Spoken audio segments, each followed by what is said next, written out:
So this is the end. Mitchell, the bastard, promised us a safe place. Instead, he's left us out here to die. I'm not that surprised, really. Axl and I suspected this would happen. But we didn't expect what came next. We're in the middle of nowhere, the damn Mojave Desert. Who would have guessed the dead would find us out here? Moans fill the silence as we stare at each other, trying to decide what to do. Staying to fight could mean death, but running will lead us to Vegas, not an ideal place to take refuge. We've already killed dozens of the undead. We're all out of breath, sweaty and shaking, terrified. But no one wants to abandon our supplies. No one suggests that we run away like cowards. Axl's eyes meet mine. My stomach clenches, and all the things we've left unsaid flash through my mind. I owe him so many thank yous. No one has ever been as kind and thoughtful as he has. I regret all the missed moments, all the times I could have told him how much I cared. But I let them pass. If only there was more time. Time is something we'll never have again, though. Then we fight, Axl says. I swallow and nod with the others as I grip my gun tighter. My heart pounds and adrenaline courses through my veins. A warm breeze blows across the desert, catching my hair. It brings with it a sprinkling of sand and the pungent odor of death. This could be the end for us, but I guess I'm okay with it. It's not like I'm leaving a lot behind. Emily is gone, and this thing with Axl may not have ever happened anyway. I'd rather die fighting. We turn back to face the horde of bodies at the fence, just as the door to the shelter opens behind us. I spin around with my heart in my throat, frozen in my tracks. No one speaks, and the night seems suddenly silent. Blood pounds in my ears, and I'm breathing heavily. But it's like everything moves in slow motion as a woman steps out of the building. I blink 3 times, as if doing that will somehow cause what I'm seeing to make sense. I know her. She's thin, the kind of thin only Hollywood can produce. Her hair is strawberry blonde and silky smooth. It goes just past her shoulders. It's too dark to get a good look at her eyes from here, but I know they're green without even having to see them, and that she has a splash of freckles on her nose. "Holy crap, that's Hadley Lucas," Al says excitedly. Of course he'd be the first one to snap out of it. Teenage hormones and celebrity worship go hand in hand. Hadley's body is tense, and her eyes dart to the dead moaning behind us. Her expression is so familiar. Am I really here? Or am I sitting in some movie theater somewhere watching this all happen? I almost reach for my popcorn. Then the stench of death hits my nostrils and I'm jerked back to reality. You can't smell movies. Even though I've seen Hadley Lucas in dozens of movies over the years, this isn't one of them. Hadley's eyes move back to the fence while she frantically motions for us to come into the building. What are you waiting for? Get a move on. People take off toward her, but my feet stay rooted to the ground. We can't just run off and leave everything out here. If the dead rattling that fence manage to break it down, we'll never be able to get our supplies. We need to take them now. Axl takes a step forward, but I grab his arm. What about our stuff? His gray eyes move toward the fence, and I follow his gaze. A tremor of terror moves through me like a snake swimming through my veins. The moans are louder now. The dead howl and shake the fence frantically, desperate to get in. It's holding, but who knows for how long. Axl must be thinking the same thing, because he doesn't run for the building. He turns and takes off toward the Nissan. Everybody, grab your gear. I shove my gun in the waistband of my pants as I jog to the car, then pull out my own things first.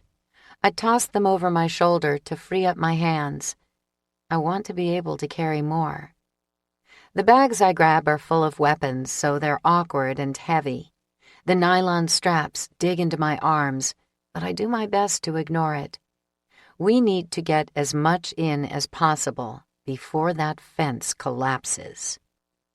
I glance toward the building just as Joshua and Arthur run out. Joshua's expression is tense when he stops next to me and starts pulling things out of the car. Arthur is right behind him. He's in his 60s, and his arms are so thin he doesn't look strong enough to carry much. But he grabs a huge box. Guess looks can be deceiving.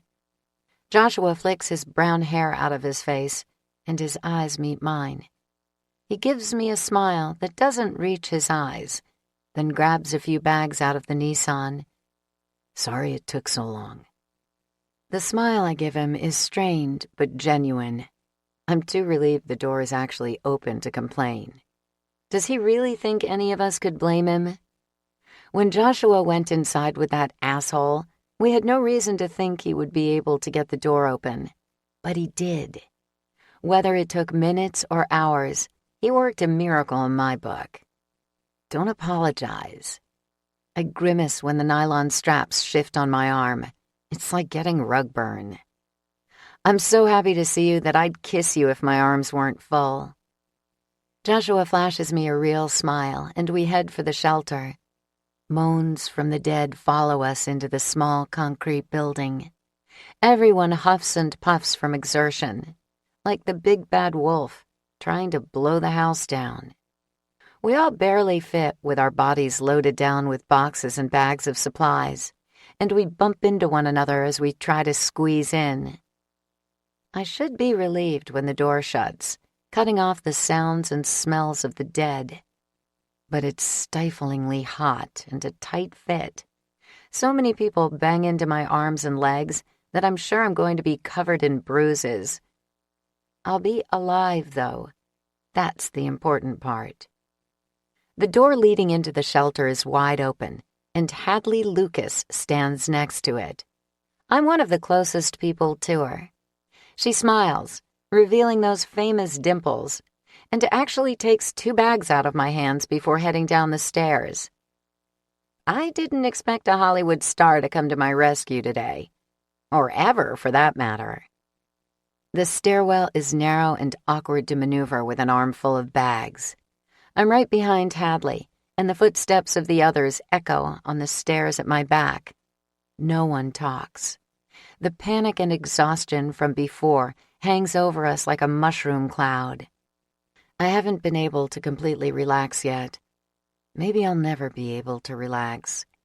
Even underground, the future is uncertain.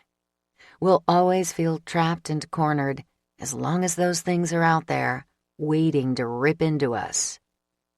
Somehow I manage to make it down to the next floor without tripping over myself or anyone else. I drop my things as soon as I'm off the stairs and take deep, soothing breaths while I try to calm my pounding heart. It doesn't work. I half expect Mitchell to pop out and shoot me in the head, or the dead to come charging down the stairs behind us. No way we're really in this shelter. No way we're safe after the hell we've been through the last several days. Others file in, and for the first time, I get a really good look at the group. Everyone is covered in dirt and sweat, and several people still gasp for breath. There are tears in Jessica's eyes as she leans against her father. Trey and Parvati hug. Anne rushes forward and throws her arms around Jake. Even Angus's face is more relaxed, though he does his best to keep his jaw tense and his eyes hard. Classic Angus. Al, oddly enough, is drooling over Hadley. Teenagers. My eyes meet Axl's, and I have the sudden urge to reach out and hug him, but I hold back. The corner of his mouth pulls up just a tad. He's filthy, even more so than the rest of us for some reason. His dirty blonde hair drips with sweat. It clings to his forehead in clumps, making the strands look darker. My fingertips tingle with the desire to brush it off his face. I give him a tentative smile as my heart pounds harder. It was just slowing, but one look from him has sent it into overdrive again. We're alive. More than that, I have a second chance to make things work with Axl, to figure out what all this stuff between us really means. It's more than I'd ever hoped for. People start to relax, to talk, to cry. The air is thick with relief as the tension melts away. We are not going to die tonight. Sophia clings to Ava, and when our eyes meet, she releases her daughter long enough to run to me. She throws one arm around me and another around Jessica, hugging us at the same time. There are tears on her cheeks. "Thank God you're okay," she says over and over again. Anne hasn't stopped hugging Jake. There's a look of pure joy on her face that tugs at my heart so thoroughly I'm certain it's going to explode. They didn't even know one another a few days ago, but they belong to each other now. That's what happens when you find yourself in the middle of a zombie apocalypse, I guess. Trying to mend your shattered life with pieces you find along the way. It's what we've all seemed to do. Emily's brown eyes flash through my mind. My chest aches where my heart used to be. It's raw and painful, and I have to look away. I'm too emotionally exhausted to deal with it. After all the drama, I could crumble to dust at any moment. We're in a hall, a very industrial-looking hall. The walls are made of cement blocks, and the ceiling is unfinished. It's lined with steel beams, exposed wires, and pipes. It doesn't look anything like the luxury condo described in the brochure Mitchell passed around. There's an open door to my right. The room contains a desk with a few keyboards, and the wall is covered with buttons and blinking lights, lined with television screens. This has to be the control room for the facility. The dead are visible on the screens, lined up outside the fence, still shaking it. I wonder if they'll stop now that we're gone, or if they'll keep shaking it until the whole thing collapses. To my left is a dark room that has an odd-looking shower, and I have a sudden flashback to my high school chemistry class. I vaguely remember something about a decontamination room in the description of the facility. This must be it, although it doesn't look as high-tech as I expected. It's a good thing this is a zombie apocalypse and not a nuclear bombing. No way that little shower would do us any good if we had to rinse off nuclear waste. There's a third door in front of us, but it's closed. A small square keypad is on the wall next to the door. I'm not sure what could be behind that door. Whatever it is, it must be important if you need a code to access it. "I'm so sorry it took us so long," Sophia cries, breaking the silence. "We were watching on the security cameras and arguing with Mitchell, but he just wouldn't give in." "Thankfully, Hadley stepped in and took the matter into her own hands," Arthur says. His mouth turns up when he flashes a smile at Hadley, making his cheeks look hollow. His skin is an unhealthy color. Maybe it's the fluorescent lighting, or maybe it's the cancer. It's possible it's worse than he's been letting on. It was looking pretty serious out there. I glance at Hadley. Even at the end of the world, she looks like she just stepped out of a salon on Rodeo Drive. I swear there isn't a hair on her head out of place. "You let us in?" Hadley was, a pretty big movie star.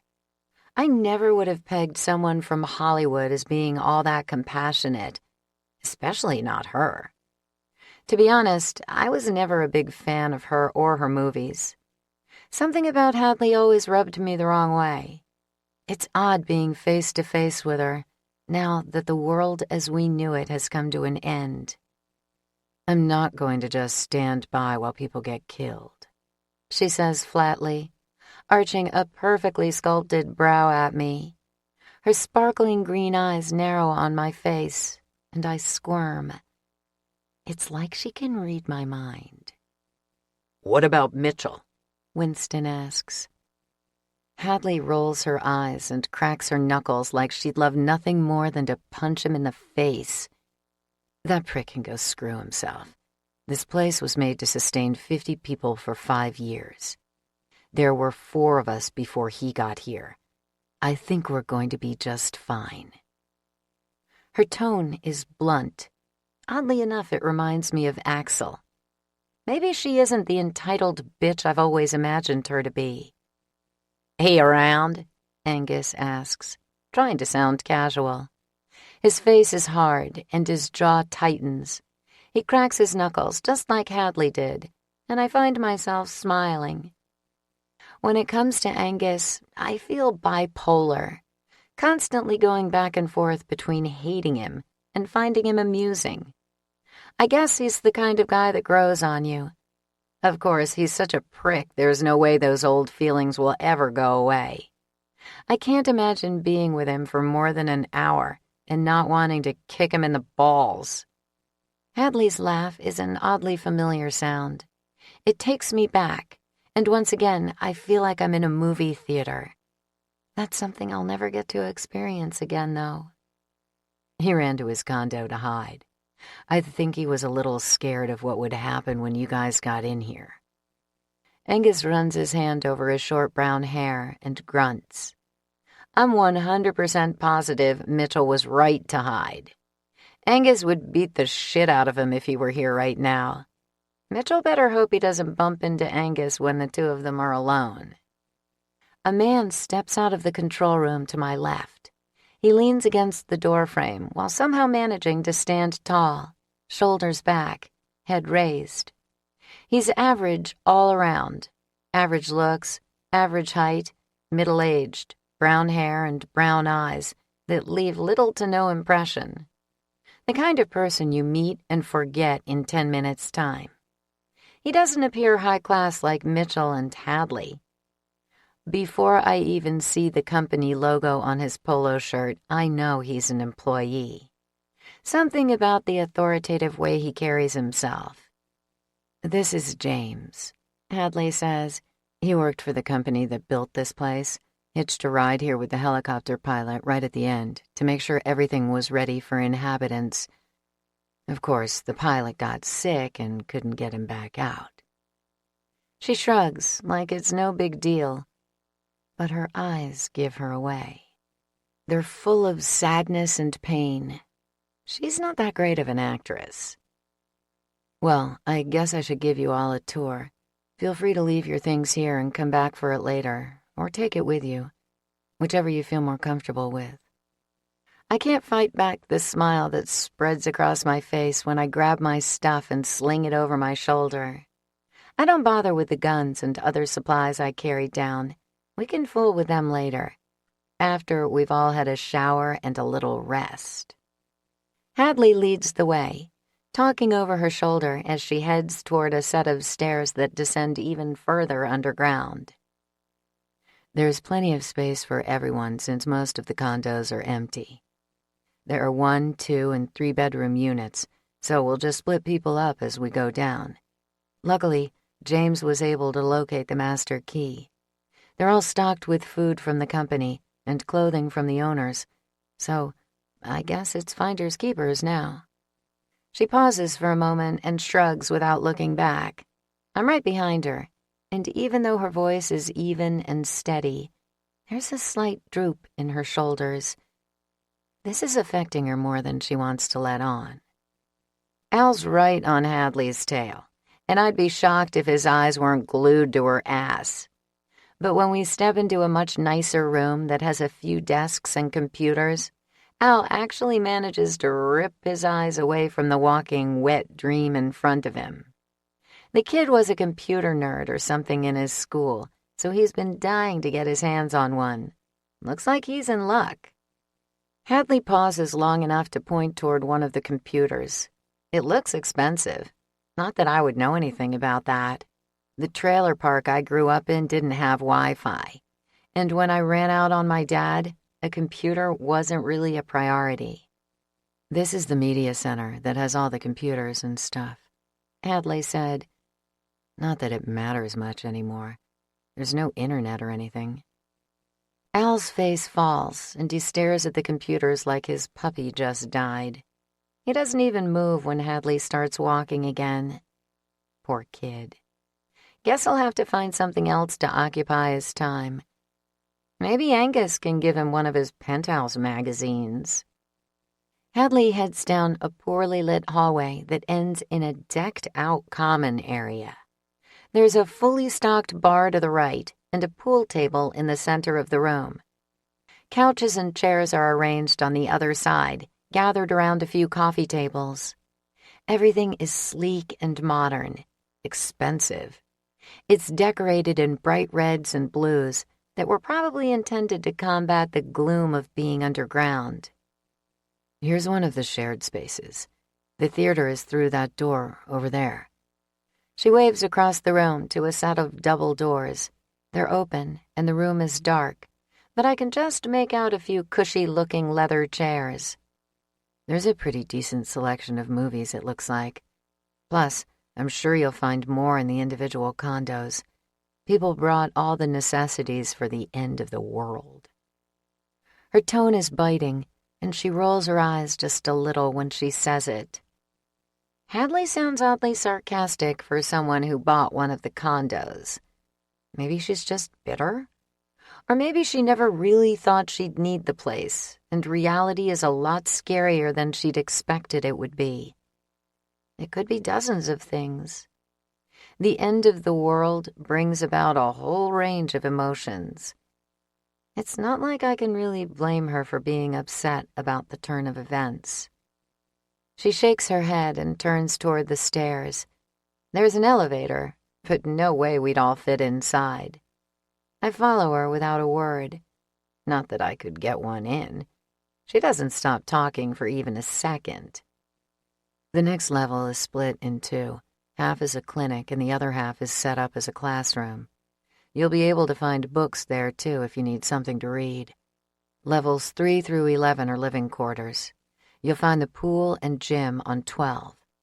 13 is where the gardens are. There's some crazy aquaculture things set up so they can grow fresh vegetables and fruit down here.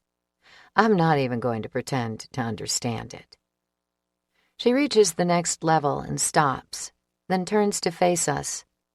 The bottom level is storage, extra diesel and any supplies you may need. There are also weapons down there, although James has the key to that. I know you have your own, but they're there just in case. The hallway we're standing in is small, and there's a door right in front of us. It's crowded, with all 17 of us standing around, and when I glance over my shoulder, I notice some people are still standing on the stairs.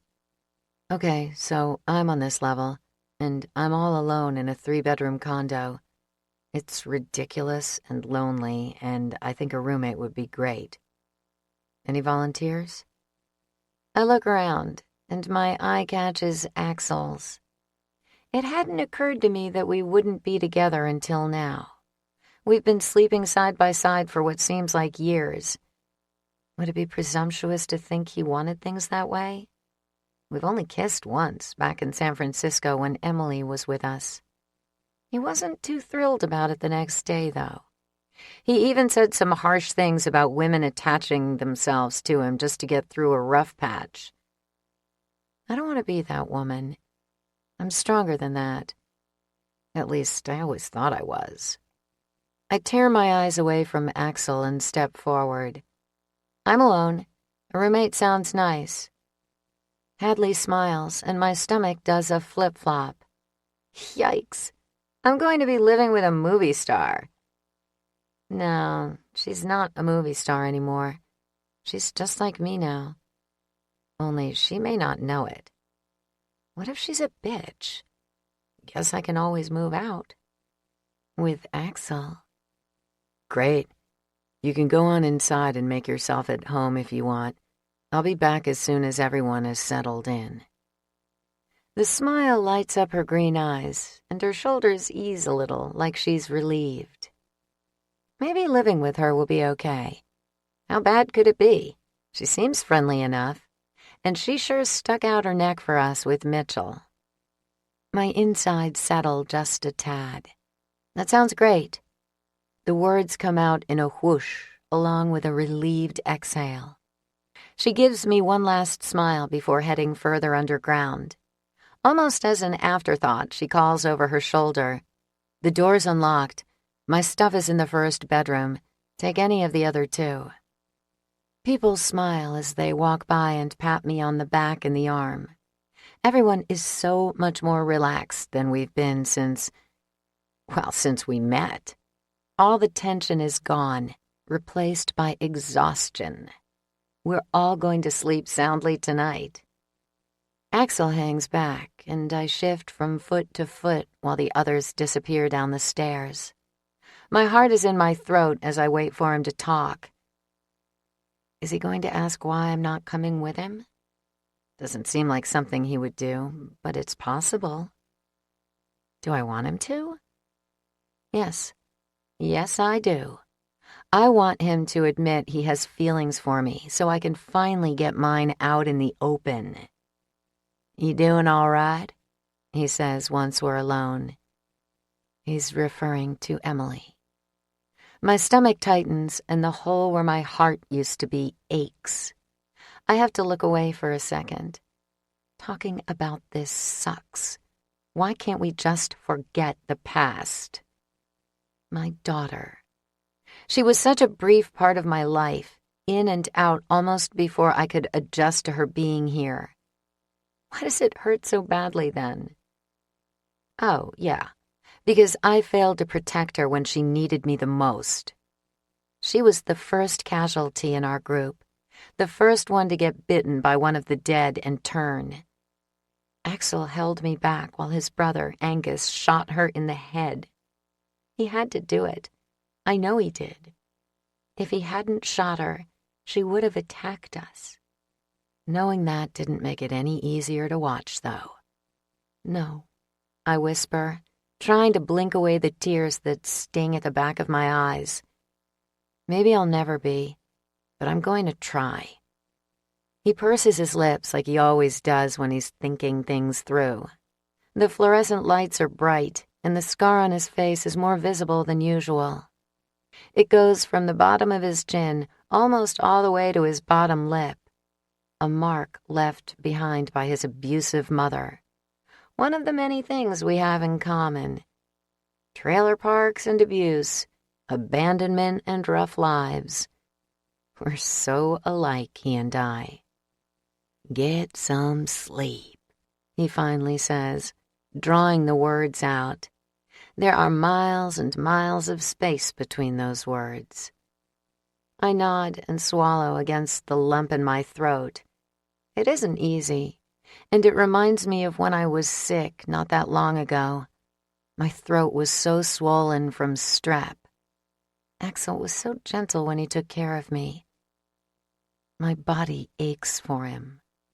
Not for sex, although I have to admit that doesn't sound bad, but for his company, his closeness. Too bad those are the very things he was angry about the first time we kissed. So even though I don't want to walk into the condo without him, I don't ask him to come with me. He turns away. See you in the morning. I can't force any words out, so I go into the condo. Alone.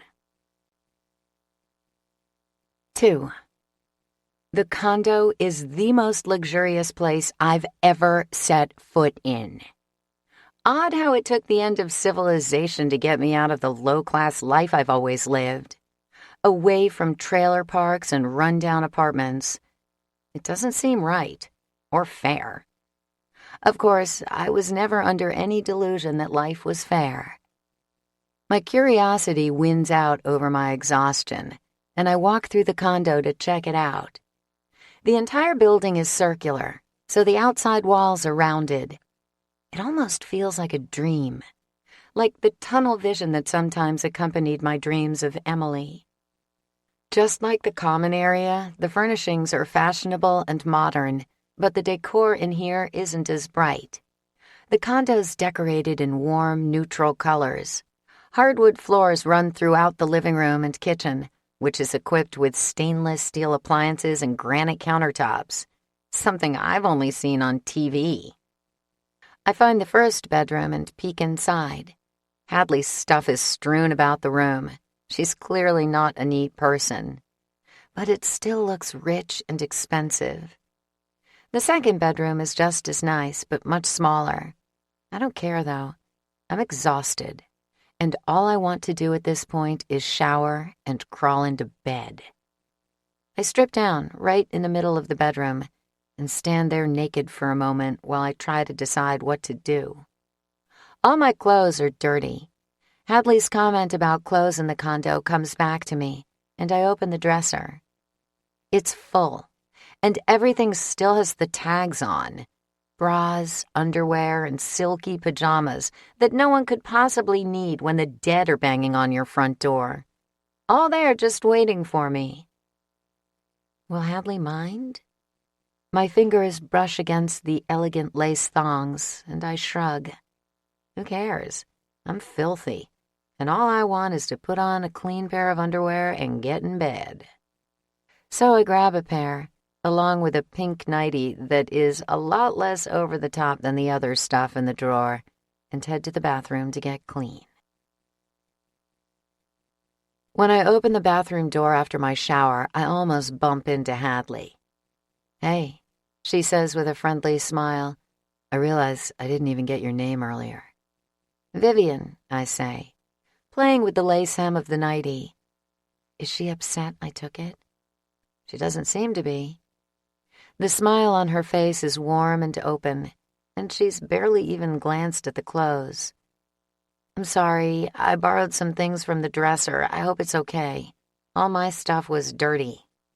She shrugs and slouches against the wall. It isn't casual or relaxed, though. It's more like she's exhausted and finds it difficult to stand up straight. It's no big deal. None of this is mine. My eyebrows shoot up, and I wait for her to continue. There has to be a story behind that statement. There's no way she happened across this place accidentally.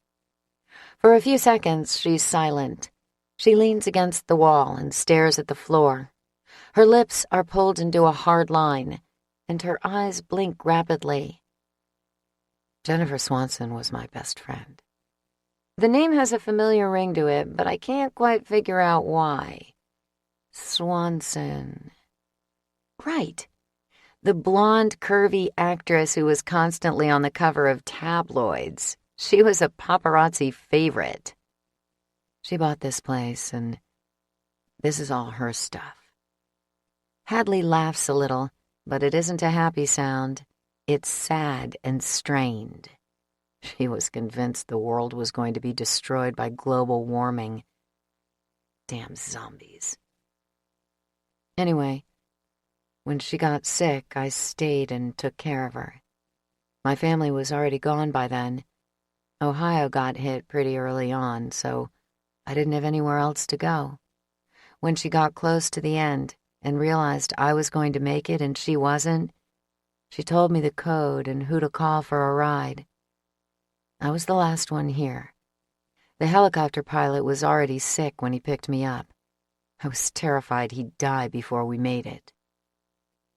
She lets out a huge sigh, and I imagine it traveling through the halls of the condo, filling the rooms with her pain. I'm sorry. I am sorry. Not just for her, but for everyone. For myself and women like me who lost children. For Sophia and the baby growing inside her who will never know a world without fear. For Jessica's lost fiancé and Parvarti's and Trey's dead families. For all the bodies mindlessly walking the earth at this moment, searching for food or peace or who knows what. But I'm also exhausted. My legs are like half-cooked noodles, and there's a deep ache in my bones that makes it difficult to breathe or stand or focus. I need to get some sleep. It's all I can say, because everything is suddenly just way too heavy and painful to bear. I know. I just wanted to say hi and make sure you had everything you needed. Help yourself to anything. She's so insistent when she says it, so sincere. Who knows if her fame and money had made her selfish before all this bullshit, but it's certainly gone now. She isn't like Mitchell. She knows the end is here and everything has changed. And I like her for it. Thank you. She smiles one last time before heading back to her room. I drag myself into my new bedroom and crawl into the king-size bed, pulling the blankets up to my chin like I'm snuggling into a cocoon. The sheets are soft and warm, and probably the best thing I've ever experienced. Even better than the shower, because in this bed, I can drift off and pretend everything is okay and nothing hurts. I can imagine Emily didn't come into my life just to shatter my world, and that all there is in my future is sleep and relaxation. When I wake up, the first thing my eyes focus on are the green numbers announcing it's 10:23. A clock. How strange to know what time it is again. It doesn't feel even a little reassuring or normal, though. Too much has changed for that. How long did I sleep? It had to have been late by the time we got into the shelter. By the time we got away from those monsters on the surface. It felt like we were up there for days. If I had to guess, I'd say it was close to midnight when I crawled into this bed, although it could have been much earlier. That means I got at least 10 hours of sleep. If only my body wasn't still tingling with exhaustion. Sleep didn't bring me peace or comfort the way I'd hoped it would. All it brought me were images of the dead and Emily. I shiver and stumble out of bed, suddenly desperate for company. Hopefully Hadley's here so I don't have to go looking for it. If only Axl were with me. But I don't even know what floor he ended up on. That's something I need to find out. I exhale when I step into the kitchen. Hadley sits at a small round table with a cup of coffee in front of her. She's already dressed for the day, and she smiles when I walk in. Morning. I nod and mumble a few sounds that are supposed to be a greeting. They're nothing but gibberish, so I close my eyes and take a deep breath before trying again. Coffee. She laughs and gets to her feet, banging around in the kitchen as she makes me a cup of coffee. She's loud and cheerful, and every sound she makes pounds against my temples from the inside out. It's like I'm hungover or something. Probably from all the stress. Thanks, I say when she sets the cup in front of me. I pick it up and wrap my hands around the ceramic. It's hot and stings a little, but I don't loosen my grip. I need to wake up. I take it you didn't sleep well. I shake my head and take a big sip of coffee. It's bitter, but rich. So much better than the Folgers I always had to buy. This new reality has done a number on my dreams. Try getting a good night's sleep after fighting off a horde of the undead. She laughs, but it's tight. I can't imagine. God, when Mitchell showed up down here screaming about zombies, I thought he was insane. I was sure he was playing some trick on me. You know, because of that movie I was in. I vaguely remember a movie about zombies she was in years ago before she really made it big. I think it was called Zombie World. She looked different then, not as thin. What is it about female celebrities that makes them think they need to waste away to nothing once they become famous? She did it, and I remember a few others. They usually looked better before the weight loss. Hadley did. Anyway, Joshua and Sophia convinced me he was telling the truth, and then the sirens went off. We all ran up to the control room, and there they were. Zombies, right outside the fence. That bastard Mitchell just wouldn't give in.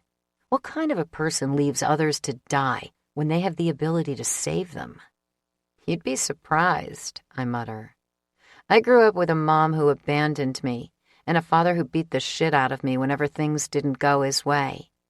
The shitty things people do doesn't really surprise me a whole lot.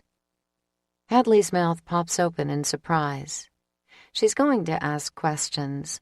It's obvious by how tense her shoulders are and the way she tilts her head to the side. Not a road I want to go down right now. So you had no idea about the dead coming back until we got here? I asked. Hadley shakes her head and her body relaxes. Odd how talking about the dead coming back to walk the earth is less stressful than talking about my crappy childhood. No, I was the last one here, and that was a week ago. We kept waiting for someone else to show up. All these condos, and only 3 of the owners were able to get here. It seemed nuts. Who else is here? We met James last night, but what about the other 2 people? Lila Quinton was the first one here. She's 17 and a spoiled rich kid who called the helicopter the second the virus got bad. She was here 2 weeks before me. Where are her parents?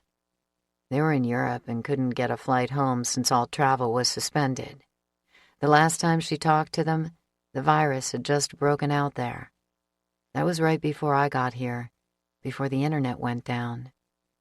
She has no idea if her parents are alive or dead. My stomach clenches yet again.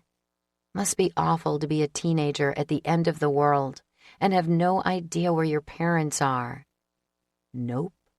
But she doesn't seem all that torn up about it. She says she rarely saw them anyway. Hadley lets out a bitter laugh. She actually seems to be having a good time. She's really been enjoying the bar and the pool. Great. More snobby rich people. I take a sip of coffee before asking, who else? Victor Gates.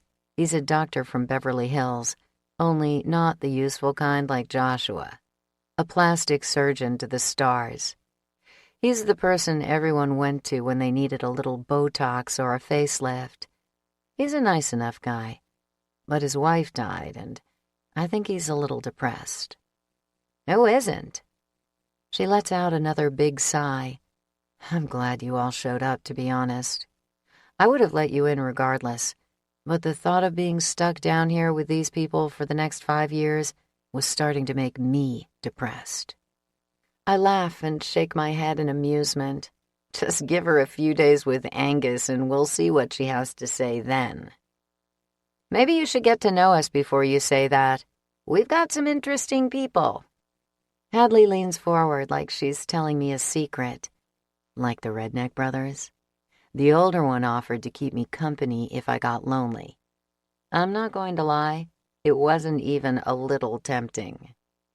I start to laugh, but it's cut short when she says, the younger one, though? My insides twist, but I try not to react to her words. I force out another laugh. Hopefully it isn't obvious how hot my face is, or how much I suddenly want to hurl. The laugh comes out strained and too loud, though. Hadley must have noticed, but she doesn't even blink. There aren't a lot of women who could make me feel insecure, but Hadley does. How could she not? She was famous and widely lusted after by most of the men in America. I never understood what the big deal was, but I don't have a dick. Axl does. The urge to get away from her is suddenly so strong that I jump to my feet, almost knocking my coffee cup over in the process. I think I'll head back and get myself dressed. I'm probably going to have to borrow some clothes. Mine are all dirty. She waves her hand in the air dismissively. Whatever you need. And if you want to throw your clothes in the washer, we can do that too. Seriously, make yourself at home. I do my best to return her smile. I like Hadley, I really do. But the fact that she's already thinking about jumping Axl's bones makes me want to bitch slap her. After I'm dressed, I throw myself on the couch in the living room. Hadley's reading a book, and I briefly consider going upstairs to get one. But to be honest, I'm just too tired. There are way too many stairs between me and the common area. Hadley looks up from her book and gives me a hopeful smile. You want to go to the pool or something? I lay my head back and close my eyes. I'm exhausted. Maybe later. She doesn't answer, and I'm just too tired to open my eyes, so I let it go. Instead, I try to relax. My mind is buzzing, but my limbs are heavy, and it doesn't take long for me to get that weightless feeling that precedes sleep. I exhale slowly and give in to it. I've just started to drift off when there's a small knock on the door that makes me jump. My eyes fly open and I bolt upright, letting out a little yelp that sounds like a frightened animal more than a person. Hadley arches an eyebrow and my cheeks grow warm. I'm jumpy as hell. Side effect of the dead walking the earth, I guess. You okay? She asks as she gets to her feet and crosses the room, studying me calmly. I nervously play with my hair, twisting a chunk of it around my finger like you see little kids do when they're sleepy. I used to do it all the time when I was little. Would do it all night long and wake up with giant knots in my hair. My mom would cuss her head off while she tried to brush them out. I haven't done it in years, though. I'd actually forgotten all about it. Why the hell did it come to mind now? I try to push the thought of my mother out of my mind as I follow Hadley to the door. That bitch is the last thing I want to focus on. Mostly because there's a small part of me that wonders if she's still alive, if she's immune, or if she lived long enough to get eaten. Which way do I want it to be? Sometimes when I picture her dying a horrible death, either from the virus or from one of the dead eating her, a sliver of satisfaction shoots through me, like she finally got what she deserved. But other times, it just makes all the pain and sadness swimming through me more intense. I'm tired of feeling sad. Hadley opens the door, and Parvati stares back at us. She tugs on her black hair, and her dark eyes get huge when they rest on Hadley. They dart around to meet mine, and she relaxes a little, but not much. "What's up, Parv?" I say, calling her by the nickname Trey's been using. Hopefully, it will help her relax. She's so tightly wound, I'm afraid she's going to burst into tears at any moment. I don't have a clue why, though. She tugs harder on her black strands and shrinks about 3 inches while she stares at the ground. God, she reminds me of a kid, standing there in what has to be Trey's Cornell sweatshirt and a pair of yoga pants that are way too long for her. I was wondering. She doesn't look up, and her cheeks turn so red that it's visible even on her dark skin. I just wanted to know if you had... Hadley looks at me and raises an eyebrow. She does that a lot. I shrug and look back at Parvati, waiting for her to continue. But she just keeps pulling on her hair and beating around the bush. I have the sudden urge to yell at her, to tell her to just spit it out. She obviously needs something she's embarrassed to ask for. It's probably tampons or something. "Parvati," I say firmly. She looks up. "What is it?" Her cheeks get even redder. "Condoms. I need condoms." Oh, that's why she's so uncomfortable. She looks back at the floor, and I fight the urge to laugh. I don't want to scare her off or freak her out.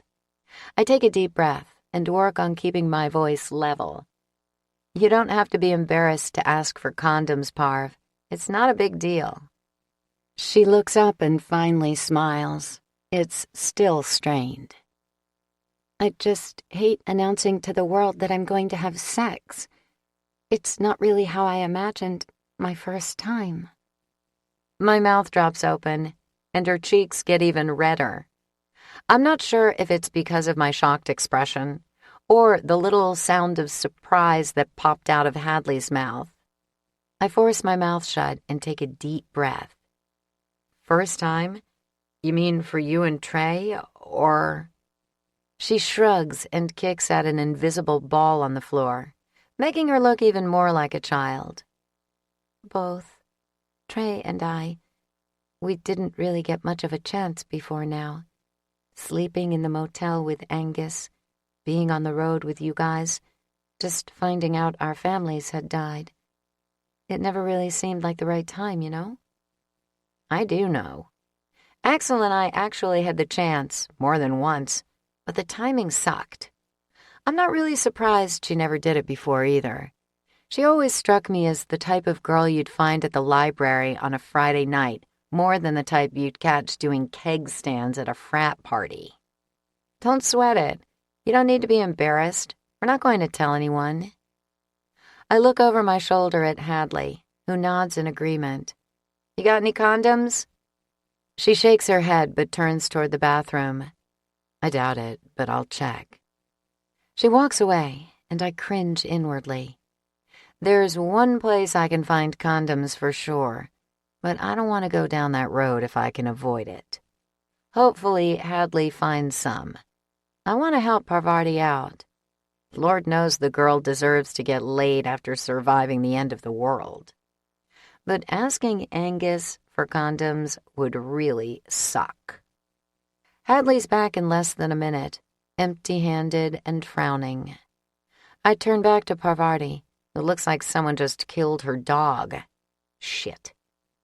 I sigh and look up, like I'm asking God why. It occurs to me that God, if he does exist, may not be able to hear us at this particular moment, though. Several floors underground with a horde of zombies above us seems unlikely. I know where I can get some, I say. I'll get them and bring them to your condo.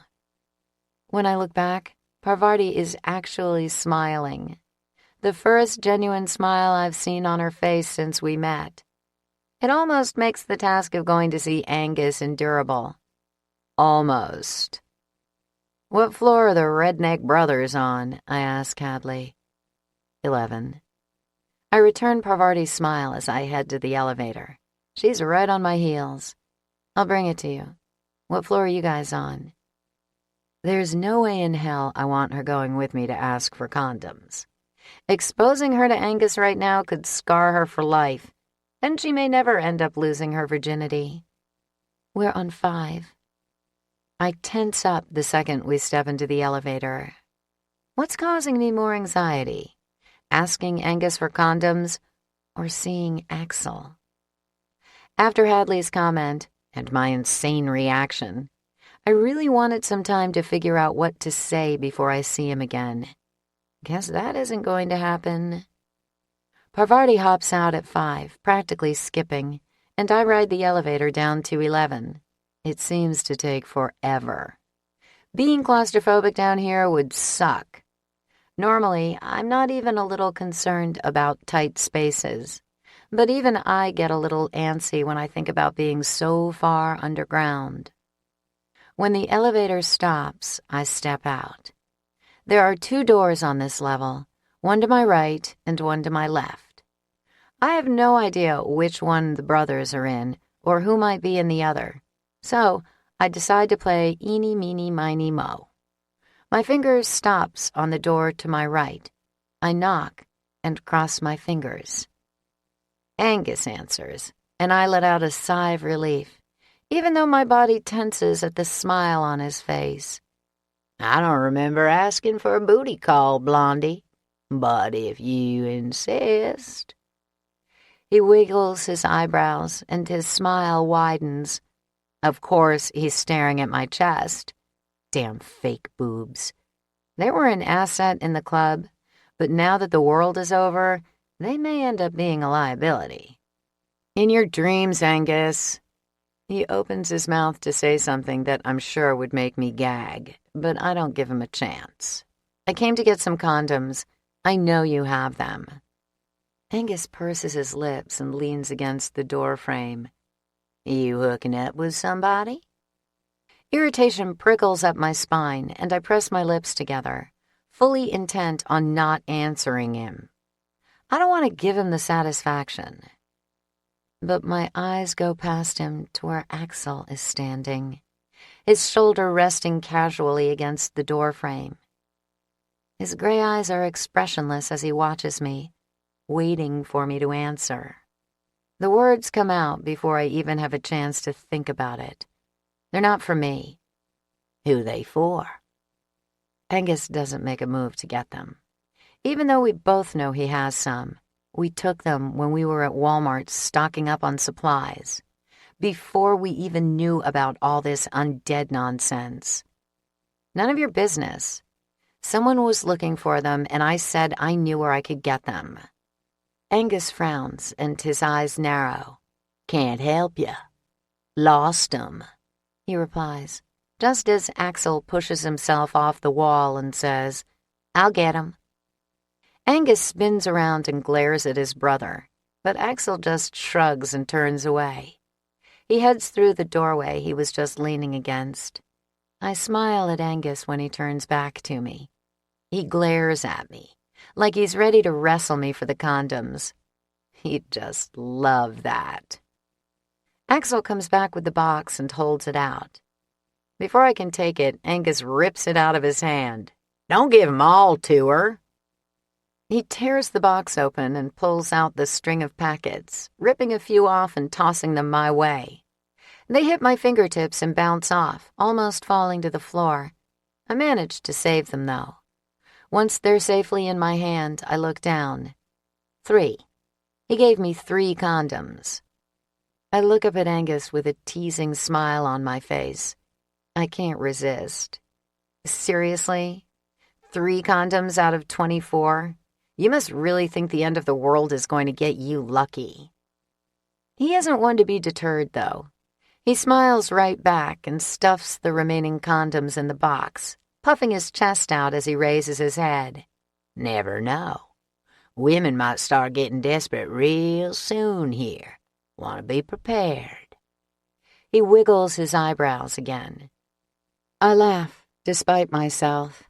I'm not going to, if that's what you're thinking. You ain't the only one here. I shake my head and turn away, yelling over my shoulder as I head toward the elevator. Thanks. The elevator opens as soon as I push the button.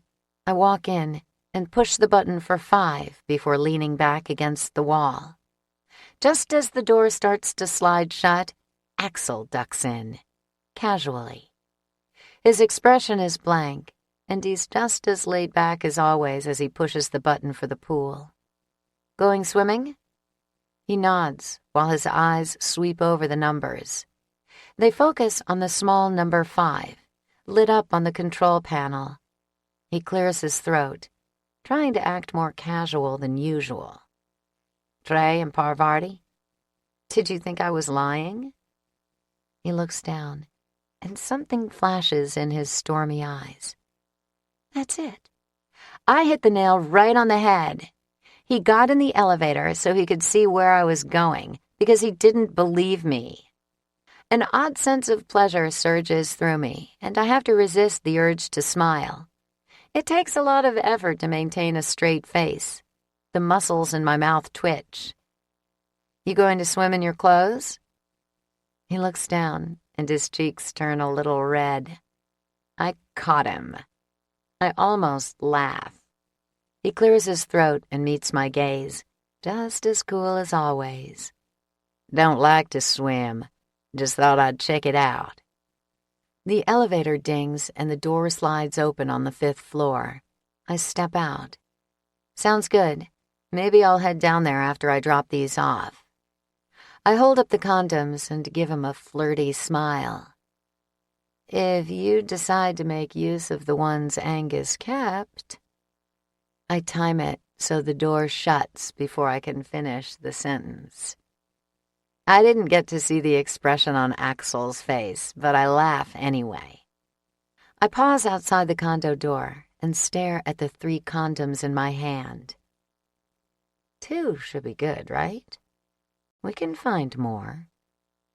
I rip one off and stuff it in my pocket before knocking. 3. I gape at the little strings spread out on the bed in front of me. Hadley has to be kidding. These are the only swimsuits she had here? I may have been a stripper, but when I went to the pool, I always wore a sensible bikini that wasn't going to leave my ass, or tits for that matter, hanging out. The things laying on the bed in front of me will probably do both. Hadley shrugs and sorts through them, holding the bikinis up individually so she can get a better look. Guess she wanted to make sure the men had a good show when the world ended. I snort, and a smart-ass comment goes through my head. But I think better of it, since she was Hadley's best friend. And she's dead now. I should be respectful. Hadley holds up a red bikini that must have come from a trashy lingerie shop. At least they'll look good on you. You have curves. Can you imagine my skinny ass in this thing? It will probably fall off. Hadley shakes her head and starts undressing. When she's naked, she grabs the least revealing swimsuit. If she's going to tough it out, I guess I can do the same. I strip down to nothing without even batting an eye, and pull a hot pink string bikini on. Once it's in place, I study myself in the mirror, turning so I can get a good look at every curve. I could have danced in this thing and gotten plenty of tips without even having to take it off. The bottom barely covers my ass, and the top is just 2 tiny triangles that were never intended for my double Ds. I hope Al's not at the pool. The poor kid will probably have to run for cover. On the flip side, I'm kind of hoping that Axl is there. Damn, Hadley says with a shake of her head. Her eyes go up and down my body, and my cheeks actually heat up under her scrutiny. A few years down here, and you won't be able to leave the condo in that. You'll get attacked. I laugh, and despite the joke, a little thrill goes through me. Thinking about Axl being down there, about being attacked, doesn't sound half bad. I do my best not to stare at Hadley when we head out of the condo. She's so thin. They say the camera adds 10 pounds, but this is the first time I've really believed it. I've seen her in movies and always thought she was skin and bones, but in person, in a swimsuit, she's thinner than skin and bones, if there is such a thing. Why do actresses thought, that being this thin is what men want? It sure as hell isn't sexy. The elevator door opens on level 12, and I'm hit in the face with steam and laughter. Almost everyone is at the pool, and the sound of people enjoying themselves is relaxing. Wonderful, really. For a second, I pretend I'm on vacation at some fancy resort. The pool is in front of us, and the wall behind it is painted in a huge mural. A beach and palm trees, blue skies, and puffy white clouds that make it almost seem like you're outside. Plus, the ceiling down here is higher and painted blue. It's peaceful, and I let out a sigh as I walk forward with Hadley. I need some time to relax, to forget about everything on the surface. People turn our way when we walk in, and I have the sudden urge to cover up.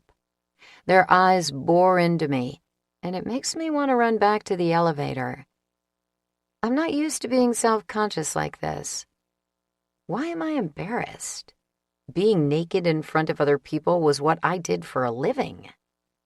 I scan the crowd, and my eyes land on Ava and Jake splashing around in the shallow end of the pool, and Arthur sitting in a lounge chair chatting with Anne. It hits me. This is like being naked in front of your family, which is not a comfortable feeling at all. I almost go back to the elevator when Sophia notices me. She lets out a little whistle, and my cheeks get even hotter. Holy cow, girl, that's some bathing suit. A laugh bubbles up inside me. Her expression isn't judgmental or catty. She's honestly teasing me, and it helps my insides settle a little. Anne and Arthur turn my way, and they join in the laughter. Their attitudes are just as casual as Sophia's. All the swimsuits in our condo were like this. Hadley lifts her arms and spins in a circle like she's modeling the damn thing. She looks more like a skeleton than a model, though. At least Vivian fills it out. I look like I'm 12 years old. After that, it doesn't take long to really, truly relax. The threat is still here, but it's miles above us, and I'm able to push it to the back of my mind. For once in my life, I want to take it easy and enjoy myself. I've never been worry-free before, but at this moment, I am. The emotional turmoil is still present. My heart still aches, and I still feel like a part of me has been ripped away. But I can deal with it later. For now, I want to pretend the last few days never happened. I laugh with the others and listen to Hadley's friendly chatter. She's cheery, happy, like someone who will throw out a joke to ease the tension in the room. It will be a welcome addition to our group. My cheeks ache from smiling. It makes me laugh even harder, and I shake my head. I actually like her. It's not something I was expecting.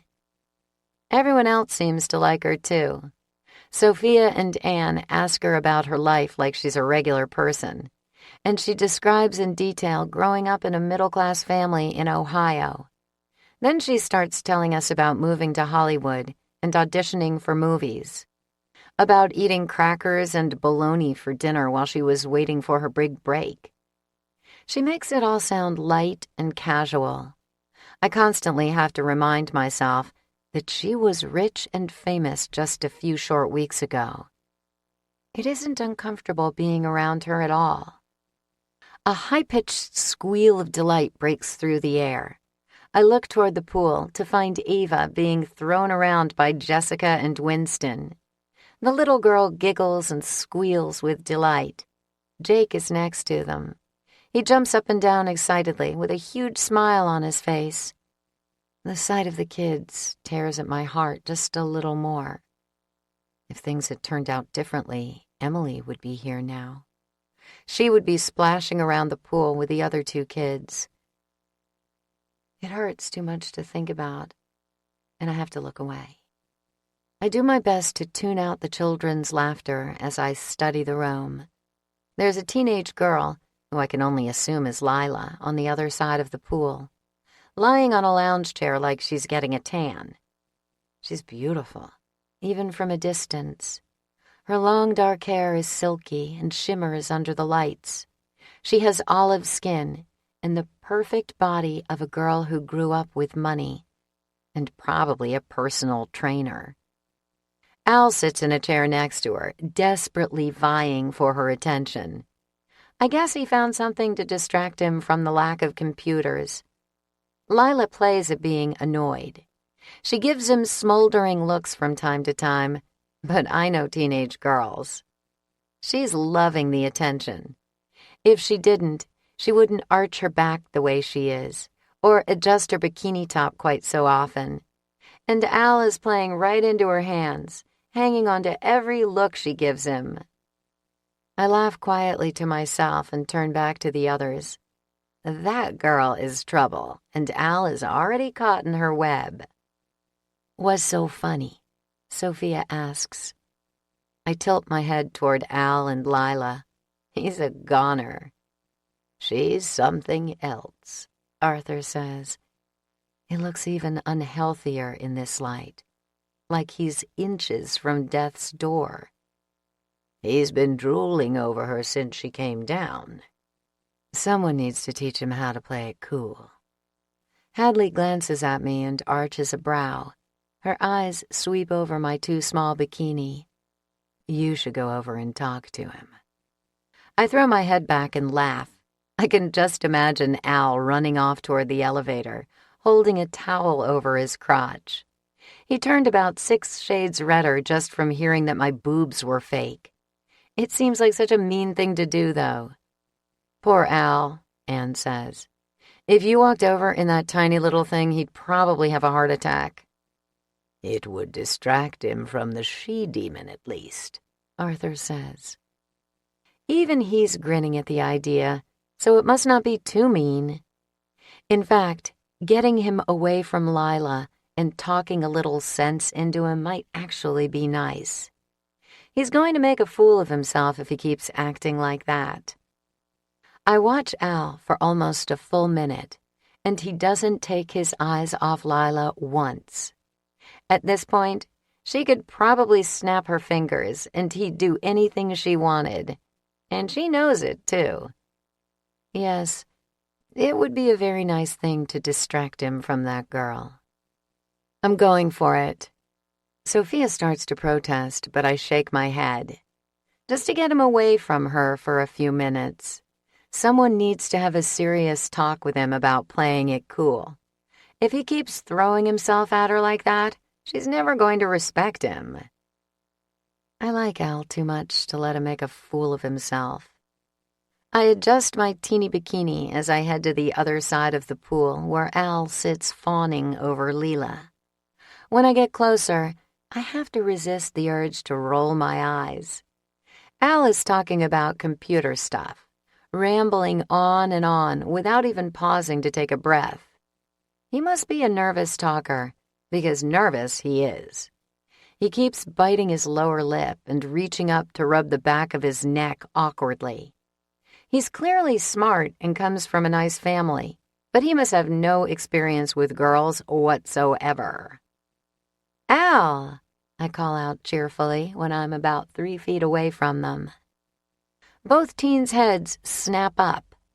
Lila narrows her hazel eyes on me until they're nothing more than slits. Her expression is slightly evil-looking, but she's even more beautiful up close, like an exotic porcelain doll. No wonder Al's attached to her side. Al's chatter stops, and his mouth drops open. His cheeks get red, and his eyes move to my barely covered breasts, then up. Poor Al. I can tell he's desperately trying to focus on my face, but his eyes keep darting down, and they're so big they look like they're about to pop out of their sockets. I stop in front of them and give Al a big smile, completely ignoring Lila. We were talking about computers over there and needed your opinion. You know, since you're so smart and the resident expert on that kind of stuff. Al stutters for a few seconds. Then all sound stops while his mouth keeps moving. He pauses and takes a deep breath. When he does finally manage to make sounds, they're not intelligible at all. Just noises that are way too high-pitched to be coming from a 17-year-old guy. We're kind of in the middle of something. Lila snaps. She flips her hair over her shoulder and glances toward Al like he'll agree with her. He doesn't even glance her way.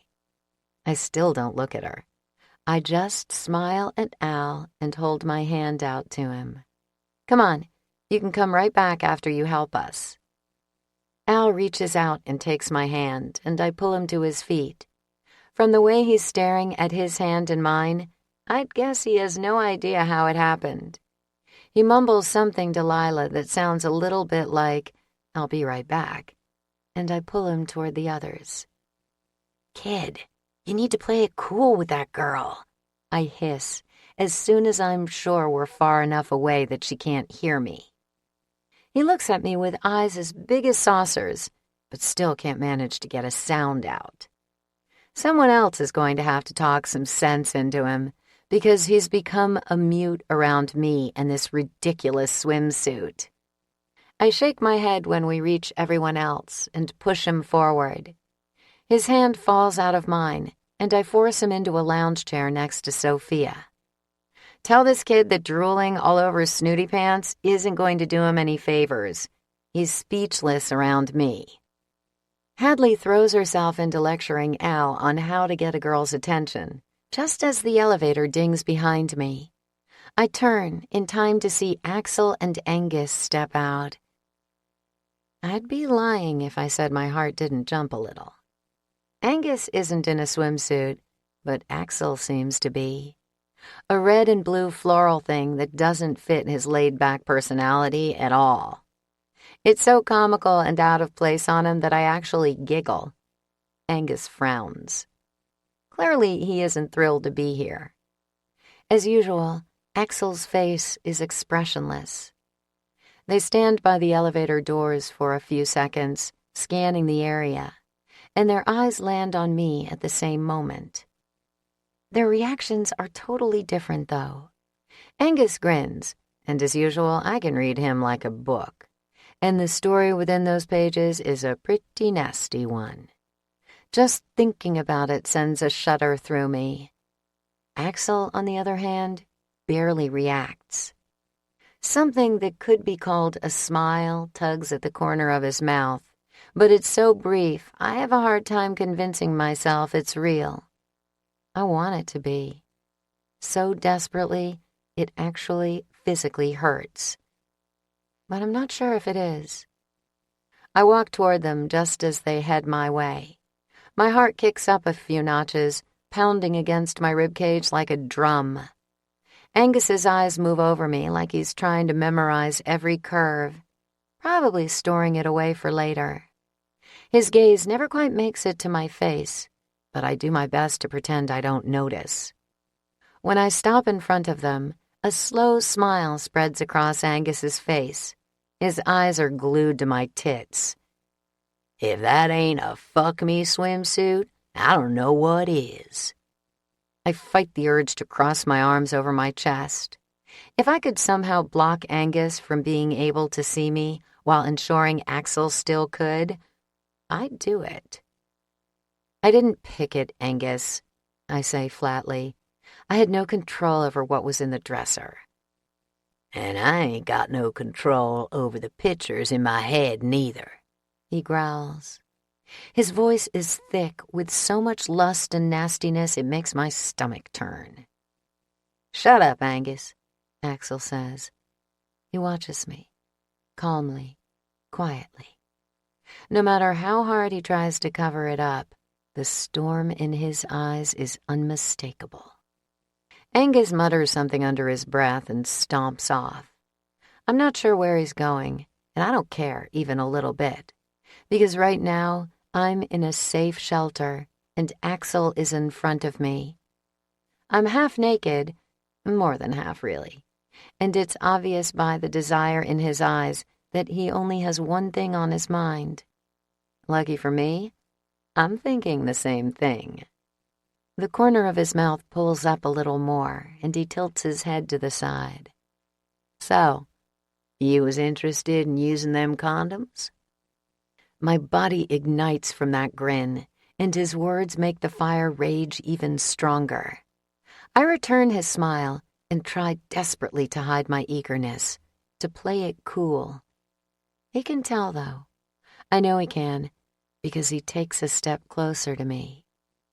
I was thinking of someplace a little more private. I lean forward and my chest grazes his, sending a shiver down my spine.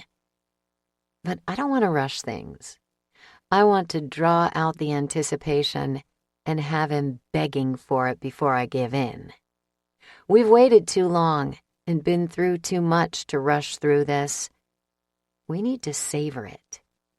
His shoulders stiffen at the contact, and probably other things, too. We got lots of privacy now. I bite my lip in what I imagine to be a very sexy way and move just a tad closer. The heat between us is intense, and all I can think about is closing the gap so I can drape my entire body over his, giving him every last inch of me. We do, I whisper. Your place or mine. I expect him to jump at the invitation. What man wouldn't? Even if the world hadn't gone to shit and I wasn't mostly naked. but he stays as calm as ever. You know, everybody can see them nipple rings through that fabric. I almost laugh, but I bite it back. Maybe he has the same idea about drawing it out as I do. Maybe he wants me to grab him and pull him toward the elevator, to take control. But I don't want to do that. I was going to hit the sauna. I give him a little smile, then walk toward the back of the room without a backward glance. The sauna is empty when I open the door, just like I was hoping. I step in, and the air is thick. It makes it difficult to breathe. I lower myself onto the hard bench right across from the door and wait for him. He'd be a fool not to come, and Axl is no fool. Less than a minute later, he's standing in the doorway. The steam rises up around him, and a thrill shoots through my body when he shuts the door and walks toward me. Never understood saunas, he says as he takes a seat next to me. I ignore his comment because I can't think of a damn thing to say. Axl sits so close to me. The heat between us has nothing to do with the steamy room. All I want is to touch him, to think of a legitimate reason to have my hands on his body. He's still wearing his shirt, which gives me the excuse I'm looking for. I get to my feet and stand in front of him. Getting rid of this will help, I say, grabbing the hem of his shirt. I pull it over his head, and his eyes follow my every move. When I toss it aside, he's just as calm and relaxed as always. Sitting there in the steamy room, staring up at me with what can only be described as a steamy expression on his face. I take the initiative and step forward, standing above him with one leg on either side of him, straddling him. The corner of his mouth pulls up ever so slightly. Desire and lust surge through me, and I can't hold back any longer. I grab his face between my hands and press my lips to his. Gently at first, waiting to see how he's going to respond. Then his hands move up my thighs, sliding over my ass to my hips, and I lose control. The kiss deepens, and he pulls me onto his lap. He forces his tongue into my mouth in a powerful, sexy way. A surge of desire shoots through me, swirling around in my stomach for a few seconds before moving lower. I pull him closer and press my body against his. His hardness rubs against me, and desire ignites in my veins. I moan against his lips. He makes a sound that's somewhere between a groan and a growl, and kisses his way down my neck to my chest. His hands are still on my ass, and he pulls me closer. He grips the small triangle of fabric with his teeth and yanks it aside, taking my nipple in his mouth. I cry out when his tongue flicks against my nipple ring.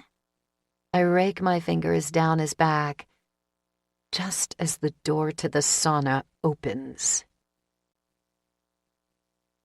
4.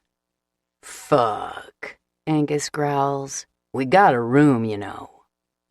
Axl pulls away from my breast and replaces the swimsuit so fast that if it wasn't for the wetness between my legs and the pounding of my heart, I might think I imagined the whole thing. He climbs to his feet, taking me with him, and absent-mindedly rearranges himself as he faces his brother. You need something? His tone is rough. I've never heard him speak to Angus like that before, but I guess I can't fault him for that. We got a problem, Angus says, jerking his head toward the door. Axl sighs but walks to the door anyway. He grabs my hand almost as an afterthought. I'm hot and so horny that there's a part of me that doesn't give a shit if everything on the surface has suddenly been blown to a million pieces. All I want is for Axl to throw me down and ravage me. But the rational part of my brain knows I need to find out what's going on. So, I do the right thing and follow the brothers, checking to make sure I'm properly covered as I go. We head back out to the pool, where everyone is standing around looking terrified and worried, and even furious. Joshua, who wasn't here a few minutes ago, stands in the center of the group. His expression is darker than I've ever seen.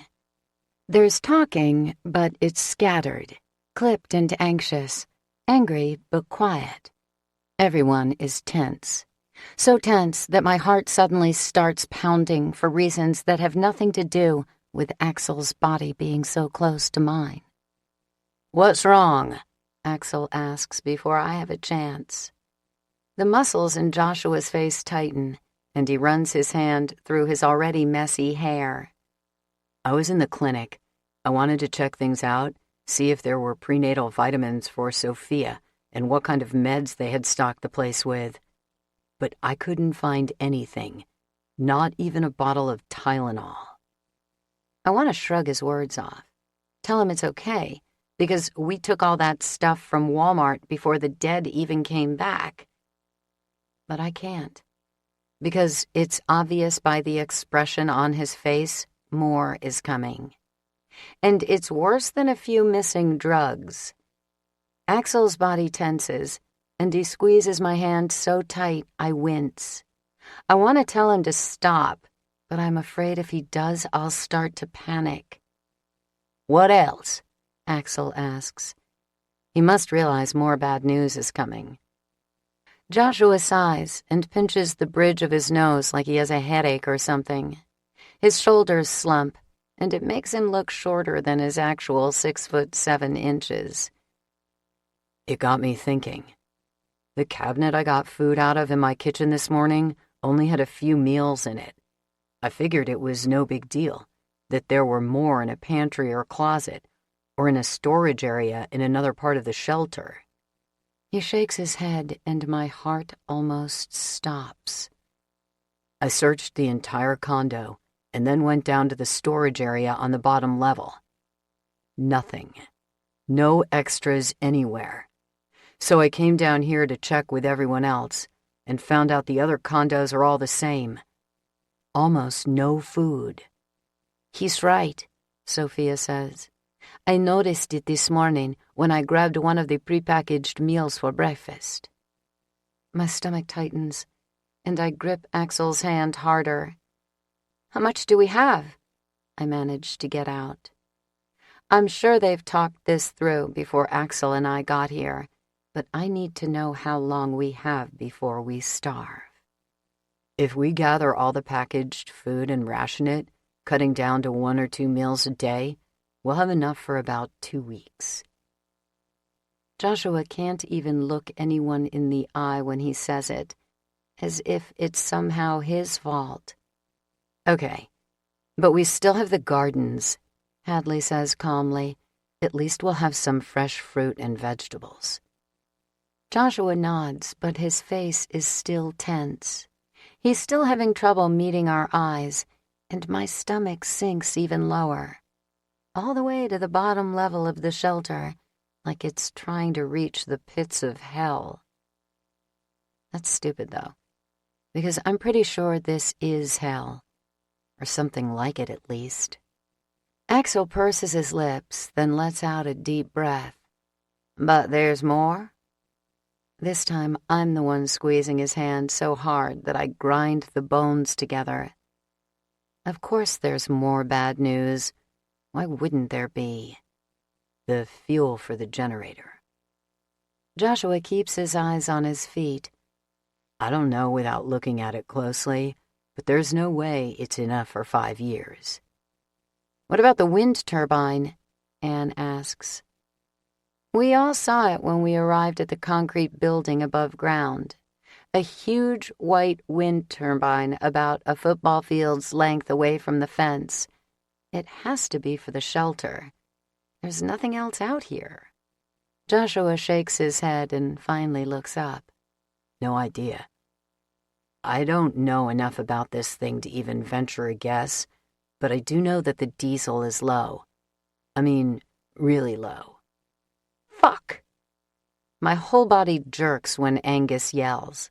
His voice echoes through the room. He picks up a lounge chair and hurls it through the air, right into the pool. Little Ava squeals, and Jake holds on to Anne. The echo of the splash takes over as Angus's curse fades away. When Axl lets go of my hand, hurt and disappointment twist at my already ravaged insides. But he puts his arm around my waist and pulls me close. It isn't like him, showing affection in front of all these people. But I guess after the sauna, the secret is out. And I'm thankful for it, because right now I'm pretty sure I'd fall to pieces if I didn't have someone to lean on. "Where's that guy?" Jessica asks. Just like the little kid, she seems to be clinging to her dad. Not that I have any room to talk. Winston rubs her back absent-mindedly and nods. "Yeah, the one who worked for the company." Joshua sighs and shakes his head. He acts so guilty, like all of this is his fault. He takes too much responsibility for things he has no control over. If he's not careful, he's going to end up with an ulcer. "Couldn't find him. He's not in his condo or the common area. I have no idea where he is."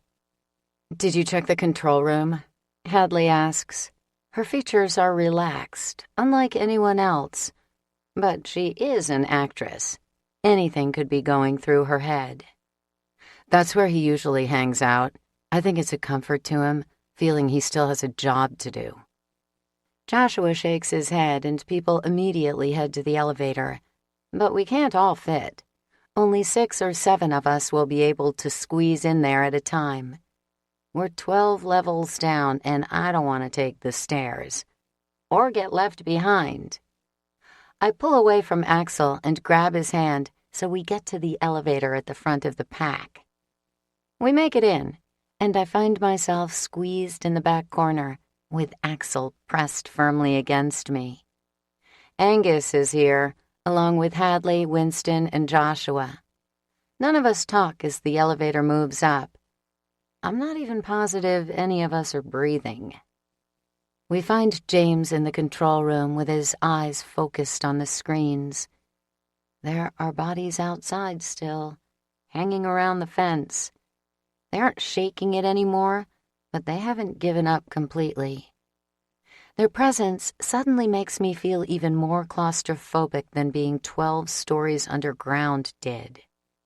James turns when we walk in. It must feel like a mob descending on him, the way we all rush into the room, angry and terrified. But he doesn't seem concerned, and he doesn't even look surprised to see us. He simply pushes his chair away from the desk and leans back. He crosses his arms over his chest and stares at us silently, waiting. "What the fuck is going on here?" Angus growls before anyone has a chance to ask a reasonable question. I'm all prepared to tell Angus to shut up so someone with a little sense can get a word in, but James seems to understand.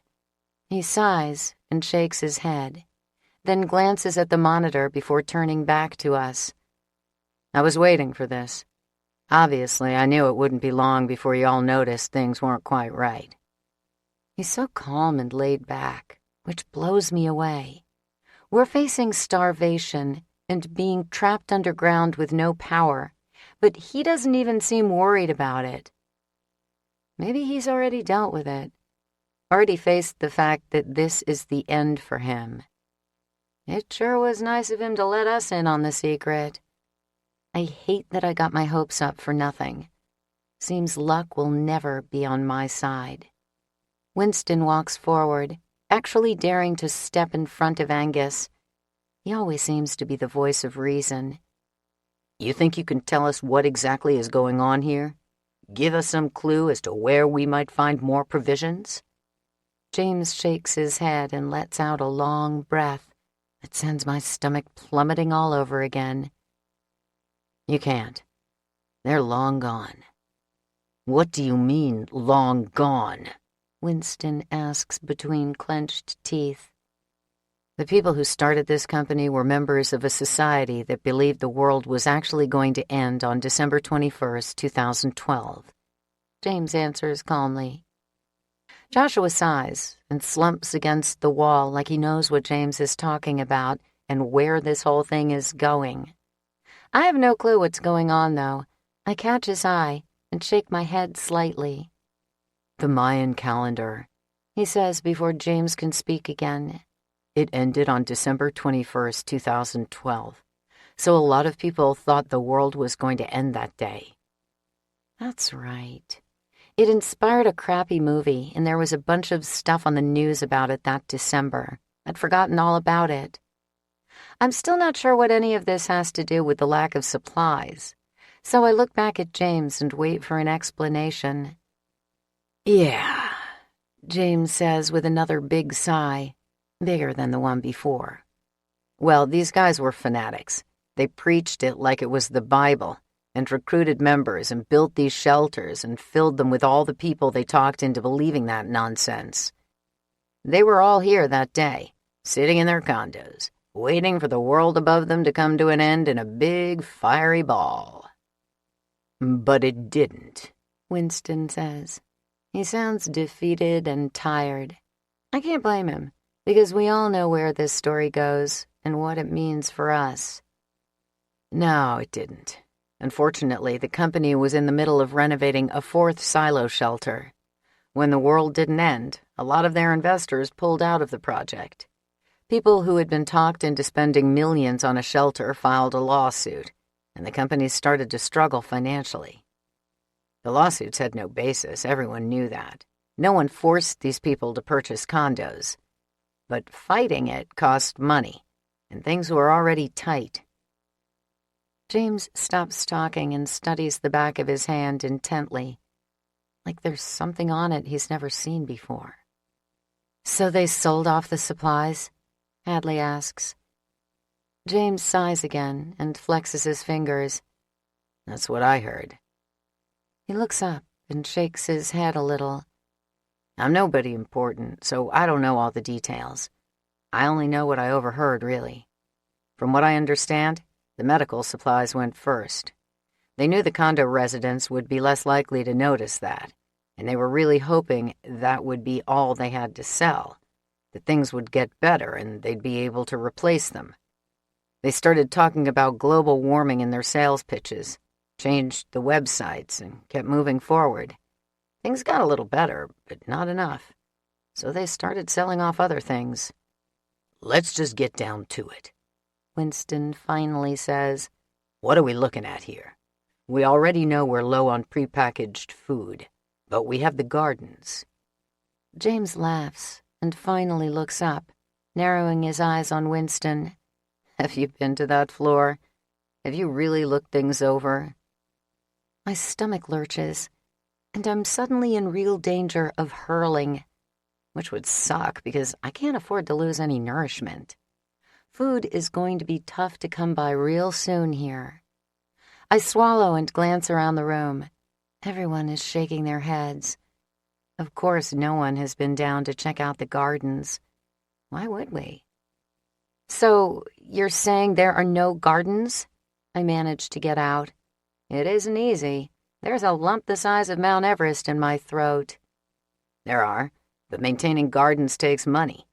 It hasn't actually been a priority on the company's list. You may be able to find some vegetables and fruits that are salvageable, but probably not much. The good news is, if you work at it, things are set up so they will grow. It's just going to take time. So we gotta get us some food in the meantime, Axl says out of nowhere, making me jump. He's right next to me, but he's been so silent this entire time I had actually forgotten he was here. I glance at him now. He's just as calm as ever, which I just can't comprehend. Even he has to be worried. James nods, but he's still frowning. And fuel. They sold most of that off too, as I'm sure you've already discovered. What about the wind turbine? Winston asks. How much power can we reasonably get from that? James shrugs, and he suddenly looks tired. I'm not sure how old he is, 35, 40 maybe. But at the moment, he appears 10 years older. The bags under his eyes are so prominent, it's all I can look at. He's had this weighing on him since he got here, waiting for all of us to figure out that we're not as safe as promised. Look, I don't know a lot about the power grid. I've been looking through things and studying the manuals, but I'm still not sure. We get wind out here, so that's good. But there's one wind turbine, and this is a big facility. It isn't going to provide enough energy to power the whole thing. The diesel we have now will be good for 3 weeks, maybe a month with the whole structure running the way it is. If we cut power on certain levels, we could make it stretch. After that, the wind turbine will be enough to run emergency lighting and the air filtration system. We conserve energy, Winston says, scratching his beard. We turn off the power on any unnecessary levels. Yeah, that's right, Axl says. And we're gonna have to go out and get us some supplies, find some food, some more fuel. Vegas is the closest city, I mumble. I'm talking to myself, really. Trying to psych myself up for the trip, I guess. Just the thought makes me more nauseated than before. But there's no doubt in my mind I'm going. I'm a good shot, and I'm quick. And I have nothing to lose if I don't come back. Shit, Angus growls. That little vein is back on his forehead, and for a moment, I'm pretty sure he's going to punch the television screen next to him. We gotta get everybody together and go over plans, round up the food, put one person in charge of it, and ration it out, Axl says, and get to Vegas as soon as possible. 5. Well, you're all just going to have to leave. You didn't pay for one of these condos anyway. Mitchell yells for what feels like the 100th time. His high-class demeanor has slipped away and been replaced with panic.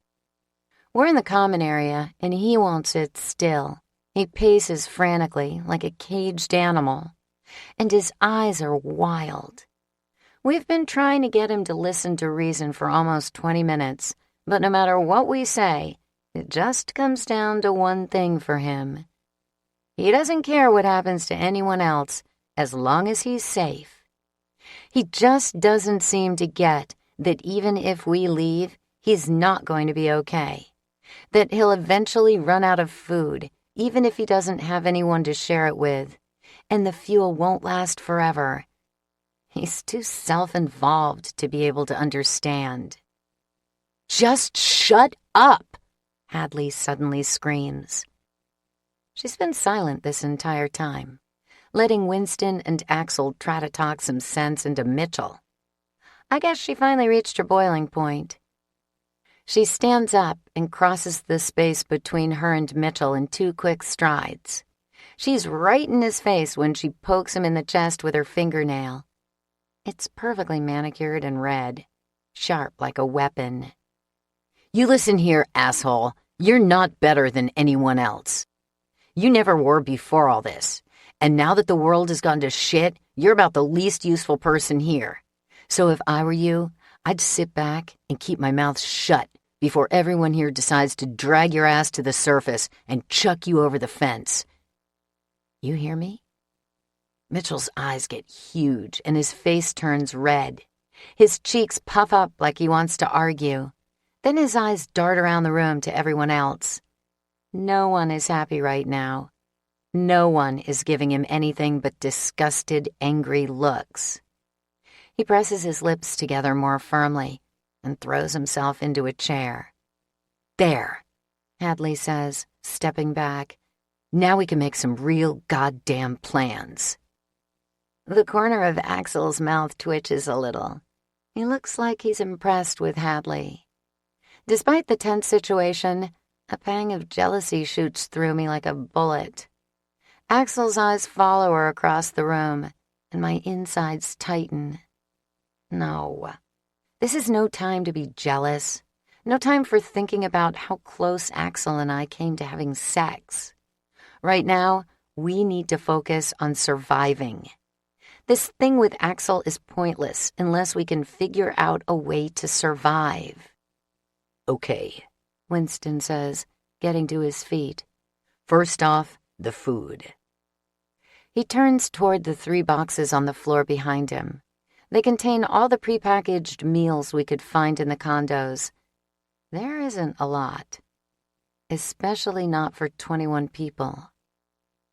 We're going to try and stretch it out until we can get some more provisions. That means rationing. Everyone is down to 1 meal a day, except Sophia, Arthur, and the kids. Why did they get more food? Lila pushes out her bottom lip and looks toward Al like he'll be on her side. He doesn't even glance her way, which only makes her pout even more. She's been about as helpful as Mitchell so far, only slightly less angry. Because they're kids, I say, rolling my eyes. Sophia's pregnant and Arthur is sick. I don't need any special treatment, Arthur says, standing up. I've lived a long life. If I can't get by on 1 meal a day like everyone else, then it's my time to go. Winston scratches at his beard. It's thicker than it was a few days ago. I guess he hasn't bothered to shave. We'll talk about it. For now, this is what we decided. Who put you in charge? Lila asks. Shouldn't we, vote or something? We decided as a group. Winston doesn't even look at Lila this time, and his jaw tightens. I can tell he's fighting the urge to yell at her. Now back to the food. We're going to get a group on the gardens right away. Sophia, Jessica, Parvati, and Arthur are going to go down there to see what they can find that's still good. After that, they're going to do some reading and figure out what we need to do to get some more crops growing. Everyone will get fresh food in addition to their 1 packaged meal. Sound good? Everyone nods, and not even Mitchell or Lila dare to argue, which is good. The vein on Angus's forehead pulsates every time he looks at Mitchell. I know he's just itching to get his hands on him. I wouldn't stop him, that's for sure. The prick needs to be put in his place. In addition to that, we're going to shut off the power on all the levels that aren't completely necessary. That includes the pool. Sorry, kids. And the theater is off limits. Mitchell grumbles and Lila whines, but Winston doesn't give them a chance to get any real words in. We have to keep the power as low as possible until we get some more fuel. He stops talking and nods at Axl. Now for your part. Axl stands and looks calmly around the room. We gotta make a run to Vegas and get us some supplies. It's gonna suck and people might die. Who's in? The speech is so Axl that I almost smile. Short and sweet. I'm going. He nods and doesn't even glance my way as more people volunteer. 8 of us in all. Angus and Axl, me, Trey, Winston, Anne, James, and, surprisingly, Hadley. 8 of us ready to risk our lives in Vegas. I can't help feeling that we've all volunteered to shorten our asses. Even if we get through 1 trip okay, there will be more. I don't know how this Walking Dead shit works, but I'm pretty sure they aren't going to die anytime soon. They're already dead. With that decided, people start to wander off to whatever tasks they were assigned. Mitchell, who was given nothing to do, hurries off to his room like he's afraid he's going to get jumped. Leela huffs and grabs a drink before following him. The 8 of us that volunteered to head to Vegas gather together around the bar to make plans. It's tough to tell what everyone else is thinking, but the idea of heading to Vegas makes me want to drink, so I start pouring shots. We ain't sending everybody out at once, Axl says. He throws back a shot, barely reacting to the alcohol, then sets down the glass. When I offer to pour him a second, he shakes his head. He isn't a big drinker, due to an alcoholic mother, so I'm not surprised. Probably just wanted to take the edge off before heading off to the slaughter. I'm thinking a group of 4 to start off.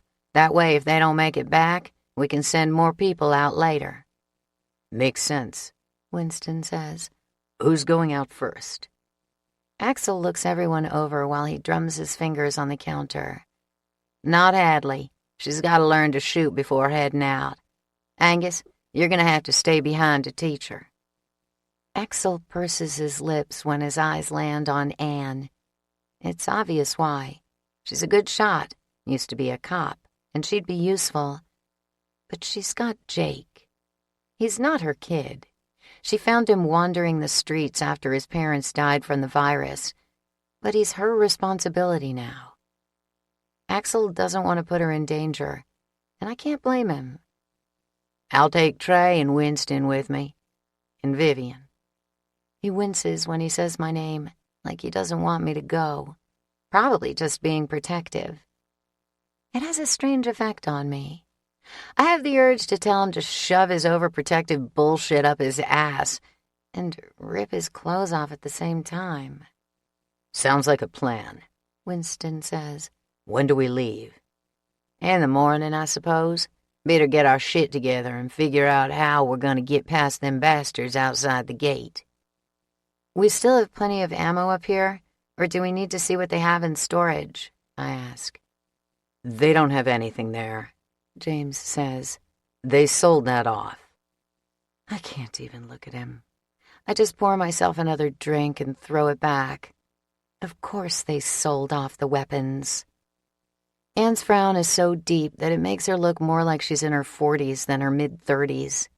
Her short brown hair is messy, and she swipes her hand through it nervously, making it even messier. She won't stop looking toward Jake, who's playing on the other side of the room with Ava. "Since I'm not going tomorrow, I'm going to head out, get Jake and Ava downstairs and ready for bed." Axl nods, and his lips are so tight I'm surprised he can talk. "Sounds good. We'll use you next time." Anne's eyes move toward him, and the smile she gives him is quick. She rushes away, like she's afraid Axl will change his mind. I know her type. She's not scared of dying. She's afraid of leaving Jake alone. Who can blame her for that?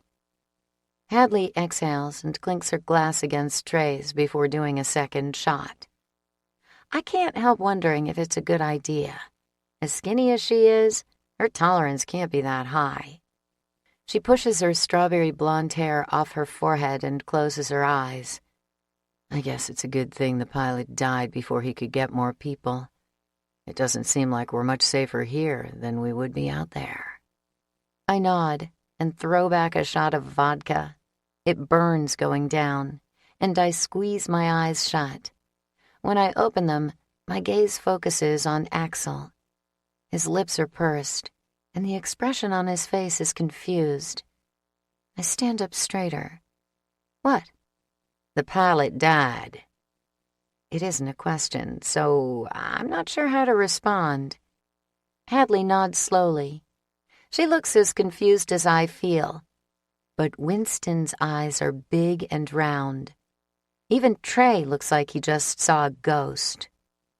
"Here?" Winston asks. Dread comes over me, and I suddenly have the urge to slap myself in the forehead. Hadley told me the pilot died here, more than once. Why didn't I think of it before now? "What did you do with the body?" Angus asks. Hadley's eyes get big, and James starts to sweat. They hadn't thought of it before now either. Why would they? Before we showed up, they didn't have a clue about the undead. And since then, it's been so crazy. "Bottom level," James says. "There's a freezer." Damn! Angus throws back yet another shot. He's been hitting it pretty hard. "Bastard's probably down there running into the walls trying to get out." "Maybe not," Trey says hopefully. "What if the cold prevented him from coming back? What if the freezing temperatures stopped him?" Axl hops up and shakes his head. "Guess we'll find out. If it does, we might want to think about heading up north come winter. We ain't gonna get no freezing temperatures out here." Winston nods and pulls himself up. "Only one way to know for sure."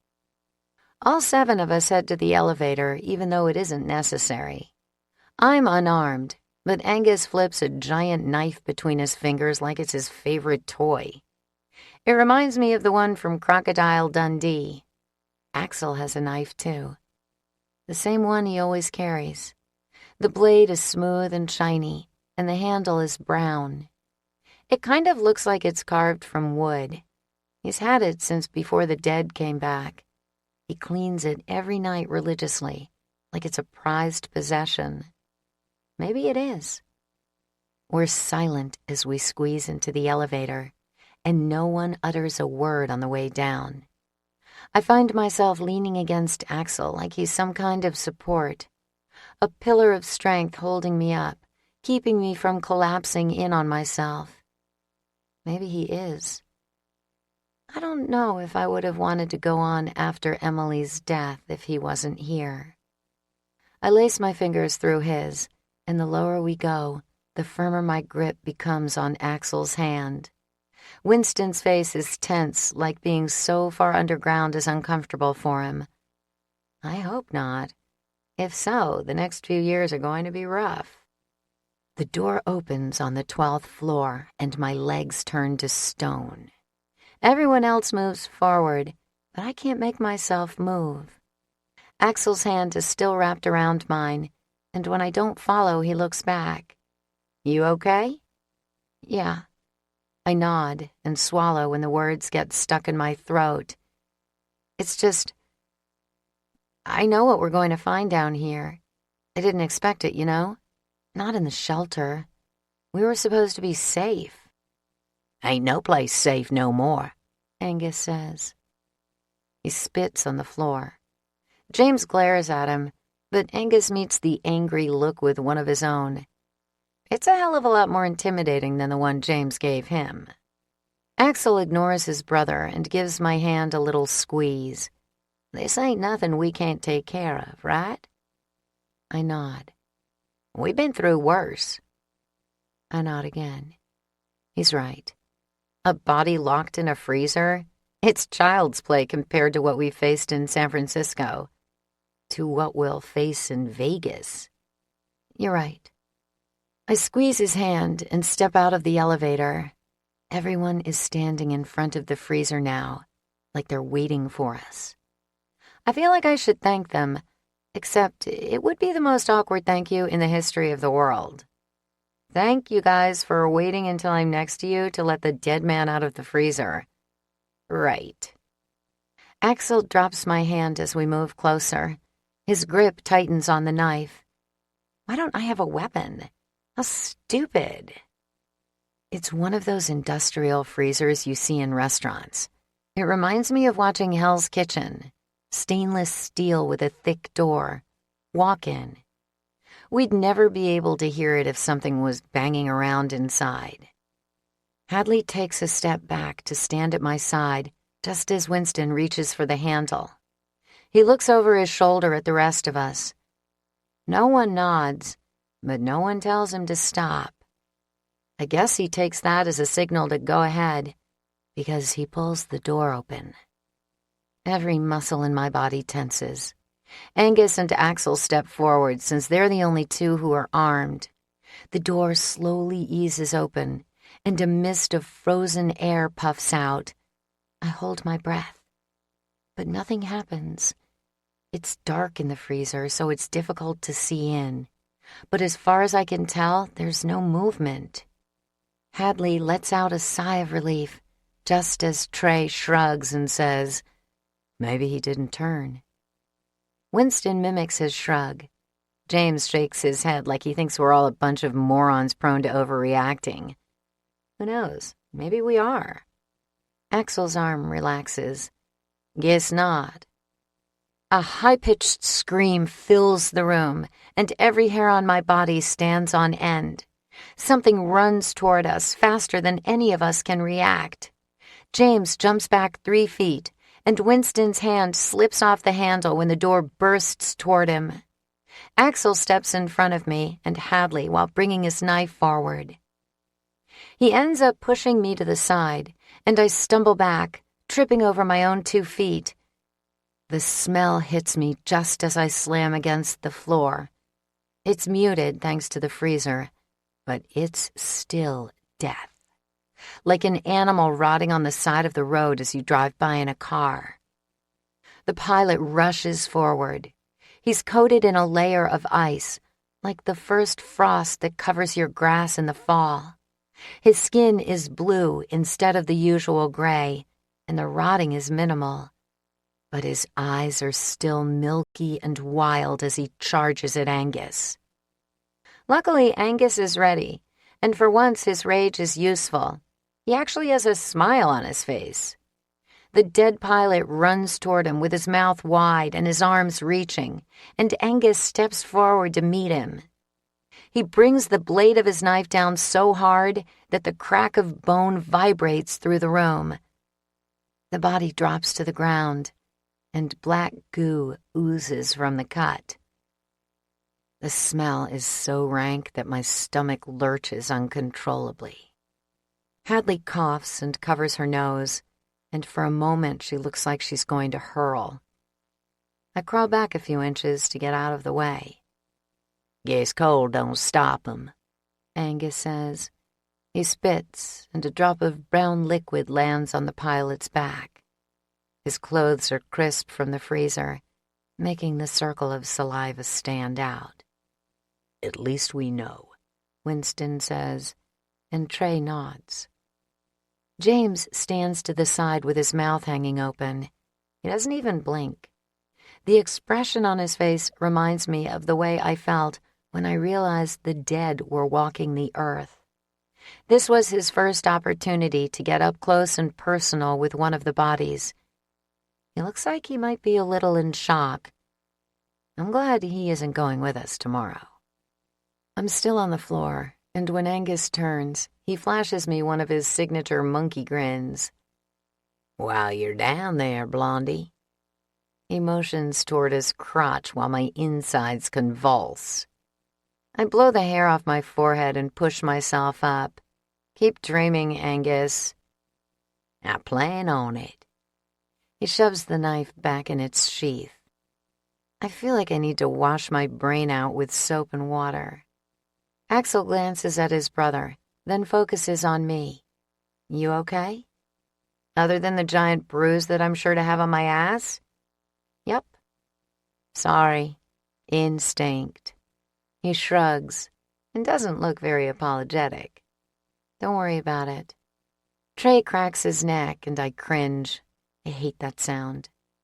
"Guess we better bury this guy." Hadley's face is white, and I'm not sure she would survive a trip to the surface right now. Plus, I feel like I'm covered in a layer of slime after Angus's comment. I grab Hadley's arm and turn to the elevator without even looking at anyone else. I need a shower. We're going to head back to my condo. Have fun with that. 6. "Are you scared?" Hadley asks. I look up from the dresser and sink my teeth into my bottom lip. She stands in the doorway of my bedroom while I dig through the closet and dresser. Her skin is still pale after her first encounter with the undead, and her eyes look too big for her face. She reminds me of a frightened child. I don't know. I bite down harder on my lip and think about going, about facing a city full of those monsters, about the possibility of not coming back, of someone else not coming back. I look away from Hadley and stare at the carpet. The tightness in my stomach when I think about something happening to Axl tells me exactly what I'm afraid of. I don't want to lose anyone else, especially not him. You scared of losing him? It's like she's reading my mind. When I tear my gaze away from the floor, her emerald eyes are calmer, curious even. She studies me like she'll be able to read my mind if she looks hard enough. She walks in and sits on the edge of my unmade bed. You could have just told me this morning that something was going on between you two. Nothing is. I sit next to her. Not yet, anyway. That isn't what it seemed like when you two came out of the sauna. It's complicated. Axl is complicated. This thing has been hovering over us since I got sick. Hadley's eyebrows shoot up. Oh yeah, she doesn't know about that. We were traveling. We'd just picked up Joshua and just learned how bad the virus really was. Axl, Angus, and I were waiting to see if we'd catch it. We didn't know if we were immune. I stare at my hands as the memory presses down on me. I'll never forget how hopeless I felt when I thought I was going to die. I woke up one morning sick, and we thought it was the end. Angus wanted to ditch me, but Axl wouldn't let him. He took care of me. Better than my own mother ever did. You should go to his condo. Have some time with him before you head out. What if one of you doesn't make it back? My whole body tenses, and I can't take my eyes off my nails. The red polish is chipped now, probably from fighting off the dead. I guess having nice nails is a thing of the past. I should peel them off. They're not real anyway. Not much of who I was before all this started was real. Not my nails, not my hair, not my boobs, not even my personality. When I stole all my dad's cash and ran out on him, I did everything in my power to change who I was. Worked on dropping my low-class dialect, took a few college courses, bought nice clothes. I wanted anyone who saw me to think I was someone, because I had always felt like nothing. It was all just a show, though. At the end of the day, I still went to a club and danced naked for cash, then crawled home to my hole of an apartment. It wasn't until the virus hit that I started to feel like I belonged somewhere. How pathetic is that? Are you still here? Hadley asks. I look up and let out a tense laugh. Yeah, kinda. Just thinking things through. It's obvious you want to be with him, so do it. I swallow and nod slowly, but I'm not sure. Which would be worse, having one night with him and watching him die, or never having a night with him at all? Maybe that will make it harder, being there in the middle of all that, trying not to focus on him. You should at least talk to him. She has a point. I jump off the bed and take a deep breath like I've decided what to do, even though I still feel as lost as I did the day my mom walked out on me. Well, I'm going to have to go somewhere, because there is nothing in this condo I can wear. I glare at the closet. I've been searching for something suitable to wear while killing the living dead. There's nothing, of course. I'd be set if I were getting ready to walk down the red carpet, though. Did your friend think she was packing for the Academy Awards or what? Hadley laughs and shakes her head, but her expression is pained. It's going to be a while before any of us can think about the past without being sad. That's just how she was. She loved being the center of attention. I snort. I can relate. It's usually a trait people use to cover up insecurity, but I don't say that to Hadley. No reason to trash her friend. It's not like she's coming back. Well, she probably did, but none of us will ever be back in Hollywood to know for sure. It takes me 3 tries before I get up the nerve to knock on the door, and even then my hand shakes. Why am I so nervous? I wasn't nervous in the sauna earlier, so it just seems stupid now. Angus answers the door, of course. Luck has never been on my side. He purses his lips and crosses his arms over the chest, then leans against the doorframe like he wants to prevent me from going in. You come for more condoms, or to fuck my brother? I roll my eyes and fight the urge to punch him. It isn't easy. God, Angus, can you ever just be normal? I came to see if there are any women's clothes in this condo. There's nothing but evening wear and lingerie in mine. He grunts and pushes himself off the wall, then steps aside so I can walk in. In the back bedroom. Thanks, I say as I head back. I push the door open without knocking. Angus didn't indicate that anyone was in the room, so it's a bit of a shock to find Axl standing there with his back to me. His hair is damp, like he just showered, probably had to after dragging a body to the surface. He's shirtless, and his pants sit low on his hips, revealing the waistband of his boxers. God, he's sexy. He turns around, and my heart pounds when the corner of his mouth twitches just a bit. I've come to love that little half smile. Don't you knock? I was looking for some sensible clothes, jeans and a t-shirt. Mine are all dirty, I blurt out. I realize it doesn't answer his question, but at the moment, I'm too focused on his bare chest to think straight. He tilts his head toward the dresser. There's some in there.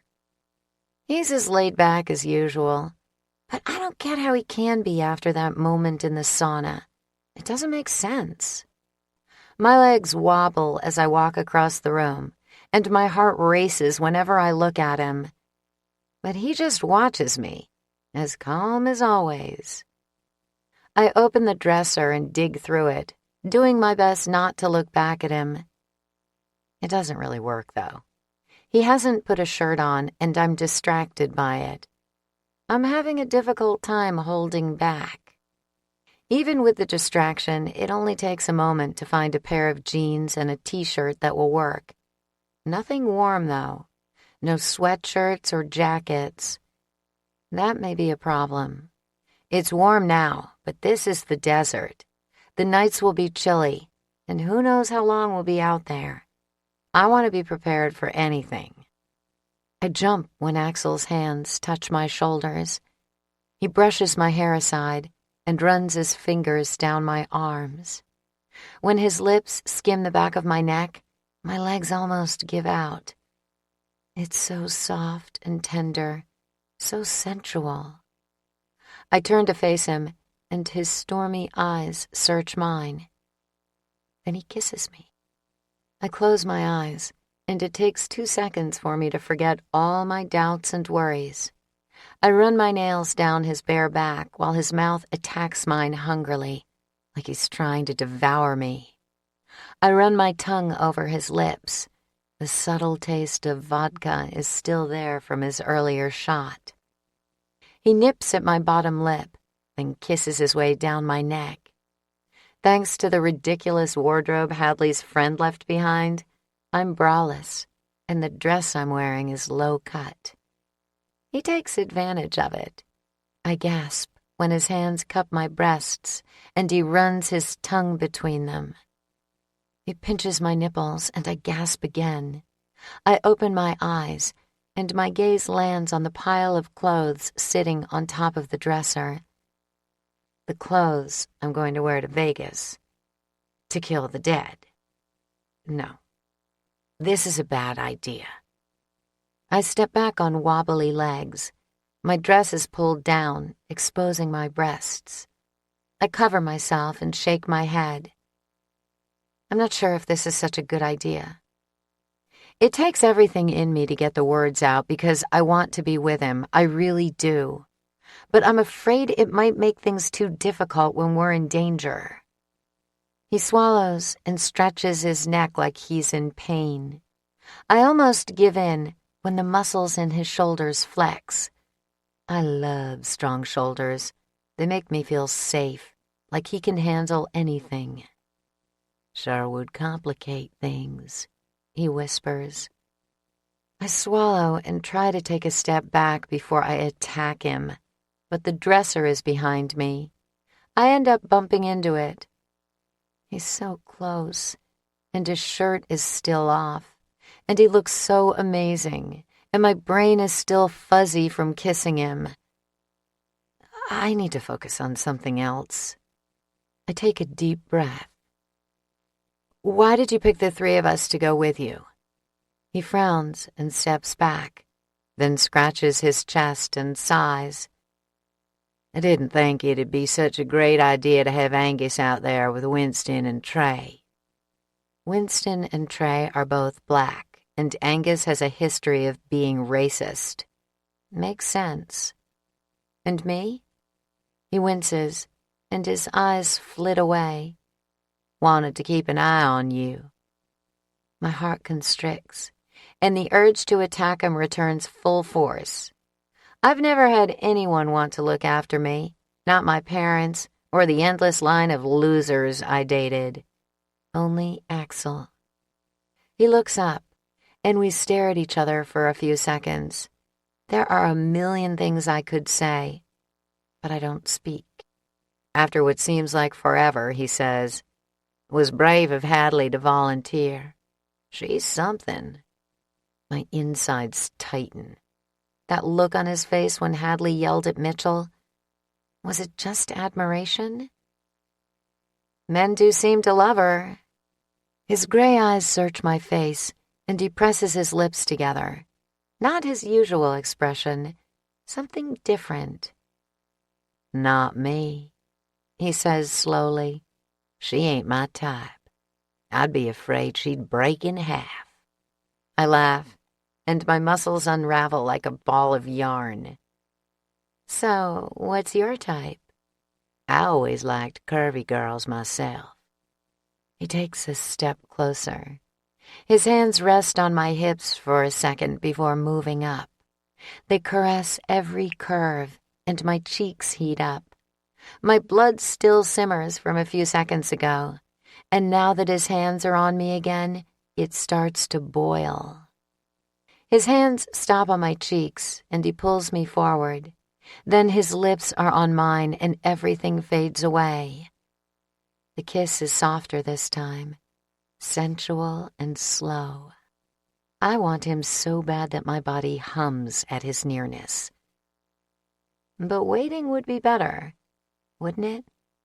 My heart pounds when I pull away. Would it make things too complicated in Vegas if we slept together now? His hands drop to his sides, and he sighs. He swipes his hand through his dirty blonde hair. "Probably," he says. "We should hold off for now. Wait till things have settled down a bit." What if they don't? My voice is breathless, almost desperate. That's how I feel. Like if I don't have him now, I'm throwing away my only chance at happiness. He gives me a half smile and shrugs. He doesn't seem to have an answer to that question. Then again, neither do I. 7. There's a good-sized group of people to see us off when we meet in the common room at 6 in the morning. Hadley and I are the last to stagger in. It was a rough start for me. I took a sleeping pill, courtesy of Joshua, so I could get some real rest before we left. I'm sure I'll feel more rested later, but at the moment, I'm walking through a fog. "'Bout time," Axl snaps. I'd be offended if I weren't used to it. I give him the finger and lean against the wall.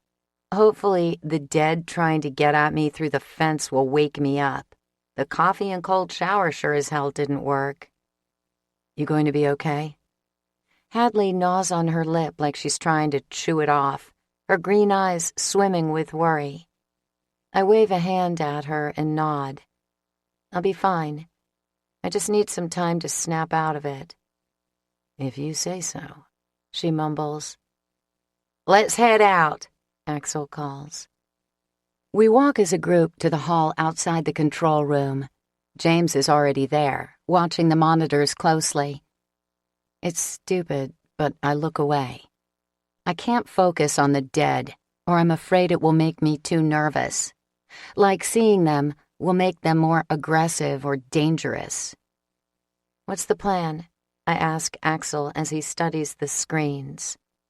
"First, we're gonna get to the car. Once we're in, Angus is gonna throw a flare over the fence, away from the gate. Hopefully that'll draw them away, so's he can get the gate open.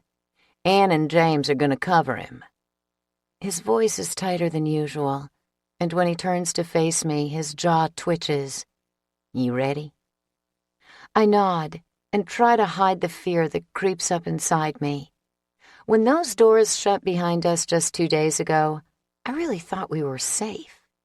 Now we have to go back out there and not only face the dead surrounding the fence, but the ones in Vegas too. I can't believe it. I double-check the knife at my waist and make sure my gun is loaded for the 100th time this morning. My pack feels heavy, and the straps dig into my shoulders. I'm not sure why. There isn't much in there but a few bottles of water and some more bullets. I adjust the straps, but it doesn't do any good. Be careful, Hadley says. I'm more than a little shocked when she pulls me in for a hug. I saw this lying on the floor in your room. Thought you might want it. She slips something in my back pocket. When I pull back, she flashes me a grin. I give her a questioning look and shove my hand in the pocket. The plastic condom wrapper crinkles when I touch it. Seriously? She shrugs and shoves me toward the stairs. You never know. Just want you to be prepared for any scenario. Thanks. I roll my eyes, but she's behind me now so she can't see. James drags himself out of his chair and heads for the door. He types in the code, and the little red light on the keypad goes out, and the green one next to it lights up. He glances over his shoulder at Axl, then nods once before pulling the door open to reveal the dark staircase. Axl starts up, and I follow him on shaky legs. I grip my gun tighter. I'm ready. Or as ready as I'll ever be anyway. Can anyone ever really truly be ready for a zombie apocalypse? I don't think so. When we reach the top of the stairs, Axl pauses and looks back at us. He's carrying his own pack, as well as a bag of guns, and he adjusts them while his eyes hold mine. They dart away, and he takes a deep breath. Y'all ready? Winston and Trey are next to me, with James, Angus, and Anne at the back. They all look as tense as I feel. The three of us give a nod. Axl takes another deep breath, then pushes the door open and charges out of the building. I'm out the door behind him before he's taken 2 steps. The sun isn't up yet, and the air is still cool. There's a slight breeze, and it blows my hair into my face as I run to the car, bringing with it the stench of death. The smell is so much stronger than it was 2 days ago.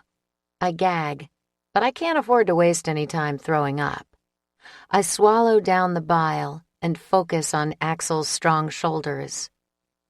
Winston and Trey's footsteps mingle with the moans of the dead. The more time that passes, the louder the wails get, growing more and more frantic with each step we take. I'm panting by the time I reach the passenger side of the Explorer. I'm pretty sure it's more from fear than exertion. The good news is, I was right. Facing a horde of the undead sure did wake me up. I rip open the door and climb inside, slamming it behind me, just as Trey and Winston climb in the back. Axl is busy with the wires under the dash, trying to get the car started. We don't have a key since we stole the thing, and he has to hotwire it to get it going. Luckily, he's experienced, and in less than a minute, the engine purrs to life. Seatbelts, he says tensely when he puts the car in drive.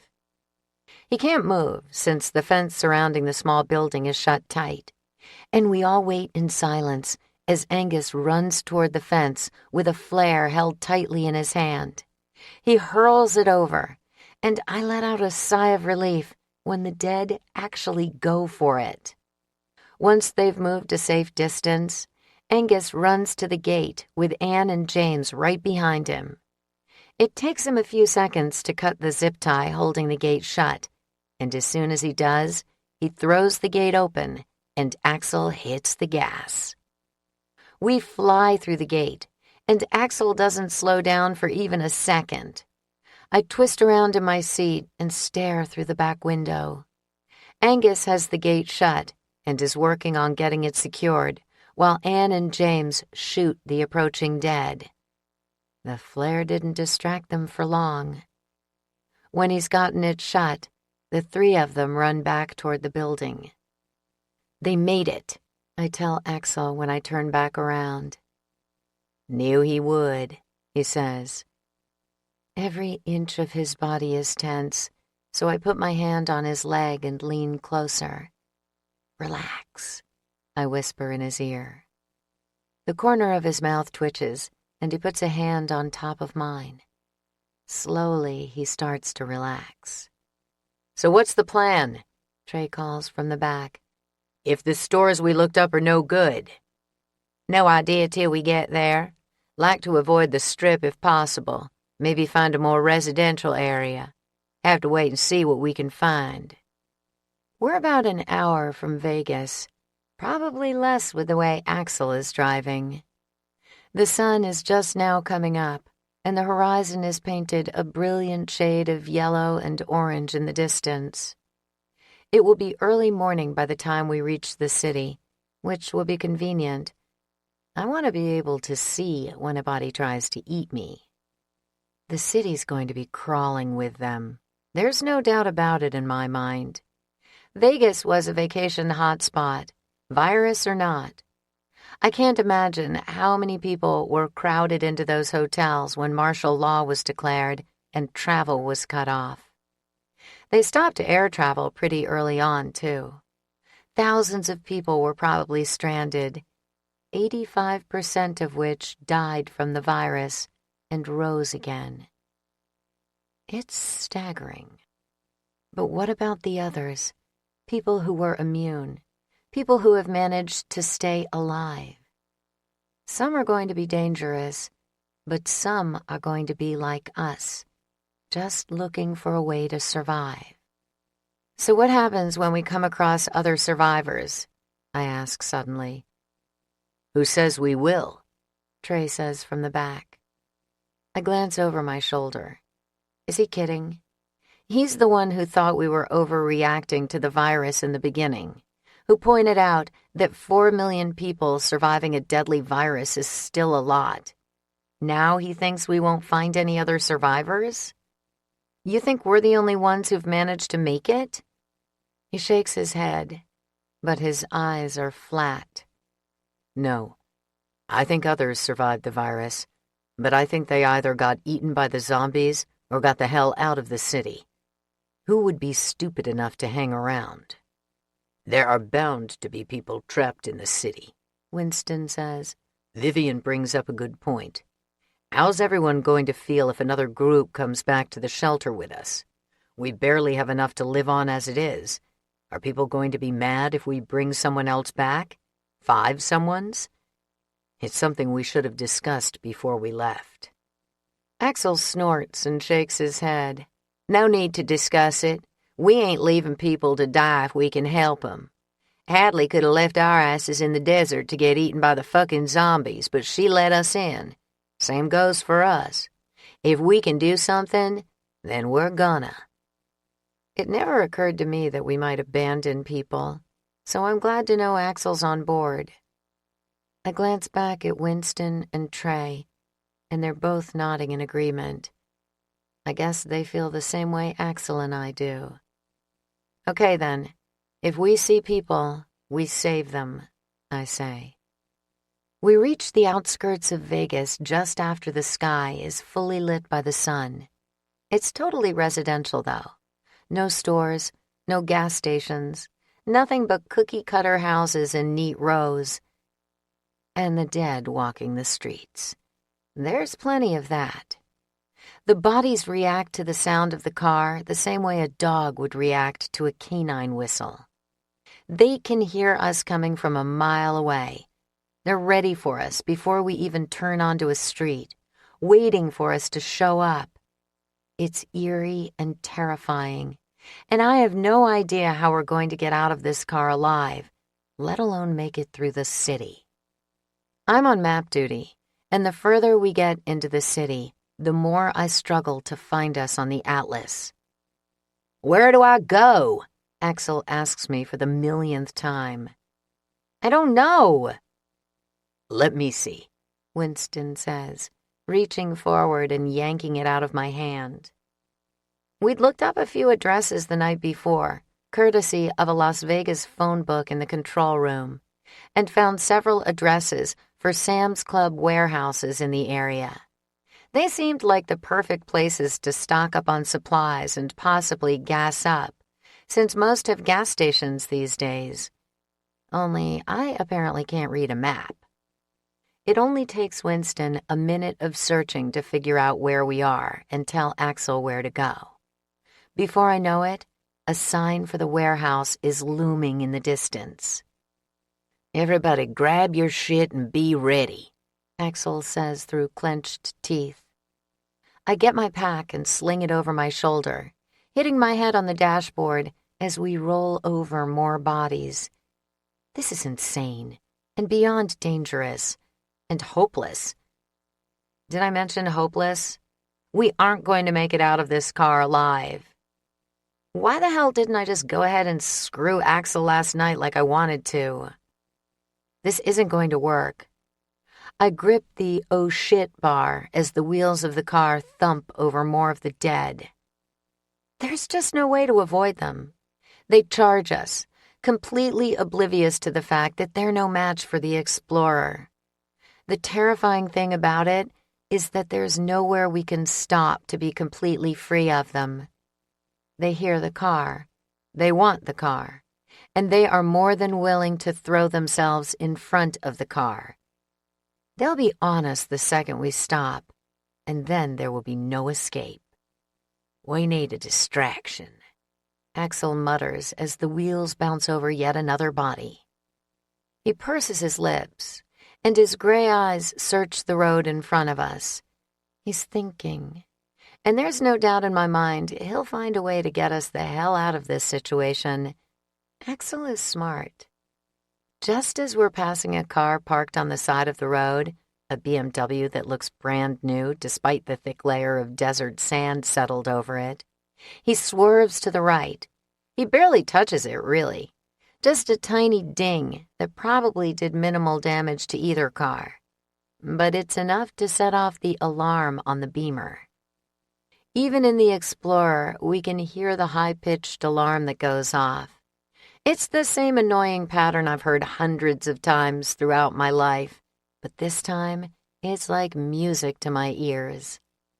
Suddenly, the dead are no longer interested in the purr of the Explorer's engine.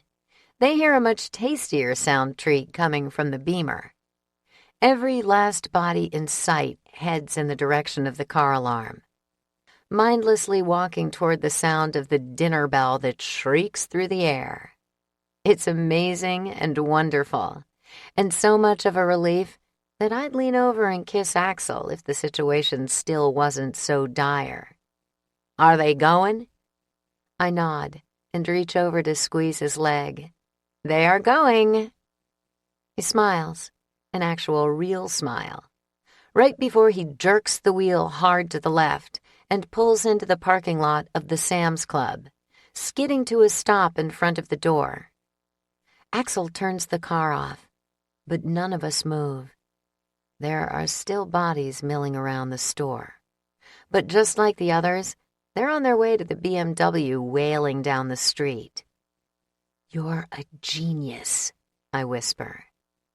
He gives me a quick smile before growing serious. We're gonna wait just a couple minutes.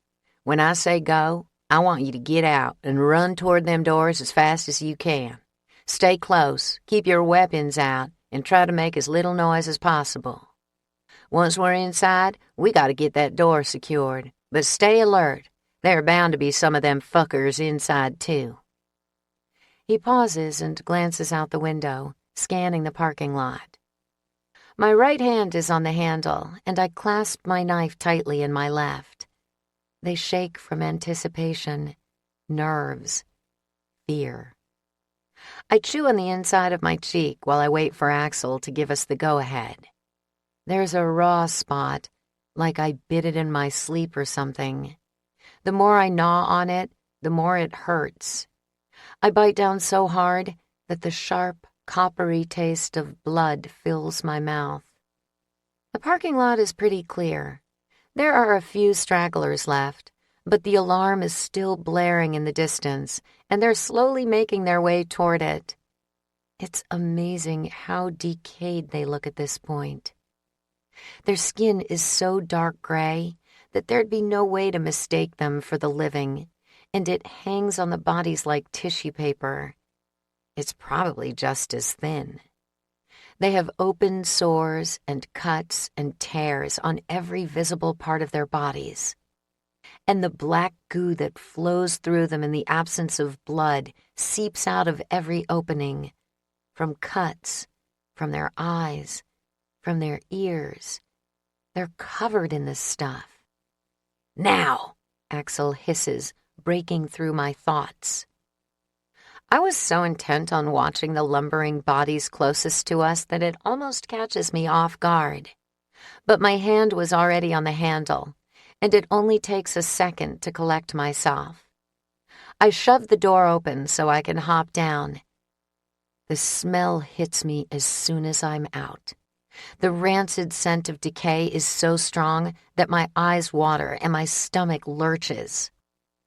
I focus on not breathing through my nose and shut the car door as quietly as speed will allow before taking off toward the store. Winston and I have to run around the side of the car to reach the door since we're on the opposite side, and Axl has it open by the time we get there. I rush inside, joining Trey in the darkness. He has a flashlight in his hand, and he's standing in the doorway with it shining into the store, keeping watch for anything that might be lurking between the shelves. My hands shake as I fumble in my pack, searching for my own flashlight. Why hadn't I thought to get it out in the car? Breathing in and out is difficult. The stench inside the store is strong. The smell of rotten meat and produce, on top of the dead that are most certainly wandering the aisles, has mixed together to create an odor so strong and unique that there's no way to even describe it. It makes my eyes water. Even breathing through my mouth doesn't help. I can taste it.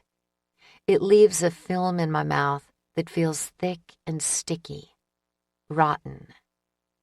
I pull the collar of my t-shirt up over my nose and mouth, desperate to diminish the stench. Axl and Winston join us after moving 2 rows of shopping carts to block the doors. The tension between us is as strong as the smell in the store. It's dark in here, and there are almost no windows to help us see. The further back we get, the more dangerous things will be. "Now what?" I ask. Even though I whisper, the sound of my voice cutting through the silence makes me jump. "We should do a sweep first," Winston whispers. "Try to hunt any down so we can load up on goods without any surprises." "Yeah, that sounds good. That way we can check out the other doors, too. Make sure nothing's open." Axl's still nodding in agreement when he steps forward. "Stick together." I swallow and follow him with my shirt still up over my nose. I have no intention of wandering off. We make it halfway through the store, to the center where all the clothes are on display, before we spot the first body. Its back is to us, but it turns as soon as the beam from Winston's flashlight is on him. It used to be a him, anyway. Now he's a mindless body with only one eye. He opens his mouth and chomps at us as he walks forward. He's wearing a short-sleeved shirt, and there are bite marks on his arm. He must have gotten bitten and came in here to hide. Maybe he was like us and hoped he wouldn't turn from the bites, that this outbreak of the living dead was nothing like the ones Hollywood had depicted over and over again. He was wrong, of course, just like we were. The body stumbles a little as he walks forward, almost falling down, but he rights himself and raises his arms, His hands grip the air as he moves forward, reaching for us. Axl doesn't let him get close. Without saying anything, he walks over to meet the body, swiping his hunting knife through the air and sinking it into the skull. It squishes in, spewing out black stuff that splatters onto the table of shirts next to them. The body collapses, and Axl uses the clothes to clean the blade of his knife before turning back to us. "They're decaying fast," I say through the fabric of my shirt. "Maybe they'll just waste away?" It comes out as a question, like I want someone to reassure me that everything will in fact be okay. As if they know more than I do. "We can only hope," Winston mutters as he starts moving forward again. We head to the back of the store as planned. We don't encounter any other bodies along the way, but the place is huge. We could have missed them. I just hope we don't have any surprises down the road. The back room is packed to the ceiling with the store's excess inventory. Just the sight of it fills me with hope. If we can find a truck, we can load it up with canned and boxed food, and we'll be set for years. They have everything we need at Sam's. It's bright, but it takes my mind a minute to register why. "Door's wide open," Axl says before I have a chance. He's right. The door to the delivery bay is open, filling the room with light. It's one of those huge silver metal doors that slide up on a track. It's electric. Is it even possible to get it shut when the power's off? Axl walks over to inspect the door, and we follow him. I'm gripping the handle of my knife so tight my hand aches. But with the door open like this, I'm nervous and jumpy.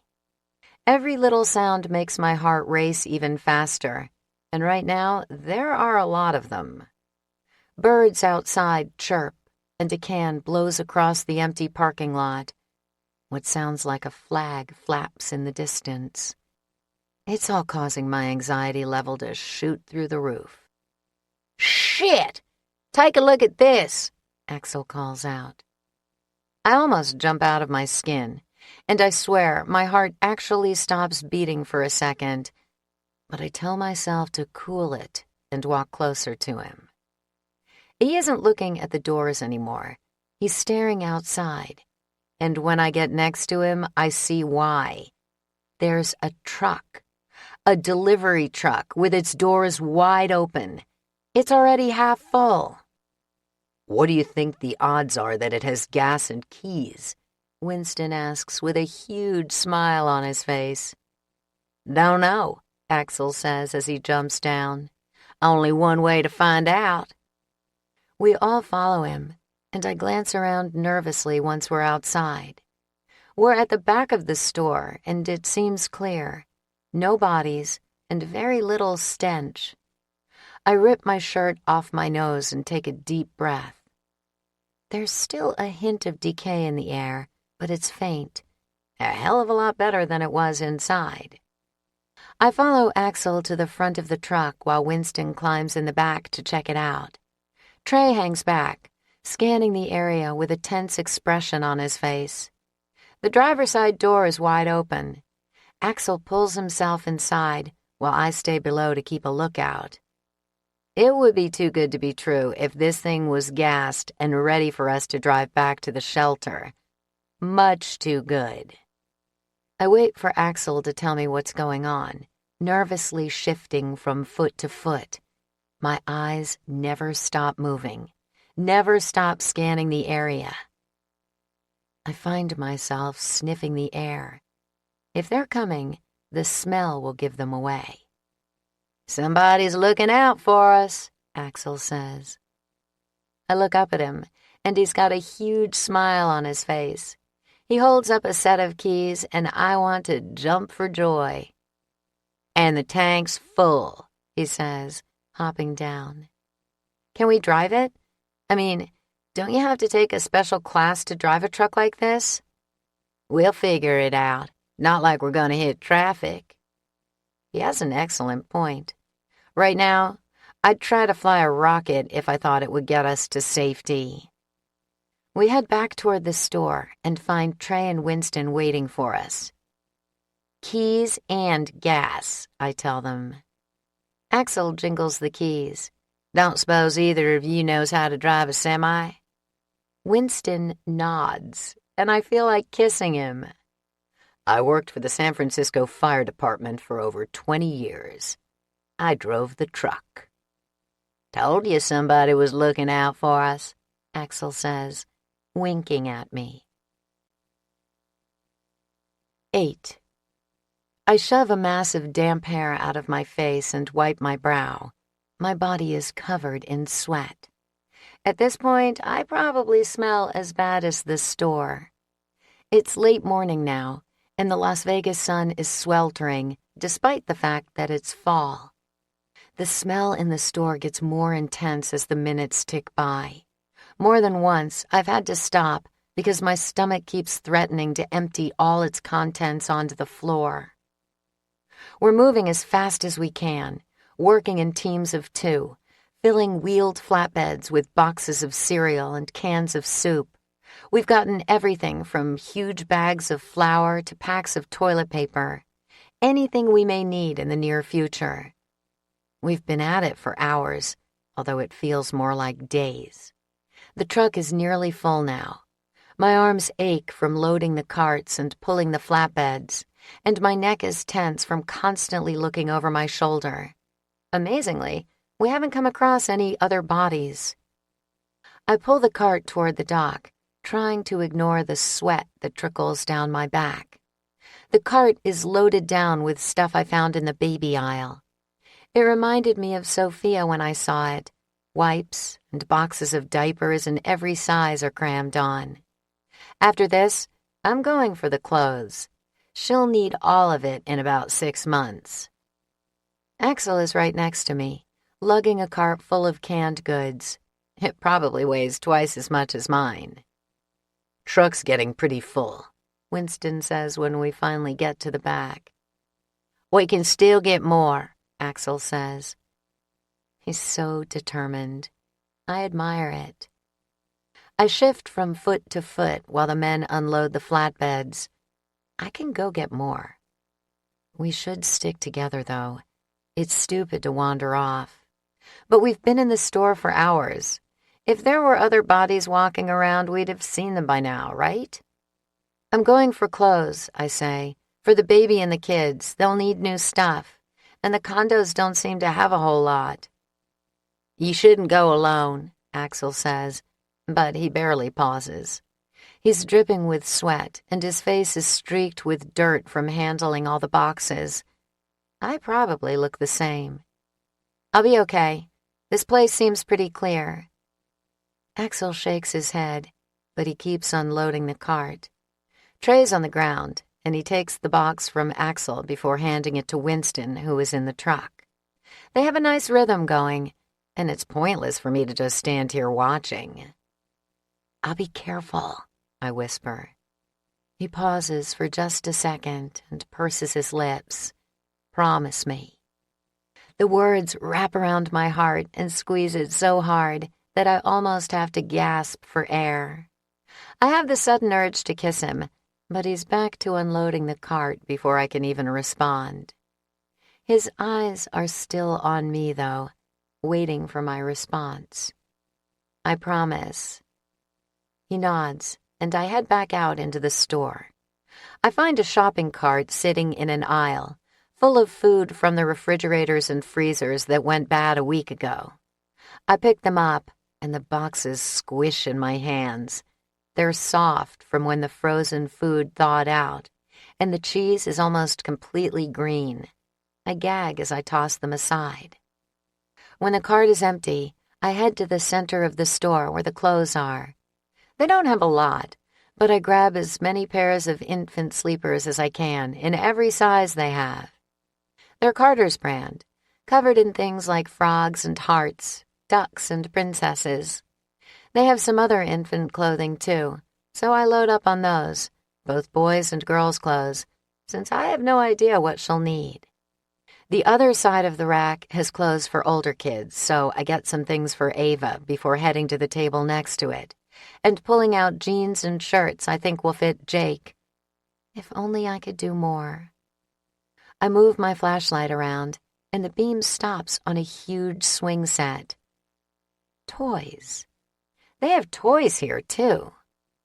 Before heading that way, I glance over my shoulder. The store still looks clear, and it's as silent as a tomb. The thought sends a shudder down my spine. I should head back, but it would be so nice if the kids had a few books and toys to play with. It won't take long if I hurry. I'm rushing when I turn the corner, focused on the swing set looming in the distance. The stench of rot hits me just as my cart slams into the body. My flashlight isn't pointed in that direction, so it catches me completely by surprise. I scream and grope for my knife as the undead man lurches forward. I shove the cart into him as hard as I can, backing away while I desperately try to get my knife free. The damn thing's stuck. "Vivian!" Axl's panicked voice echoes through the store. My heart is in my throat, and I can't force any words out. I stumble back and somehow trip over my own feet, falling to the ground just as I get my knife from its sheath. My elbows slam into the floor. Pain radiates up my arms, and the knife slips from my fingers. It skitters across the floor and into the darkness. My elbows throb. The body in front of me gets around the cart and takes a step closer. The pungent odor of the black ooze is so much stronger and more distinct than the stench in the rest of the store. It's too dark to get a really good look at him, but I don't miss the way his hands grope the air in front of me, reaching for me. I crawl backward and finally find my voice. "Axl!" My knife is gone, and my gun is in my pack, back in the loading bay. I'm weaponless, and the body is so close that I get a whiff of his rotting teeth every time he chomps at the air. It takes another step forward, and his foot lands on my toe. I shriek again and jerk my leg back, scrambling further away. My legs won't cooperate, so I can't get to my feet. My heart pounds, and my mind screams, "Run!" But I can't do anything other than crawl backward. Axl calls for me again, and my heart pounds harder. He's getting close. I call to him, praying he finds me, or I can get my body to cooperate in some way. The dead man in front of me leans down and wraps his bony fingers around my ankle. I scream and kick, and my foot makes contact with his face. It's soft and squishy, and my stomach convulses. The body loses his grasp, and my leg is free. I move back 2 more paces and bump into someone behind me. My heart pounds, and a sob pops out of my mouth when the body is finally illuminated by the beam of a flashlight. His milky eyes move up. A shot rings out, echoing in my ears, and the head of what used to be a man explodes, spraying black goo and decaying flesh all over the surrounding merchandise. I shake, and tears stream down my face when I look up at Axl. Only, it isn't Axl standing behind me. The man points the gun at my head. "You bit?" He's tall and imposing, standing over me with an expression that could freeze a volcano. He's in his late 20s, possibly early 30s, and he's filthy. His blonde hair is greasy and matted, clinging to his scalp. He has a thin blonde beard that has grown out of control. I shake my head, unable to find my voice, and my eyes flit past him as movement catches my attention. He isn't alone. There are several other people standing in the shadows, but it's too dark to see how many there are. "Vivian!" Axl is suddenly there, running down the opposite side of the aisle. Trey and Winston are behind him, and their guns are gripped tightly in their hands. Axl's eyes grow huge when he sees the man holding a gun to my head. "Get the fuck back!" he yells, raising his own gun and aiming it at the man. "Not until I know she hasn't been bitten or scratched," the man responds in a tense voice. Two other men step forward, flanking him on either side. One is in his late 30s. He has a ratty hat pulled down low, covering most of his face. The other is young, probably only 16. They're both armed, and their eyes are just as icy as the blonde man's. The men in my group come to a stop next to my shopping cart, with the dead body lying on the floor between us. "We take care of our own," Winston says. Axl steps forward and holds his hand out to me, but the blonde man stops him. "If she tries to walk away, we'll kill her. We don't need any more of those things walking around. We have a zero-tolerance policy." I'm shaking, but I manage to find my voice. It comes out small and squeaky. "I wasn't bitten." The man doesn't blink, and his finger twitches on the trigger. "We need to be sure. Take your clothes off." "Like hell," Axl growls. He steps over the body and jerks me to my feet. "We ain't stupid. You think we're gonna just let you strip search her and not bat an eye? You ain't touching her." The blonde man shakes his head and doesn't lower his gun. "I won't touch her. I won't take a step closer to her. I just want to be sure she's clean. We've been fooled before." I'm shaking, and Axl is gripping my arm so tightly that he's sure to leave a bruise. But it's clear this guy is serious. He fully intends to kill me if I try to walk away. Maybe he's making it his personal mission to clean out the city. Or maybe he's just seen too many people ripped apart by the undead to stomach seeing someone else turn, even a stranger. Either way, he's prepared to kill me in order to stop me from turning. "I'll do it," I manage to get out. "I'll take my clothes off to prove to you I'm okay." "No," Axl says through clenched teeth. "It's okay." I put my hand on his, the one holding my arm, and slowly loosen his grip until I'm free. It's okay. I turn back to the blonde man and meet his eyes. "If you move, he will shoot you."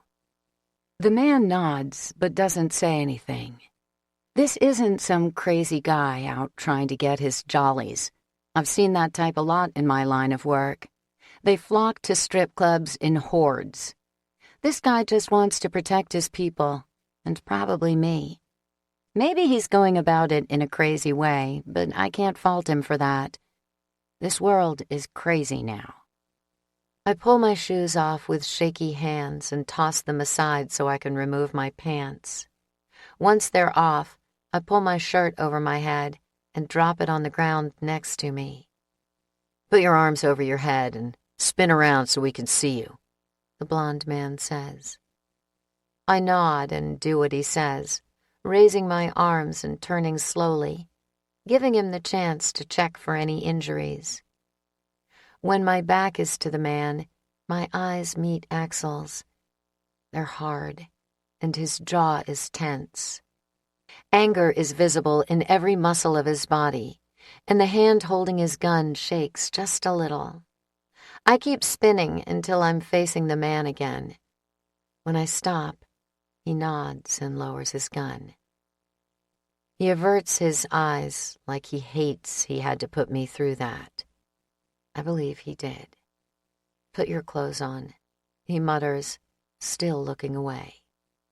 The other men in his group lower their guns as well, and I quickly get dressed. No one moves, and the tension surrounding us is so volatile that it's likely to cause an explosion if I don't do something fast. Once my clothes are back on, I turn to the blonde man and give him a smile, hoping to relax him. Thank you. His eyebrows shoot up, and even in the dark store, the color in his cheeks is visible. He swallows and reaches up to rub the back of his neck. I'm sorry. It's just, we've seen so many people turn. I nod and glance back toward the 3 men in my group. They're still tense, and Axl hasn't lowered his gun yet. It's okay, I say, nodding to Axl before turning back to the men in front of me. I glance behind him, trying to get an idea of who else is in his group. He motions for the others to step forward. There are 4 of them, a woman and 3 children. They're filthy, and their eyes are wide and full of terror. The woman holds a gun that shakes so badly, I doubt she'd be able to hit anything, even at point-blank range. Are you here looking for supplies? Do you have a safe place to hide? The blond man shakes his head and sighs. The sound is worth 1,000,000 words. We've been moving around, hiding in stores and homes, trying to stay safe. We were out of food, though, so we decided to come here and stock up. We just can't keep running like this. We have to get out of the city. The men in my group step forward, and Axl places his hand in the middle of my back. It relaxes me. He's still tense, though, and he's glaring at the blond man in a way that I know means he'd love to punch him in the face. I give Axl a tight smile and nod to let him know that I'm okay. He doesn't relax. We have a safe place, Winston says. The blond man tilts his head to one side and looks us over like he doesn't believe it can be true. Where? About an hour outside the city, I say. You're welcome to come. We have room. Can we trust them? The older man next to him says, speaking for the first time. He pulls the hat off his head and scratches his scalp. He's slight, and his hair is dark and thinning. The skin on his face sags.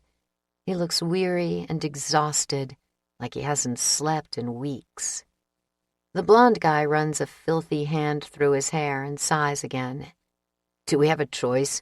We're going to die if we stay here. Hell, most of us already have. He glances behind him at the woman, and she nods. Her eyes are huge, and there are tears on her cheeks. She looks just as exhausted as the man. He turns back toward us and nods. I'm Nathan, and this is Brad. He points to the older man on his left before turning to the teen on his right. And Jet. He turns around and pulls the woman and kids forward. This is my wife, Moira, and our daughter, Liz. A jolt goes through me. All 3 of them survived the virus? It seems impossible that they'd all be immune. How did you all 3 make it? I ask before I can stop myself. He shakes his head and pulls his family in for a hug. I have no idea, but I thank God every day that we did. Most of the people we know are dead, and the few people who are left have lost everything. How we got so lucky, I have no idea. He shakes his head and wipes a tear from his cheek before turning to the 2 other kids. This here are Max and Dylan. We found them at the playground right before the dead started coming back. Lucky for them. I introduce our group since Axl still hasn't calmed down, then turn to the kids and kneel in front of them. We have 2 other kids in our group. I was just going to get some toys for them. Want to help me? Their eyes light up in the way that only a child's can when you mention toys with a dead body on the ground. I motion for them to follow me and head down the aisle, patting Axl on the shoulder as I go by. Moira comes too. She clings to Liz's hand, and I don't blame her for that. If I had been more diligent with Emily, protective the way this woman is being, maybe she'd still be here. A sharp pain rips through my body. I have to hold my breath and stop walking until it passes. It makes my knees weak. I hide it from Moira by pretending to study the toys in front of me. Really, I'm afraid that if I keep moving, I'll collapse from the pain. How old are the kids in your group? Moira's voice breaks through my pain and self-loathing to bring me back to reality. My eyes are still focused on a display of dolls. Their black plastic eyes stare back at me. Ava is 5, and Jake is 8. The boys are 9, and Liz is 7. Liz pulls away from her mother and goes to the display of dolls. Even though it's only a foot away, Moira looks stricken for a moment, like she's missing a part of herself. She bites down on her lip, and her blue eyes follow Liz's every move. She's an attractive woman, short and slightly round. Her hair looks brown, but I guess that once it's clean, it will probably be dirty blonde. Liz resembles her mother a lot. It doesn't take long for the kids to load the cart full of toys and books. Then we all head back to the loading bay as a group. The kids cling to the cart while Moira pushes it, and the men walk around us in a half circle. No one talks, and I hold my breath like I'm waiting for a monster to jump out. But we get there without running into any more trouble. When everything's loaded, Winston shuts the truck's door and turns to face us, frowning. Now we have to worry about finding a vehicle for everyone to ride in and gassing it up. I hadn't even thought about that. 9. You guys got a car? Axl asks, addressing Nathan for the first time. Nathan tenses when Axl looks at him, but nods anyway. Yeah, but it's small. Ours was out of gas, so I took it from a neighbor's house. The tank is full. They have a full tank of gas and they're still in the city? What the hell were they waiting for? Axl shakes his head. He's thinking the same thing. I know him. Why the fuck didn't you get out of here if you got a full tank of gas? Moira and Nathan both give him disapproving looks, and Moira pulls Liz close to her. They're annoyed that he's cussing in front of their daughter. Seriously? The dead are walking the earth intent on eating us all, and they're worried about a little cussing? Seems stupid to me. Axl ignores their expressions and turns to Winston. We gotta gas up the Explorer, then we'll be good. We should split up, make sure there's at least one of the 4 of us in each car. Good thinking. If we get separated somehow, there will be someone in each car who knows how to get back to the shelter. Winston looks at the newcomers. I'm driving the truck back, and I can take one person. I'll go with you, Brad says, stepping forward. The kids are riding with us, Moira says defensively. She holds Liz tighter, like she's afraid we're going to try and steal her. Then Vivian can ride with you too, Axl tells them. No, I'm staying with you.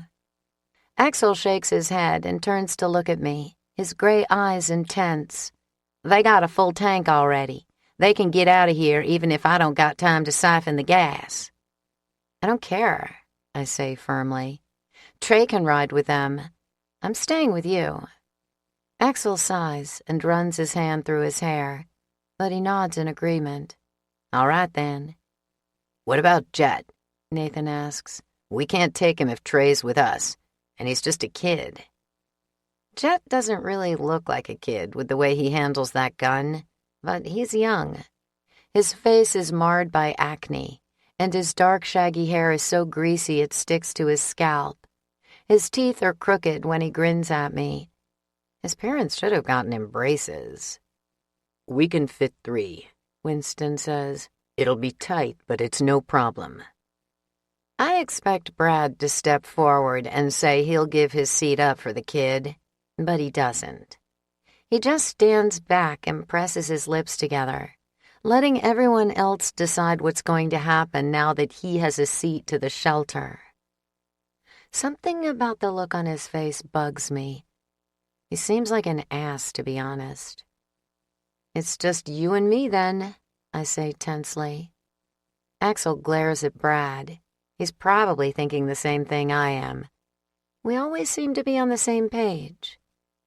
Now we just gotta create a distraction so's I can siphon some gas. There was a car alarm going off down the street when we got here, Nathan says. They were all over it. Sounds like it's off now, though. Axl did that, I tell them, to draw them away from the store. Nathan nods appreciatively, but Axel's hard stare doesn't soften even a little. Nice job. Axl just grunts, and it reminds me of Angus. That's a pleasant thought. Got any ideas? Winston asks him. Not particularly.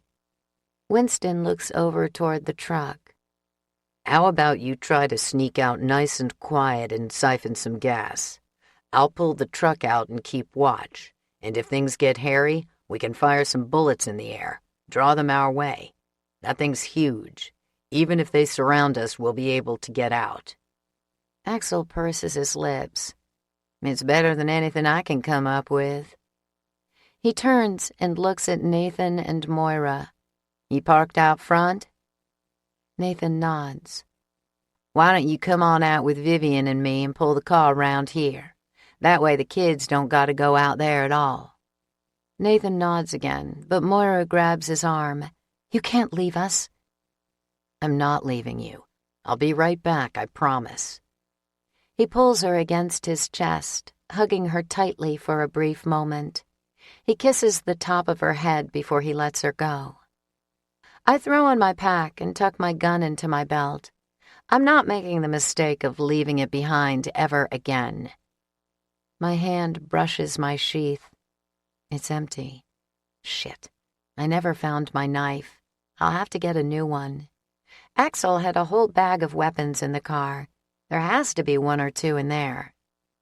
Ready? Axl asks Nathan. He nods and gives his wife a worried glance before he heads to the front of the store with Axl and me. We don't talk. Axl's still pissed, and Nathan's too tense. I'm caught somewhere between terror and dread. I hate that I lost my knife, but I try not to let it bug me. No way am I going back to that aisle to crawl around in the darkness looking for it. When we get closer, I notice that a front window is broken and a row of carts has been pushed in front of it. That must be how Nathan and his group got in. It's sloppy, though. Anyone can see that the bodies could have gotten through it if they'd really wanted to. How the hell have these people survived this long? Axl and Nathan pull the carts aside with very little effort, and we look through the hole before stepping out. The sun is pretty high since it's well into afternoon, and it takes a few seconds for my eyes to adjust to the light. Once they do, I'm surprised to find that the parking lot is pretty empty. There are a couple stragglers at the far end of the lot, but it seems like most didn't come back this way after the alarm went off. A black sedan is parked half on the sidewalk right in front of the hole, like the driver was in a hurry. It wasn't there when we got to the store, so I can only assume it belongs to Nathan and his group. It's in good shape, not very old. I still can't figure out why the hell they're still hanging out in Vegas when they have a car that will get them out of here. You go first, Axl whispers to Nathan. Get to the back and get everybody loaded up. Nathan nods and steps through the hole, ducking so his head doesn't hit the jagged glass at the top. Every muscle in my body tenses as he runs to the sedan. I keep a close eye on the few bodies stumbling around about 20 feet away. They don't seem to notice Nathan until he starts the car. And as soon as he drives off, they head after him. The car's too fast for them, though, and Nathan loses them before he turns the corner. Ready? Axl asks. I nod, even though the answer is no. It will always be a firm no when someone asks if I'm ready to head out to face the dead. I go back to chewing on the inside of my cheek, despite the fact that it already hurts. Axl dashes out into the sunshine, heading to the Explorer. Even though the fear of being eaten is still very present in my mind, I breathe a little easier the second we step out. It sure smells better than in the store. The scent of decay is still there, especially whenever a breeze blows, but it's nothing like it was inside where there's no ventilation. Axl jumps into the driver's seat and has the car started before I'm even to the passenger side. I hop in and shut the door, just as two bodies notice us and head our way. There are only two, so it doesn't really worry me. I can take two. It's the possibility of running into a horde that has me worried. We drive over to a group of cars at the opposite side of the parking lot, and Axl pulls right up to them. "Keep watch," he says as we climb out. I don't respond. I just keep my eyes open and circle the car while he gets gas cans out of the back and gets busy. The two bodies that noticed us are still about 15 feet away and moving slowly, so I keep an eye on them while I watch for any others. So far, there aren't any. I relax even more when the two that were headed our way change direction as Winston pulls around the building in the semi. Nathan and the others are right behind them in the sedan. I tap my toe nervously when a few more bodies on the other side of the parking lot head that way.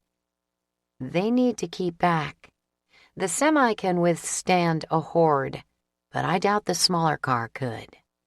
Axl works fast, draining all four of the cars around us in what seems like minutes and transferring the gas to the Explorer. "That's all I can get, but it should be enough. Let's get the hell out of here." We climb back in the car, and Axl puts it in gear, signaling to the others to get moving. It looks like we made it in the nick of time, too. 6 of the dead are circling the sedan, getting more aggressive by the minute. Trey's in the driver's seat, and he takes off, leading the way. Winston falls in behind him, while Axl and I bring up the rear. The air in the Explorer is almost as ripe as it was in the store, but when I look at the window, it's closed tight. I sniff my shirt, and my nose wrinkles in disgust. I smell as bad as one of the bodies, thanks to the black goo from the dead man who tried to take a bite out of me and the sweat soaked into my skin. "I can't wait to get back to the shelter," I say. "I need a shower." The corner of Axl's mouth twitches, and he glances over at me. His face looks even dirtier now that we're in the sun. "I was meaning to talk to you about that." I slug him in the arm playfully. "I wouldn't talk if I were you. You smell worse than one of the dead." He chuckles and flashes me such a relaxed grin that it totally lightens the mood in the car.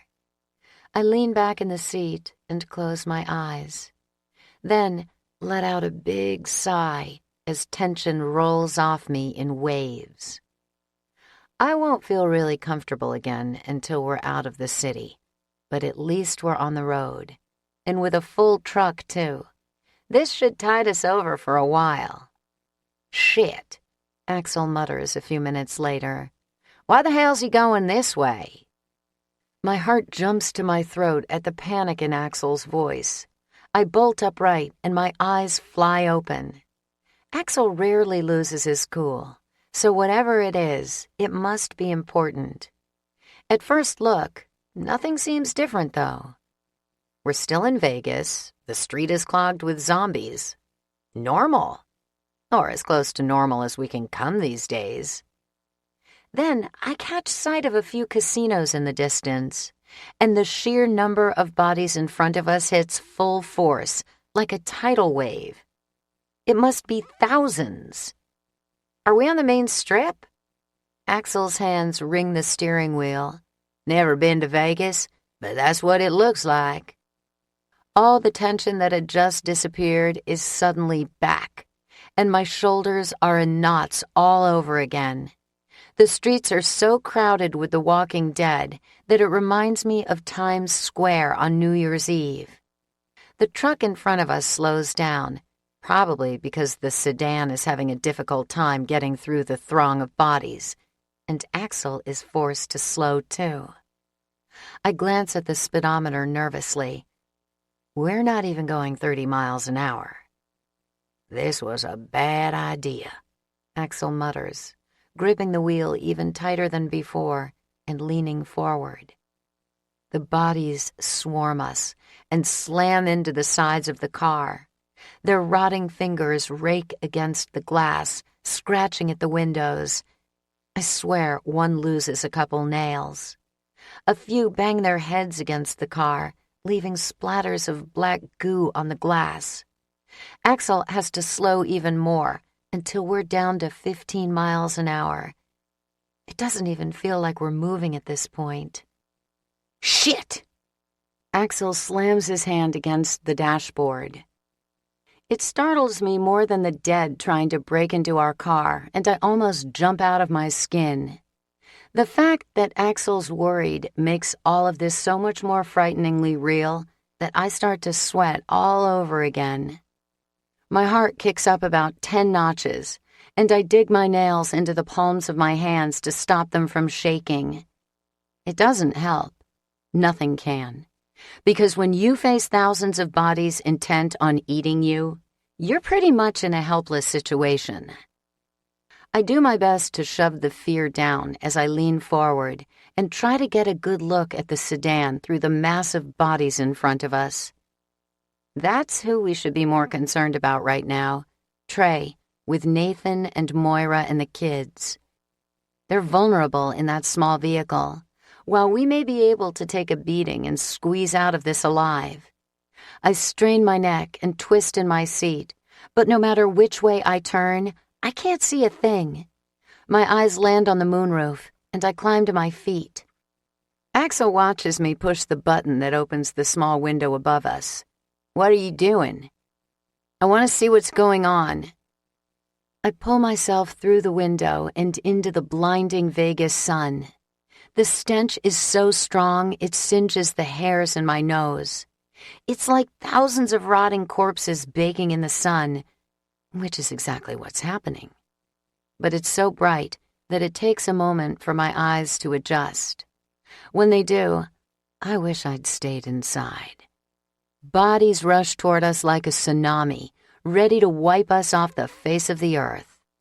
Their moans and cries fill the air, and it's so loud that I almost clamp my hands over my ears. It's earth-shattering and so unnatural that the hairs on the back of my neck stand up. I shiver, despite the scorching Vegas sun pounding down on me from above. This just can't be real. Almost worse than the dead walking around are the signs that the living were once here. There are splatters of blood on the cement and sides of buildings, bloody trails that lead to mangled masses of flesh and bones. Things that used to be human lie discarded and rotting in the hot sun. I try not to focus on it, try not to think about how awful it would be to have these monsters' teeth sink into my skin. Try not to think of Emily. Instead, I look ahead and try to find the sedan. It's barely visible. Only the smooth black top peeks out of the mass of dead. It's so surrounded that it's moving at a snail's pace now. The undead pound on the windows, and as I watch, a few climb onto the hood, making their way to the windshield. It won't be long before they manage to break the windows. I pull myself back inside the car and shut the moonroof. "We have to do something. They're right on top of the sedan." Axl swears again and turns the wheel. He keeps swearing as he maneuvers around the truck, accelerating through the massive bodies. It's slow going, though, even in this big vehicle. The dead bump against us, leaving trails of black ooze on the windows. They bang against the doors like they're trying to get in. It's unreal how many there are. We pull up beside Winston in the Sam's truck. His expression is tense when he looks down at me. I wave, and for some reason, it feels final. My chest tightens as we pull past and move up behind the sedan. I have a strong suspicion that I just said goodbye to Winston. My throat is thick. What's the plan? Gonna try and draw them away. Axl's voice is so tense it doesn't sound anything like him. A sick feeling enters my stomach. What we're doing is going to be the end of us. I could slap myself. I'm such an idiot. Why the hell didn't I sleep with Axl when I had the opportunity? How many chances at happiness have I had in this life? Just that one, and I let it slip away. We could have had one amazing night before everything went to shit again. Just one. It's like I'm my own worst enemy. Are we signing our own death warrant by doing this? I say between clenched teeth. He gives me a tense smile. His knuckles are white from gripping the steering wheel so tight. Does it matter? I laugh as tears come to my eyes. God, we are so much alike. Not really. Those kids deserve a shot more than I do. His jaw tightens as he finally moves up beside the sedan. I glance at Trey, and our eyes meet. Hopefully, he knows to just leave, to get the kids out of here safely. He nods. Of course he understands. My stomach contracts, and his face blurs. I give him a little wave as Axl pulls ahead. Axl moves off to the side of the road and slows down, then puts the car in park next to the Paris casino. There's a road up ahead. If we can distract the bodies long enough, Trey and Winston will be able to pull off the main strip and out of the city. Hopefully they make it, and we aren't sacrificing ourselves for nothing. Here goes nothing, Axl says, echoing my thoughts. He leans down and fools with the wires under the steering wheel. The dead bang against the car, but even more have surrounded the sedan. I dig my nails into my legs while I wait for Axl to do whatever he has planned. He grunts, and a few sparks fly. My entire body jerks when the deafening sound of the alarm rings through the car. The world around us explodes. The bodies go crazy and converge on the Explorer, banging on it with their hands, their bodies, their faces. They leave thick smears of black on the windows as they desperately try to get in. The door handle rattles, and some even climb on top of the car. They're wild and frantic. It's so terrifying that for a moment, I can't remember exactly why we decided to do this. My heart pounds, and I cover my ears, trying to block out the sounds of the hammering and the alarm, trying to keep the terror at bay. All I want to do is run, but there's nowhere to go. The realization that we're stuck hits me so hard, I start to shake. Then the sedan drives off. It turns the corner with the truck close behind it, and I relax just a little. They're going to make it. Nathan and his wife, their daughter, 2 other little boys who have years ahead of them. Trey can get back to Parvati, and Winston to his daughter. They will have food and safety. That's why we chose to commit suicide in this horrifying way. Axl pries my hands away from my ears and pulls me against his chest. He wraps his arms around me as the pounding continues. He doesn't say anything, and neither do I. All I can do is watch silently as the truck pulls out of sight. After a few minutes, he turns the alarm off, but the damage is already done. They know we're in here, and they won't give up until they've broken in. A crack starts at the corner of the windshield and travels across, then another. A dead man hurls himself against the glass and pounds his fists. Hundreds of cracks fan out across the windshield in a frightening web pattern, and I have to stifle the urge to scream. It's safety glass, so it doesn't give. At least not yet. I won't let them get us.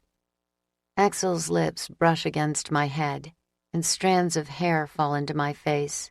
They tickle my nose, but I can't find the motivation to move them aside.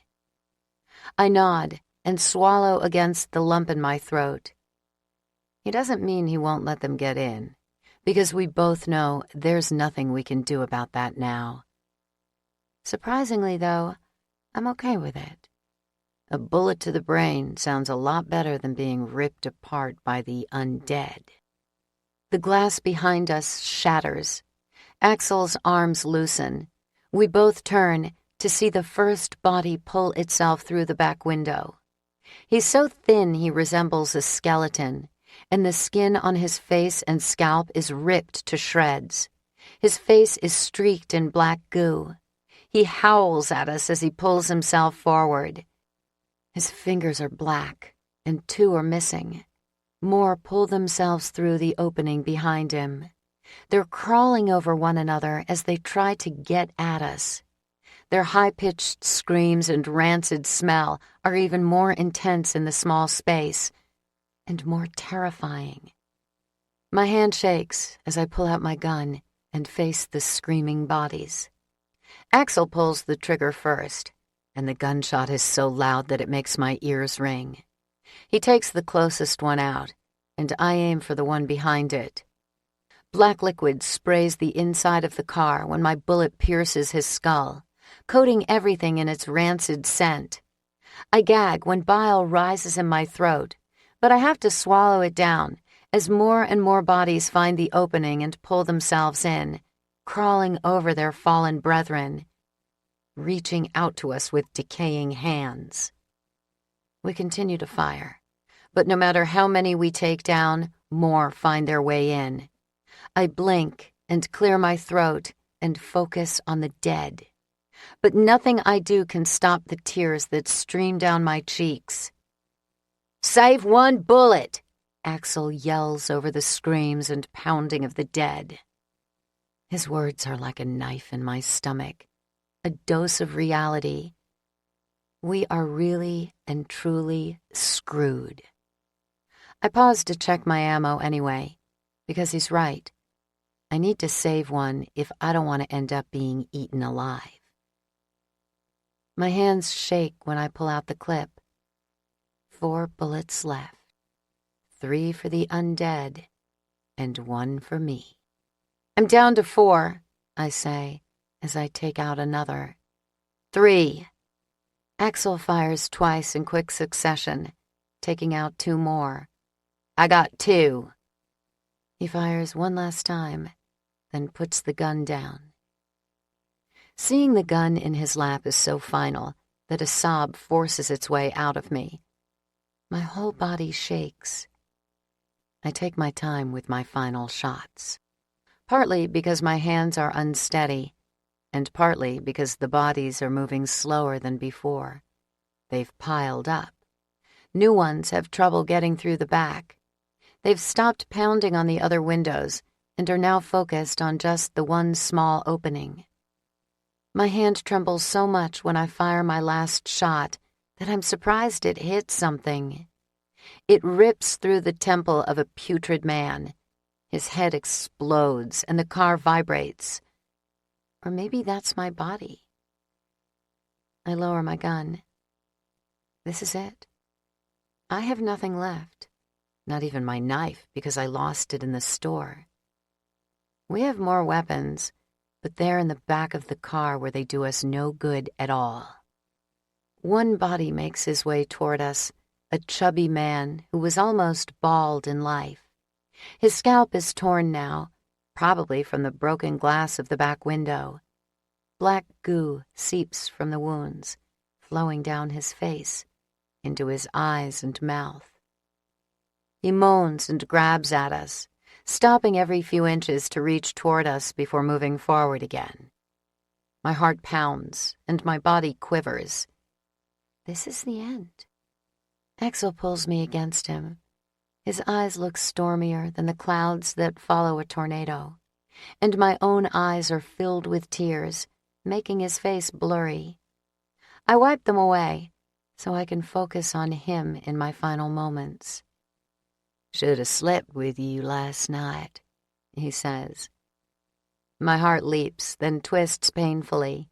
I start crying all over again. I was thinking the same thing. I can barely get the words out between sobs, but I need him to know.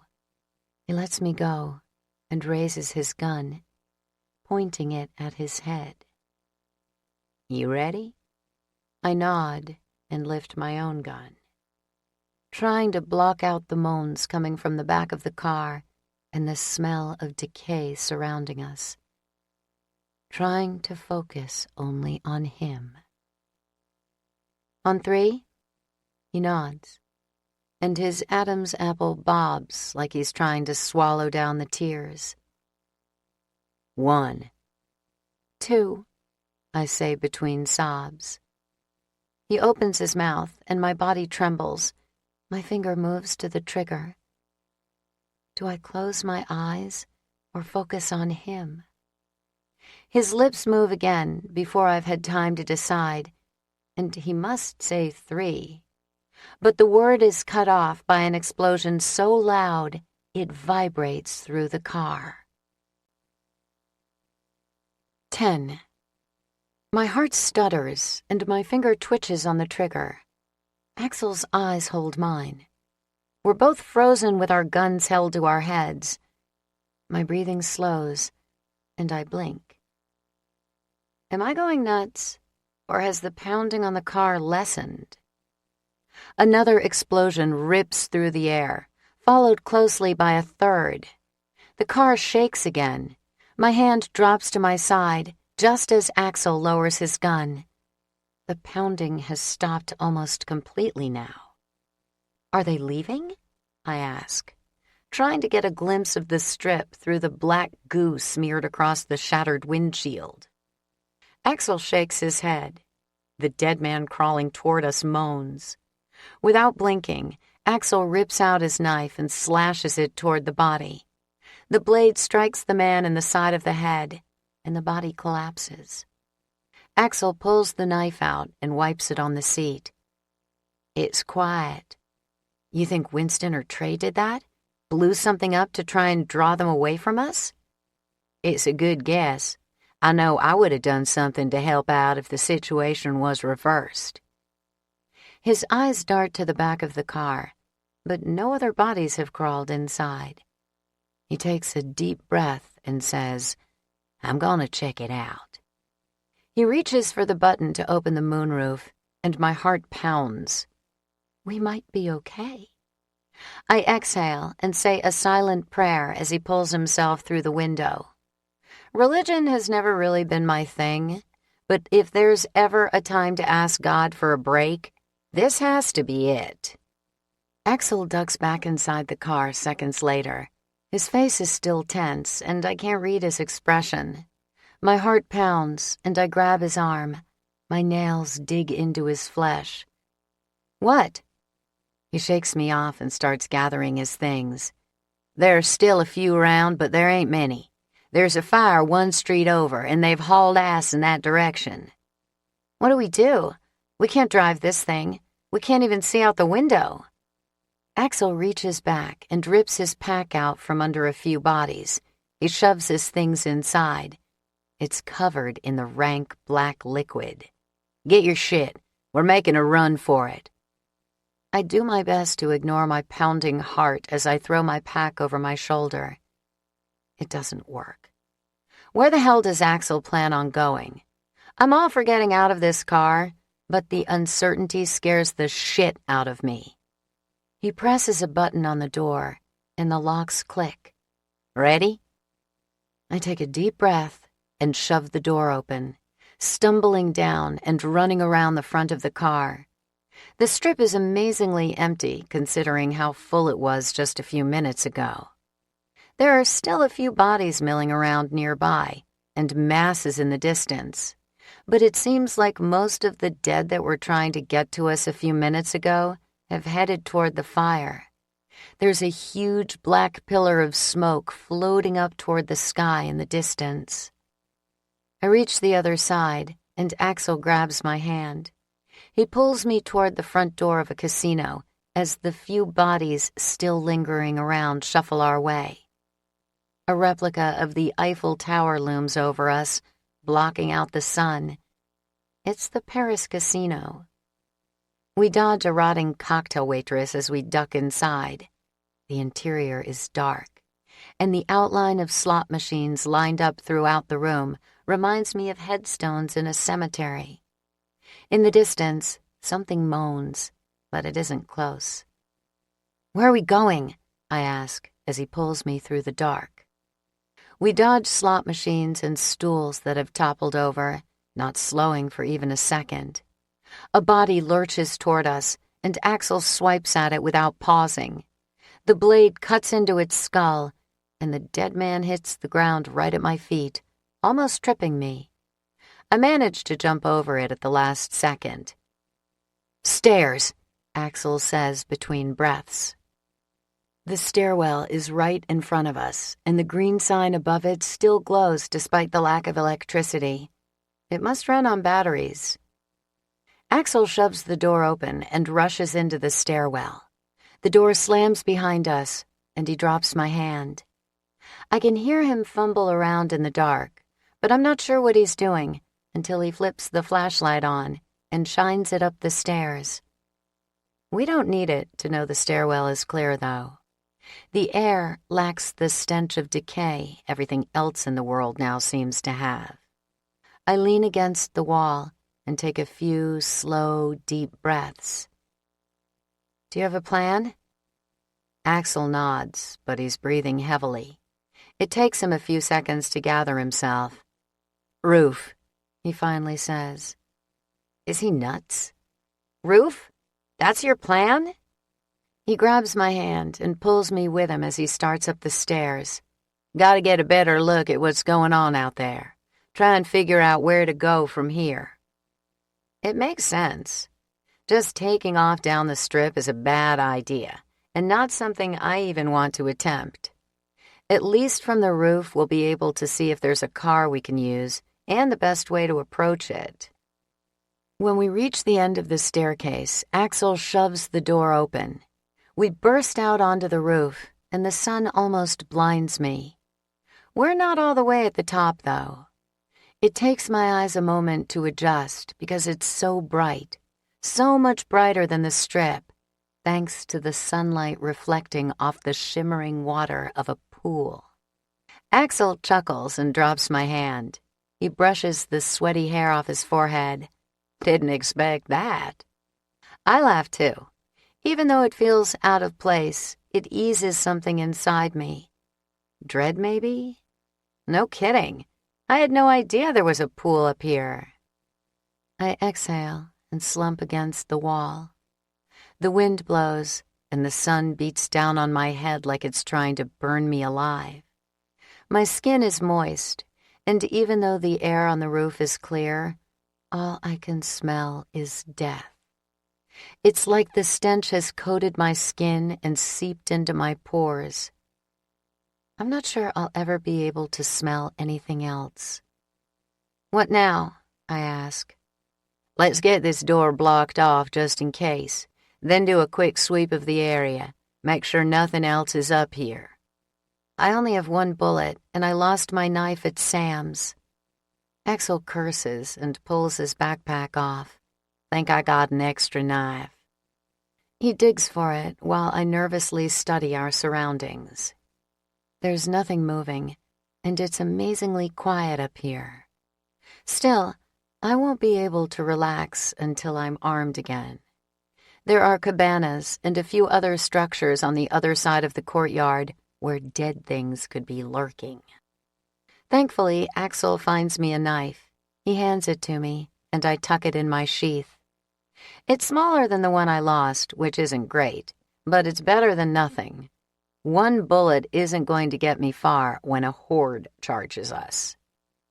We get busy trying to find things to pile against the door. Unfortunately, there's nothing but chairs and a few small tables on the roof. It won't really keep anyone out. But if someone or something opens the door, we'll know. It will give us some warning at least. Once that's done, we head to the other side of the roof and check out the cabanas. There's nothing moving around, living or dead, but the cabanas do have small refrigerators stocked with bottles of water. Let's load up, I say, pulling off my pack. I hold it open while Axl piles them in. The water is hot, but water is water. Getting to the edge of the roof so we can look over isn't easy. The cabanas are in the way, with very little space between them. Beyond that, the edge of the building is lined with shrubs. It's a tight fit, and the branches scrape against my arms when I squeeze back, but we manage to make it. When I look over, my heart sinks. The fire has just about died out at this point, and from up here, we can see that it was a gas station. And the bodies seem to be heading back toward the strip. Why they're gravitating this way is beyond me. Maybe there's something left over in their brains that tells them the strip is the place to be. Or maybe there's some noise down there that we can't hear from this high up. Either way, we're screwed. I can't look anymore, so I leave Axl to check out the area while I head to the bar. It's full of booze, but not much food. I find a jar of green olives and shove those in my bag. Something red on another shelf catches my eye, and I almost giggle like a schoolgirl when I pick up 2 jars of maraschino cherries. My stomach growls, and for some reason, the thought of having the cherries to eat makes me feel better. One last treat before we meet our final end, or something like that. I shove the cherries in my bag and head for the pool. The water is slightly murky since the electricity has been off for a while now, but it still looks nice and sparkling, probably cool. My skin itches to be clean. I'm sweaty, and my clothes stick to me in places I don't even want to think about. I didn't pack much, so I don't have any clean clothes. A dip in the pool sounds amazing, though. Axl walks over and plops down in the lounge chair next to me. He doesn't look happy. Great. See anything? A whole lot of shit. No cars? No way out? He shakes his head, and my heart sinks all the way down to my stomach. Now what? Well, seems like we got 2 options. First, try and make a run for it. Hope that we can distract him somehow and find a car. Sounds like an excellent way to get ourselves killed. Or sit tight. He puts his hands behind his head like he's out relaxing by the pool, not hiding from flesh-eating undead. I have the sudden urge to hurl. What's that going to do? We're pretty secure up here. We got water, probably a little food in that bar over there. I pull the jar of cherries out of my bag, and he grins. If we waited out a day or so, Angus will come looking for us. No way he'd leave us out here. Axl's right. Angus is a prick who doesn't care about many things other than himself. But there's one thing he just might care about a tiny bit more than his own ass. That's Axl. I exhale slowly and focus on the water in front of me. Waiting it out sounds like a good plan. No way will Angus walk away from his brother. No way. Yeah, that's the way to go. I put the cherries back in my bag and drop it to the ground next to Axl.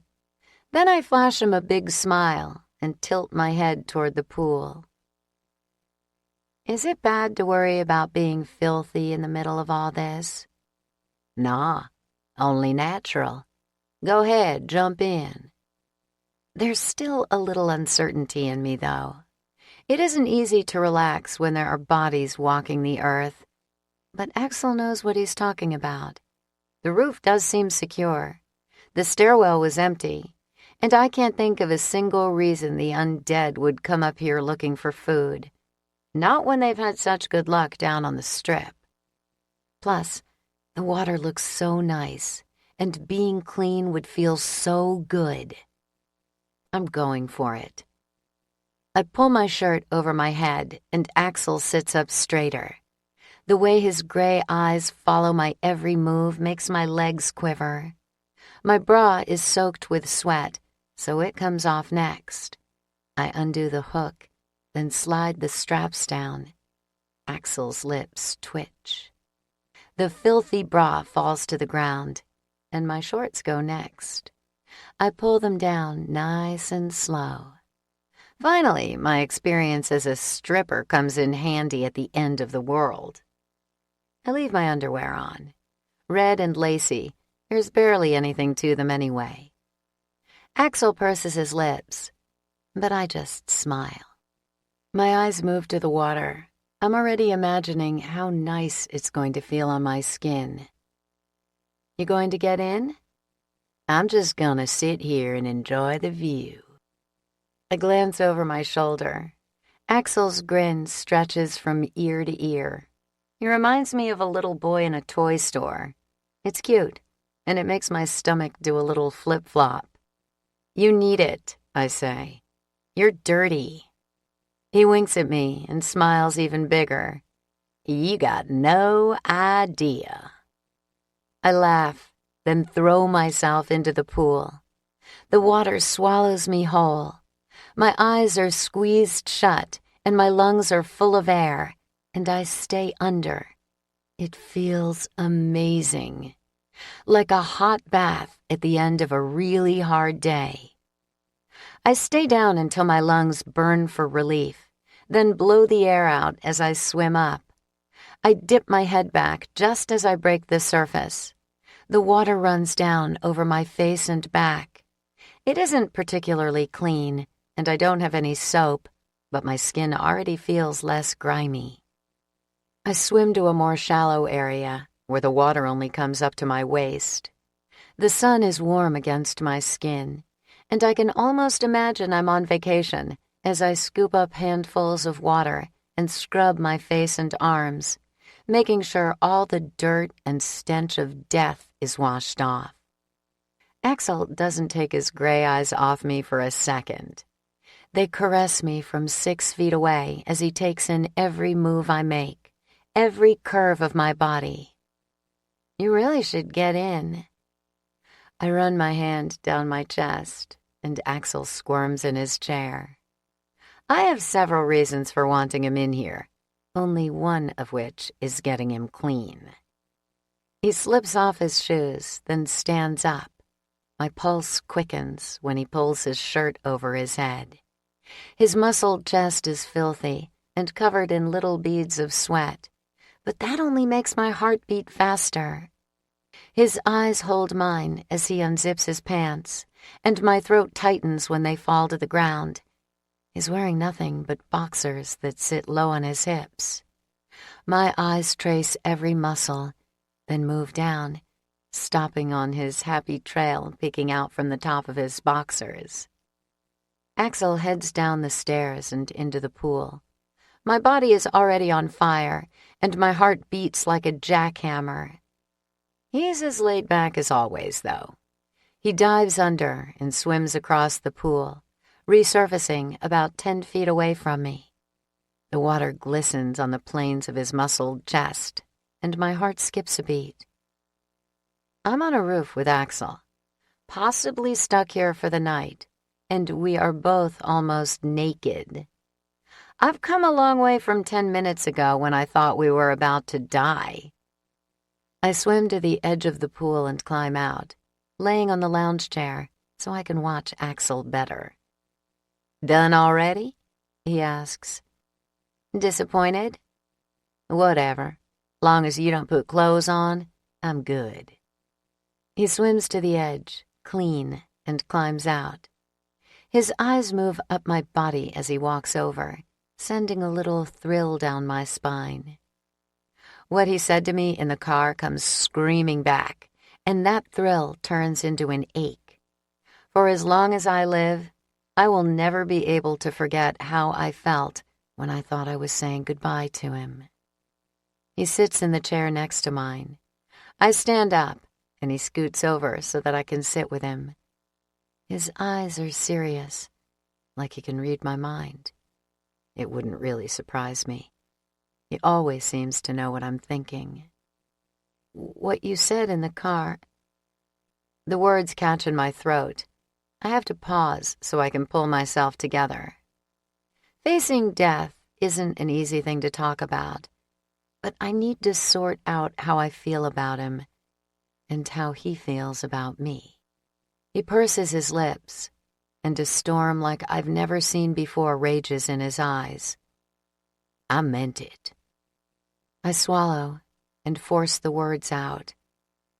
Me too. Axl, Once again, they stick.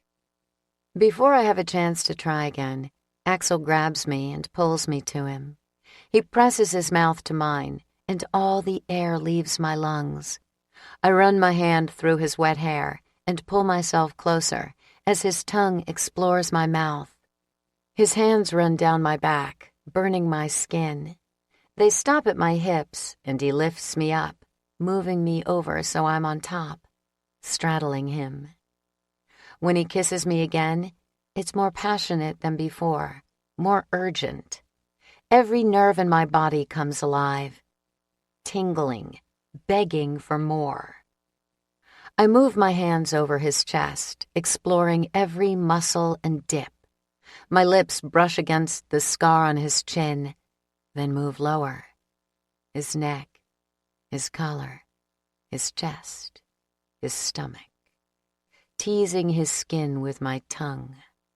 He groans and pulls me up. His tongue moves down my neck to my chest, and his mouth closes over my right breast. I moan when his tongue flicks the small ring that pierces my nipple. I lose all sense of time as we kiss. Everything fades away. The dead aren't walking the streets. We're not trapped on the roof of this casino. The only things that exist are Axl's hands and mouth on my body, and the pleasure he's giving me. All I can focus on are the two of us together, and the fact that somewhere between Route 66 and here, I fell in love with Axl. I never even saw it coming. We're both breathing heavily, and I'm once again covered in a layer of sweat. His skin is warm and moist against mine.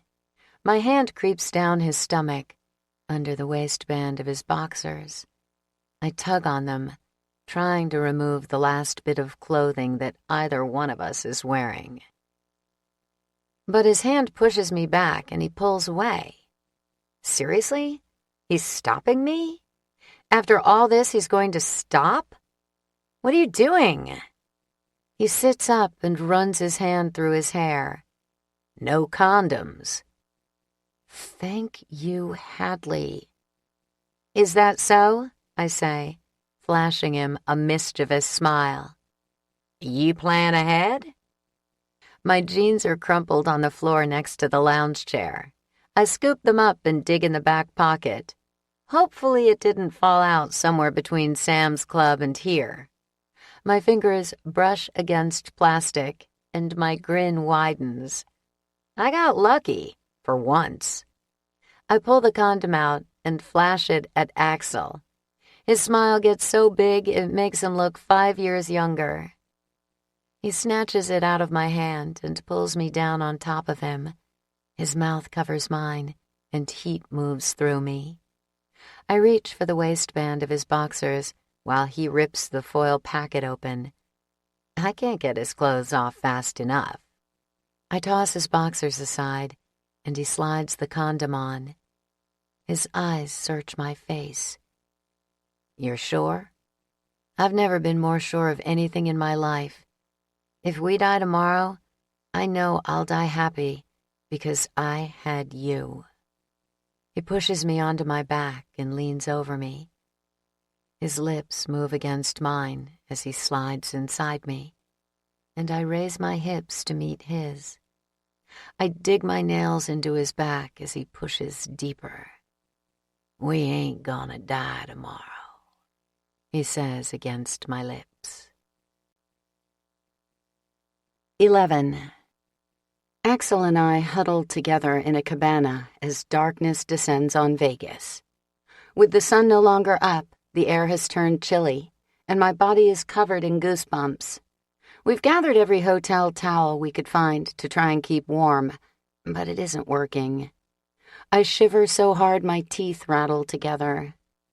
Axl wraps his arms around me and pulls me against his chest. "We gotta get you a sweatshirt." Caesar's Palace, please." The words shake like someone put them in one of those old scrambler rides you used to find at state fairs. I press my teeth together to try and stop them from clattering. My jaw still quivers. He chuckles and rubs my arms. "I'll see what I can do." Now that the euphoria from sex has worn off, reality has come crashing down on me. It was an amazing distraction while it lasted. It's just too bad it couldn't be forever. The jar of cherries is gone, and so are the olives.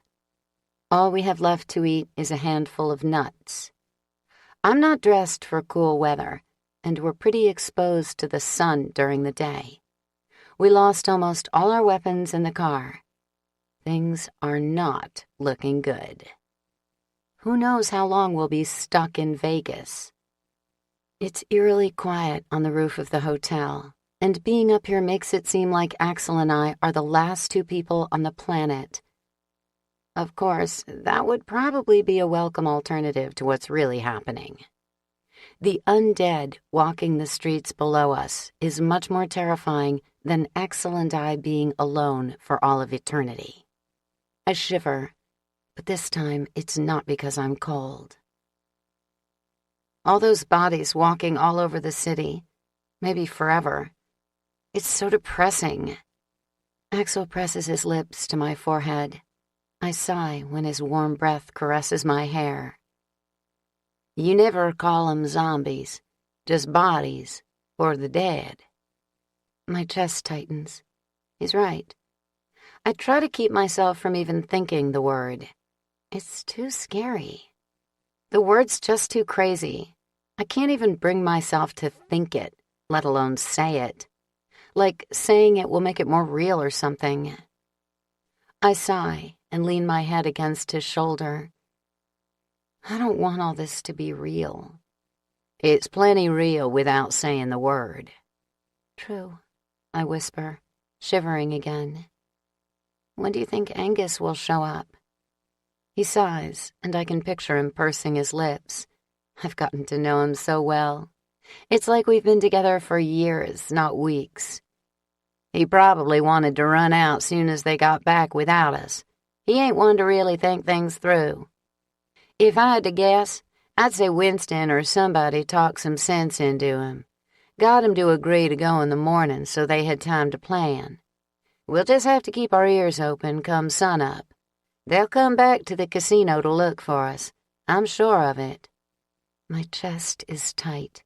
They have no idea where we are, and the strip is huge. What if they can't find us? What do we do then? How do you know they'll come here? "'Cause it's what I'd do. If Winston was the one who got left behind, I would have come right back to the last place I saw him. Me and him seem to think alike, so that's what I'd put my money on." My lips curl into a smile despite the tension in my body. Who knows if Axl ever harbored the same racist feelings as his brother, but if he did, they seem to be wiped away now. I have a feeling he didn't feel that way, though. Maybe he thought he did, but I doubt it was real. Axl's too good to take any of that shit seriously. I snuggle closer, and his arms tighten around me. I've never felt as safe and secure as I do in his arms. Never had anyone treat me as good as he does, either. I dated a lot of assholes, and most ended up being just like my dad. They liked to slap me around when they got mad. Not Axl, though. Being left behind isn't ideal, but being here with Axl is kind of nice. Morning, then, I whisper. Morning, he says, kissing the top of my head. A cool breeze whips across the roof and seems to blow straight into the cabana. I shiver and scoot closer to Axl. My backside is pressed up against his crotch. So, we just have to try and stay warm between now and then. I can think of a few ways to achieve that. Axl chuckles, and his lips brush against my neck. Shivers of pleasure shoot through my body. I wiggle against him, and he groans. He grabs my hips and pulls me closer. He's hard again. I hear body heat's good for that, he says against the sensitive skin on my neck. I twist to face him, and his lips find mine. He pulls my body against his. Within seconds, the shivers are gone, and the goosebumps have disappeared. His tongue brushes against my lips, and my blood heats up. It's like he's my own personal electric blanket. Body heat definitely works. Not only am I no longer cold, I'm on fire. He runs his hand down my neck and over my chest, between my breasts. He pauses just long enough to tease me before moving to the button on my pants. It takes every ounce of willpower inside me to pull away, and my body is cursing me for doing it. We can't. I only had one condom, and I don't want to risk it. Not without protection. Shit, he mutters. His hand moves over my back to my ass, and he pulls me closer. I moan when he grinds against me. What are you doing? My voice sounds tortured. I feel tortured with him moving against me like that, knowing that I can't do anything about it. His lips move over my neck to my chest. He pulls my shirt over my head, and his tongue runs over bare skin. I never put my bra back on. We can't, I whisper. I want to, but we can't. Don't need a condom. It's too dark to get a good look at him, but the teasing in his voice is obvious. You got a mouth, don't you? I laugh and shove him playfully. So do you. He pauses and pulls away. His eyes glint in the dark cabana. Damn right I do, he growls. He flips me onto my back, and before I have a chance to react, my pants are a tangled mess on the floor of the cabana. His hands move up the inside of my thighs, and his lips are right behind them. I throw my head back and close my eyes, tangling my hands in his hair while his tongue moves over my skin. My eyes fly open, and the sun is so bright that I'm pretty sure my corneas are toast. I squeeze them shut and cover my face with my arm, trying to register what's going on. There's a shrill howl in the distance. It's vaguely familiar, but I can't focus. My brain is too fuzzy. Axl bolts out of the lounge chair and I go flying. Our bodies were so tangled that I end up on the floor, on my ass. I crack one eye and rub my throbbing right cheek. That's going to leave a mark. The cement is cold under my bare butt, but I don't move. Axl stumbles out of the chair, just as naked as I am, and a big grin spreads across his face. My brain finally starts working, and my hand stops moving mid-rub. A car alarm. That's what that sound is. Hallelujah, we are saved. That's gotta be him. Axl pulls his shirt on while sweeping his boxers off the floor. He darts out of the cabana, still naked from the waist down. I scramble around on my hands and knees in search of my clothes. My underwear is MIA, so I pull my jeans on without them. My bra's laying at my feet, but who gives a shit about that? I want to get the hell out of this city. I yank my shirt on and run after Axl, grabbing his pants on my way out. "Fuck yeah," he yells. He squeezes through the small opening between the cabanas and runs back toward me with a huge grin on his face. "It's Angus. Knew that son of a bitch would be here." He yanks his pants out of my hand and pulls them on. He doesn't even bother to button them before he heads over to get his shoes. I'm still groggy and having a hard time focusing on what I should be doing. Yeah, shoes would be a good idea. Axl is waiting for me by the time I'm done. He already has his backpack on, and he holds mine out for me to take. I grab it as we head toward the door, yanking out my knife and throwing the pack over my shoulder without missing a step. We start pulling chairs away from the door. We've gotten down to the final two when an explosion, just like the one from the day before, shatters the silence on the roof. Axl's eyes get big, and we turn to see a huge cloud of smoke float into the air. It's close, maybe only one street over. It looks pitch black against the clear blue sky. "Angus?" I ask. Axl flashes me a grin. There's an admiration in his eyes that Angus in no way deserves. He gives his brother too much credit. "Bastard never does anything half-assed." I have a difficult time maintaining my smile. I pull the last chair away and motion toward the door. Well, between the car alarm and the explosion, we should be in the clear. "Let's hope so," Axl says as he yanks the door open. We rush into the stairwell without pausing, and I pray it's as clear as it was the day before. It smells okay, which is a pretty good indication the dead aren't around. So I try to control my pounding heart as we run through the darkness. An impossible task, really. When we reach the first floor, Axl shoves the door open, and we stumble into the casino. The building is stuffy, and the air reeks of rotten flesh. My heart goes into triple time. If I'm not careful, I'm going to have a heart attack one of these days. We pause just outside the door and look around. The moans of the dead float back to us from somewhere inside the building, but at the moment, no bodies are in sight. We might be okay. What are the odds that we can make it to the strip without running into any of the dead? Pretty slim, but then again, crazier things have happened, like a zombie apocalypse. "Stay close," Axl says. He grabs my hand and pulls me forward. My calves burn as we rush through the hotel, and my heart beats 1,000,000 miles a minute. I grip my knife so tight I can practically feel calluses forming on my palm. The moans get louder, but we still haven't seen a single body. The rooms are so empty that it makes my legs shake. Where the hell are they? It's nerve-wracking, waiting for them to show up.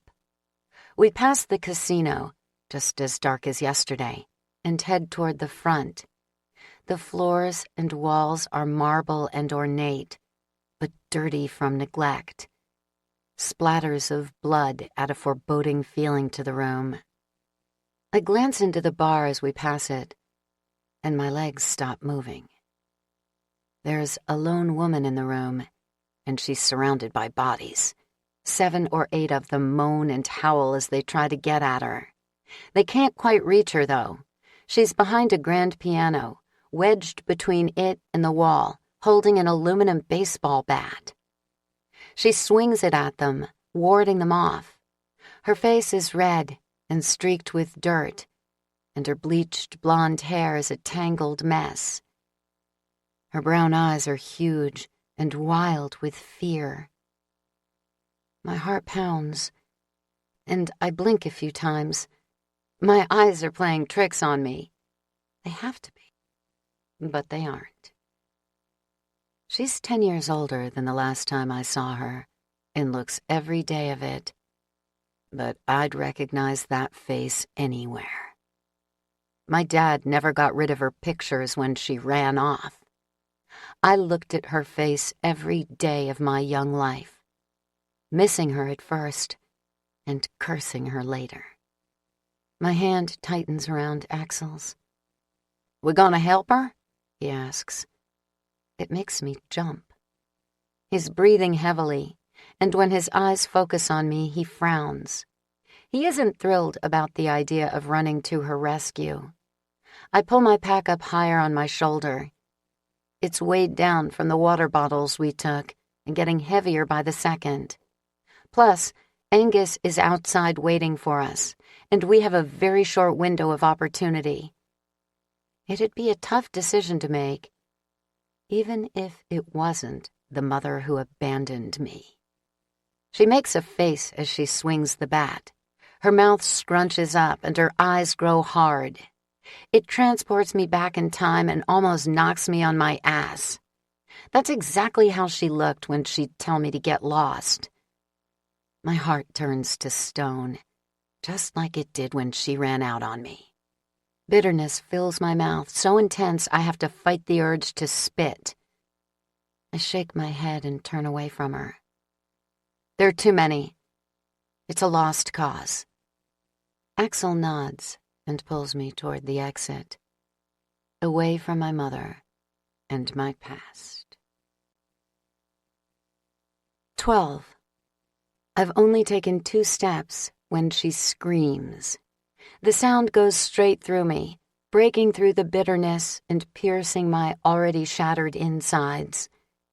It stops me in my tracks. My legs won't move another step, no matter how much I want them to. I look back just as she slams the bat into the side of a dead man's skull. The black ooze sprays everywhere, splattering her and the dead surrounding her. She lets out a scream that reminds me of a battle cry. Shit! I yank my hand out of Axl's and turn back toward the bar, tossing my pack on the ground as I take off. What the hell am I doing? She never gave a damn about me, and here I'm ready to risk my life to save her. I'm an idiot. Axl is right on my heels when I reach the bodies. I slam my knife into the skull of the nearest one before they even notice us. When it falls to the ground, I move on to the next. Black splatters against my face and arms, but I keep going, taking out one after the other as fast as I can. Axl does the same. I'm gasping for breath when the last one hits the ground, but even then I can't look her in the eye. There's no way she recognizes me. I was 10 when she left, but I'm still too terrified to meet her gaze. I focus on her mouth. It looks exactly like mine. She's panting, and her lips turn up into a tense smile. Thanks. The sound of her voice after all these years makes my insides twist painfully. I hate that she still has the power to make me feel so small. No time for that, Axl says. We're leaving now. You come with us or not. Your choice. He grabs my hand and pulls me toward the door. I barely have time to grab my pack off the ground as I run by it. He's pulling me so hard. The alarm is still blaring outside, but it isn't loud enough to drown out the sound of the footsteps behind me. She's coming with us. It fills me with dread and doubt and fear, and too many other emotions to process in the middle of all this shit. We rush out the front door and head to the street. I have to squint against the sun after the darkness of the casino. The area is pretty clear, thanks to the alarm and the explosion, and when we get to the sidewalk, I have the urge to jump with joy. The Nissan is parked about 20 feet away, not too far from our abandoned Explorer. The back door flies open before we're even halfway there, and the driver's window rolls down. Angus sticks his head out. Where the hell have you been? I laugh. I'm so happy to see his ugly face I could kiss him. Waiting for you. His eyes go past us, probably to the woman trailing behind. He grins. Axl pauses at the car and tosses his pack in. The road's pretty clear. Gotta get something out of the Explorer before we take off. Axl purses his lips. Leave it. We gotta get. Axl shakes his head and takes off toward the Explorer. My mom stands next to the Nissan awkwardly, looking back and forth between Axl and Angus. I can't even think about getting in the car with her, so I toss my bag in and run after Axl. He has the back door open, and I get there just as he pulls out a body and tosses it on the sidewalk. It lands at my feet, and the milky eyes stare up at me. Flies circle the open areas, and the stench is so strong I gag. I cover my nose. You need help? Probably. He throws out another body, and I step over it so I can help him. I don't want to. Touching the rotting corpses we killed yesterday makes me want to puke. But I know Axl is going for the guns, and he's right. We need them. He climbs in and stands on top of the mass of dead so he can pull them aside. He has to move 3 before I catch sight of the bag. I grab the strap and tug, but it barely moves. Axl grunts when he yanks one more corpse out of the way. This time, when I pull, the bag comes free. I stumble back, almost tripping over my feet. The bag flies out at me, and it's so heavy that I'm 100% sure it will knock me down. I brace myself to land on my still sore ass when hands wrap around my forearms, stopping me from falling. I let out a sigh of relief, a split second before my eyes focus on the fingers. They're female. The nails are neon pink and pointy. Whoa there, honey.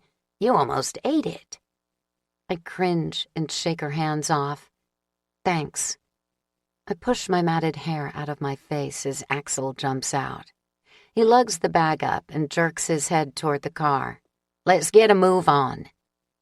I turn around and come face to face with a corpse so rotten his skin is practically dripping. He chomps his teeth and reaches for me, but I'm ready. When I swing my knife around, it sinks into his eye socket. His mouth drops open, and his body slumps to the floor, taking my knife with him. Let's go, Axl says, grabbing my arm and attempting to pull me toward the car. I shrug him off. My knife! I pull on it, but the head comes up too. So I put my foot on his forehead and press his skull to the ground while I yank harder.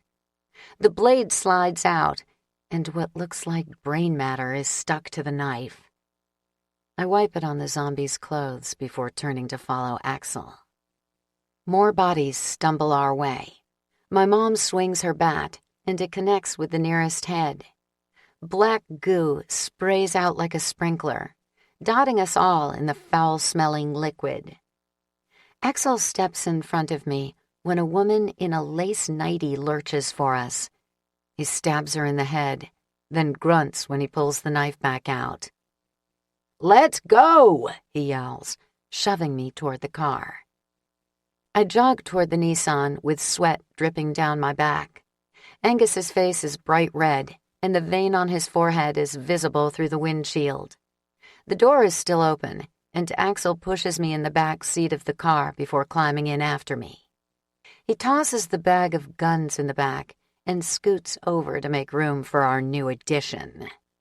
My mom gets in behind him and pulls the door shut just as Angus puts the car in gear. That was dumb as shit, he growls. What was so important that you had to run back there after all that?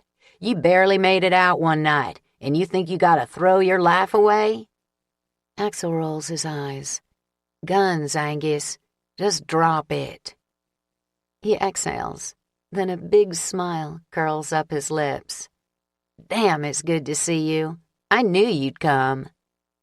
Axl leans forward and slaps his brother on the shoulder. Angus grunts and presses down on the accelerator. Guess he's still pissed. Nathan, showered and clean-shaven, is in the passenger seat. I expected Winston or Trey, but not him. It's a wonder Moira let him out of her sight. He turns and gives us a tense smile. I'm glad you're all right. What you did for us yesterday. He shakes his head and looks away when his eyes fill with tears. Angus makes a sound that resembles the word pussy, masked inside a cough. I roll my eyes at Angus, then pat Nathan on the arm. We just wanted to make sure those kids had a chance to get out of here. Nathan nods, and he looks like he wants to say more, but he's clearly too choked up to talk about it. The thought of losing your wife and child will do that to a person, especially when you're one of the few people left in the world who still has something to hold on to.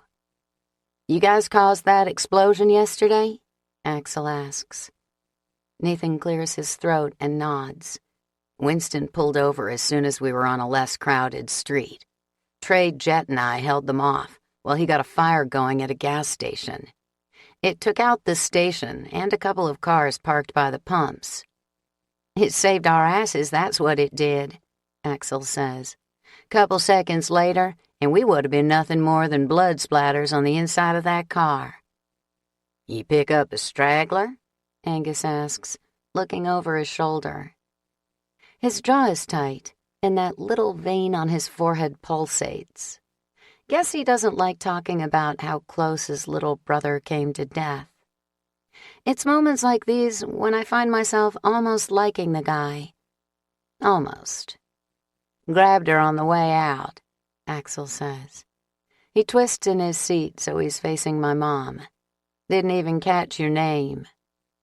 Angus's head practically turns all the way around so he can get a better view. His gaze zeroes in on her chest, and I fight the urge to hurl. He's actually checking out my mom. I guess it's understandable. He doesn't know it's my mom, and she still has a decent body. Plus, she's wearing tight, revealing clothes. Sure, she's splattered in zombie blood, but she still looks good. Well, she looks like an aging showgirl, which is probably exactly what she is. She and Angus are even close to the same age. She's only 37, and he can't be much younger than that.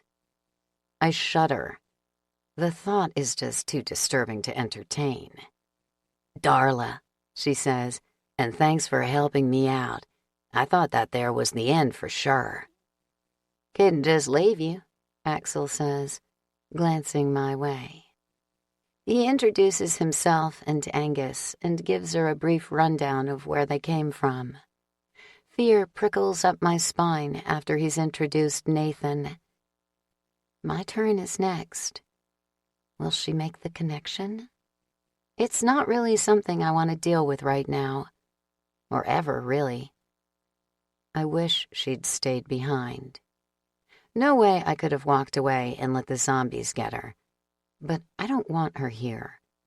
Not in the shelter, trapped underground with me where I can't get away, where I'll never be able to escape her stupid face and her smug smile, and all the memories of how awful my childhood was, and how lost I felt when she walked out. I blink when Axl starts asking her questions about where she's been and what she's seen, skipping me altogether. He glances toward me, but his expression is blank. He knows something is up, but he's giving me space. How does he always know when there's more to the story? I lace my fingers through his while my mom, Darla, tells us all about her career as a topless dancer at Bally's. Axl stares down at our hands, then up at my face. His stormy eyes search mine for a few seconds before he looks away. He squeezes my hand, and something I've never felt before pinches my insides. Trust, maybe? Well, about 3 years ago, I kind of hit that point where things weren't quite as perky as they used to be, so I had to switch jobs. She grabs her boobs and I cringe. Angus is watching in the rearview mirror, and I swear he drools. The hotel's real good about keeping us girls on, though, and I was able to get a job as a waitress in the casino, serving drinks to the people playing poker and blackjack, that kind of thing. The tips are real good. Were real good. Guess it's all gone now. She sighs and shakes her head like it's the saddest thing in the world. My face heats up, and I have to clench my jaw to keep from screaming at her. The forlorn look on her face when she talks about losing her precious career in Vegas is insulting. Maybe I should have left her ass to get eaten. You and Blondie back there'll have a lot in common. She danced around in the nude, too. Angus's eyes lock with mine in the rearview mirror, and he wiggles his eyebrows. I give him the finger, which only seems to make him more excited. Sicko. I wonder if he'll stop making suggestive comments after he finds out Axl and I are together. Doubt it. He knows about the sauna, so I'd be willing to bet he assumes we screwed in Vegas. Darla leans forward and looks me up and down. She has a big grin on her face. Shit. I look exactly like her. How can she not see it? You work at a casino, sweetie? No. It's all I can get out, and even that sounds strained. Angus looks back, and his eyes zero in on Darla's cleavage. She was a stripper in Kentucky. Not nearly so glamorous. Shut up, Angus, Axl barks. Darla frowns and shakes her head, wrinkling her nose at me. Oh no, that's not the same at all. She's actually looking down on me, like she's better than I am? A woman who left her 10-year-old daughter alone with an abusive man thinks she's better than me. I glare at her and squeeze Axl's hand tighter, digging my nails into his skin. He winces and yanks his hand back. He's staring at me, but I can't focus on anything except Darla and her stupid face. I want to punch her so hard all her teeth fall out. Maybe she'll swallow a few, choke on them. I can only hope. I try to block out her constant chatter, but it's impossible. She talks the whole freaking drive. Even when Angus is trying to get details from us about where we stayed and how we got out of the car, she's blathering on. She asks nonstop questions about the shelter and tells every little detail of her life. Well, almost every detail. Her childhood, her marriage at a young age to an abusive man, how she ran off and left him. Every moment of her life in Vegas since then. The only part she leaves out is how she abandoned her only child. She glosses over it like it's nothing. Like I'm nothing. By the time we get back to the shelter, I have a headache from listening to her, and I'm so angry I'm about to explode. 13. The sight of the shelter looming in the distance should thrill me, especially with Darla's constant chatter and my overwhelming desire to punch her stupid face. But it doesn't, for two main reasons. One, it's still surrounded by a mob of undead. Two, the Sam's Club truck is parked outside the fence. It's clearly too big to fit inside. Something that never even occurred to me when we were loading it up at the store. Darla is still talking. I don't even know about what. But like me, Axl is focused on the truck. How much did you get inside? Axl asks, totally cutting Darla off. Not much, Nathan says. Trey and I managed to unload a little while Winston held them off, but things were just too crazy. Between the zombies, you two missing, and people coming out of the shelter to see what was going on, it was tough. His face is tense, and he avoids looking at Angus. Angus, of course, was the one causing the problems. I'm sure his reaction to them showing up without us was colorful. Well, without Axl, I doubt he cared much about me. We'll take care of it. Wasn't a priority before, Angus says. So what's the plan? I ask. "How are we getting all that stuff in?" Nathan shakes his head and glances toward Angus like he's afraid to say anything. He's nothing like the confident, in-control man who made me strip in Sam's Club. He looks like he's intimidated by Angus. "Let's just get inside, then we can figure it out. 'Kay, Blondie?" When I roll my eyes, Axl gives my hand a squeeze. I could prove myself to be the most useful person in our group, maybe even save Angus's ass or something, and I'd still just be the blonde trailer trash stripper to him. I give Axl's hand a quick squeeze in return, then reach for the door. "I'll get the gate." "Here," Angus says as he tosses a key to Axl. "Found us a lock inside so we don't have to use them ties no more." Guess Axl is coming to back me up. Angus pulls up to the fence, and I jump out before we've even come to a complete stop. The back of the truck is to my left, and most of the dead are hanging around the front of it. We have a little time before they make it to us.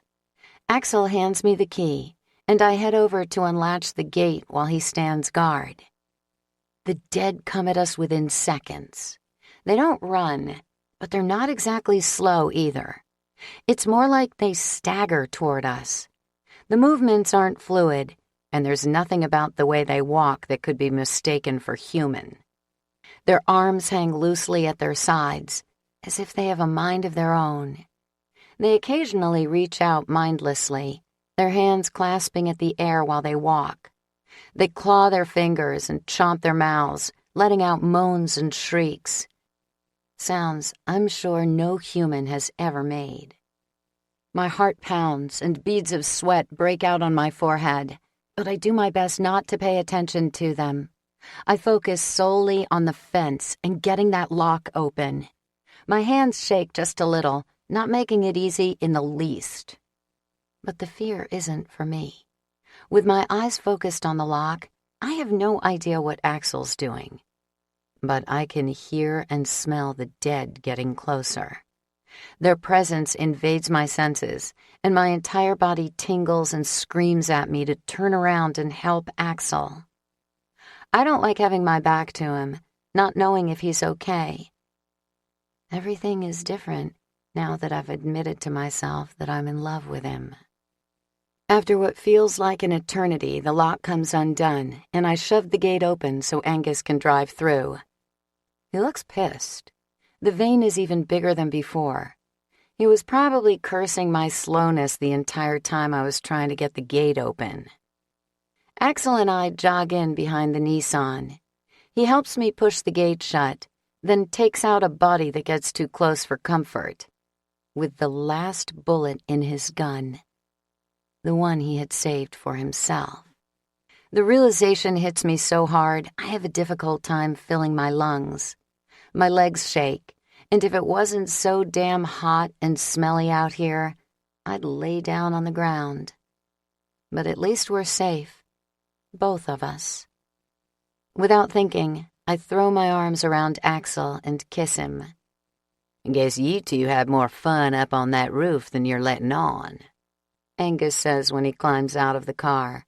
"Hope you didn't knock her up. We don't need no more apocalypse babies."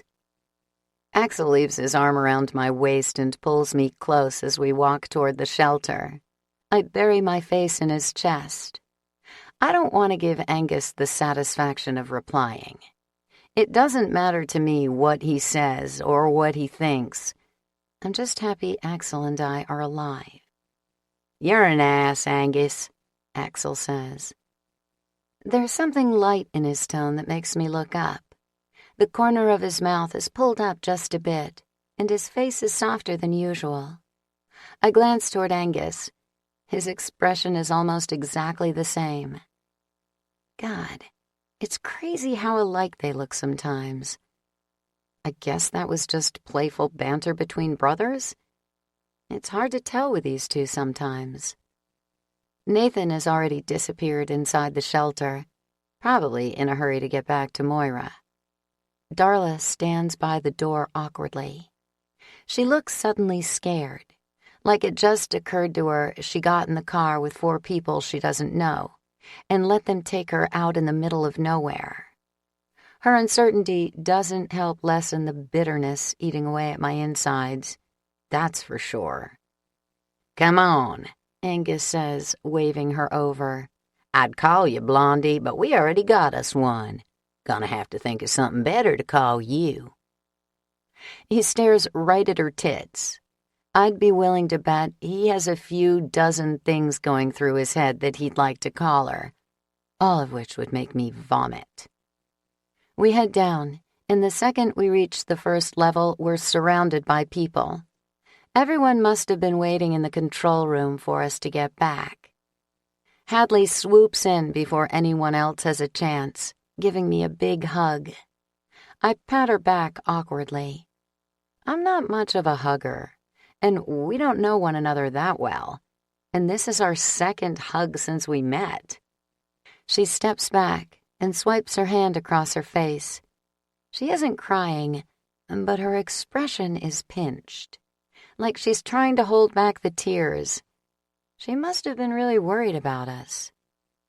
"Thank God you got back. Angus swore that Axl would get you guys to a safe place, but when Winston and Trey were talking about how crazy it was and how many zombies were on the strip, She swallows and shakes her head. "Sorry we couldn't get back to you," Winston says. His left eye is slightly swollen, and there's a long, dark bruise going from the corner of his eye to midway down his cheek. Angus must have really lost it. "We did what needed to be done, and so did you," Axl says, shaking his hand and patting him on the arm. "Nobody needs to be sorry. You saved our asses by starting that fire." Angus stares at the ground. His face is bright red, and the vein on his forehead is even more prominent than before. What the hell went on when they got back without us? I'm filthy and too exhausted to focus on Angus, though. We'll have to deal with it later. Right now, all I want is a shower. Too bad we have all that shit to unload from the truck. So what's the plan for unloading the supplies? I have to raise my voice over the talking, a lot of it being Darla's, since she's busy recounting her days as a topless dancer to Hadley. "We're going to have to get as many people out there as we can and get rid of the zombies," Winston says. He's stating the obvious, so it shouldn't feel like he's reading a death sentence. But it does. And why wouldn't it? It very well could be for a few of us. "We got an idea how many of them bastards is out there?" Axl asks. James sits at the desk in the control room, and just like the first time we came into the room, he pushes his chair out and spins it around. He crosses his arms over his chest as we all stare at him. Guess he likes being important. It's probably a new thing for him. "I've been watching them. There's about 30 out there right now, give or take. The numbers keep growing. For every one we kill on our way in or out of the fence, 2 replace it. They're stumbling in from somewhere off in the desert. My guess is they're drawn here. Maybe the building is giving off some sort of electrical hum or something that we can't hear and they can." "So you're telling me they got super hearing now?" Angus asks, pursing his lips and narrowing his eyes like he doesn't believe James. Winston rubs his eyes and shakes his head. He looks exhausted. "Like a dog or something?" James just shrugs. He doesn't talk, and neither does anyone else. The room is so quiet, we would be able to hear a mouse fart. I'm not sure if the silence is from disbelief or fear. Hell, there are 1,000 emotions going through me right now, and everyone else is probably feeling the same thing. But mainly, the news just makes me tired, deep down in my bones. "I hate to say it," Winston says. He's looking right at Axl. "But it makes sense. Think of how many were roaming up and down the strip. Of all the buildings and places in Vegas, Those hotels are most likely to have generators in them. Maybe just small ones, but still. Could be people hiding out in some of the hotels, trying to take them back and using the generators. My brain somehow surfaces from the fog of exhaustion surrounding it. What he says explains a lot and makes perfect sense. It's what we did when we got to the hotel in San Francisco. So why wouldn't another group get the same idea? A hotel's a good place to hide if you can clear out the bodies and get the power going. It'd have everything you'd need to live on. We didn't see no lights on the strip after dark, Axl says. He shakes his head and purses his lips. But he thinks Winston's right. I can tell. The generators would probably be programmed for minimal electrical use. Just the inside of the hotel, not the lights outside. It would save electricity and keep things within the city's fire code in the event of an emergency. You know, now that you mention it, I did notice some activity down by the Monte Carlo. There wasn't no lights or nothing, but I saw men go in and out a few times.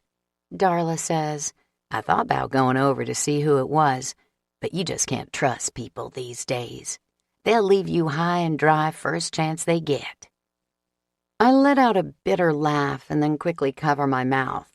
A few people stare at me, but most are too busy thinking or asking questions. Axl narrows his eyes on my face, but I just shake my head. I'll talk to him about it later. Let's just get this over with, I say, once again interrupting everyone. I want a shower. Winston nods and glances around. We've got a good-sized group. Me, Axl, Angus, Winston, James, Trey, Nathan, and Hadley. Maybe even Darla, although I have a feeling she's a pretty useless person despite the fight she was putting up in the bar when we found her. But we can always use more. Let's round up as many people as we can and get armed. We need guns and knives. I want to try and save as much of the ammo as we can, so I'd like for people to go in with knives first. Winston pauses, then turns to Angus. That good with you? Angus nods and puffs out his chest like he's trying to make himself taller. Winston has never deferred to that racist bastard's opinion before. It reminds me of how timid Nathan was in the car. Angus is standing off to the side by himself. No one but Winston, Axl, and I will even look at him. And Darla, but she doesn't count. What the hell happened while we were gone? 14. We managed to get 12 people together, which means we each only have to take out 3 of the undead. It should be pretty quick and painless. At least that's what I've been telling myself. Standing in the heat with the zombies just a few feet away, shaking the fence as they desperately try to get at us, I'm not so sure. The desert sun feels like a volcano, and the air reeks of decay. I just want to get this thing done so I can get inside, shower, and rest. This is going to suck, Hadley says. Al bounces around like he can't keep still. He passes his knife back and forth between his hands. He looks excited, like he's been waiting for this day for years. Maybe he has. He was a huge zombie nut before all this. Even though he claims reality isn't as exciting, the huge smile on his face seems to say otherwise. We shouldn't open it, he says. Angus grunts and spits on the ground. How we gonna get him? Through the holes. I saw it on TV. Al steps forward and jams his knife through the fence. He catches one in the side of the head, and it falls to the ground. See? Minimal effort and less risk. Should have watched more zombie shit, I guess, Axl says. It seems like a better idea than letting the zombies in, but there's still room for error. The holes in the fence are big enough for the dead to get most of their hands through, and from what Nathan has said, it's possible to turn just from a scratch. We still need to be careful. We follow Al's lead and jab our knives through the holes. It works like a charm, and I'm pretty sure the kid's a genius. The bodies are falling faster than panties at a frat party. Human grunts mix with the moans of the dead as the sun pounds down on us from above. Hair sticks to my neck, and my shirt is so wet with sweat that I'm pretty sure it's transparent. Angus stops stabbing the dead and looks my way, and the way his eyes bulge out pretty much confirms my suspicion. He's practically drooling at my double Ds. I shove strings of blonde hair out of my face and take a deep breath while I push all thoughts of Angus out of my head. I don't need to be distracted right now. As it is, my heart is going so fast that it's hard to control my breathing. I'm exhausted, and my energy level is on empty.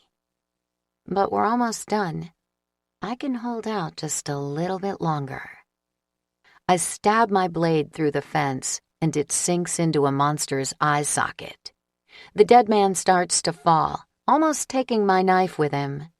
I grip the handle tighter while I try to yank it back. When half my hand gets pulled through the fence, another body sees his opportunity for dinner and goes in for the kill. His fingers wrap around my hand. I scream and pull back. The bastard moans as he jerks me forward. My heart pounds so fast it vibrates inside my skull. I twist my hand, but it doesn't work. The dead man's teeth are inches from my hand when Axl's knife sinks into the decaying head. Shit! I yank my hand back and cover it with the other. Did he get you? Let me see. Axl pulls my hand toward him and examines my fingers. Every muscle in his body is pulled tight. I'm okay. He didn't get me. Axl doesn't seem to be able to hear me, and he won't let go of my hand. He flips it over and even checks out the other one to make sure it's okay as well. Axl, I'm okay. I take his face between my hands and force him to look at me. He didn't get me. He nods, but his jaw is tight as he hands me his extra knife. My heart is still pounding like a jackhammer when I turn back to the fence. Get it together and be careful, you moron. The air is full of moans and grunts, the smell of death and the clang of metal on metal as knives make contact with the fence is so overwhelming, I have a hard time focusing. Hadley is on the other side of me, wielding her knife like a pro. Maybe that zombie movie she was in helped prepare her for this a little. We're making good progress, but there are a handful of bodies outside the fence that aren't interested in getting close. They stagger back and forth, a safe distance from our blades, stopping every now and then to moan and claw in our direction. It's unsettling, and a little knot of dread forms in my stomach. There's something about the way they shuffle around, stopping to stare at us, that worries me. Almost like they know not to get too close, like they're planning their attack. By the time we've taken down the last one we can reach from behind the fence, I'm breathing heavily. My shirt is so wet it clings to my chest no matter what I do. I wish I was wearing a bra. Angus is just loving it. I'm not the only one panting, though. Everyone is standing back now, trying to catch their breath before the next part, the part that requires opening the gate for an extended amount of time. What do you think about that? Axl says, tilting his head toward the stragglers. Winston's dark skin glistens with sweat. He shakes his head and wipes his brow with the back of his arm. Not sure. You don't suppose they understand what's going on? Axl shrugs, but Angus makes a grunting sound that's both rude and disgusting. They don't understand shit. They're just hanging back 'cause they're stupid. Angus is underestimating the situation. That's my opinion anyway, but I keep it to myself. No sense freaking people out unnecessarily by throwing around theories about the evolution of the undead, even if it seems pretty likely by the way those things stare at us. "Let's just go on out there and get 'em," Axl says. He nods to Angus, who holds the key to the gate, something Axl and I are going to have to discuss. I'm not sure exactly what happened while we were gone, although I have a pretty good idea. But from the way Angus is guarding that key, I get the impression he's taking control of things. People shouldn't feel like they're prisoners. Being underground is hard enough without thinking there's no way to escape. "Everybody ready?" Angus calls, turning the key without waiting for a response. The second he opens the door, the bodies move toward us, solidifying the theory in my mind. There are only 5 of them, though. Angus pulls out his gun and takes 3 down in a matter of seconds, completely disregarding what Winston said. No one bats an eye, not even Winston himself, who takes a 4th one out with a knife to the back of the skull. The 5th one hits the ground when Axl brings his hunting knife down on the top of its head, driving the blade right into its brain. Trey has the back of the truck open before the last body is fallen, and we start unloading. It's hot and exhausting work, not to mention stressful, since we have to keep looking over our shoulders to make sure no other bodies have wandered over. Our goal is to just get the supplies into the building for now. That way, they're out of the sun and inside the fence. We can worry about getting stuff down the stairs and into the actual shelter later, after the sun goes down and it's a bit cooler. Even though the truck's full, we make quick progress. With 12 of us working, it doesn't take long to get to the back of the truck. A hell of a lot less time than I thought it would, actually. I let out a sigh of relief when I go back for more and see there's hardly anything left. "Incoming!" James yells behind me. I spin around and find 3 bodies lumbering toward him. He's shaking in his Nikes, and based on the terrified expression on his face, I'm worried he's about to shit his pants. Anne, Hadley, and I run over to help him. I wave off Axl when he tries to come too.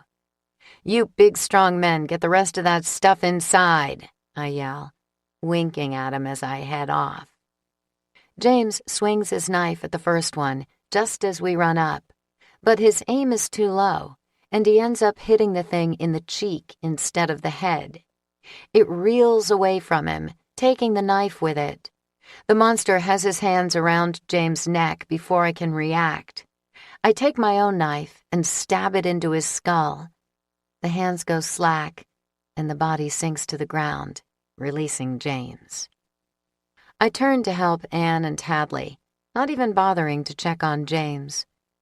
He's a grown-ass man after all, and the thing's mouth didn't get anywhere near him. Anne's knife gets stuck in the head of a dead woman wearing desert camo, less than an inch shy of its mark. She whips her gun out as the decaying woman, who smells really ripe in the hot sun, lunges at her. The bullet pierces the woman right between the eyes. Hadley, on the other hand, has no problems taking out another former soldier. He's dead on the ground before I even have a chance to see if she needs help. James is sitting on the ground when I turn back around, clutching his neck. He's as white as a sheet. I roll my eyes and open my mouth to tell him to pull himself together. That's when I notice the blood on his chin. "Shit," I say, dropping to my knees in front of him. "Did it scratch you?" He's shaking so hard it's difficult for me to tell whether or not he's nodding. Judging by the look of terror in his eyes, I'd guess he is. "Let me see it," I say, pulling his hand away. There are 3 long scratches across his throat. Shit. If only I could go back in time and act more concerned for him. 15. He can't come back in the shelter. Nathan says. We're gathered around a shaky James just inside the fence, but not the building. The Nathan who was ready to kill me if I had even the tiniest scratch on my body is back. He's standing over James, holding a gun in his hand, the self-appointed judge, jury, and executioner. We can't just leave him out here, and we can't just kill him, Hadley says. Her eyes are huge and frantic, and she's crying. I've never seen a person cry so hard. Her shoulders shake, and she has snot and tears smeared all over her face. She doesn't look anything like the Hadley Lucas who graced the cover of People magazine just a few months ago. It's doubtful it has all that much to do with James, though. They aren't that close. Probably has more to do with the terror of realizing all this is actually happening, that we aren't completely safe in our little shelter underground. He'll turn. Nathan's eyes are cold and impassive, so different from the man who almost cried in the car at the thought of losing his family. But if I had to guess, I'd say that's why he's doing this, so he doesn't lose his family. You don't know for sure, Anne says. Maybe he's immune. It's possible. We were all immune to the virus that started this thing. Anne and Hadley are the only two arguing for his life. They're the only two who haven't seen a person turn yet. Everyone from our group is silent. We haven't had to kill a human to stop them from turning, so the thought of doing it now is difficult to process. But the people from Nathan's group are adamant. He'll turn. They always do, Jet says. Physically, he looks so young, thin and lanky. The hair on his face grows in sparse patches. But he has the eyes of someone who's been around and seen it all, who has watched people close to him die, maybe even had to kill a few. He's a risk to us all, Brad says. The selfish bastard was mysteriously absent when we needed help killing the undead. But as soon as an important decision needed to be made, he popped up. It reminds me of when we were in Vegas and he wouldn't give up his seat for Jet. Hadley looks at me with pleading in her eyes. You can't just let them kill him. I look away. She doesn't know about Emily, and bringing it up now is just too painful. The wound is still too raw.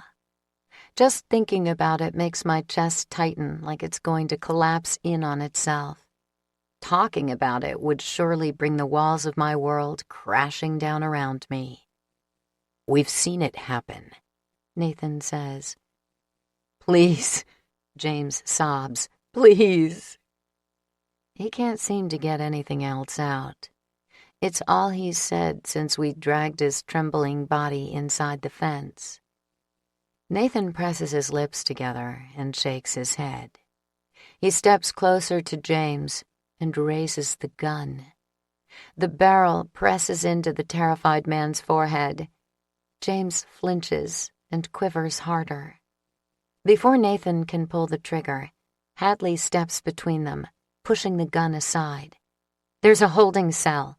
They have a holding cell up by the control room. We can put him in there and keep an eye on him. That way, if he turns, he's contained. We can never be sure, Nathan says, trying to step around her. He's right. But we can't let him just kill a man. Not when we have another option. I turn to Axl and grab his arm. Do something. We can't let one person make a decision for the entire group like this. Axl sighs, and his gray eyes are pained. I know he's thinking of Emily. Just like Nathan, he thinks James is a lost cause. But he steps forward anyway. We gotta vote. Nathan shakes his head, and both Brad and Jet start arguing, yelling at us that it won't do any good. Winston steps forward and plants himself next to Axl. He's right. If there wasn't a holding cell, I wouldn't even bat an eye.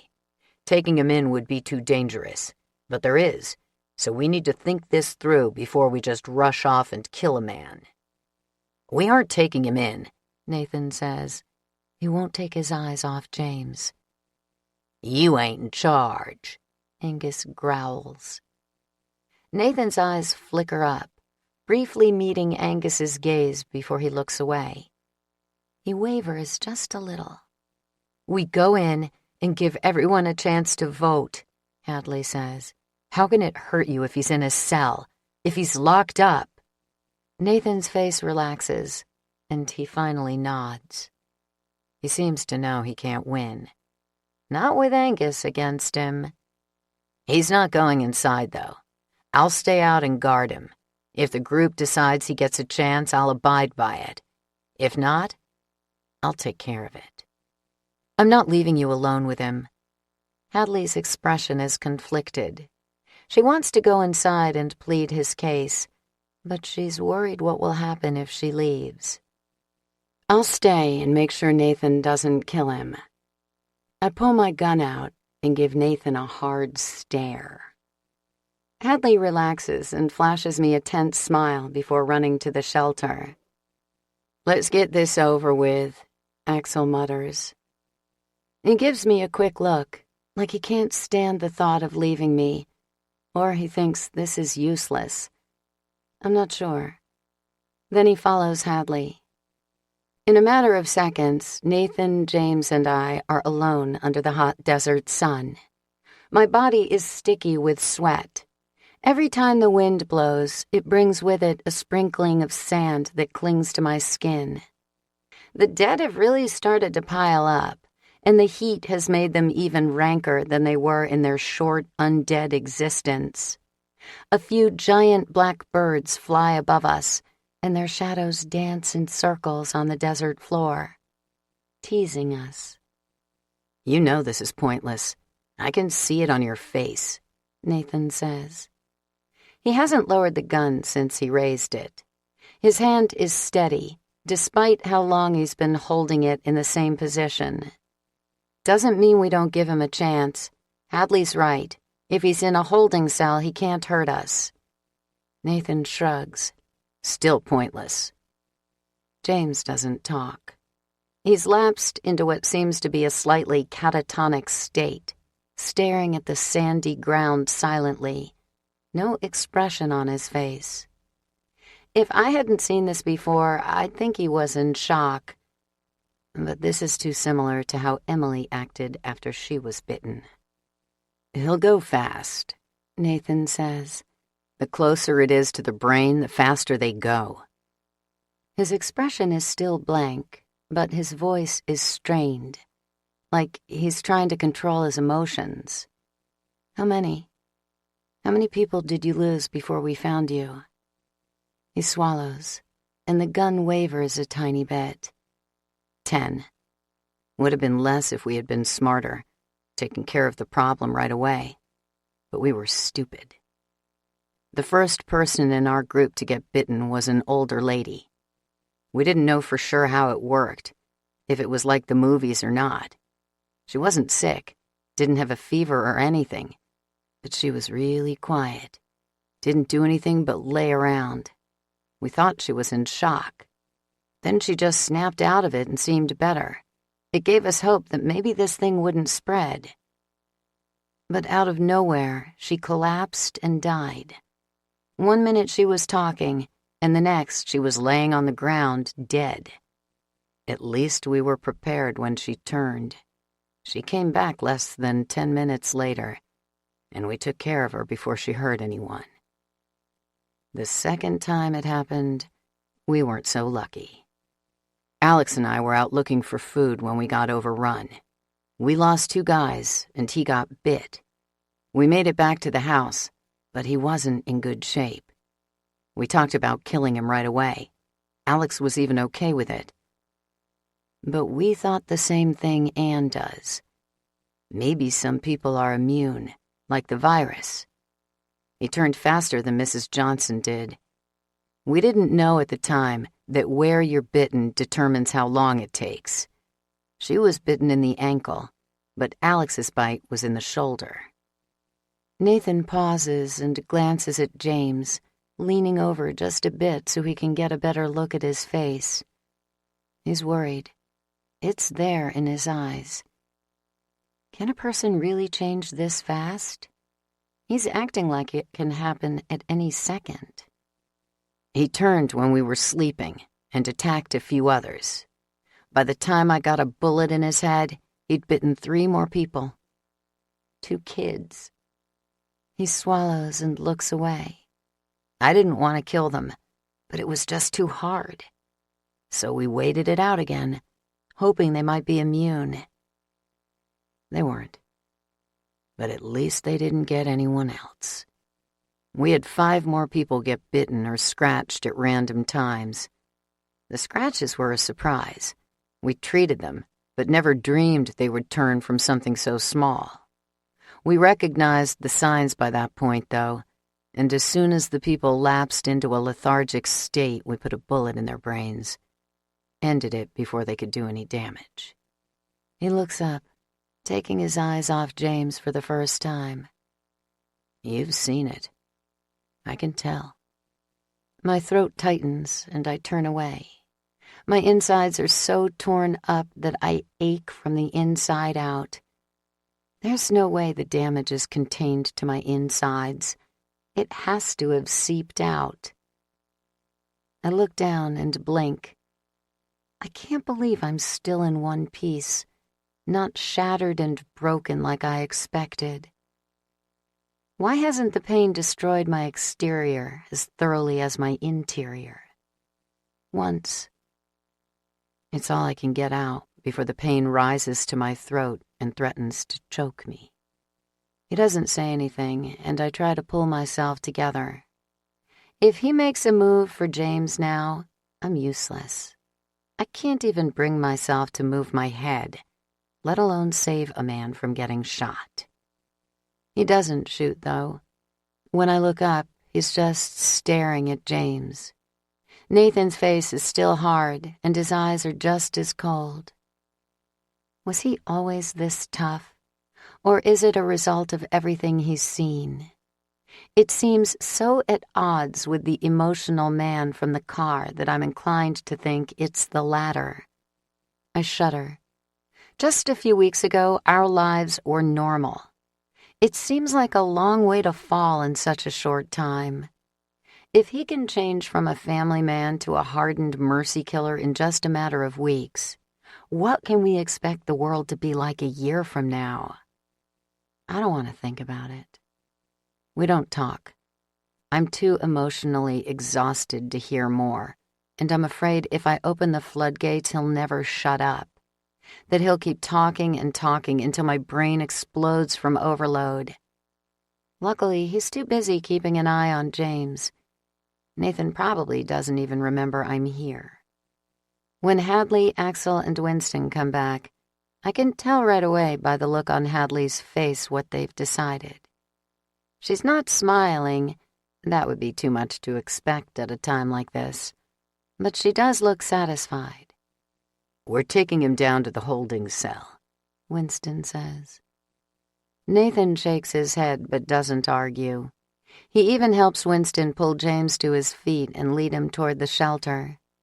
James doesn't act like he has a clue what's going on, and Nathan holds him at arm's length as he walks. Keep a safe distance, he tells Winston.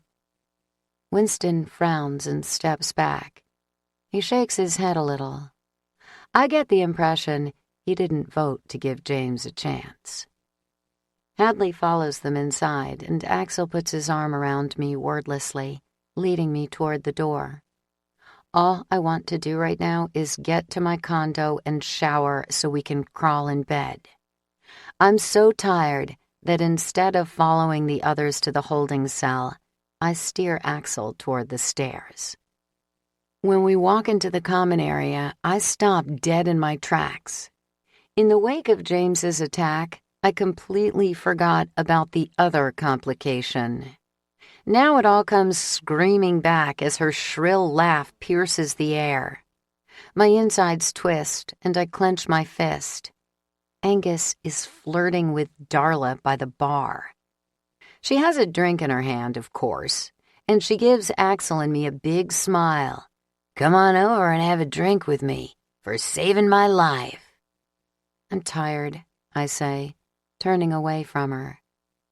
"I don't think I ever caught your name," Darla calls after me. I duck into the elevator as soon as the door opens and pull Axl in behind me. My heart is in my throat as I pound my thumb against the button that closes the door. It's so slow. Why won't the damn thing shut? The door starts to slide shut, and I slump against the wall. Thank God. "It's Vivian." Angus's voice floats in just before the door shuts. Damn. I push the button for 3 and lean my head against Axl. He doesn't ask, not that I expected him to in the elevator. He'll wait until the time is right, hopefully after I'm clean and rested. When we stop on 3, I pull Axl out with me. I don't want to be left alone. "Wouldn't dream of leaving you," he says, allowing me to lead him into the condo and back toward the bedroom. Warmth floods my insides, filling in some of the cracks left in the wake of Emily's death, soothing the pain just a bit. I stop in the middle of the living room so I can kiss him. Hopefully, it will make the pain ease a little more. It helps when his lips touch mine and his arms wrap around my body, pulling me close. It makes me feel more whole, like I may one day be able to put some of the pieces back together. "You're dirty," I whisper. He chuckles softly and kisses my neck. "More than you know. Let's get dirtier in the shower." 16.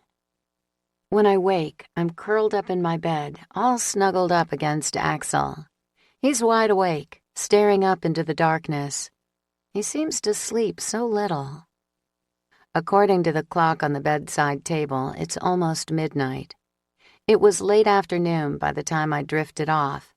After a shower and sex, safe sex, thanks to the condoms Axl swiped from his brother, I was more than ready for some real sleep. A lounge chair on the roof of a casino is not good rest. My stomach growls so loudly Axl can hear it. He raises his eyebrows, and the corner of his mouth twitches, making the scar on his chin dance. "Hungry?" I roll onto my back and stretch my legs, flexing my tired muscles. They're sore from all the physical exertion.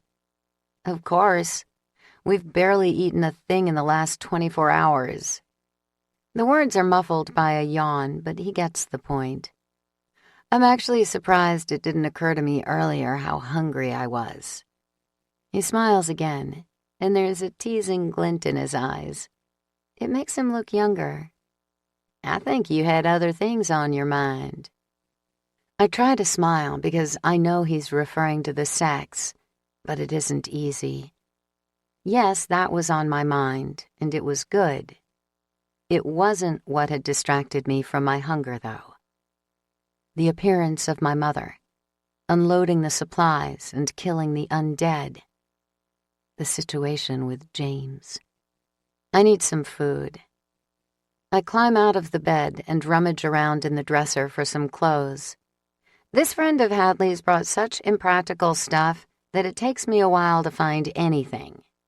She must have had something against clothes. I need to do some laundry today, so I don't have to keep walking around in skimpy dresses. "Do you know where they put the food they brought down?" I ask, once I'm wearing a very short cotton dress. "Probably up by the control room." He's still lying in bed. "Well, come on. You have to be hungry, too." He gives me a half smile. "I got no clean clothes here." He motions toward his naked body. Seeing him lying in my bed with nothing on is surreal, in a very good way. But I'm hungry, and I need to eat, and he's just lying there. Why doesn't he have anything to wear in this condo? You didn't grab some clothes when you went to get condoms last night? Wasn't really high on my list of priorities at the time. I snort. You mean you didn't have enough blood left in your brain to think about grabbing them? He chuckles and shakes his head. Something like that. He starts to sit up, and I'm momentarily distracted from my hunger by his muscled chest. There's something so mesmerizing about him. I can just put my dirty clothes back on. I put my hand on his shoulders to stop him from standing. Those are covered in sweat, dirt, and black goo. You're not putting those back on. I'll go get some for you. You gonna brave Angus after I swiped his condoms? There's a smirk on his face, but the worry in his eyes is unmistakable. How is Angus going to react to us sleeping together? When we first met, he would have thrown a fit. He was so determined to make sure a woman didn't come between him and his little brother. But we've almost become friends since then. It didn't really occur to me that it would be a huge deal at this point. Judging by the look on Axl's face, I'm not sure now. I can handle Angus, I say, with more certainty than I actually feel. How chummy he and Darla were earlier flashes through my mind. The last time we saw them, they were drinking together. I cringe and say, Darla's probably there with him anyway. I bet those two jumped right in bed together. Axl's gray eyes search mine, and he raises an eyebrow slightly. You gonna tell me about it? I don't want to say it out loud. Don't want to admit to anyone who she is. But he's looking at me so intently that the words come out before I can stop them. Darla's my mom. There's no shock or disbelief in his eyes. He already knew. Of course he did. Axl can read me like a book. Even if he couldn't, he's smart enough to see the resemblance. I hate that we look so much alike, but we do. His expression may not change, but he does pull me down next to him and wrap his arms around me. I'm sorry. You knew. He doesn't argue, so I take it as a yes. When did you figure it out? Didn't take long. I knew right off that something wasn't right. How you almost ran off and left her. Wasn't like you. Then, when she started talking in the car, you were so tense. Wasn't till I looked at her real close that I knew why. You got her smile. I cringe, hating myself when tears try to force their way to the surface. A part of me wishes we had just left her, so I didn't have to deal with all this. I never wanted to see her again. Never thought I would, once the world collapsed. To have her here now is so unbelievable. Did you know she was in Vegas? There were rumors. She ran off about the same time as a man in the trailer park. He left behind a wife and 3 kids.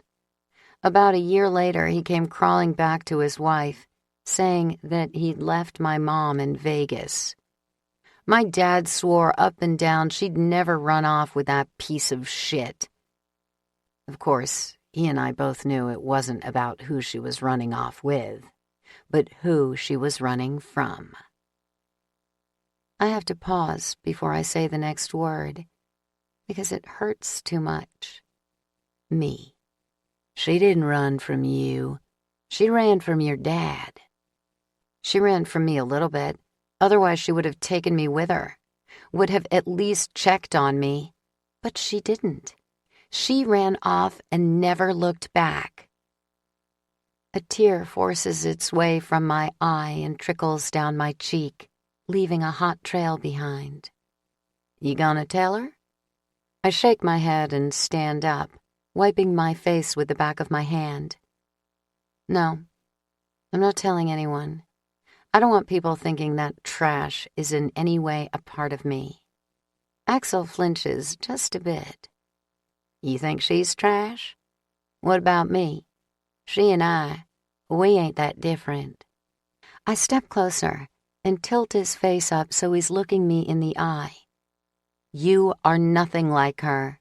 You are nothing like Angus, or my father, or your mother. Axl, you are so much more than you give yourself credit for. He doesn't look convinced, but when I kiss him, he kisses me back. It's half-hearted, though. I want to say more, but he acts uncomfortable, so I let it go and step back. I know Axl has a tough time believing he's more than what he used to be, but I want him to. Angus has kept him down. Intentionally or not, I have no idea. But that needs to change. Axl is better than any man I've ever known. It doesn't matter where he lived before all this. What matters is who he is on the inside. He stands up and looks away from me, like it hurts to see admiration in my eyes. I gotta pee. He walks toward the door, but he's not wearing a stitch of clothing. You're naked. What if you run into Hadley? He doesn't turn to look at me, but the corner of his mouth twitches. Then I guess she'll get a good show. I laugh. You're mean. Here she is at the end of the world, stuck underground. Who knows when she'll get laid next? He turns around to face me and leans up against the wall, completely naked and so sexy. A little smile lights up his face and turns my insides into jello. She thinks you're hot. He purses his lips. No, she don't. I climb to my feet and walk over, stopping in front of him. My hands run up his stomach and over his chest to his shoulders. She told me, before she knew I liked you. God, I feel like I'm 12 saying it that way. He lifts an eyebrow and puts his hands on my hips. He pulls me close and presses his lips against mine. I wrap my arms around him, then run my fingers through his dirty blonde hair. My heart pounds when his mouth moves faster, and for a moment I consider forgetting my growling stomach and going back to bed. He pulls back, and his gray eyes study me, all teasing gone. I'll try not to let her see me, he whispers. He opens the bedroom door and heads to the bathroom. My eyes follow his every move. Why did I have to wait until the world ended and everything had gone to shit to find the one person who might actually make me happy? It seems unfair. As if life for me has ever been fair. My stomach growls again. Right. There was a reason I got up at midnight. I need to get clothes for Axl, then food. There's no sign of Hadley in the condo when I head out, but the door to her room is shut, and it's late. She's probably asleep. But I can't help laughing as I wait for the elevator. She's going to lose her shit if she bumps into Axl naked. Or maybe she'll be sorry she missed it. The elevator door opens, and I almost jump out of my skin. I didn't expect anyone to be standing there, and Joshua is so tall and gangly he had my mind playing all kinds of terrifying tricks on me. A shudder runs down my spine when I step in next to him. You okay? He asks. I nod and put my hand to my heart, trying to calm the pounding in my chest. You surprised me. Why are you up so late? He sighs and rubs the back of his neck. Sophia wasn't feeling well, so we went up to the clinic to make sure everything was okay. Then I checked on James. Guilt and worry twist inside me. I need to be more involved, to worry less about getting laid and focus more on making sure everyone else is doing all right. Is everything okay with the baby? Yeah. Thankfully, they didn't sell off the ultrasound equipment, so I was able to get a good look at things. I think she just needs to eat more, to be honest. We'll have to work on getting that food down here tomorrow, so everyone has some in their condos. He looks tired. His eyes are red and bloodshot, and there are bags under them. Are you okay? You look like you could use a week's worth of sleep. He nods, but his mouth tenses and his eyes flit away. Haven't been sleeping really well. Dreams and stuff like that. Plus, I'm worried about the medical supplies. The doors open on the 9th floor, and I step out with Joshua so we can finish our conversation. I can walk down the 2 flights of stairs to get to Axl's condo. What are you worried about? We have all that stuff we took from Walmart. What more do we need? He leans against the wall, but even then I have to look up. He's so tall. We have the meds we took, but they won't last forever. And we have nothing for emergencies. No suture kits, no way to transfuse blood, nothing that will help me out if I need to do surgery. We're going to need to get to a hospital so we can collect supplies. Shit, I mutter. I was never a huge fan of zombie movies, but even I know a hospital is the last place you want to go in a time like this. It will be overrun. Yeah, he says. It's almost a whisper, and it's full of dread. Like he knows sending people there will be a death sentence. I'll really need to go, too, so I can get the right stuff. No, I say firmly. We need a doctor here. We can't risk something like that. There's another doctor, he argues. Really? Have you seen him? Because I haven't. Not even once. Joshua runs his hand through his hair and nods. I've seen him a few times when he came out for food. He looks severely depressed. Hadley said he lost his wife.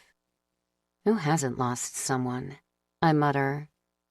I don't have a lot of sympathy for people who can't get their shit together. Everyone's hurting. Everyone had their lives destroyed. Whatever. Joshua stands up. I need to get some sleep. We'll talk about it later. Wait, I say, stopping him as he opens the door to the condo he's sharing with Jet. How's James? Joshua shrugs. Dying. Getting ready to turn. He pushes the door open and steps in, calling over his shoulder, no different than we expected. My body jerks when he shuts the door in my face, but I shake it off and head for the stairs. My legs are heavy again, and even the 2 floors I have to go down are suddenly daunting. We have to go back to Vegas. It's not a surprise. Even if we didn't need medical supplies, we'd still have to get fuel. But it sends a jolt through my body that makes every inch of me tingle with fear and dread. And going to a hospital? There's got to be another way to get medical supplies. The condo Angus and Axl are sharing is unlocked. I crack the door and peek inside before entering. The living room is empty, and I have a clear view of the kitchen, also empty. Taking a deep breath, I race through the living room and back to the bedroom, letting out a sigh of relief when I make it without running into Angus. Or Darla. When the door's shut, I flip on the light. Axl's stuff is thrown around the room, but most of it is on the floor around his duffel bag, not folded and most likely not clean. I sigh and start shoving it into the bag. Might as well do his laundry while I'm doing mine. I've just about gotten it all when a purple backpack catches my eye. I freeze, and my heart constricts. It's Emily's. I didn't know he took it with him when we left the gun store. That's where she died, where we went after she was bitten, and where she turned. I woke up in the middle of the night and saw that she wasn't in her sleeping bag. Axl and I searched the dark store for her. I thought she'd just gotten up to use the bathroom and gotten lost. I never dreamed she'd turned into one of them. When we found her, Axl held me while I cried, and Angus took care of putting her down. But I was there. I saw the bullet go into my baby's brain, saw her crumple to the floor. That was the moment when my world shattered into a million pieces. My hands shake as I pick up the backpack. Tears fill my eyes, and I try to make myself unzip it to look inside. But I can't. I just can't face it right now. If I open it, the floodgates will come down, and I'll never be able to put everything back in place again. Never be whole. I toss the bag aside and wipe the tears from my face as I climb to my feet. I want to get out of here so I can focus on something else, anything else. I grab Axl's duffel and stumble from the room, not caring if Angus hears me, as long as I don't have to be in that room anymore. 17. I don't mention Emily's backpack to Axl when I get back. Maybe we'll talk about it one day when things have settled down. But not now. It's too hard for me, and I know it would be for him too. He loved that girl, which makes me love him just a little bit more. Axl raises an eyebrow when I toss his duffel bag on the floor in front of him. You asking me to move in?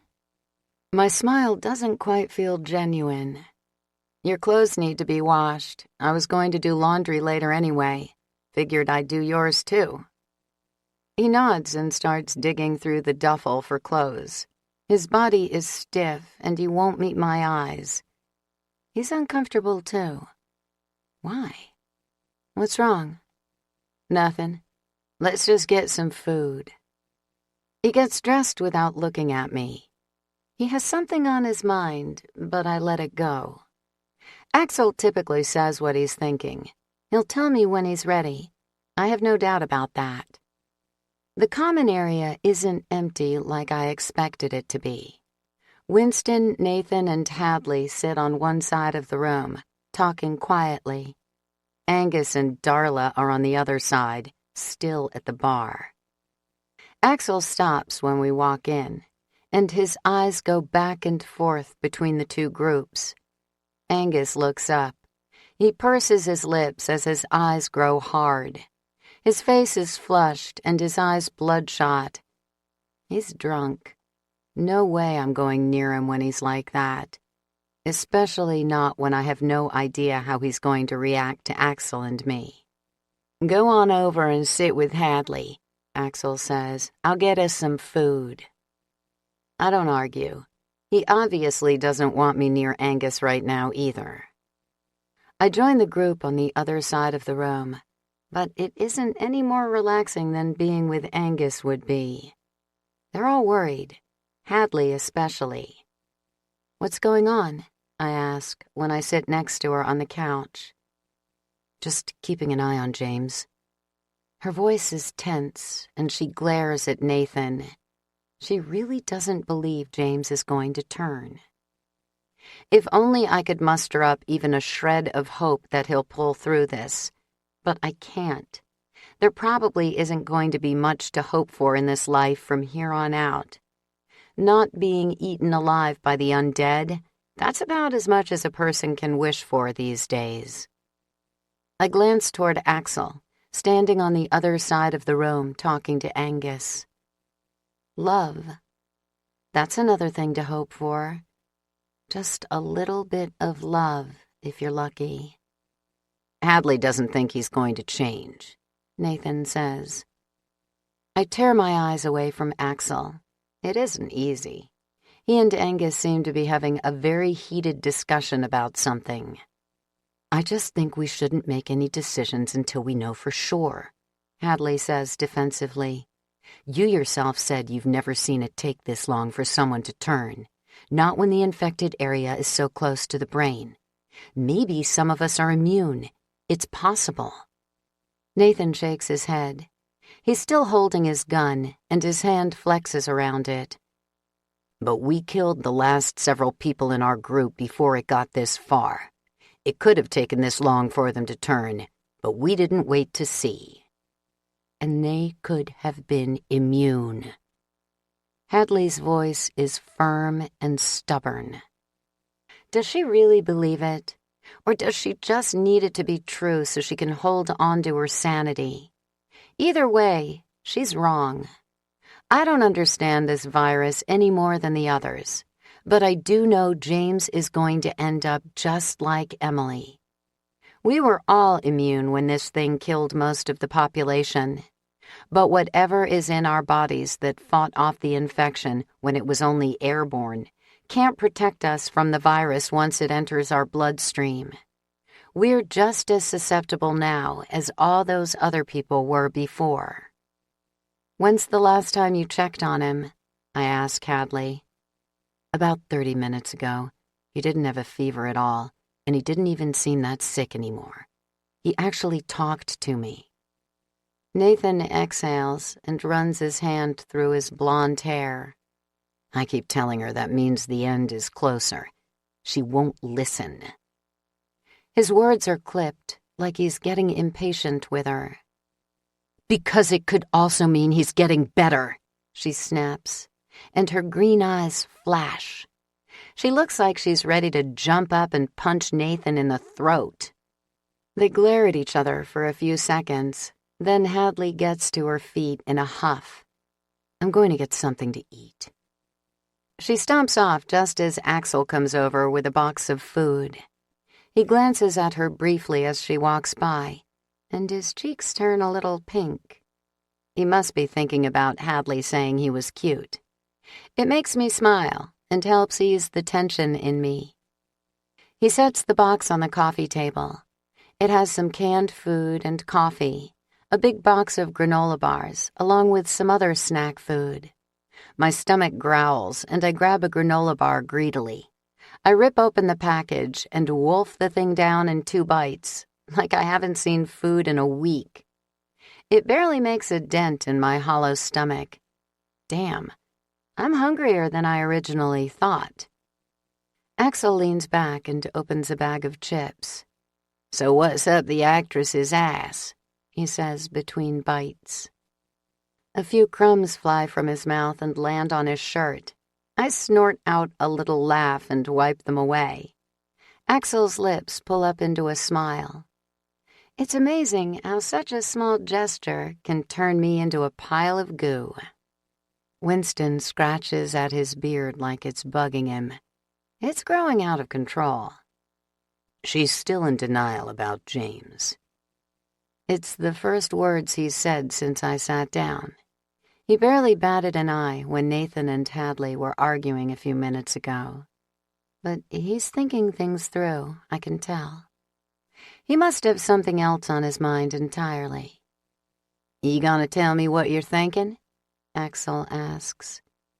Winston rubs his eyes. The food is good. That solves one big problem for the time being. But we've got quite a few other issues going on still. I take a handful of chips from Axl and lean back next to him as I wait for the bad news I know is coming. I want to snuggle up against him and get comfortable. I always feel stronger when I'm near him. But I don't know how Angus would react. And right now, he's on the other side of the room, glaring at us. In between flirting with Darla, that is. I do my best not to look that way, but it isn't easy. It's been 10 years since I saw her face, and I was pretty sure I never wanted to see her again. But now that she's here, I can't stop myself from staring at her. Let's have it then, Axl says. We've got the obvious issue, which is fuel. We're going to have to make another run soon so we can get some. It isn't going as far as we thought it would. Then, this James thing is a problem. He knows all about the control room and the security, but no one else really has a clue. Al's telling me he can figure it out, so we're going to get him on that right away. Hopefully that will work. Then there are the gardens. I don't know the first thing about the aquaculture thing, and neither does anyone else. What I do know is those plants are a mess, and even if we can get them back in shape, It's going to be a while. He stops talking and sits back a little, but I get the feeling he isn't done. Axl must too, because he leans forward just as Winston sits back. His eyes narrow, but he doesn't look pissed, at least not at Winston. What else?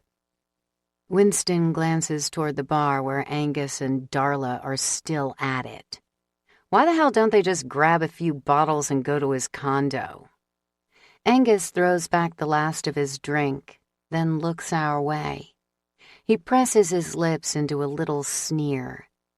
Shit. He's sticking around so he can keep an eye on everybody, like he's in charge or something.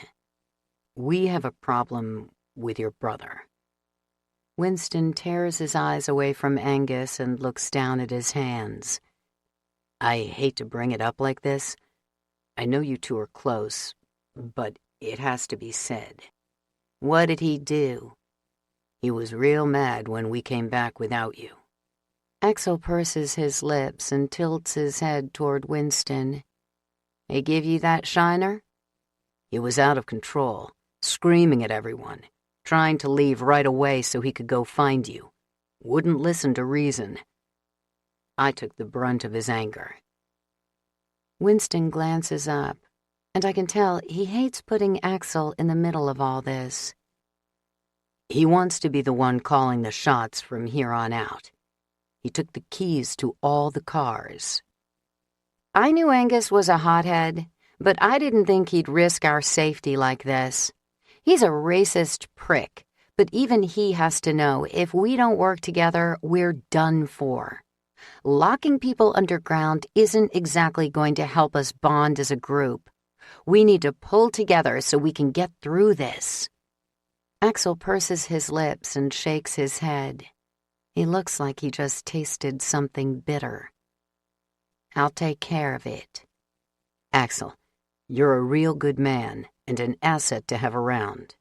We need people like you if we're going to make a go of this thing and survive. But we can't have someone down here who's a danger to others.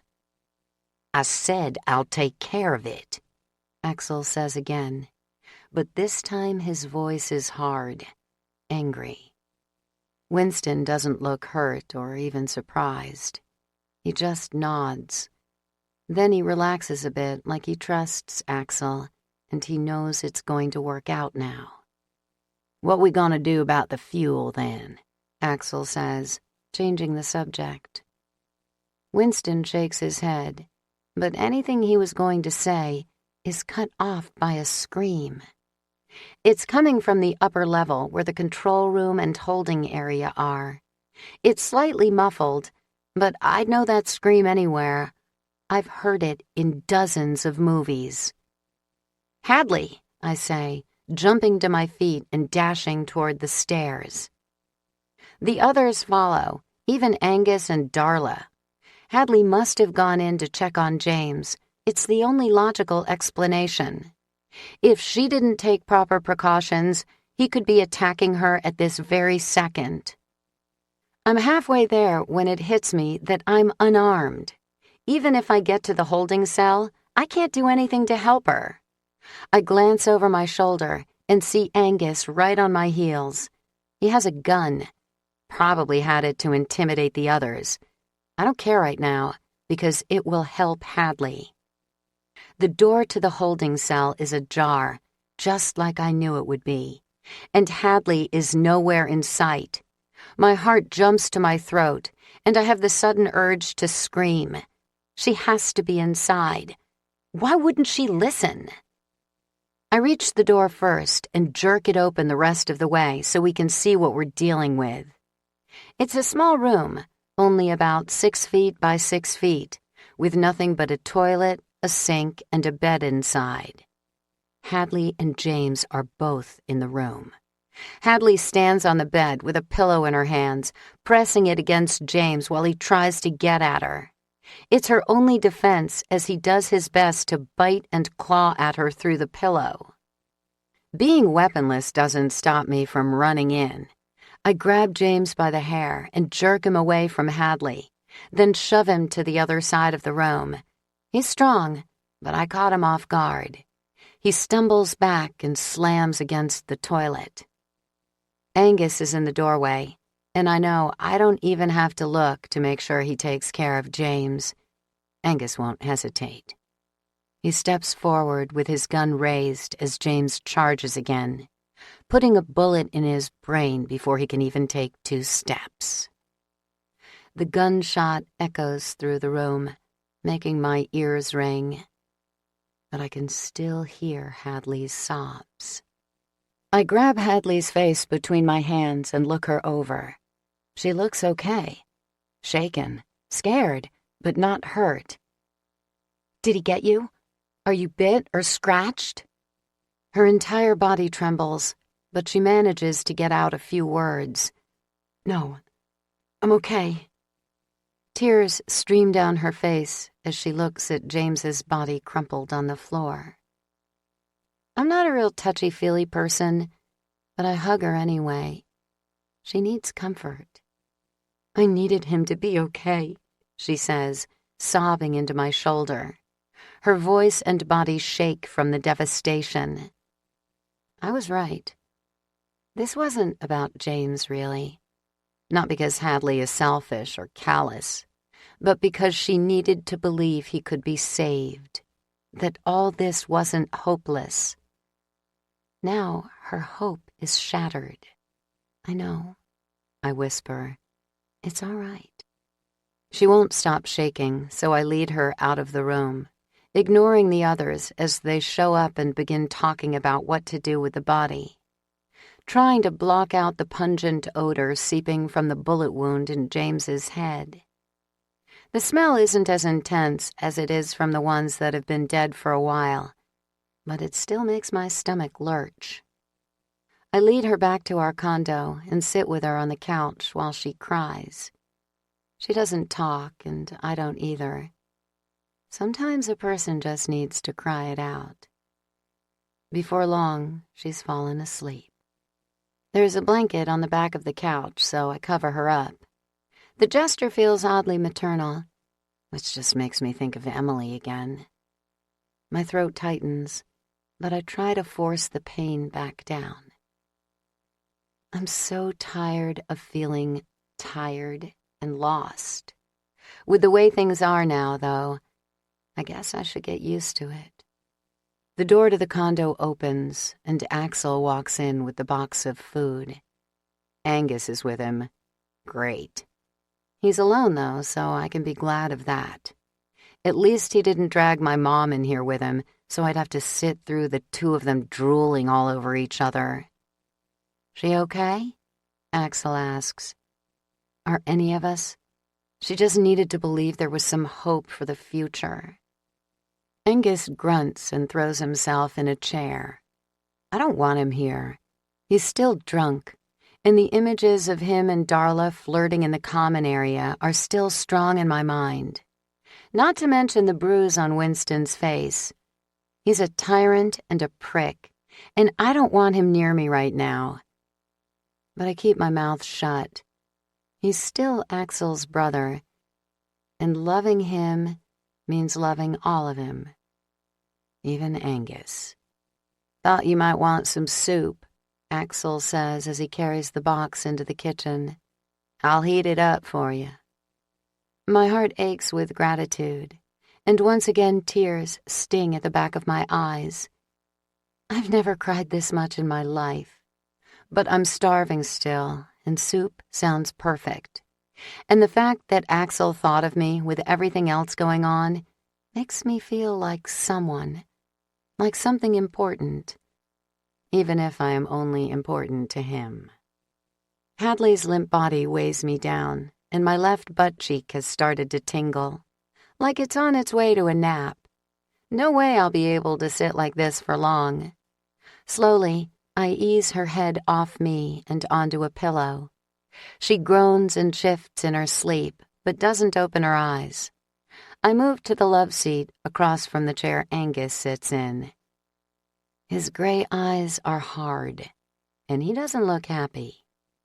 We eat chicken noodle soup, It's warm and takes me back to my childhood, which for some reason isn't totally depressing. I guess there are some good memories buried deep inside. When my stomach is full, exhaustion takes over again. It's late, well after 3, and I'm having a difficult time keeping my eyes open. Axl is next to me. I could put my head in his lap, but I don't want to cause problems with Angus. So I move the other way and lay my head against the arm of the love seat, closing my eyes and drifting off, while Angus and Axl discuss finding fuel in Vegas. The brothers' voices wake me. I have no idea how long I've been asleep, but judging by the fogginess in my brain, I'd say it wasn't long. I hear my name and freeze, keeping my eyes shut. I don't want them to know I'm awake. You gonna choose her now, when it comes time for us to split? Angus sounds angry, angrier than I've heard him for a while now. Why would we split? Axl asks. Angus lets out a little grunt that I take as disbelief. You want to stay here with these folks for the rest of our lives? Live underground with these pansies who will use you to get supplies and never take no risks themselves? Taking orders from niggers? I cringe at the word. It reminds me so much of my father and his friends. I heard so much of that as a child, and even then I knew it was wrong. I could never understand where my father's hate came from, or why he was so angry. There had to be a story behind his rage, just like there has to be with Angus. I'll never be able to figure out Roger. He's long gone. But maybe Angus won't be a mystery forever. Axl lets out a frustrated sigh, but when he talks, his voice is calm. You gotta stop this, Angus. It's dumb as shit. Things are different now. It ain't like it used to be. There's no black or white no more, no Oriental or Mexican. All that's left now is humans and fucking zombies. Staying in a group like this is safe. It don't make no sense to run off on our own. Where are we gonna go? What are we gonna do? You want it to be just the two of us for the rest of our lives? The James brothers against the world. That was all well and good when there was a world to go up against. But now, there's nothing but zombies out there. He pauses, and even though I can't see his face, I can picture the look on it perfectly. The hard line of his jaw, the storm that rages in his eyes. I know every one of his facial expressions inside and out. We got a good thing going on here. I don't want to screw that up. My heart swells just a little. Those are my words. I said the exact same thing to him once, after Emily died, when we stopped to save Anne and little Jake from a horde. He asked me how I was able to pull myself out of it and think of others first. I did my best to explain how I felt, why I didn't want to go through life valuing my own ass over everyone else's. I wasn't sure if he got it, but I guess he did. She's changed you, little brother. Gotten in your head and screwed up the way you see things. You wouldn't ever said shit like that before her. Angus lets out a growl. You got a weak mind. That's the problem. It was the same back with that bitch when you was in high school. You started dating her and got all these ideas in your head about going to college and stupid shit like that. You let these women talk you into believing you're something that you ain't. There's a sharp stab of pain in my chest, and I have the urge to sit up and slap Angus across the face. No wonder Axl's never thought much of himself. No wonder he always puts himself down. Angus was his only role model as a child. His father ran away when he was young, and his mother was a drunk who slapped him around and neglected him. Angus looked out for him in his own twisted way. I love her, Axl says. There's no joy in his voice, and his sad tone delays my own happiness. He sounds pained when he admits it, and I'm not sure why. Weak, Angus replies. You and I both know it ain't gonna last. Happily ever after ain't real. A fucking zombie apocalypse don't change that. Well, I can't guarantee I'll be sticking around to watch you two lovebirds tear each other to shreds. He doesn't say anything else after that. A few minutes later, I hear him get to his feet. The front door opens, then closes, and Axl swears. Why does loving me hurt him so much? 18. Slowly, I surface from my dream world of death. A chill runs down my spine, and I curl into myself. It's partly from the dream, and partly because the bed is like ice. But that makes no sense. Why the hell is the bed so cold? I scoot back, trying to warm my cool skin against Axl. His side of the bed is even icier than mine, though. I flop onto my back and force my eyes open, but reality isn't any different now that I can see. Axl is gone. I roll out of bed, barely landing on my feet, then stumble out to the kitchen, groggy and desperately in need of a cup of coffee. I expect to find Axl, but Hadley sits at the table by herself. She gets up when I fall into the chair next to her and silently pours a fresh cup of coffee for me. Her face is red and puffy from crying. She isn't dressed, and she's not wearing any makeup. She looks like shit. Thanks, I say, when she sets the cup in front of me. She sits back down and gives me a tense smile. Thanks for last night. I'm not usually a very emotional person. I don't know what came over me. Zombies. It's the first time I've said the word out loud since this whole thing started. It stings a little, and I can't stop the tightening of my throat or the burning behind my eyes. I was right. Saying it makes this all feel so much more real. More than seeing it with your own eyes, or almost having to blow your own brains out to escape a horrible death. Zombies. Damn zombies. Who would have ever thought such a thing could really happen? Hadley nods and takes a drink, glancing away from me when her eyes fill with tears again. I feel like such a bitch. I didn't care about James dying. Not really. I just wanted to convince myself there was a chance. That if I go out on a run and get bitten, I have a shot of coming through it okay. She lets out a bitter laugh and shakes her head. It's stupid. You don't have to go, you know. No one would blame you. She cocks one eyebrow. Because I'm a woman, right? Because everyone is sure pissed at Mitchell and how selfish he's being.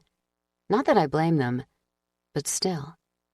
It would be okay if I sat here and let everyone else risk their lives for me just because I'm not a man? You can contribute in other ways, and you would. That's why people are angry at Mitchell. He wants all the benefits, but refuses to take any of the risk or do any of the work. She shrugs, but doesn't look convinced. Maybe. But it doesn't matter. I don't have any skills that are useful. But I'm tough, and I can do this. I don't argue with her because I know how she feels. I can't see myself sitting around here, helping out with the kids or passing out food. Growing up, I had it rough, and I learned how to work for things. When I ran out on my asshole dad, I had nothing. I took his money and split, then drove until I ran out. That left me with $20 and a nice body, so I did what I had to do. I didn't love it, but stripping was a good way to make fast cash. Hadley and I are the same. We're both willing to do what needs to be done, regardless of how hard or scary or shitty it is. And I respect her for that. Axl snuck out of here pretty early. She says out of nowhere. I chew on my bottom lip and think about what I overheard last night between him and Angus. He said he loved me, but he didn't sound particularly thrilled by the idea. I'm not sure why, but it scares me. Axl is still a big mystery to me, despite how much alike we are. Did you talk to him? She gives me a half smile and nods. Just for a minute. He wasn't dressed when he came out. God, he's hot. He was a little embarrassed, I think. I can't help laughing. I wish I'd been there to see his reaction. He was naked? He had boxers on, but he may as well have been. She sighs and looks up at the ceiling. Man, I'm pathetic. All the shit I've lost and all the crap going on, and all I could think about when I saw him was how much I'm going to miss sex. All these people down here, and my only options to get laid are Angus or Mitchell. Neither one is appealing. I laugh, but quickly put my hand over my mouth. I'm sorry. It's not funny. I can't even think about the possibility of Hadley sleeping with Angus. It gives me the creeps. Hadley's nose wrinkles. No, it's not. It's disgusting. There's always Joshua. I shrug, and she presses her lips together like she's thinking it through. He's a doctor. He's a nice guy, but I just can't see it happening. I mean, he isn't really my type. She looks down like she's afraid to admit the truth. Joshua is too tall, too thin, and kind of different looking, like a giant, awkward kid. I understand her hesitation. Well, if you get desperate... Yeah. She takes a sip and won't look up. So what did Axl say? She waves her hand in the air dismissively.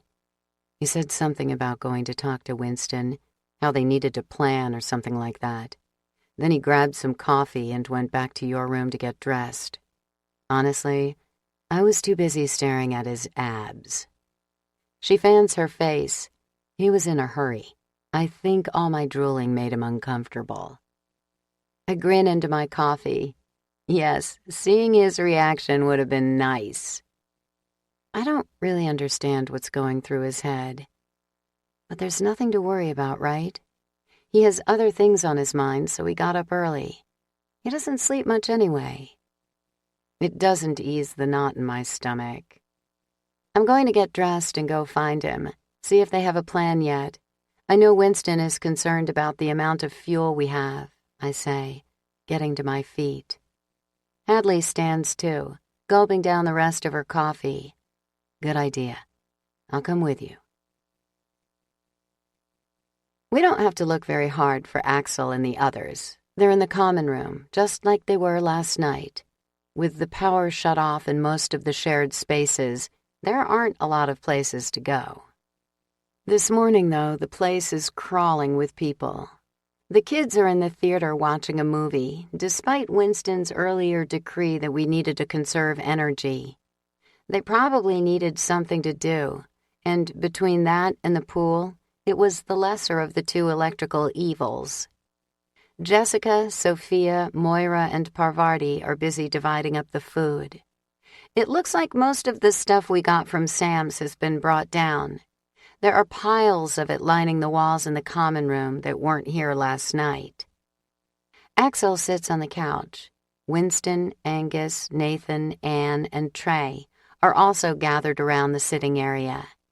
Hadley and I walk over, and Axl smiles when he sees me, relieving some of the tension in my body.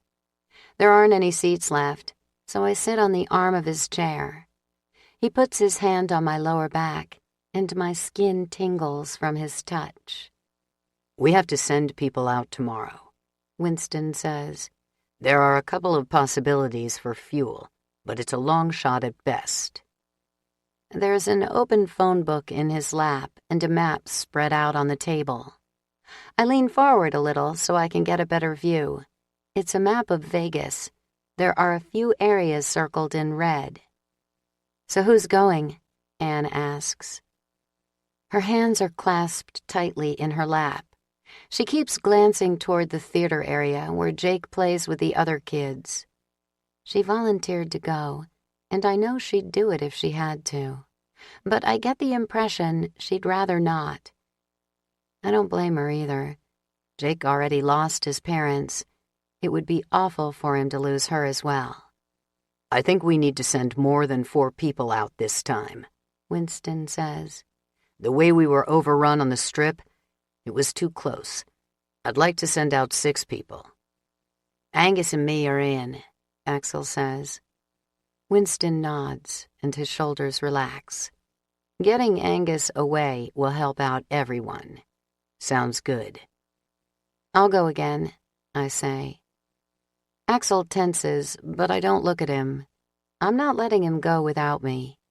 I think I'd die if he didn't come back, and I had to spend the rest of my life wondering what happened to him. "I'm going to," Hadley says from behind me. "Angus spent a lot of time teaching me to shoot, and I'm getting pretty good." Winston nods, but before he can talk, Angus speaks up. "We gotta get you outside later. Get you to practice on moving targets." Hadley nods, and Winston looks around at everyone else, waiting. "I can go," Nathan says quietly. He glances over his shoulder, back toward Moira. She's too busy with the food to pay attention to our conversation. "Just don't anyone mention it to Moira until I get a chance to talk to her about it." "I'll go," Anne says quietly. She doesn't look up when she says it, though. No, her leaving Jake behind isn't good for either of them. My eyes meet Trey's, and I know he's hanging back because of Parvati. But he's no coward, and he's a good guy. He was raised in a nice family, and he knows the importance of a child having parents. He'll offer to take Anne's place. Trey nods, then clears his throat. "I don't want to sound sexist, but I think Anne should stay. She has Jake to look after, and it just doesn't seem fair to put her at risk. I'll go instead." Anne gives him a grateful smile, and Angus swears under his breath at the same time. He was probably thankful for how white the group was going to be. Racist asshole. I guess Axl's little talk went in one ear and out the other. Joshua walks into the room with a man I've never seen before right behind him. They pause in the doorway, and Joshua looks around. Then they head our way. "Sorry it took me so long. I was down talking to Dr. Gates." "Victor, please," the man says. He looks to be in his late 40s, and he's tall and thin, although not nearly as thin or tall as Joshua. His chin-length blonde hair looks greasy, and his skin is white and pasty. He looks ill. There are bags under his eyes, and his complexion has an unhealthy color to it. Plus, it looks like he hasn't showered in a couple of weeks. And he smells. "What's going on?" Winston asks. Joshua sighs and runs a hand through his hair. "We need medical supplies. Badly. I know going to a hospital to get things isn't the best idea, but I'm afraid we're going to be in trouble real soon if we don't do it. I'd like to go on the run." A cry of opposition comes from the group sitting on the couches. Apparently, I'm not the only one who thinks Joshua is needed here. "We need a doctor," Winston says. "Putting you at risk is a bad idea." "You'll have one," Joshua argues. "That's why I went to talk to Dr. Gates.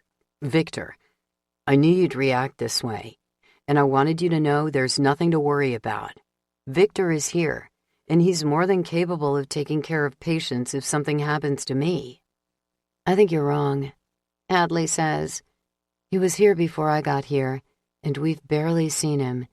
He's severely depressed, which no one blames him for, and I just don't think we can trust him to be capable of responding in an emergency. No offense, Dr. Gates. Joshua starts to argue, but Victor stops him. They're right. I wouldn't be any good to them. I should go out on the run instead. I can get everything you need. That way, if anything happens to me, they'll still have a good doctor. Joshua doesn't look thrilled, but he does relax a little. He must know there's no way he's going to win this argument. Okay, fine, he says, shaking his head. Now we just have to figure out where to go. I spent some time looking through the phone book and found a medical supply warehouse here. He picks up a marker, then circles an area on the map. I'd go there first because it would be less of a risk. Your second bet would be in urgent care. There's one here, right down the street from the hospital. If all else fails, you're already in a good place to get into the hospital. Winston nods and scratches at his beard. Okay, but I need to tell you, as important as the medical supplies are, the fuel will be the priority. If we don't get it, we're in real trouble down here. We can always go back for medical supplies, but we have to get that fuel, and soon. Joshua nods. That's fine. Do we need Trey now that Victor's going? I ask. I know he doesn't want to go. It would be nice if he could stay behind. No, that should be good. He went last time, so it's only fair we take turns, Winston says. No one bothers to mention that Axl and I went last time. Not that it would matter to either one of us. Axl will probably volunteer to go every time, and there's no way I'm letting him out of my sight. I have nothing to lose but him now. So, these places you got us going to look for fuel, what exactly are they? Axl asks. You folks looking for diesel? I turn at the sound of the voice and find Brad standing behind us. He must have just walked into the room because I didn't notice him before. He has that same damn ratty hat on, and his beady eyes are barely visible. There's something about this guy that gives me a bad vibe. Ever since the Sam's Club incident, I haven't felt good about him. Yeah, Winston says, for the generator. Brad nods and pulls off the hat. The lights shine on his scalp through his thinning hair. No wonder he wears it. I was a truck driver based in Boulder City before all this. He puts his hat back on and walks toward us. A trucker? Gross. The lowest of the low in my experience. Never met a truck driver who wasn't an asshole. Never met a Brad who wasn't an asshole either, if I'm being honest. I even dated a Brad, back when I first got to Kentucky. It didn't last long, though. Commitment and fidelity weren't exactly his cup of tea. Brad stops in front of us and straightens his shoulders, trying to look important, probably. I know his type. We had a trucking yard in Boulder City, and usually had a tanker or two sitting around. I was there the day before everybody started getting sick. There were 2 trucks parked in the yard, if I recall correctly. Everyone leans forward in anticipation. Full? I ask, my heart pounding 1,000,000 miles a minute. Brad nods. Sure. Where's Boulder City? Angus asks. It's about 30 miles south of Vegas. We're about an hour north of Vegas. Winston studies Brad carefully before responding. Okay, then, he says slowly, like he's choosing his words carefully. You can go in Nathan's place. You can show the group how to get to the trucking yard and drive the tanker back. Brad's eyes grow wide and his mouth drops open. He wasn't volunteering to go, and right now he looks like he's about ready to pee his pants. The look on his face reminds me of how he wouldn't give his seat up for Jet, and how he popped up out of nowhere, all ready to decide James's fate. He doesn't want to risk his own neck, and Winston knows it. "Sounds good," Axl says, standing to his feet. When I look up, he and Winston are staring at each other. They both know Brad will try to weasel his way out of this if he can, and they're not giving him the chance. "What time are we heading out?" Angus asks. "Let's shoot for 5. That'll give everybody time to get some rest before we go," Axl replies. Angus nods and turns to Hadley. "Let's go out and use them bastards outside the fence for shooting practice. You ever shot a gun, Doc?" He turns and looks around, but Victor is already gone. Axl purses his lips. "I'll go down and talk to him. I want to make sure we can trust that guy before we head out." He turns to Joshua. "You make a list of the shit we need so we got it in case, and where to find it." "Axl." Winston jerks his head to the right, and Axl follows him to the side of the room. I stay where I am. I'm not sure if they want me to overhear whatever they're cooking up, but I want to wait for Axl. Someone giggles, but it sounds too old to be one of the kids. I turn to find Lila on the other side of the room, leaning against the bar. Al sits in a chair less than a foot away from her. She's all dolled up like she's getting ready to hit a club. Perfect makeup and a short little black dress that probably cost a couple grand. Her heels are candy apple red. I don't know where she thought she was going when she packed those clothes, but with the way she's batting her eyes at Al, I know where she's hoping they'll take her. Unlike the way he acted at the pool, he seems to be playing it cool. He has a drink in front of him. I'm not sure if I should put a stop to that or not. And he barely looks at her. I'm sure it isn't easy for him to ignore her. Not with those teenage hormones swirling around in his body. Plus, Lila's gorgeous. I'm actually proud of the kid. Hadley's little talk must have hit the mark. Axl comes back over and looks toward them, then back at me. "What?" "Nothing." I turn away from the teens and grin at Axl. "Just people watching." He blinks like he has no clue what I'm talking about, then heads toward the elevator. I hurry after him, jumping in the second the door opens. It slides shut, leaving us alone. He looks at me out of the corner of his eye, but he doesn't turn. The smile melts off my lips when the uncertainty from earlier returns full force. I want to pull him against me and ask what he's thinking.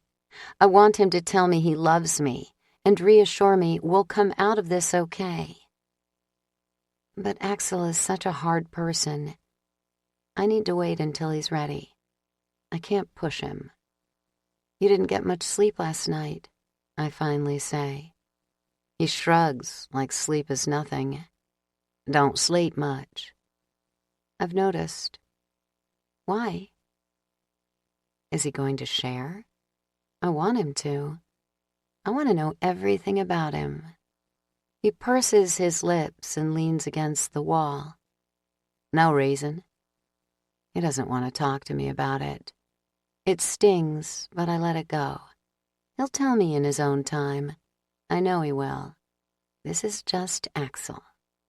Trust isn't an easy thing, and it's something I get because it's the same for me.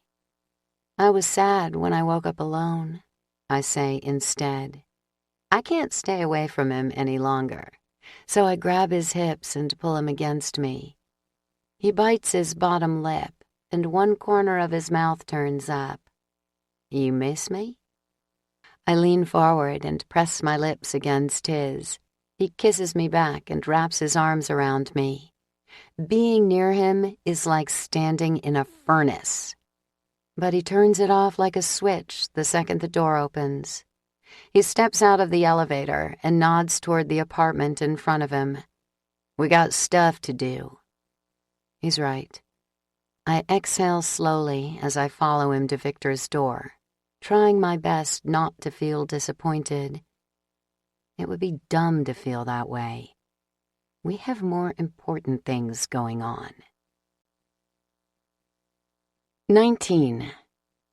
Axl knocks on the doctor's door and steps back. Then we stand awkwardly in the hall as we wait for him to answer. I shove my hands in my pockets while Axl pulls out his gun and double-checks that it's loaded. A few minutes pass, and the doctor still doesn't come to the door, so Axl knocks again. Maybe he didn't come back down here? Axl shakes his head. Where else would he go? There's no way for me to answer that, so I shrug. I can't think of a single place the doctor would have gone off to. I haven't seen him once before today, so I doubt he's been out wandering the shelter or anything. Axl knocks a third time, and I hold my breath. Nothing. Shit, he mutters. Something that feels similar to a bowling ball lodges itself in my throat. There's something about this whole thing that doesn't seem right. Why isn't he answering? Try the door? I say uncertainly. Axl nods and turns the handle. The latch clicks and the door cracks just a bit, so he pushes it open a little more. The smell hits us before we even step inside. I cover my nose with my arm and try not to breathe it in. Oh my God, what is that? One guess. Axl doesn't cover his nose, but he breathes very deliberately through his mouth. I look at him with wide eyes and shake my head. How is there a zombie in here? I whisper. It's just a guess, but I'm assuming it's his wife. As soon as the words are out of Axl's mouth, I know he's right. My stomach twists painfully. It's classic horror movie shit, but completely believable. There always has to be one person who just can't stand to let their loved one go. And with the way the doctor's been acting, he seems like the obvious suspect. We should have guessed. He's been holed up in this place since we got here, and he smelled so bad in the common area, like death. It makes perfect sense. His zombie wife is here. We haven't set foot inside the condo yet, and I'm not in a hurry to rush in. I know what we're going to find and how we're going to deal with it, but I have no idea how the good doctor is going to react. I'm not sure if he'll let us take care of her or try to kill us to protect her. He's obviously unstable, so we need to be prepared for anything. Axl pulls out his gun. His lips are pursed and his weapon is up, but he still hasn't moved. What should we do? I whisper. I think we just go head in and take care of it ourselves. If we bring more people in, things could get out of hand. We don't gotta worry people for no reason. I nod and pull out my own gun. I almost left the condo without it, but I'm trying hard to remember to carry it everywhere I go. I want to be prepared from now on. It's a good thing, too. Ready? He asks, taking a small step forward with his gun held up. I follow him wordlessly, tensing up more and more with each step I take. The condo reeks so much, I have to stop to catch my breath. The quick breakfast of prepackaged muffins I ate this morning threatens to make a reappearance. You all right? Axl asks. I nod and take a deep breath through my mouth, trying to ease the nausea.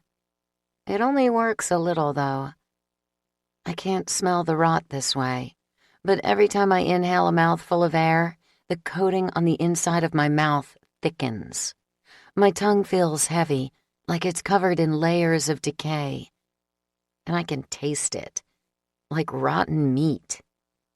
My stomach spasms, but I fight it. I can't get sick. Not now. We head through the condo to the bedrooms. Both doors are closed, but now that we're closer, I can hear movement behind the first one. That must be where he's holding her. We stop outside the door, and a couple of erratic thumps come from behind it. My stomach tenses even more. You think he has her tied up? Axl shakes his head as he reaches for the doorknob. Be ready for anything. She probably is tied up, but just in case. I swallow around the lump in my throat as he slowly turns the knob. He manages to get it turned and pushes the door open without making a sound. The first thing to hit me is how bad the room smells. It's the sickening mixture of death, along with the stench of the black ooze that fills the zombies. I gag and turn away, swallowing against the bile rising in my throat. Movement catches my eye and distracts me from the queasiness. I turn to see what used to be a woman tied to a chair on the other side of the room. Her mouth is covered in a gag that's coated with thick black goo. The same goo seeps from her eyes and ears, out of her nostrils. Her skin is a sickly gray color and hangs loosely on her body. Her dark hair has fallen out in clumps that lie in piles on the floor. She struggles against the ropes when she sees us, moaning against the gag in her mouth. Victor isn't in the room. Shit. Axl lowers his gun and shakes his head. He looks away, like he can't stomach seeing the woman. What are you doing? I ask. Shoot her. I can't figure out why the hell his gun is down. She's right there. And the sooner we take care of her, the sooner we can get this mess sorted out. Not till we talk to the doc. He deserves to tell her goodbye. I turn to face him and blink probably 10 times. I can't believe what I'm hearing. He's had a lot of time to say goodbye, and he hasn't been able to. You need to take care of it. Axl shakes his head again, but before he can say anything, there are footsteps in the hall behind us. We spin around and come face to face with Dr. Gates. His face is red and angry. He's holding a gun in his shaky hands. It's pointed at me. What are you doing here? He yells. Axl steps in front of me, putting himself between me and the gun. We came to talk about the run. Didn't know about all this till we opened the door. Looks like we got some other things to talk about. There's nothing to say, he growls. She's my wife, and I want you to leave, now. Can't, Axl says, taking a step closer. He's only about a foot away from Victor, and my heart pounds when I see the barrel of the gun so close to him. I grab Axl's arm, trying to pull him back, but he won't budge. You want me to kill her, just like you killed James, but I won't do it, Victor says. Tears stream down his cheeks, and he shakes even more. We gotta do it, Axl says. His voice is soft and kind, understanding. I don't get it, because I don't understand. No matter how much I loved a person, I couldn't keep them like this. It would be torture to see them every day, to think they might be stuck inside the head of a zombie for all of eternity, suffering and trying to get out. I couldn't do it. I can't, Victor says. I can't let her go. She's suffering. Just look at her, Axl says. Victor looks at his wife, and his whole body seems to crumple. He releases the gun, and it drops to the floor as his shoulders go slack and his body slumps. He's still standing, but he seems to have shrunk a foot in that instant. Axl picks up the gun, even though he has his own. I can do it for you if you want. Victor doesn't look at Axl, but he does look at his wife. The despair in his eyes is overwhelming. I can't understand his actions, but I can understand his pain. I think of Emily, and the hole in my heart expands, making an ache shoot through my entire body. I press my hand to my chest, trying to hold myself together, to keep myself from shattering into a million pieces. I don't think it works, because I still feel broken. I can't kill her, Victor whispers. His body is racked with sobs and he shakes his head. Please, do it for me. Axl nods and turns toward the zombie woman. He tosses Victor's gun on the bed as he walks forward, and every muscle in his body gets tighter as he goes.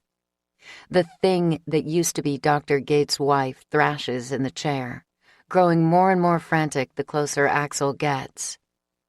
She screams behind her gag, and more of the black ooze seeps out of her nose, coating the cloth even more.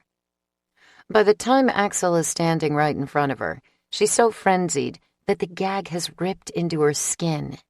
It tears the decomposing flesh from her mouth, revealing her rotting teeth and black gums.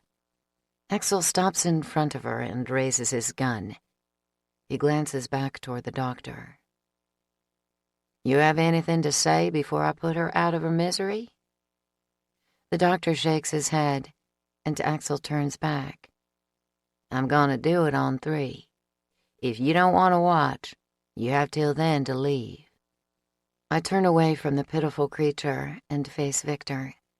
He shakes and sobs, wringing his hands. 1.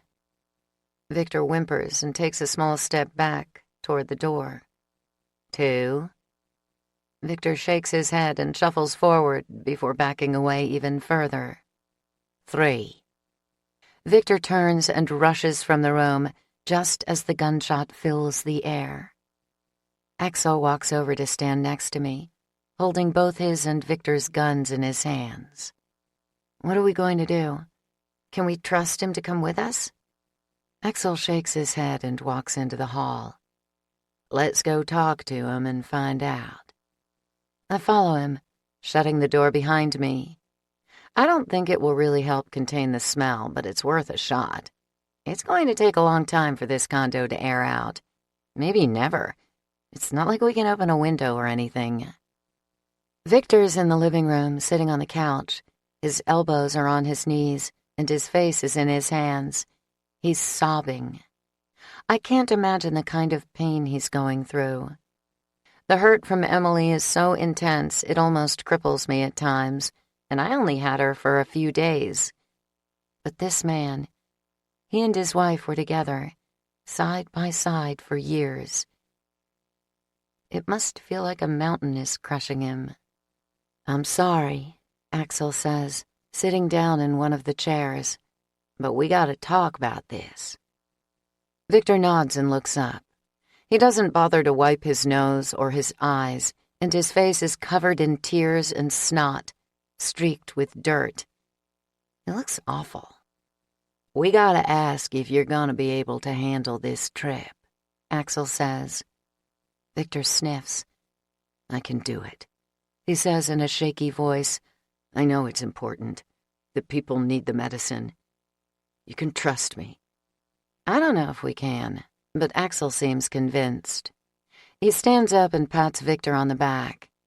Get cleaned up and we'll see you in the morning. He turns toward the door, grabbing my hand as he goes. Do you trust him? I ask, once the door is shut and we're alone in the hall. We got no other choice. I think he really wants to try, but we won't know for sure till we're out there. What are we going to do about the body? Axl purses his lips and glances back toward the door. I'll go talk to Winston and we'll get it worked out. Why don't you go pack your shit so you're ready to go? I don't want to leave him, but I need to do laundry anyway, so I nod in agreement. Okay. You going to come to my place when you're done? He nods and gives me a half smile. Course. I get started on the laundry so I'll have clean clothes to wear, and get disgustingly filthy all over again. What a waste of time. Hadley isn't back from target practice yet, so I find myself alone. I don't like it. It's much too quiet. I pace the room for a few minutes, waiting for Axl or Hadley to show up. When neither one does, I decide to take a shower. I feel dirty after my encounter with Victor's wife. Like I'm covered once again in the black goo that flows through their lifeless bodies. I I turn the water up as hot as I can stand it and hop in, letting the scalding heat of the shower flow over my body. I try desperately to keep the memories from coming, to stop myself from thinking about Victor's wife and his misery, to keep Emily's innocent face from my mind. I can't. Before long, it's all I can think about. How would I have reacted if no one else had been there to take care of Emily when she turned? Could I have shot her in the head to put her out of her misery? Could I do it for Axl if the time comes? Thinking about it makes my body shake. What will I do if something happens to Axl? How will I be able to stand it? My eyes sting, but I don't even try to hold back the tears. I lean against the wall as they fall from my eyes, mixing with the hot water, getting lost on the way down my cheeks.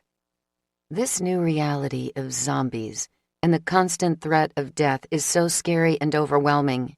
It makes all those years I suffered with my father seem insignificant in comparison.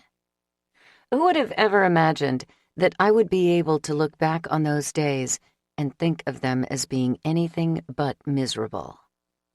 After a few minutes of sobbing, I sink to the bottom of the shower and pull my legs up against my chest, wrapping my arms around them. I tuck my face down so the water hits the back of my head, then try to pretend everything is normal. It's impossible. The pain in my chest won't let me forget.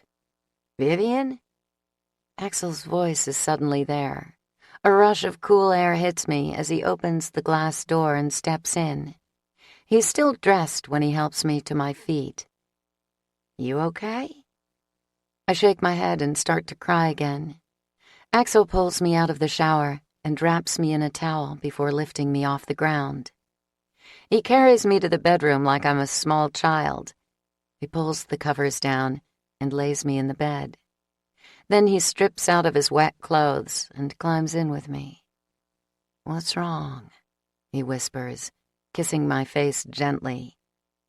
Like every other time he's gentle with me, it makes me think of when I was sick and he took care of me. It makes me feel loved. I just couldn't stop thinking about Victor's wife, how devastated he was, how I would feel if it was you. The words get lost on their way out. Talking about it is too difficult. Axl doesn't respond. He pulls me close and covers my mouth with his, draping his damp body over mine. Slowly, he eases away my pain, moving down my body with his touch and kisses, caressing every inch of my skin until all the hurt has faded to the far reaches of my mind, and all I can think about is Axl in this moment, and how much I love him. I want to tell him, but I'm so afraid of how he'll react. I've never had another human being tell me they loved me, never felt with any certainty that I loved someone else until I had Emily. But this is different, so explosively and amazingly different than anything I've ever felt before. Vivian, he whispers, as his lips trail up my jaw and to my ear. Would you do something for me if I asked? What? I gasp. I can't promise him until I know what it is, because I have a sneaking suspicion it has to do with me going on this run to Vegas. Stay here, he says, confirming what I already thought. Don't go on the run. He kisses his way down my body, between my breasts and to my stomach, then to my inner thigh. I tremble. He's taking advantage of me, asking me when I'm weak. I let out a moan as his tongue teases me. You know I can't do that. It takes every ounce of willpower I have to get those words out. He looks up at me, his eyes pleading. I don't want to see you in danger. And I don't want you to be in danger, but this world is dangerous now, and that's just the way it is. He frowns, and I reach down, putting my hand on his cheek. We'll be okay, just like before. His eyes grow dark. He crawls back up the bed, lying down beside me. His hand caresses my cheek, and I lean into it. I ain't sure if I could do that. He swallows, and it takes him a few seconds to get the words out. I understood when I realized Victor kept his wife because he loved her too much to let her go. I understood. My heart leaps. He's telling me he loves me without telling me. It's a big step for him. I know it is, because he and I are the same. My eyes fill with tears, and the words bubble up inside me, just dying to come out. But I can't force them. No matter how hard I want to say it, no matter how true I know they are, I can't make the words come out. It's too scary.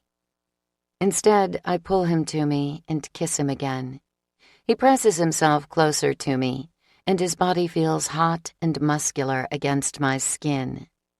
I wrap my legs around his waist and cry out when he pushes inside. We'll be okay, I whisper. He buries his face between my breasts, and his lips are warm against my skin. Stay. His body moves faster, and I squeeze my eyes shut. I dig my nails into his back and cry out. I can't speak. I can't do anything but gasp. Please, he says. I can't, I finally manage to get out. I can't let you go without me. Axl grunts and his mouth covers mine. He moves faster and faster until everything fades away, and all that's left in this whole world is just the two of us. 20. In the morning, an odd sense of déjà vu comes over me. We're all congregated in the common area, some of us getting ready to head to Vegas, while others come to see us off. It feels like we were just here, and the ball of dread in my stomach isn't any less intense this time around. How can we be doing this again already? When Victor shows up, he's showered and dressed in clean clothes. He looks and smells a million times better, and his expression is serene, like he's a little more at peace than he was when we left him yesterday. Maybe that means he'll pull through for us, that taking him on this run won't be a total mistake. One can only hope. Axl told me that Winston and Nathan dragged his wife's body out of the shelter last night after everyone else had gone to sleep. They buried her on the surface, somewhere behind the building, probably close to where they buried James and the pilot. Axl said they all agreed to keep the incident quiet. It's for the best. I can't disagree. To my annoyance, Darla is here to say goodbye as well, as if any of us want to see her stupid face before we head off. Okay, maybe Angus does. Well, not her face exactly. Darla is draped all over him, and he can't keep his hands off her. It's obscene. They obviously had a fun night together. It doesn't surprise me, but it still makes my already uneasy stomach lurch. My eyes meet hers, and everything inside me twists painfully. No matter how hard I try to keep my emotions off my face, I can't. My mouth scrunches up into an expression that I'm sure has to resemble the brothers whenever they purse their lips. She must take my expression of disgust to mean something else, because she pulls away from Angus and actually comes over to me. You scared, Vivian? It's the first time she said my name since she got here. I flinch at the sound of it rolling off her tongue. It takes me back, but the feeling isn't pleasant. I can't make myself answer her. It doesn't seem to matter, though. She's one of those people who loves to hear the sound of her own voice. I wanted to go, but Angus told me to stay here where it's safe. He's such a sweetie. I've dated a lot of assholes in my life, so believe me, I know the difference. It's just so strange how I had to wait until the whole world ended to finally find a nice one. She rolls her eyes so far back that all I can see are the whites. I cringe again. I had an almost identical thought about Axl just a couple of days ago. Why does she and I have to be so similar? Why can't I look at her and pretend that I don't have the same dimple, or that her eyes aren't the same color as mine? It makes my stomach churn like the waters of a rocky river. She blabbers on, talking about falling in love and how often she's done it and how wrong it always was. The more she talks, the sicker I feel. It's torture listening to her talk about love so casually, when it's clear that she has no idea what love really is. "Okay, everybody, we gotta head out," Axl calls out. Darla abruptly stops talking. An emotion I don't quite recognize goes through her eyes, and she looks away from me, down toward the floor. "You be careful out there, you hear?" She won't look me in the eye, and her cheeks turn red. It hits me hard in the gut, like a freight train. She knows. "Were you ever going to tell me?" I ask before I can stop myself. She looks up, but she doesn't seem ashamed. "Didn't need to. It was clear you knew." "But you didn't have the decency to at least talk to me about it after what you did? After everything you put me through?" She rolls her eyes and looks away. So dramatic, just like your father. Tears sting at the back of my eyes, and this time I'm the one who looks away. If I have to look at her a second longer, I'm pretty sure I'll throw up. "You're a bitch." A sob shakes my body, but I manage to keep it down. When I look up, my eyes meet Hadley's. Of course, she saw and heard it all. I was stupid to think I could keep it quiet. "What did I do to you that was so bad? I left you with your dad. It ain't like I ran off and left you alone." I turn toward Darla with eyes as big as golf balls, and before I can stop them, tears fall down my cheeks. I hate her. I've hated her for so long, but right here, right now, I hate her even more. It has nothing to do with her leaving me, or my father beating me, or the fact that she doesn't love me. I hate her because she's the reason I couldn't tell Axl I loved him last night. I wanted to, so badly, but I was too afraid to say the words. "I have to go," I say, turning away from her. I wipe the tears from my cheeks and do my best to pull myself together as I head up the stairs with everyone else. Hadley puts her arm around my shoulder and gives me a half hug. I have no doubt she heard the conversation, but she doesn't ask any questions. And I don't tell her. I can't. Not now. Maybe not ever. Darla was supposed to be a part of my past. If only I could have kept her that way. Axl steps outside the control room and catches my eye. He gives me a concerned look, but I shake my head. We don't need to focus on my drama right now. If it were up to me, we'd just ignore it forever. We need to concentrate on the undead walking around to make sure we don't get ourselves killed. Al sits at the desk in the control room since there is no more James. Jet is with him, and Al stops in the middle of explaining how things work so he can turn our way. I guess he's showing Jet the ropes. "Looks like there's about 10 of them up there," Al says, swiveling around in his chair to greet us. He has a big smile on his face. He must be happy to be back in his element around electrical equipment, even if it is just monitoring the undead outside our shelter. Angus is going with us, so Winston will throw the flare today. Trey and Anne will back him up.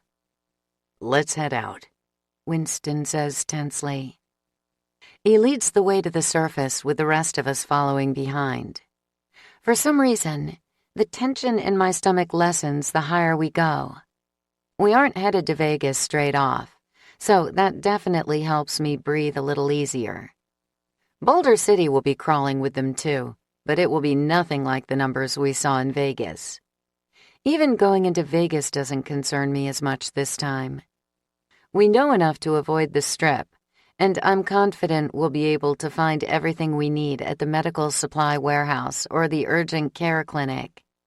Axl and I came within a second of death on the last trip and managed to make it out alive. What could go wrong this time? The 6 of us going on the run head toward the Nissan. Angus climbs in the driver's seat, and Hadley gets in the front next to him. Axl and I take the middle, leaving the back row for Victor and Brad. Brad hasn't spoken a word since he arrived in the common area this morning. He's pretty pissed about going. He's definitely the sit back and let others take the risk type of person, so I know he never would have volunteered for this if we'd left it up to him. "Everybody buckle up," Angus growls as he pulls the car around and gets ready to head through the gate. Winston tosses the flare over the fence before jogging to the gate. Unlike last time, most of the undead don't take the bait. 3 stumble after the flare, but the rest follow Winston. Anne and Trey are at his side, and they jab as many of the undead through the holes in the fence as they can. They have their guns as backup, but since we're trying to conserve our ammo, they aren't using them right off. "Bastards are getting smarter," Axl hisses. My shoulders tense, and I shake my head. Even though I know he's right, I can't believe it's possible. They're dead. They don't have the ability to think or feel. How can they be getting smarter? "This is gonna be rough," Angus says through clenched teeth. "Hang on." Winston swings the gate open. The second it's wide enough to drive through, Angus hits the gas. He speeds past Winston, taking out 2 of the undead in the process. The tires thump over the rotting bodies, and we bounce in our seats. I twist around and watch the shelter fade in the distance just like before. It's hard to tell because Angus is driving so fast, but it looks like 1 or 2 got inside the fence. I tense up and grab Axl's arm. "Can you see? Did they get them?" He looks through the back window as well. "Looks like they got 'em all." "I hope everyone is okay," I say, as we both turn around to face the front. "Should be more worried about our asses than theirs," Brad mutters from the back. I'm already irritated, so I have the overwhelming urge to tell him to shut up. Axl beats me to it, though. "Shut the hell up." He turns away from the prick in the back and puts his arm around me. "You okay?" I nod and try not to let the tears build behind my eyes. It's impossible, though. I've never cried this much in my life. Something about the world as we know it ending and the dead coming back has turned me into a blubbering idiot. "She knew," I whispered. "This whole time, she knew who I was and didn't say anything.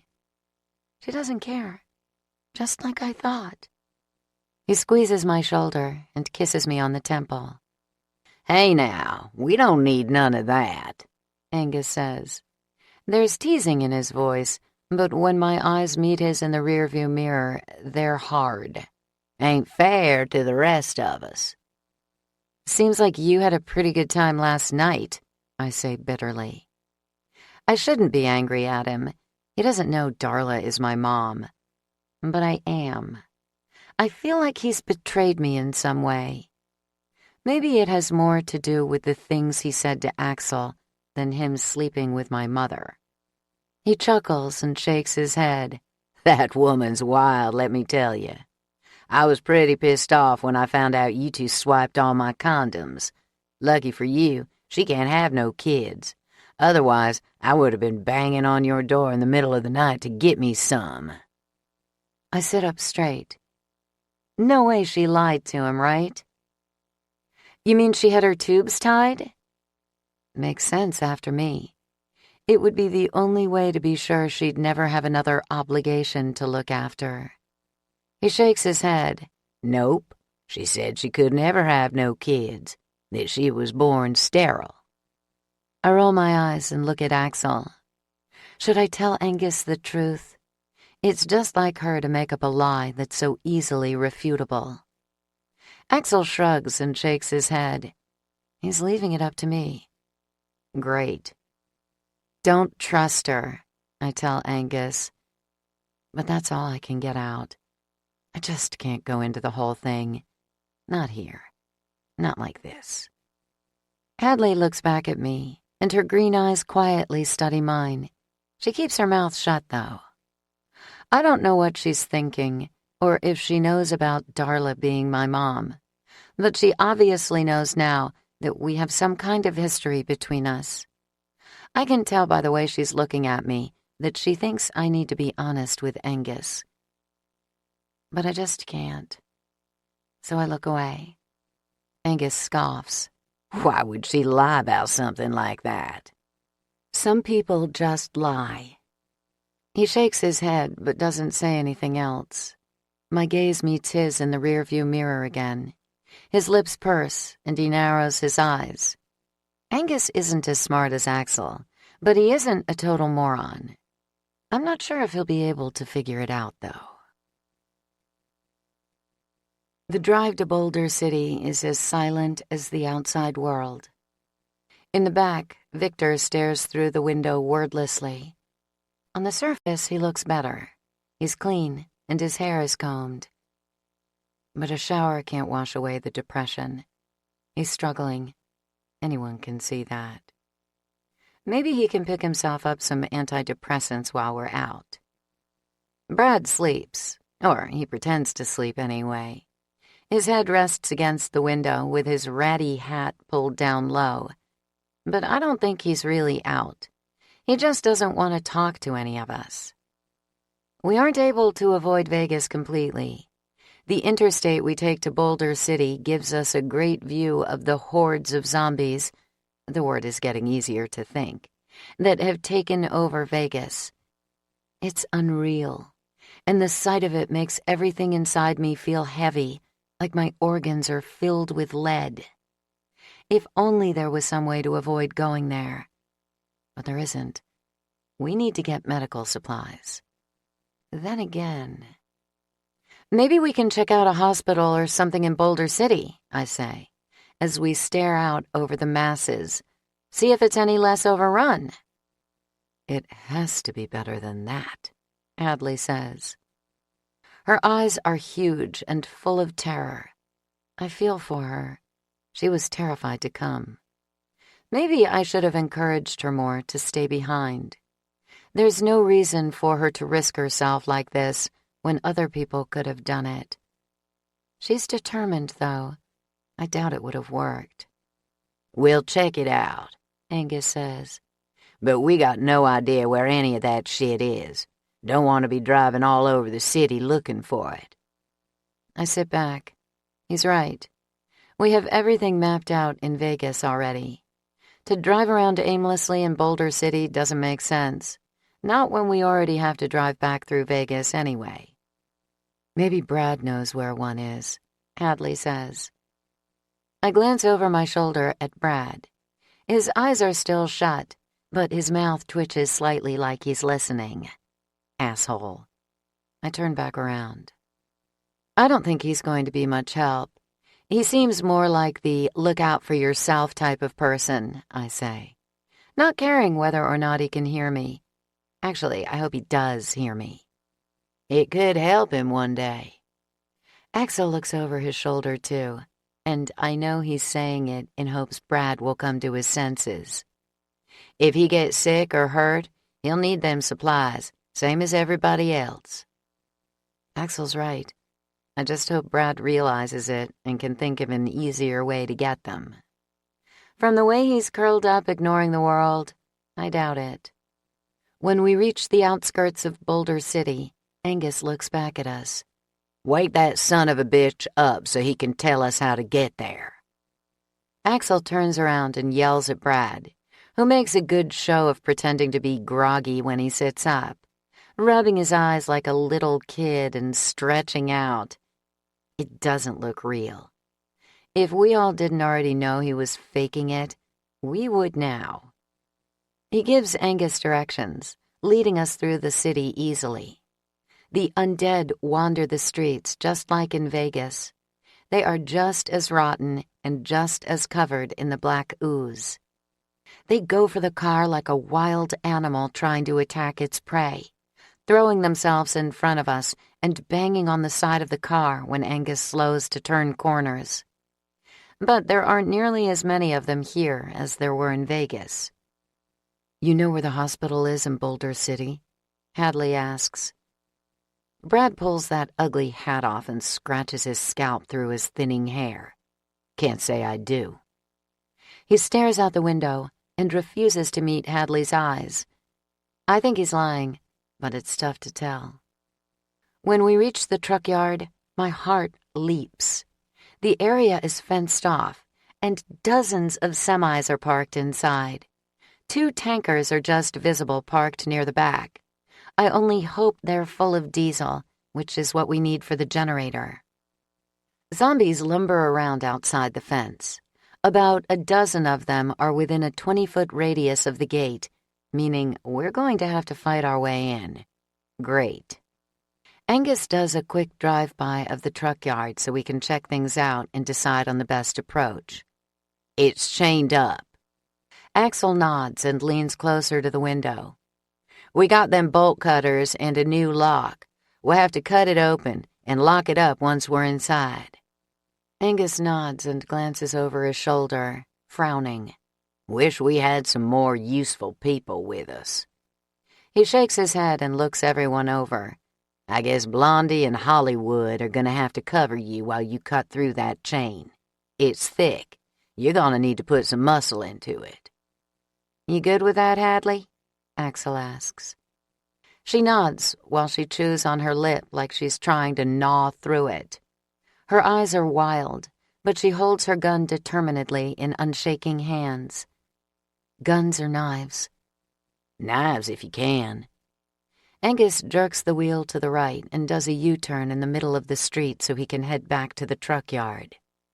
"Get ready to hop out as soon as I stop." The 3 of us grab the door handles and wait.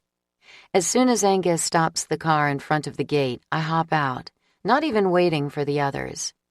I'm immediately greeted by a mostly bald, rotting woman who once had long red hair. She only has a few patches of it left on her head now, though. The rest of her scalp is gray and wrinkled, torn in places, and smeared with black goo. She stumbles toward me with her arms raised and her mouth open.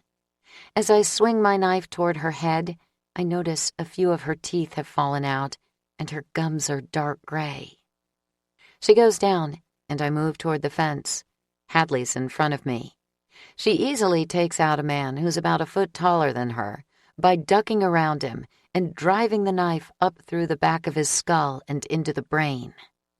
More of the undead head toward us, but Axl has the lock cut before they get too close. He works fast at unraveling the chain and pushing the gate open, and Angus speeds through. Hadley and I run in after him and help Axl get the gate shut. He's just secured the lock when the next wave of the undead reaches the fence. But it's too late for them to gain access, and I let out a sigh of relief as I step back out of reach. 21. We're safe inside the fence, and we're all armed. Even Victor and Brad have their guns out. Brad is so jumpy he can hardly stand still, and his eyes dart back and forth between the rows of trucks constantly. None of us are foolish enough to think it's going to be clear. There's bound to be 1 or 2 zombies hanging around the yard or inside the building. "Let's do a sweep of the outside first," Axl says. "Then we'll go inside and check it out." We all nod, except Brad, who gives more of a shake, and head out. The truck yard is huge, but the farther we walk away from the fence, the quieter it gets. If there are any zombies trapped in here, there can't be many. The only moans we hear at the moment come from the area we just left behind. We walk down the rows, looking between the trucks as we head to the back where the tankers sit. I spot a couple trucks with their doors hanging open. I'm not sure if someone died inside and crawled out after they came back, or if the owners were just in too much of a hurry to worry about shutting the doors. It puts me on alert, though. We're almost to the back when we spot one lone zombie shuffling between the trucks. His back is to us when we round the corner, and he's about 10 feet away. He stops and spins around as soon as the sound of our feet comes to his attention. Angus walks forward with a machete in his hand and lops the guy across the top of the head.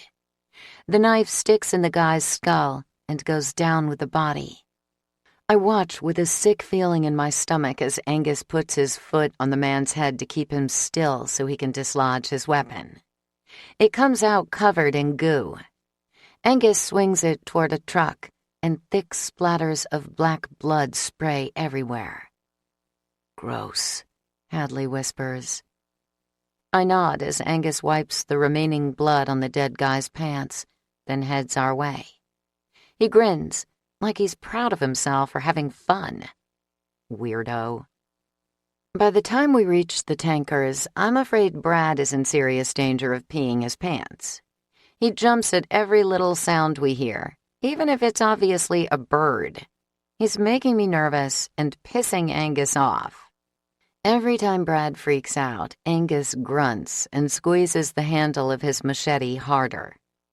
I get the feeling he'd like nothing more than to take Brad out the same way he just took out that poor zombie bastard. Brad hops up and opens the tanker's door without even being told to.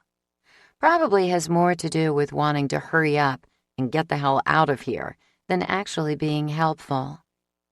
I cross my fingers and wait for him to tell us what's in the truck. "It's got a full tank," he calls down. He picks up a piece of paper and reads it. I can only assume it's the truck's manifest or work orders or something like that. "And it's diesel." I let out a sigh of relief, and Hadley flashes me a giant grin. We'll have electricity after all. I don't know how long this will run the shelter, but it's got to last a while. "What about the other one?" I ask. Angus climbs into the cab, and I turn to watch him, almost bumping into Victor. I'd forgotten he was even here. He's been so quiet this entire time. I try to catch his eye, but he seems to be lost, staring off into space. He's barely present, which is dangerous for all of us. We shouldn't have brought him. "Tank isn't full, but this one's got diesel too," Angus says when he climbs out. "Well, we can't take 'em both."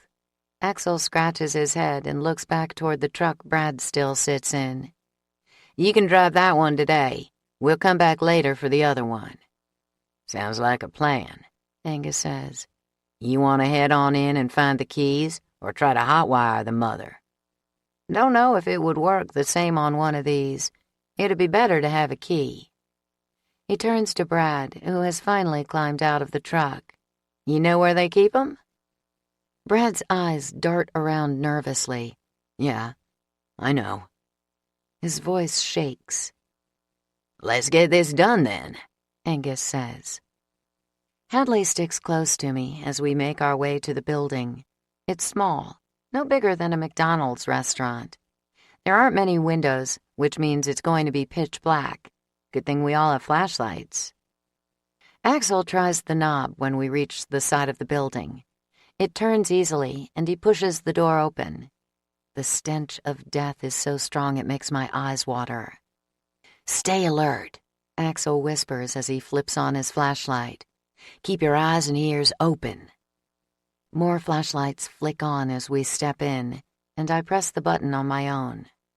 I pan it around, illuminating every corner as we head down the dark hall. Axl's in front. He's pulled Brad up next to him, probably so he can show us where to go. It's easy to tell which beam is Brad's because it's erratic and shaky. "This sucks," Hadley says, almost making me jump out of my skin. "You scared the shit out of me," I whisper. "Sorry." I glance back at Victor, who is trailing behind us, He moves like a robot, following us around, but not really registering anything he sees or does. I'm worried he's going to be a risk. There's an office at the end of the hall. Brad's voice travels back to us. There's an edge to it. No one responds. We keep moving down the hall silently, passing closed doors and dark, empty rooms. The smell grows stronger as we walk, and I have to cover my nose. The hair on the back of my neck stands up. I keep waiting for something to jump out at us. This is the perfect scenario for it. Straight out of every horror movie I've ever seen. Right before we reach the end of the hall, we pass a large open doorway that leads to the lobby. There's movement in the shadows and my heart jumps. I pan my flashlight over to illuminate the room, and a figure rushes forward. The zombie's rotten and distorted features are intensified by the beam, and the smell that floats with him turns my stomach. Hadley screams. We all scatter in different directions. The zombie howls somewhere in the darkness. Everyone's flashlights move around so erratically that it's impossible to tell for sure where the zombie is headed or who's in its path. I take 2 steps back and freeze, forcing myself to remain still. My hand shakes when I pan the flashlight around, and it only gets worse when I find the body. I have to fight to keep my hand steady, to keep him in the beam so he's visible. Axl steps into the light and swings his knife. His aim is low, and he ends up getting the bastard in the ear, too low to pierce the brain. He curses and pulls the knife out before giving it a second try. This time he hits the mark. The body falls to the ground just as Brad reaches the office door at the end of the hall. He jerks it open and lets out a terrified howl as another zombie blasts out of the room, landing right on top of him. "Damn it!" Angus growls as he hurries forward. Axl and Hadley sprint toward Brad and the zombie. Every muscle in my body screams to run forward too, to help them. But I stay where I am. They need my light, or they'll never be able to see what they're doing. Victor stands next to me, but the beam of his flashlight is pointed down. He doesn't have a clue what's going on. Brad and the zombie struggle on the floor in front of the open office door. The dead thing howls and claws at Brad, who's giving everything he has to hold him off. Angus grabs the zombie by the shirt and jerks him up. He shoves the body across the room before raising his gun. When he pulls the trigger, the bullet pierces the zombie between the eyes. The gunshot echoes through the building and leaves behind a ringing sound in my ears. "Get up," Angus growls at Brad. "Did he get you?" Brad can't seem to talk, but he stumbles to his feet and shakes his head. It takes him a few tries before he finally manages to force out the words.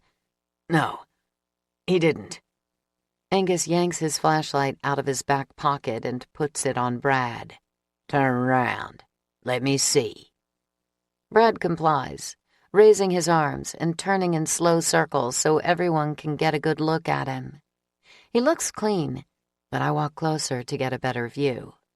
He's shaky, and his face is bright red after his brush with death.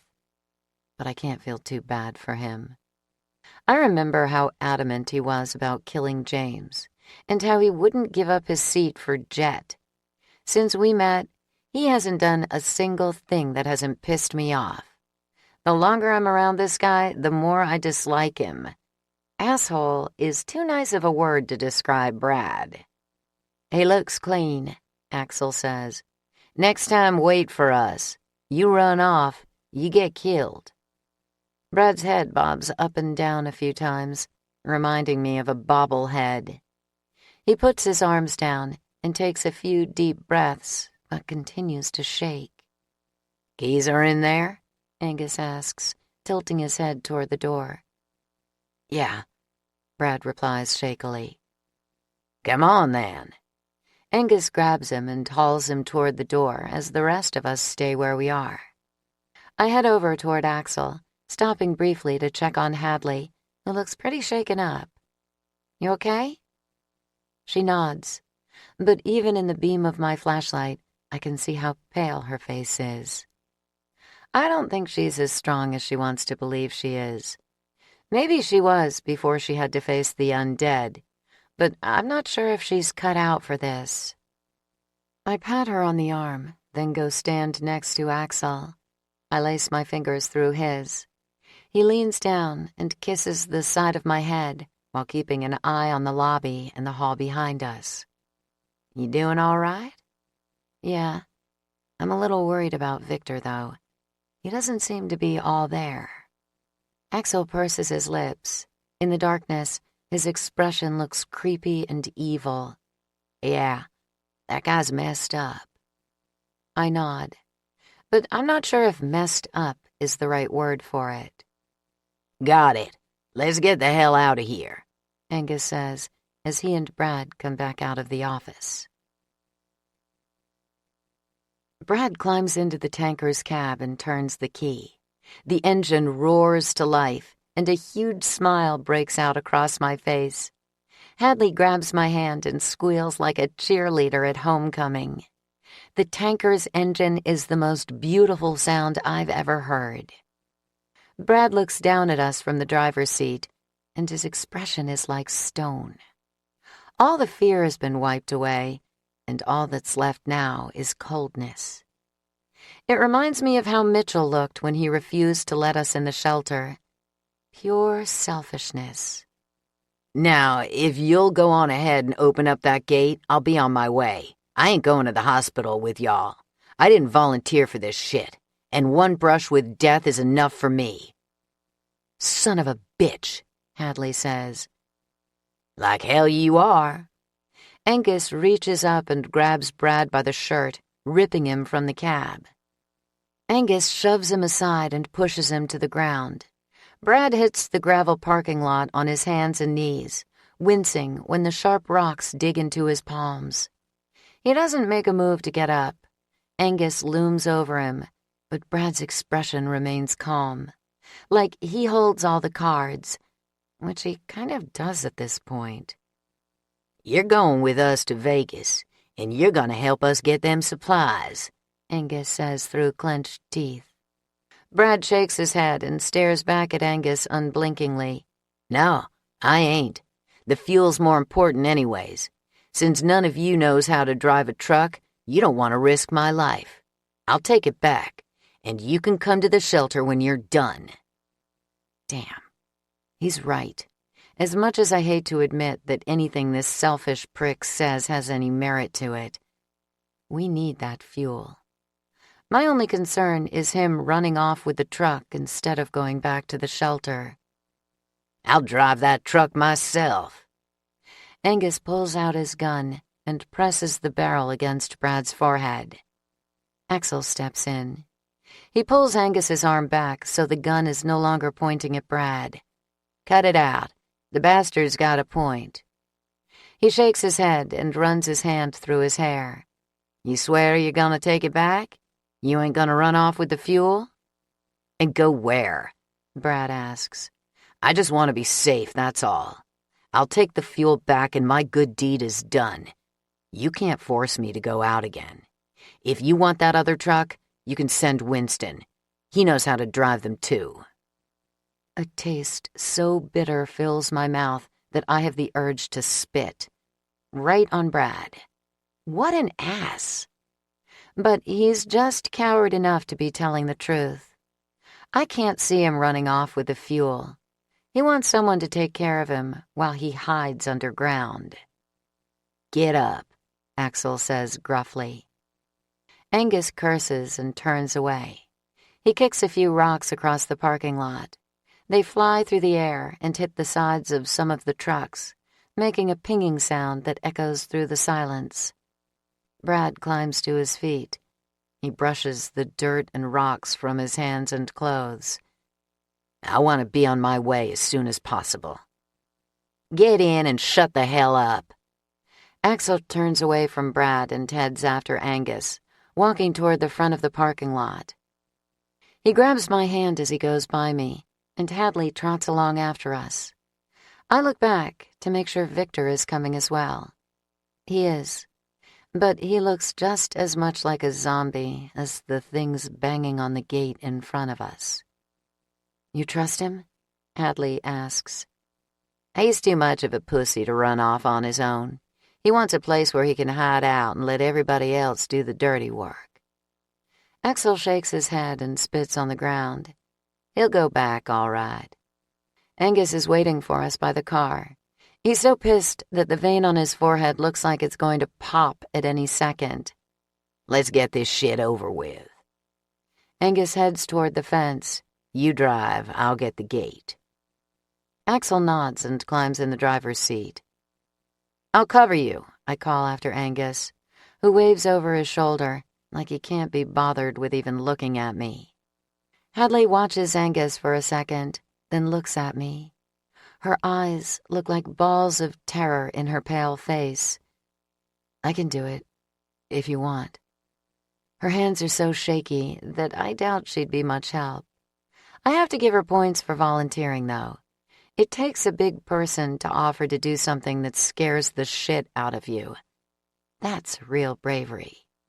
"Go ahead and get in the car. I'm good." Hadley nods and turns toward the Nissan, almost bumping into Victor in the process. He blinks like he doesn't know what's going on. Hadley sighs and grabs his arm. She has to drag him to the car. Shit. We are in real trouble with this guy. I head after Angus just as the rumbling engine of the tanker comes up behind me. And I know without having to look that Brad has arrived. The urge to give him the finger is overwhelming. That, or shoot him, which might be even more enjoyable. Why are all Brads such assholes? Angus doesn't even look back. He unlocks the gate and shoves it open. The dead immediately go for the opening, but Brad moves forward. He plows them down before they have a chance to get through the gate. Axl drives through once Brad is clear, and Angus and I run out into the street. I hold off the undead while he gets the padlock back in place. This time I use my gun. We're on our way out, so who gives a crap if we draw attention our way? I want to keep my distance. Luckily, I only need to take 2 down before Angus is ready to go. "Let's hit the road," he says as he jogs to the car. He shoots a couple just for the hell of it as I climb in the passenger seat. And when he gets in the back next to Hadley, he has a big smile on his face. I think he actually enjoys killing them. 22. "Hey, Victor, what do you think the chances are we'll find the stuff we need at the medical supply place?" I ask as we head to Vegas. He's sitting in the back by himself, and he looks startled by the sound of his name. He stares at me with blank eyes, blinking a few times before he says, "Maybe everything but the meds?" Why does it sound like a question? This guy needs to snap out of it or we're screwed. Hadley twists around so she's facing him. But the urgent care should have those things, right? He clears his throat and shifts around in his seat a little. "No, but if we pass a pharmacy, that would be better than the hospital, assuming it hasn't already been ransacked." He seems to snap out of it a little more with each word. Some of the light comes back into his eyes, and he swallows between sentences like he's really trying to concentrate. I want to keep him talking so he's more alert. Keep him from getting us killed. Okay, so we should hit a pharmacy first and then check out the medical supply warehouse. Between the two, you think we'll be able to make it work? Victor nods his head slowly. Most likely. Hadley glances at me and raises an eyebrow. She's as worried about him as I am. Only she doesn't know all the stuff about his zombie wife, so she doesn't know how deep his depression, or insanity, really goes. "You doing okay, Victor?" she asks. He glances at her and narrows his eyes like he just noticed she exists. "I miss my wife." Shit, Angus mutters. He shakes his head and leans forward. Is this for real? They sent this bastard to help us out? He'll be fine, Axl says. But when his eyes meet mine, I can see that he's just as worried as the rest of us. When we reach the outskirts of Vegas, Angus directs Axl through the city from the back seat. After our last attempt, I don't even try to look at the atlas. I guess map reading isn't my thing. We're a couple blocks from our destination when Axl slams on the brakes. Pharmacy, he and I say at the same time. He pulls into the CVS parking lot and parks right in front. Too bad the windows on the door have already been smashed in. Obviously, we're not the first ones to come here. Hopefully the pharmacy is intact and people just came for food. We all going in? I ask, glancing back at Hadley.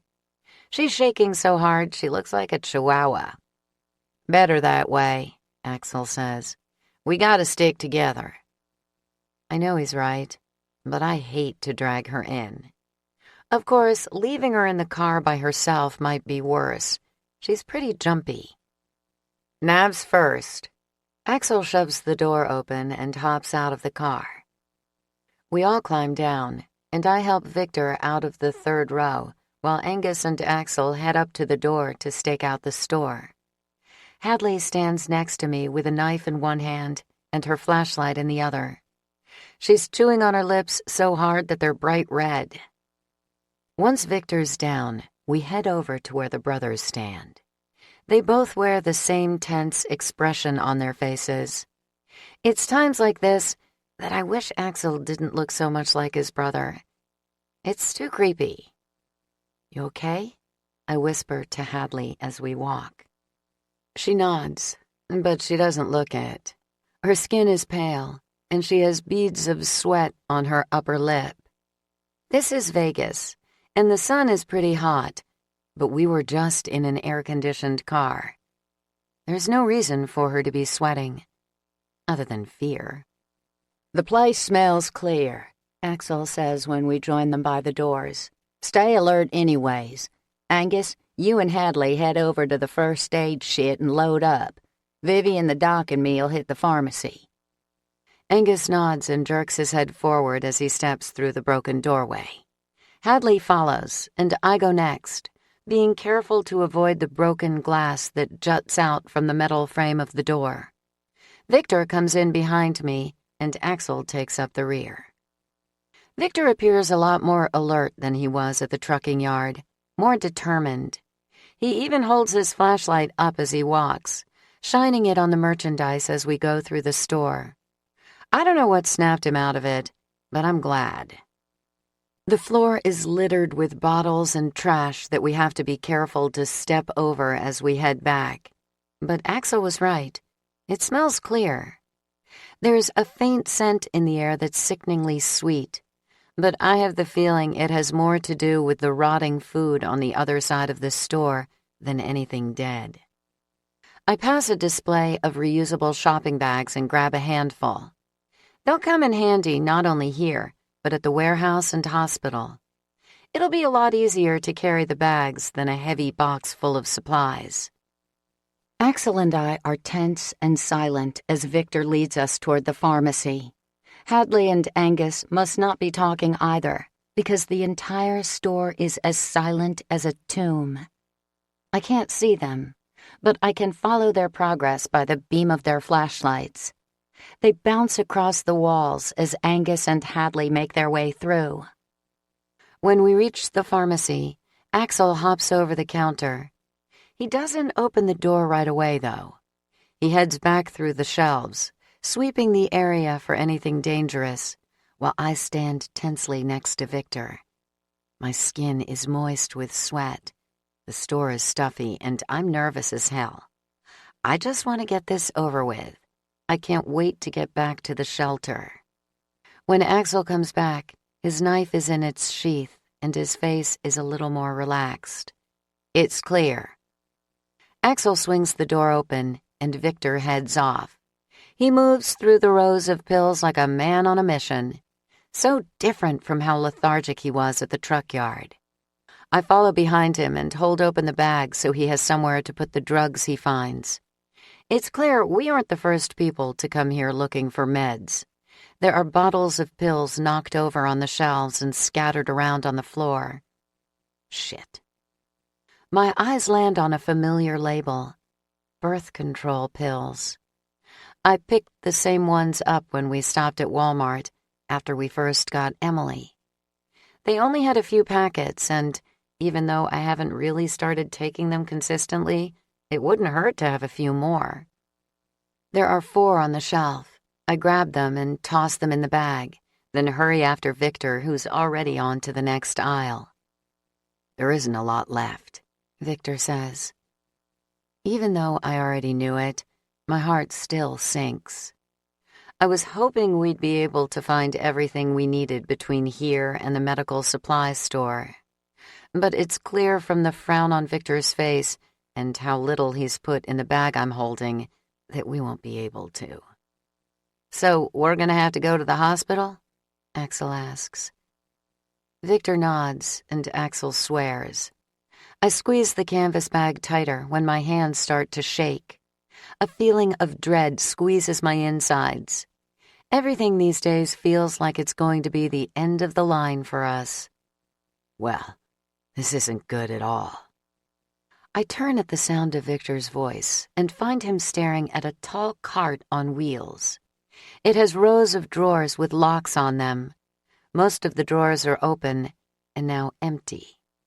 He shakes his head, and the more he does it, the more my stomach hardens. What's that?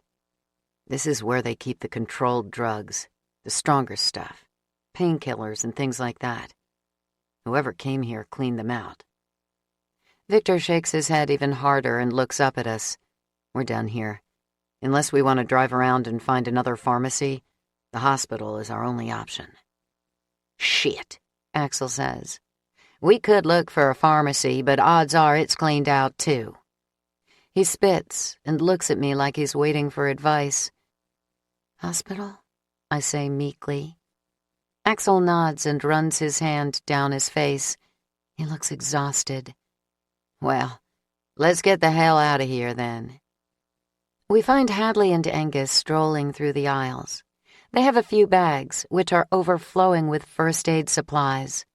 There are also several boxes of condoms in Angus's bag, as well as more chewing tobacco and a few cartons of cigarettes. He looks like he's preparing for one hell of a party. I'm glad Angus took my advice and got the condoms, though. Last thing I need is a little brother or sister running around. What would that make me if Axl and I end up getting married? Sister or aunt? The thought of Axl and I getting married creeps into my head and catches me completely by surprise. It's a strange thought, since I never intended to get married to begin with. Now that things are so screwed up, it seems even crazier. Will people even bother getting married anymore? What would be the point? You got everything? Angus asks. His hard gray eyes meet mine, and I try to picture what it would be like to have a half-sibling fathered by him. To be honest, he'd probably do a better job than my own father did. Angus was actually pretty good with Emily. For the short amount of time she was with us, that is. Nope, but there ain't a whole lot left, Axl says. Angus adjusts the bag on his arm and stares at the tobacco like he's just dying to rip into it. Probably is. We ready to go, then? Yep, Axl says.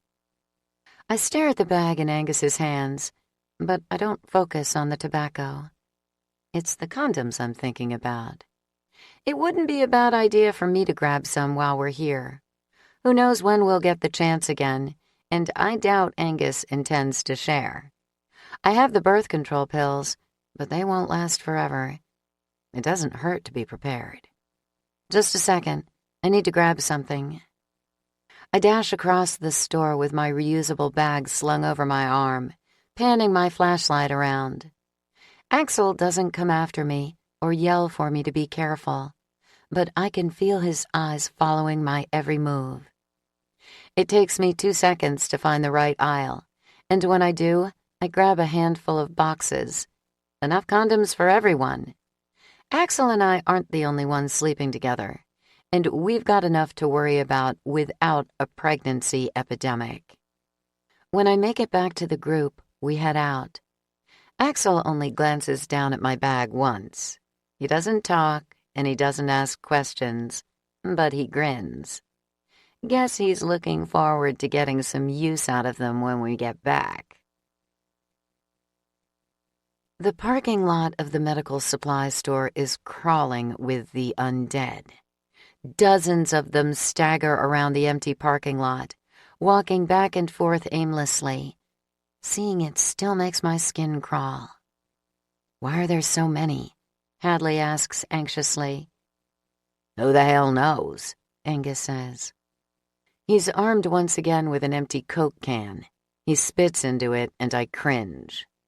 Every time he runs out, I hope he'll just decide to get off this stuff. Eventually he's going to run out for good.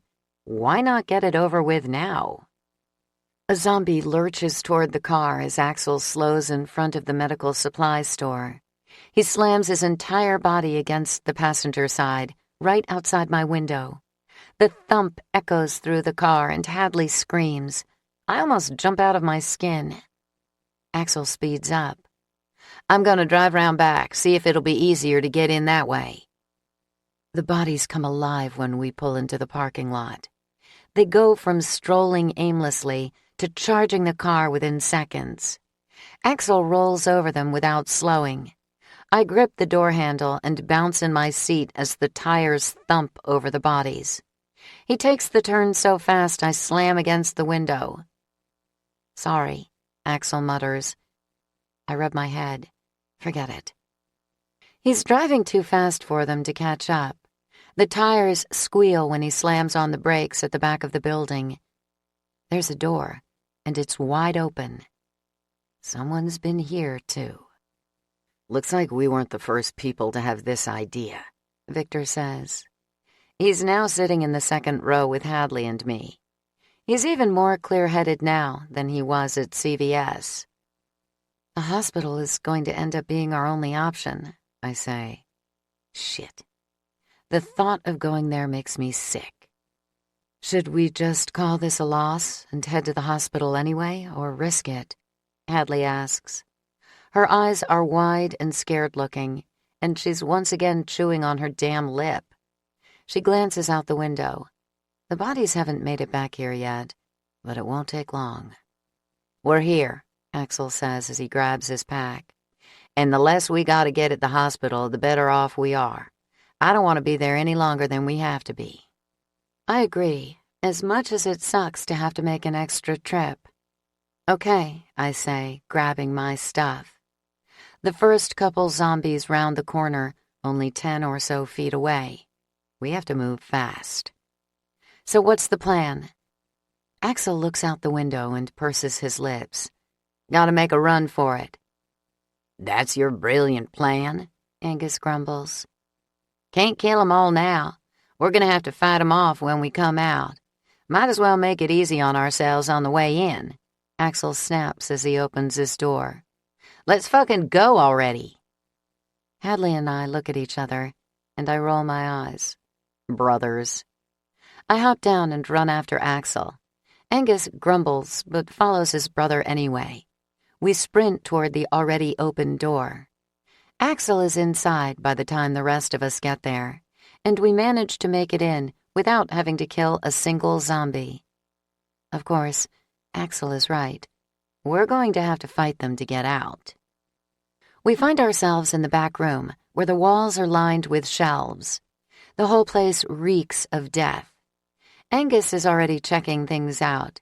He shines his flashlight in every corner in search of the stench. My heart pounds faster and faster the farther away he gets. I don't like the idea of him being off by himself and possibly getting attacked without any backup, so I hurry after him. His flashlight lands on the source of the smell just as I jog up. but it isn't a zombie. It's the leftovers from a zombie's meal. The remains of what was once a living, breathing human lie in a rotting, bloody mess on the floor of the back room. There are flies everywhere.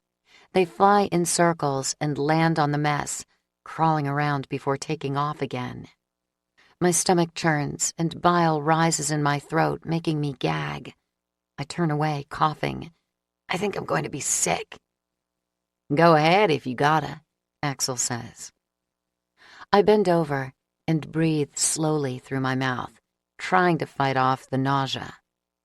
I can hear him shuffling around behind me. What's he doing back there? I want to help him, but my face is still hot and my head's swimming. Angus walks up and shines the flashlight on the remains. I try not to look, but I can't help glancing over. What is it about the blood and gore that's so impossible to resist? Like passing an accident on the highway. Bastards ate his face off, Angus says. That does it for me. My stomach lurches and my throat spasms, and there's no holding it back. I heave, and everything I've eaten today comes up in a foul-tasting pile of vomit. Axl comes over and pulls my hair out of my face. He pats my back as I retch and heave. When I'm finally done, I stand up and wipe my mouth. Now the back room smells even more wonderful. Death, with a hint of vomit. You okay? Axl asks. I nod and try to avoid looking at the body. Or at Axl. I feel stupid. All the crap we've seen, and all the zombies I've killed, and this is what gets me. A bloody mess that doesn't even resemble a human anymore. But that's probably what it was more than anything. The knowledge that it was once human, and the torture it must have gone through when it died. You check out the rest of the place? Axl asks Angus. He's still rubbing my back. It's so nice and gentle that even in this smelly store, which is suffocatingly hot on top of stinking, the gesture turns my insides to jello. It's clear. Angus looks down at the carnage on the floor. Looks like they got this bastard and wandered out. Let's go rest for a bit, Axl says as he pulls me toward the front of the store. Get something to eat. It's got to be close to lunchtime by now. I can't imagine eating, not after throwing up all over the floor, and not with the image of that body in my head. But as soon as Axl forces me to sit, in a wheelchair of all things, and hands me a granola bar, my stomach growls. I scarf it down and move on to a second one, downing a bottle of water after that. My mouth tastes a hell of a lot better now, and my stomach isn't quite as uneasy. Of course, it doesn't smell as bad in the store as it did in the back room, which could be a good reason for it. Victor refuses to eat, and instead walks around the room, gathering anything he thinks might be useful. He has a pile of stuff on the floor, and it's getting bigger by the second. It doesn't look like there's much of the essential stuff, though. Someone's been in here, too, Hadley says. She plops down on the floor at my feet and digs some food out of her pack. I feel dumb, watching her sit on the floor from my wheelchair. I climb out and sit next to her. The floor is hard, but better than the chair. Is he actually finding anything useful? Some, but not the most important things. Chances are the hospital has been cleaned out, too.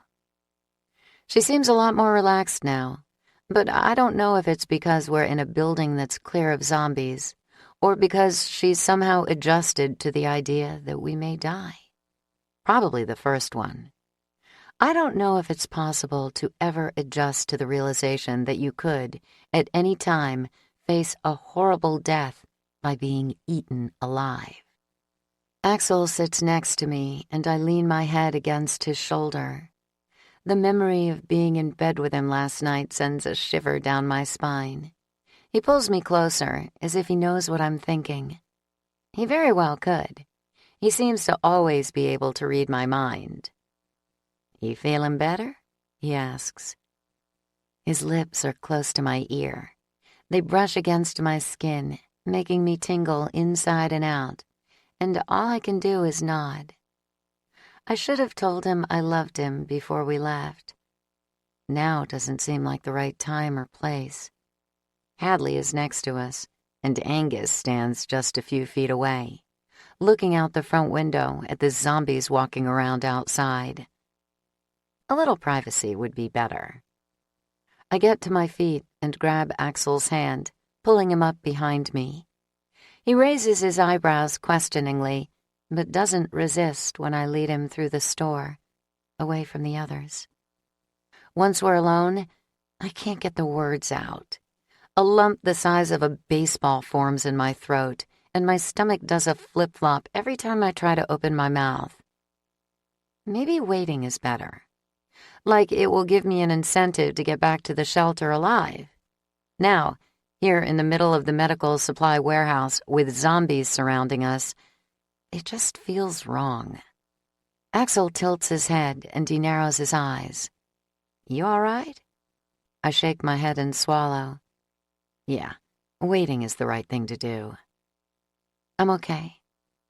He nods and pulls me against him. Tears come to my eyes and my throat tightens. And I hate how it all feels because it's so ominous. Like the end is just around the corner. And I don't want that. Not now that I've found someone to love and something to live for. Axl's mouth finds mine, and I savor every second of his kiss. The end for us could very well be near, but right now, we're together. 23. "You two done screwing so we can head out?" Angus calls from across the room. I break away from the kiss and give him the finger, but he just chuckles. Angus's mood swings are all over the place when it comes to Axl and me. Gives me whiplash.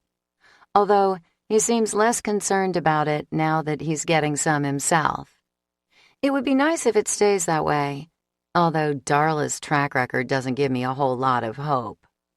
We head back to the group, and Axl looks down at the supplies. "We get much?" "It was pretty cleaned out before we got here."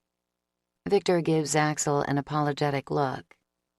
He already has everything packed up in a box and ready. He seems almost excited at the prospect of going to the hospital. Not scared like Hadley, or dreading it like the rest of us. Doesn't seem right. We head to the back, and I gag as soon as we step into the storage room. The smell is even more repulsive than I remember. I follow Axl to the door and do my best not to think about the body back there, or the mess I left behind. It's impossible, though. Guns or knives? Hadley shakes so hard, I doubt she'll be very accurate with a gun, but it may make her feel better if she doesn't have to get close to them. "Whatever you need," Axl says. His expression is tense, and he glances over at me. "It'll be okay." I do my best to sound reassuring. The last thing I want is to have him distracted out there because he's worried about me. "Let's stop talking about it and just get it done," Angus growls. He walks to the door and only gives us one quick look before shoving it open. The bright light almost blinds me, and I have to squint so I can see. There are zombies everywhere. Angus fires off 2 shots before he's even taken a step out. He motions for Axl to go out ahead of him, and I go next, followed by Hadley. She's almost on top of me, and her body is so stiff, I'm afraid for a moment she's frozen from terror. But she finally shoots her gun. It takes her 3 shots to hit one in the head. Her aim is so bad. Better than nothing, though. Victor comes out behind us. He carries the box of supplies, so he doesn't have a free hand for the weapons. He seems unconcerned about it, though. I'm not sure if it's because he's suicidal, or because he's wedged in between Angus and me. It's hard to say, but he's in good shape. Angus is a good shot, and so am I, and we won't let the zombies get him. whether he wants them to or not. The car is only 6 feet from the door, but the zombies are on top of us every step of the way. I take out 4 before I've even gone a foot, and more come up behind them. Every nerve in my body is screaming at me to check on Axl. He's leading us toward the car and is the most vulnerable, and with the horde closing in on us, I can't get a good look at him. But I can't afford to get distracted. One false move, and I'm zombie chow. Something that looks even less pleasant than it sounds. A rank, saggy man in nothing but a filthy pair of tidy whiteys charges me. I sink my blade into his skull, and I'm just pulling it out when a scuffling sound comes from the front of the group. Axl curses, and I glance his way, just in time to see his head disappear. Less than a second later, Angus shoots off a stream of vulgarity more colorful than a rainbow. My heart goes into overdrive. I can't see Axl. Angus rushes forward, leaving Victor vulnerable. More zombies charge, and I slam my blade into the head of a decaying woman so hard that it vibrates down my arm. Angus disappears into the mass of bodies like he's been swallowed up by a wave. He's going after Axl, and my insides scream to help him. But Victor stands in front of me like a sacrificial lamb, ready for the slaughter. We need that crazy man, and I can't think of myself first, no matter how much my body aches inside. I shove Victor toward Hadley with one hand while swiping at a body with the other. My blade slices open the neck of a nearby zombie, and black goo sprays everywhere. "Get Victor to the car!" I scream. The zombie I nicked moves closer. I keep him in my line of sight while searching for Angus. There's a scuffle up there, but I can barely see the top of his head. Hadley grabs Victor and pulls him forward. I put my foot in the center of the zombie's chest and kick him backward as hard as I can. He falls, taking a few others with him, and I dash forward, searching for Axl. My heart almost explodes at the sight of him lying on the ground. I don't even have enough time to figure out what's happening. All I know is he's down, and there are zombies everywhere. Angus is fighting them off, but he's running out of time. He needs my help. I look up in time to see Hadley pull Victor into the car. Good. That's one worry off my mind. Axl kicks at a zombie in front of him while grabbing for his gun. He must have dropped it when he fell, and it's just out of reach. Why doesn't he use his knife? I frantically look around, but his hands are empty. Then I spot the knife lodged in the head of a zombie at his feet. Angus is fighting them back, but a zombie is almost on top of Axl when I raise my gun and shoot it in the head. The bastard goes down, and it gives Axl enough time to grab his own gun and pull his knife free. He scrambles to his feet, and Angus attacks the zombies around his brother with his machete. He chops through their skulls like a pro. Once Axl's up, I grab his hand and pull him toward the Nissan. I can hear the heavy breathing of Angus behind me.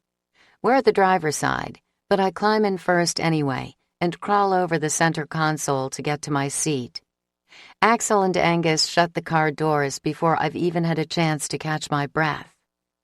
The zombies outside converge on the car, attacking us from all sides. And I have a sudden flashback to Axl and me, trapped in the Explorer outside the Paris casino. It makes me want to cover my ears and scream. This was too close. I'm panting when I look Axl over. He's dirty and sweaty and covered in black gunk. But he looks all right. "Are you okay? Tell me you're okay." Axl nods and wipes his forehead with the back of his hand. All he manages to do is smear the dirt and black spots across his face. "What happened?" Angus asks from the back seat. "Bastard was on the ground, didn't see him, grabbed my leg and pulled me down." Axl starts the car and gives me a tense smile as he puts it in gear. "No scratches? No bites?" I ask with a shaky voice. The pounding on the windows is making me crazy, but not as much as not knowing if he's been bitten. He puts the car in gear and hits the gas, plowing through the dead piled around us. Nothing. We're 3 blocks away when the hospital comes into view. We knew it would be overrun, but knowing and seeing are 2 different things. The knowledge in no way prepares me for the sight. Hundreds of zombies surround the hospital. So many that it reminds me of the crowds at a fair or carnival. Not nearly as festive, though. It isn't quite as overwhelming as the Strip was, but it's close. The zombies start to follow the car when we're still a block away, banging on the sides and throwing themselves in front of us. I bounce up and down in my seat as we roll over body after body, their bones crunching under the wheels as we go. This is going to be impossible, I say. Where do I go? Axl asks. Victor sits forward, suddenly more animated than I've ever seen him. Go to the opposite side of the ER. It's the first place to get overrun when an emergency hits. I would look for a smaller entrance, maybe a place where the employees go in after regular business hours. Axl nods and heads away from the ER, and I study Victor. He looks almost happy. Maybe this is what he needed to pull himself out of his depression, to feel useful and have something to distract him. Sitting in that condo thinking about his dead wife couldn't have been good. Except he had his wife tied to a chair in the other room. And no, that can't be it. A stable person doesn't do something like that. I need to keep an eye on him. Employee parking, I say, reading the sign out loud as we drive by. I see it, Axl says through clenched teeth. He's driving slowly, plowing over the undead. I look behind us at the carnage we've left in our wake. Some of the bodies are trying to get back up on broken legs, pulling themselves after us with their arms, dragging their damaged bodies behind them. It makes me shudder, and I have to turn away. I'm gonna go round once and check it out, Axl says. He slows down as we drive through the parking lot designated for employee parking. There are fewer zombies back this way, but more trail behind us. There's a door just off the parking lot that's slightly ajar. It seems like the perfect place to enter, except that we have no idea what it's like inside. We're attracting them as we drive, Hadley says. She almost sounds hysterical. How are we ever going to get in there alive? Axl accelerates and takes off toward the other side of the parking lot. The undead run after us. I'm gonna draw them over this way, then haul ass back. We'll have to make a run for it. His voice is tense as he pulls the Nissan to a stop and honks the horn over and over again. As tense as I feel. Every muscle in my body is on edge as I grab the reusable bags I took from CVS and double-check my weapons. Gun full, extra clip in my back pocket, 2 knives attached to my belt, and my flashlight. Doesn't seem like enough when I think about what we're about to face. The zombies rush at us. It's a terrifying sight. The dead lumbering across the parking lot, dressed in hospital gowns that blow in the wind, wearing scrubs and coats that used to be white, but are now covered in dried blood and black goo. They surround us, and my heart races as panic closes in on me. All I can think about is being trapped in that car with Axl and how close we came to death. What if we can't get out? I yell over the banging and screaming. Go! Hadley shouts. Her eyes are wide, and her face is as white as a ghost. We'll be okay, Axl says. He puts the car in gear and moves forward just a bit. The dead scream, and a few in front of us fall to the ground. Hang on, Axl says, as he slams his foot down on the gas pedal. My hands are full, so instead of grabbing the door or the seat, I grip my gun and flashlight. It doesn't keep me from lurching forward as the car takes off. Axl moves through the massive bodies easily, then accelerates toward our target. We're almost in the clear. They're behind us, and they're running, but the area around the employee entrance only has a few milling around. Axl slams on the brakes, and I fly forward as we come to a screeching halt outside the door. "Run!" he yells, before the car is even in park. I shove the door open and jump out, praying the area inside the door is clear. No zombies are even close to us, so getting inside is a piece of cake. But I'm gasping for air when I stumble through the doorway and am thrust into total darkness. The rank odor of death is overwhelming, and my feet bump into something solid. I lurch forward, almost falling, but manage to regain my footing. My hands shake as I flip my flashlight on. The beam illuminates the rotting face of what used to be a zombie. That must have been what I tripped over. Hopefully, he's the only one. I'm searching the darkness when the others rush in behind me. The door slams shut, and one by one their flashlights flip on. The only sound is our heavy breathing and the moans from the other side of the door. But they're faint, muffled by the metal separating us. I pan my flashlight around so I can reassure myself everyone made it.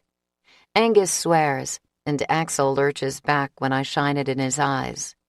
Hadley is busy checking every dark corner for the dead, and Victor just stands there. We didn't lose anyone. That's something. We're in a hall of some kind, and our heavy breathing echoes through the empty corridor. There's a wall to our left and a door about 20 feet away on our right. Other than the body at my feet, the hall is empty. Now for the deadly part. "Everybody ready?" I say, trying to sound confident. No one says no, so I take that as a yes and head toward the door. "Everybody stay together," Axl whispers, "and remember, knives. Don't want to draw attention to ourselves." I stop in front of the door and take a deep breath, but my hand still shakes when I reach for the doorknob. Here goes.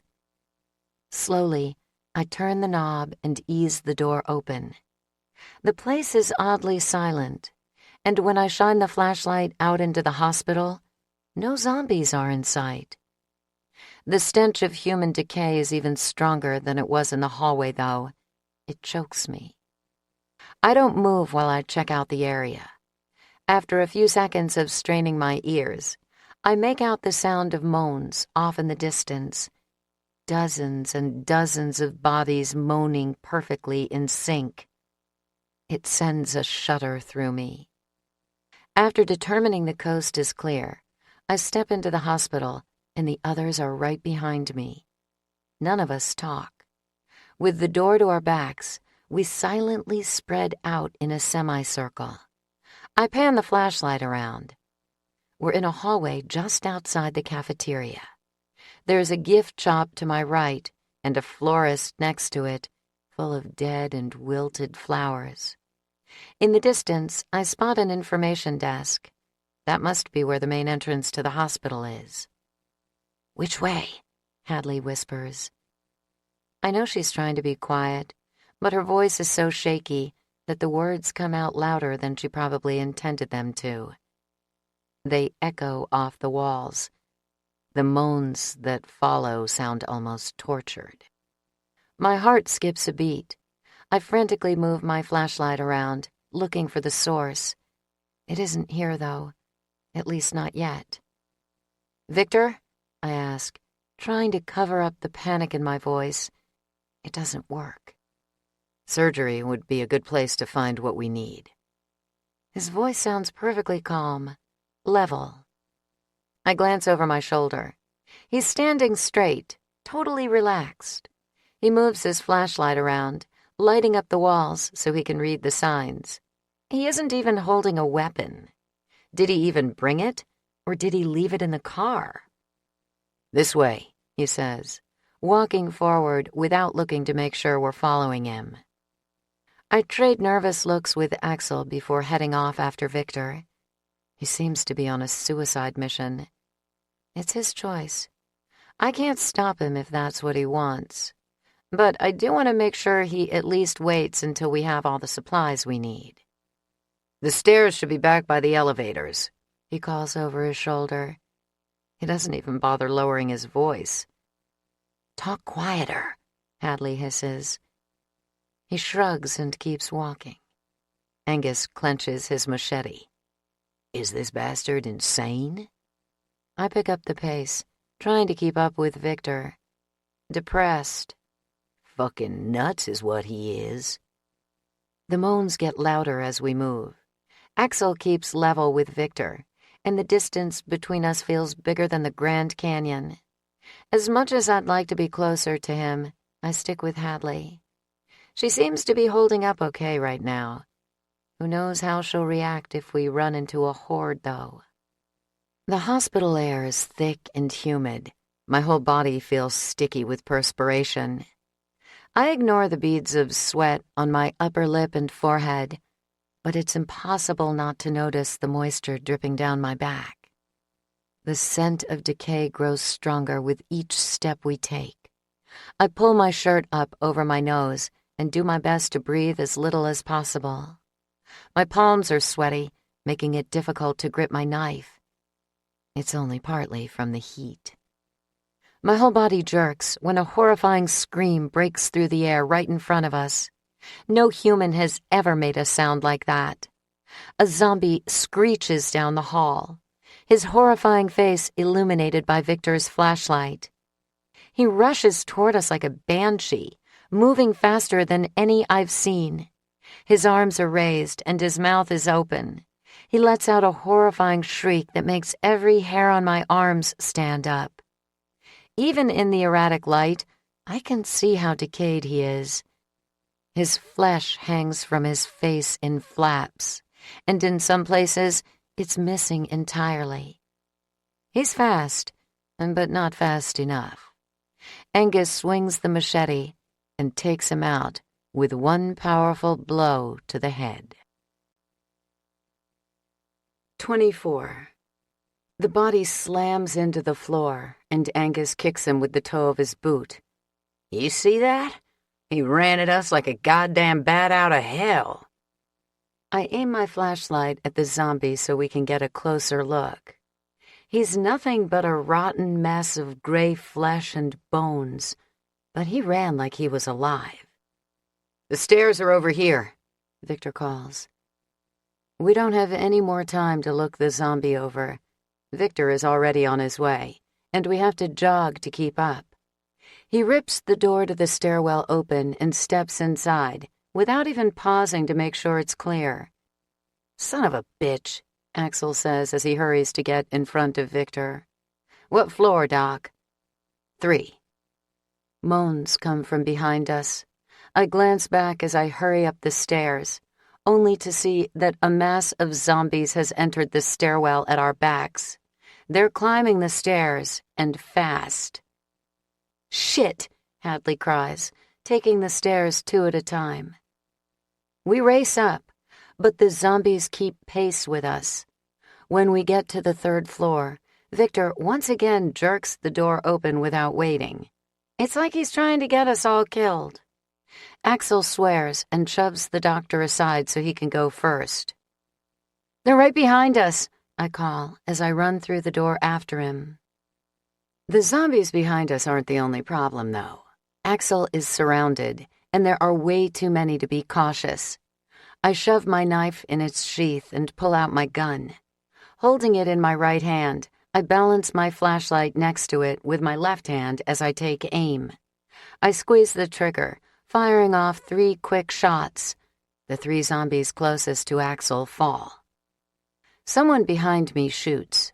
I glance over my shoulder to find Angus and Hadley shooting into the stairwell. The zombies just keep coming. Where the hell did they all come from? It's like the asshole that charged us downstairs rang the dinner bell or something when he screamed. I leave the ones at our back for Angus and Hadley and focus on helping Axl. Gunshots and screams and cursing echo through the hall. Victor stands off to the side while the rest of us fire at the dead.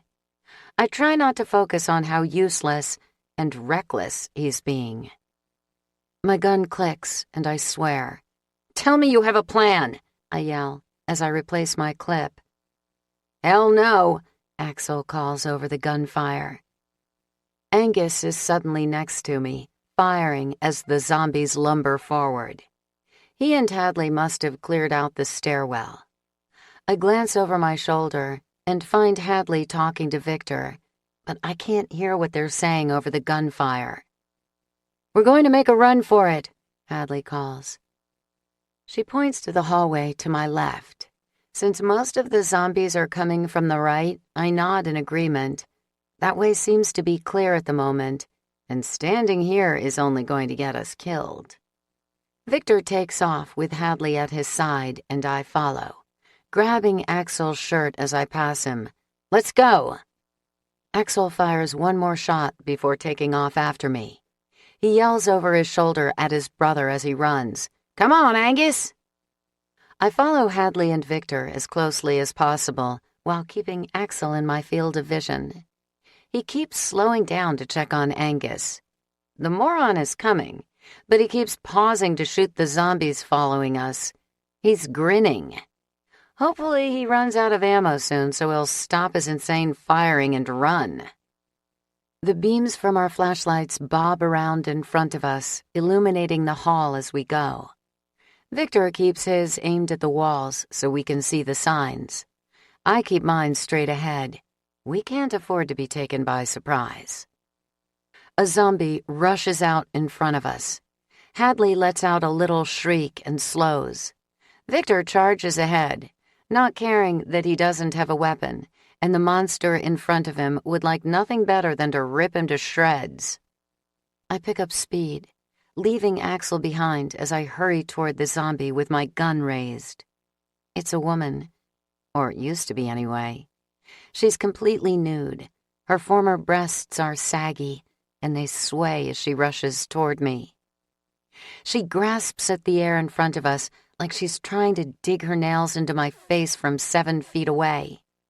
I squeeze the trigger, and a bullet hits her between the eyes. She goes down right in front of me, and I have to hop over her body so I don't trip. Victor turns to the left without warning and bursts through a set of closed double doors. Hadley follows him. I skid to a halt and look back and forth between the doors and Axl. What do? Check to make sure the room is clear, or wait on Axl and Angus? They're still so far back. "Axl!" I scream. He waves me forward and yells at Angus. Again. Angus is still firing. How many clips did he bring with him? If I were closer, I'd punch him in his smiling face. How the hell is he enjoying this? They finally catch up, and we rush through the double doors, slamming them behind us. I can breathe easy once we're inside, both because we're out of the hall and because the smell of death is faint in here. "It's clear," Hadley says. I shine my flashlight her way. Victor is in the background, clearing out a few cabinets. She puts her hands up to shield her eyes from the beam of my flashlight, and I flick it toward the ground. "Sorry." "Watch out, Vivian," Axl says. He and Angus push a metal cabinet across the room and shove it against the door. I'm not worried, though. They'd pretty much taken out all the zombies in the hall. I doubt any will stumble in just to check the place out. I head over to Hadley and Victor and put my hand on her back. She jumps and spins around, wincing when she sees it's just me. "Sorry. I'm a little on edge, I guess." "It's okay. How are you holding up?" She shakes her head and stares at the gun in her hands like it's a snake ready to bite her. This doesn't feel real. Or maybe it feels too real, and that's the problem. I keep running around, expecting someone to yell, "Cut!" but it never happens. I never thought of it that way. Maybe that's why she's having a harder time adjusting than the rest of us. It isn't because she's not tough or brave. She definitely is. I remember how surreal this all felt for me the first time I went out. What if I'd been an actress, and scenarios like this were just part of my day-to-day life? Maybe it wouldn't have been so easy to focus. It'll be okay, I tell her. You're just having a harder time adjusting because of your background. That's all. She nods, but her eyes are full of self-doubt. How we doing? Axl asks as he walks up behind us. I got most of this stuff on the list, Victor says, climbing to his feet. There's a pile of medical supplies on the floor, but the bags are draped over my shoulder. I drop them and start piling stuff inside. The sooner these are filled, the sooner we can get out of here. Hadley kneels down to help me and whispers, "Thanks." She gives me a shaky smile, and like a dozen times before, I have the sensation of being at a movie. I remember going to see one of her films and telling a girlfriend of mine how annoying Hadley Lucas was. Now here she is at my side. And what's more, I actually like her. It makes me laugh, and I have to cover my mouth. Hadley arches her brow, and her green eyes narrow on my face. What? I feel bad saying this, but I always hated you. Not as an actress, I thought you were good. But I thought you seemed like you'd be such a bitch in real life. She grins. Good thing she has a sense of humor. I bump her with my shoulder and return the smile. I was wrong. I'm glad to disappoint you, she says with a laugh. Me too. Angus stomps over. He grins down at us, then turns his head and spits right on the floor. Hadley cringes. I guess he couldn't carry a Coke can and a gun. You two gonna make out? 'Cause I ain't gonna lie, I think we could make time for that. I roll my eyes and stand up to face him, deliberately shining my flashlight in his eyes. Oh, sorry, I say, giving him a smile as I lower the light. Angus glares at me.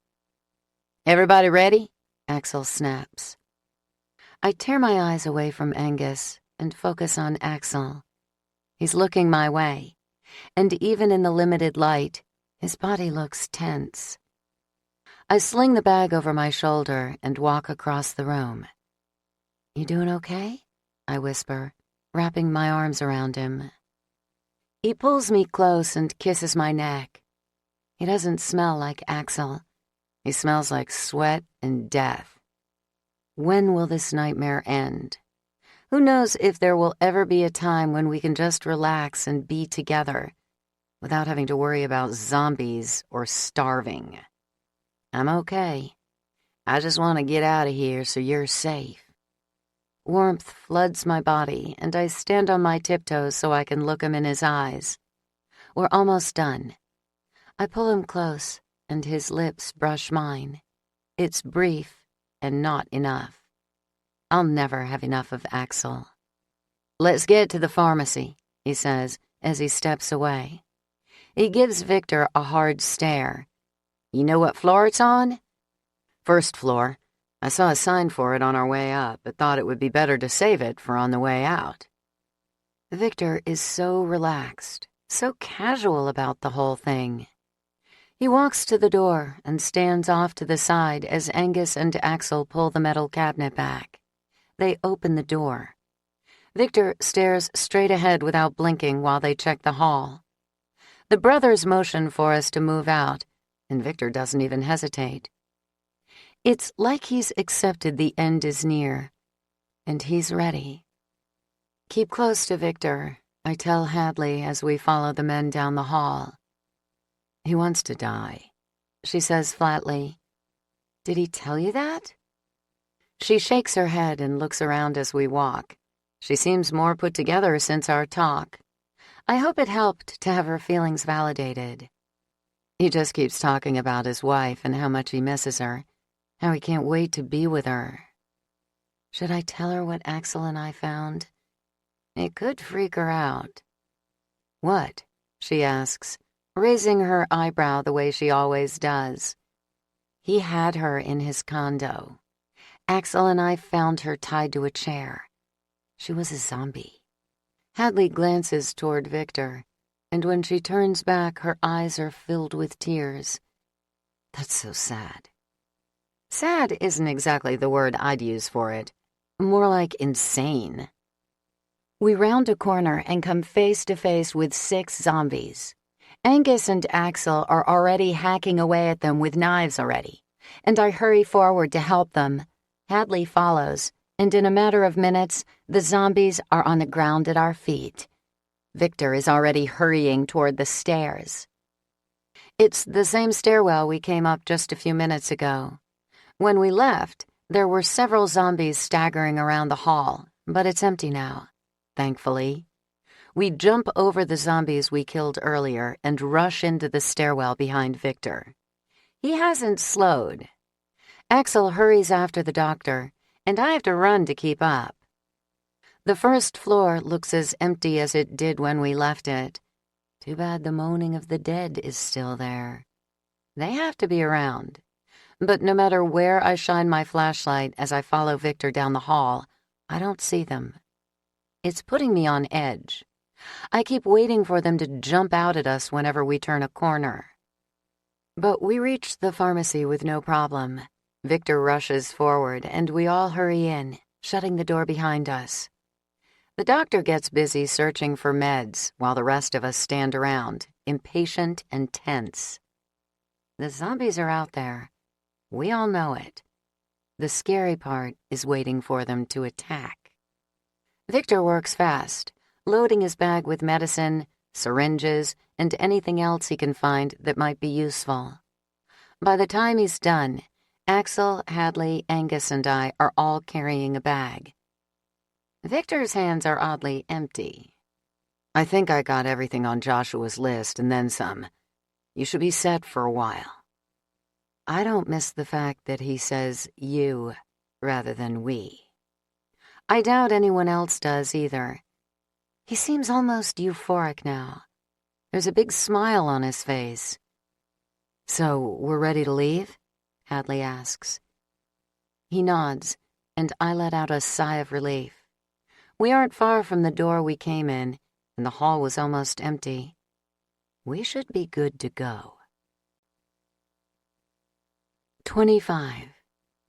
I'm almost relaxed as we leave the pharmacy. Well, as relaxed as a person can be during a zombie apocalypse. It should be a straight shot to the exit. Then we're off to the parking lot. That could be a little rough, but nothing we haven't faced before.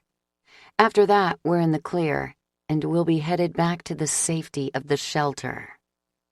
Victor leads the way, taking long strides that Hadley and I have to jog to keep up with. I don't care, though. I'm just as anxious to get out of the hospital as he is to get wherever he's going. To his wife, I'm assuming. We turn a corner, and Victor almost bumps into one of the undead.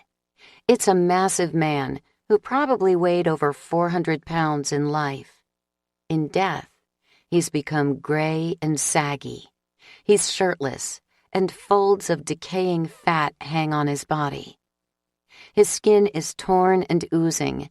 His eyes are milky and lifeless. Several of his teeth are missing. He grabs Victor and leans forward with his mouth open, ready to take a big bite out of the doctor. Victor just stands there, waiting for it to happen. He closes his eyes, and his mouth turns up into a smile. This is what he wanted. The perfect way to be with his wife. My heart pounds, and everything seems to move in slow motion while I try to decide what to do. Help him or go? There's only one zombie. We can get away if we leave him. It's what he wants, so maybe we should. Just as I've made up my mind to run, Axl slams his shoulder into the zombie's side. The monster stumbles back and loses his grip on Victor's arm, then lets out a blood-curdling scream. The doctor cries out and moves after the zombie like a madman rushing toward the edge of a cliff. Hadley grabs him and pulls him back as Angus points his gun at the zombie's head. He pulls the trigger, and the zombie collapses. Victor lets out a cry of despair that sounds so much like the zombie's, it makes the hair on the back of my neck stand up. Just then, a chorus of moans fills the hall, followed by a stampede of zombies rounding the corner and rushing toward us, cutting us off from our escape. Shit! Axl grabs my arm and pulls me away from the charging mass of undead.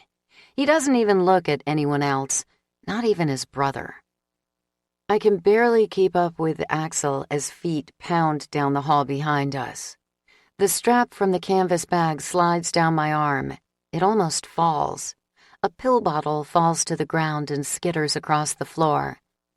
Angus swears behind me. Victor is crying. I glance over my shoulder long enough to see Hadley dragging the doctor forward. Angus is behind them, shooting over his shoulder as he goes. The zombies are hot on their tail. Dozens of zombies scurry after us. The smell and noise is so intense that it feels like a wave pressing down on us.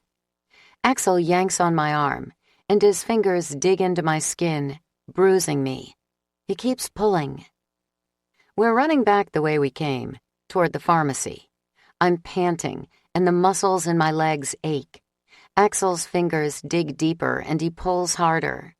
When we reach the pharmacy, he shoves the door open, pushes me inside, then turns back toward the others. I stumble forward and fall to the floor, slamming against a shelf full of drugs. Bottles fall, pummeling me on the head and shoulders. I can't catch my breath. Axl stands with the door propped open, hanging half in and half out. He fires out into the hallway and yells for Angus to hurry. Seconds later, Hadley rushes in, dragging Victor with her. I still can't catch my breath, but I can't stay where I am. Not with Axl still standing at the door. I pull myself up and run to the door, grabbing Axl by the shoulders, trying to pull him in. He shrugs me off and fires again. I ain't leaving Angus. Where the hell is he? I stick my head out into the hall. Angus is barely running. He shoots at the zombies and laughs when they fall. He acts like this is some kind of game, like this isn't a matter of life and death. He's a damn psycho. Axl and I scream at him to run. Angus looks toward us with his lips pursed, then finally turns and jogs our way. He makes it inside, and we barely have it shut before the zombies slam into it. Axl's face is red from exertion, and his back is to the door. He's leaning against it, trying to hold it shut while the bodies pound on the other side. Get a shelf! Angus and I work together to drag a metal shelf across the room. Zombies throw their bodies into the door, trying to get it open. Banging fills the pharmacy, and my heart beats in tune with their pounding. Axl moves out of the way when Angus and I get the shelf to the door. I collapse on the ground, panting and gasping for breath. Axl sinks down next to me, and I lean against him, burying my head in his chest. He smells like sweat and dirt and death. I probably do too. His strong arms wrap around me, and that does it. Something in me crumbles. We're trapped again. This time, there's no one on the outside to set off an explosion, and no Angus to come to our rescue. No escape. This is truly the end. I hate Vegas, I say into his filthy shirt. I'm sorry. His lips brush against my head when he talks. I wanted to get you out. I'm so sorry. I suck in a deep breath and pull my face away from his chest. This isn't your fault. Axl leans down, and my lips find his. I squeeze my eyes shut and try to block out all the noise and banging. Everything awful in this place. The sound of crying distracts me, and I pull away from Axl. My gaze lands on Victor, who was sobbing into his hands. His whole body shakes. "I wanted to die," he says between sobs. "If you had just let me die, we wouldn't be here. I did what you wanted. I got you the drugs. Why couldn't you just let me die?" Angus curses. He paces back and forth, kicking the shelves and hurling anything he can get his hands on across the room. "Should have let the bastard die. Now look where we are." The undead outside the door scream louder, banging on the door harder. Every sound Angus makes seems to drive them wild. "Shut up, Angus," Axl says. He kisses my forehead and climbs to his feet, then swipes his hand through his filthy hair. His lips are pursed, and his body tense. He glances over at Victor occasionally as he paces. He's thinking something through. I just don't know what it is. Victor is still crying. He shakes his head, and his body slumps to the floor. He curls up in a ball like a child, closing in on himself. I'm not really sure he's been with it since his wife died. Here in Vegas, he came back a little, but only because he thought it would all be over soon. And we took that away from him. We should have let him die. It was his right.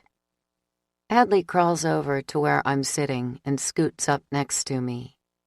I'm not sure if it's because she wants to be closer to me or further away from Victor.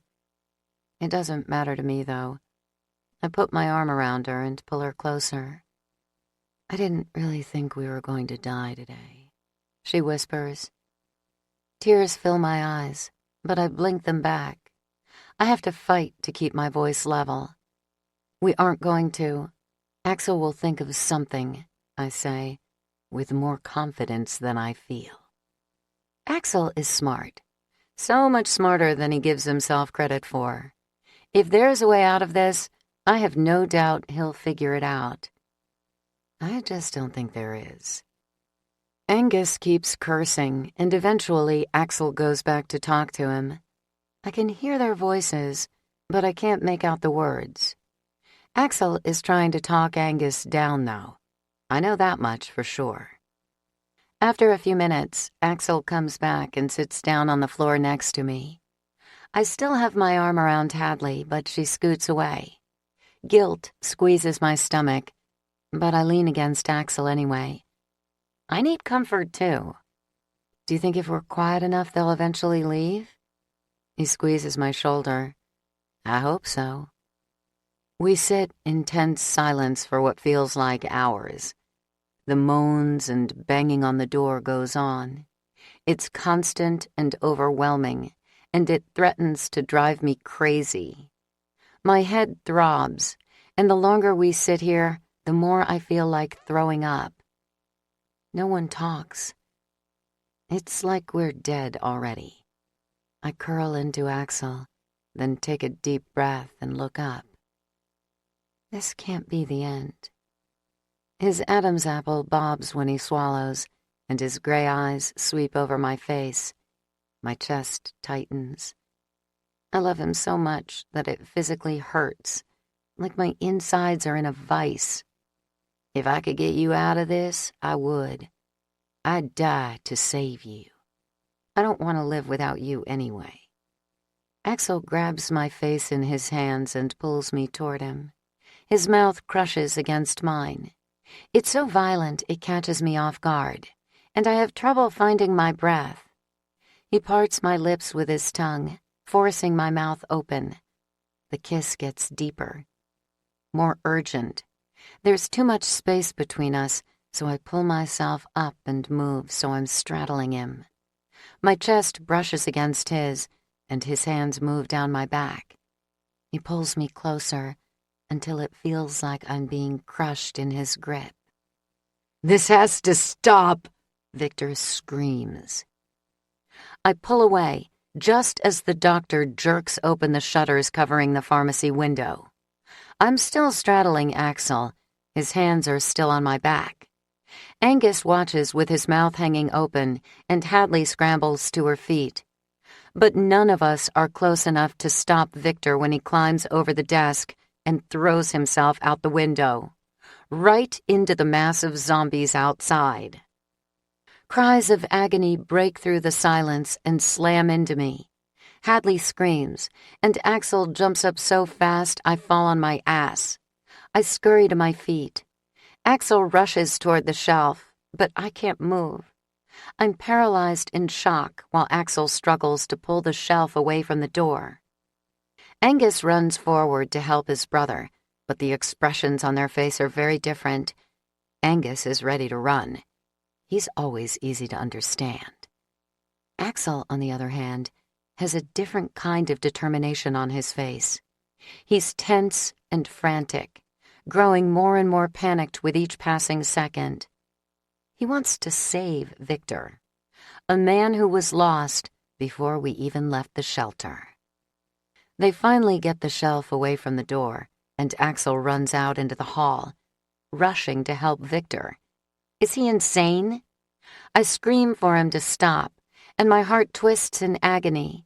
Angus runs after his brother, and my feet move on their own. Axl could be in trouble, and I'll do anything to help him, including throw myself in the path of any zombie that threatens to hurt him. Hadley grabs me before I can rush out of the pharmacy. Angus will get him. I try to pull away, but her nails dig into my forearm when she holds me back. She's surprisingly strong for someone so thin. She won't let me go, and my body shakes. Axl needs me, but if I can't get to him, I need to help from here. I shake Hadley off. Her gaze meets mine, and she nods. I pull out my gun and start shooting into the horde. From somewhere deep inside, Hadley manages to find the courage that's been eluding her all day. She pulls her own gun and shoots into the hall, putting down 2 of the dead. Angus's face is covered in sweat. He hacks away at the bodies in front of him, trying to extract his brother. Arms reach for him, and he grunts when they pull him down. The hand holding my gun shakes. I can't distinguish my friends from the horde of the dead anymore. Desperately, I search for a good shot, but I'm so afraid I'm going to hit Axl or Angus that I can't make myself pull the trigger. Victor's agonized screams penetrate the air, and my hand shakes harder. He's lost. I knew it the second he jumped through that window. But where are Axl and Angus? Axl! I scream again. I focus on the zombies and pull the trigger. Hadley shoots too, and slowly the mob thins. My heart races, and I search the massive bodies for Axl. I don't see him. Is he gone? Did Victor take Axl down with him? 2 gunshots ring out, and Angus pushes his way through the bodies. He shoves the zombies aside, then reaches back. When he steps forward, Axl is with him. He's covered in blood and black goo. He's hurt. My insides threaten to crumble. I manage to keep it together. I tuck my gun into my waistband and run forward, grabbing the arm Angus isn't holding and pulling Axl down the hall, away from the bodies feasting on Victor. Hadley runs behind us with the bags of medical supplies, and a few zombies trail after her. Angus releases Axl and turns around. He fires at the zombies as we go. Axl pulls me against him, but I have no idea if he's doing it to keep me closer or to steady himself. There's no time to stop and find out. No time to check him over for bites. Just looking at him makes my legs weak. He's covered in blood. Real human blood. Axl stumbles, and his weight almost pulls me down. Somehow I manage to keep us upright. Hadley struggles under the weight of the bags. Angus is still shooting, and Axl is breathing heavily. He holds his left bicep and blood seeps through his fingers. Now I know that he is in fact bleeding. We need to stop and check him over. I keep my eyes ahead and focus on the hall. Every time I look at Axl, my body shakes. "We need to stop," I yell over my shoulder.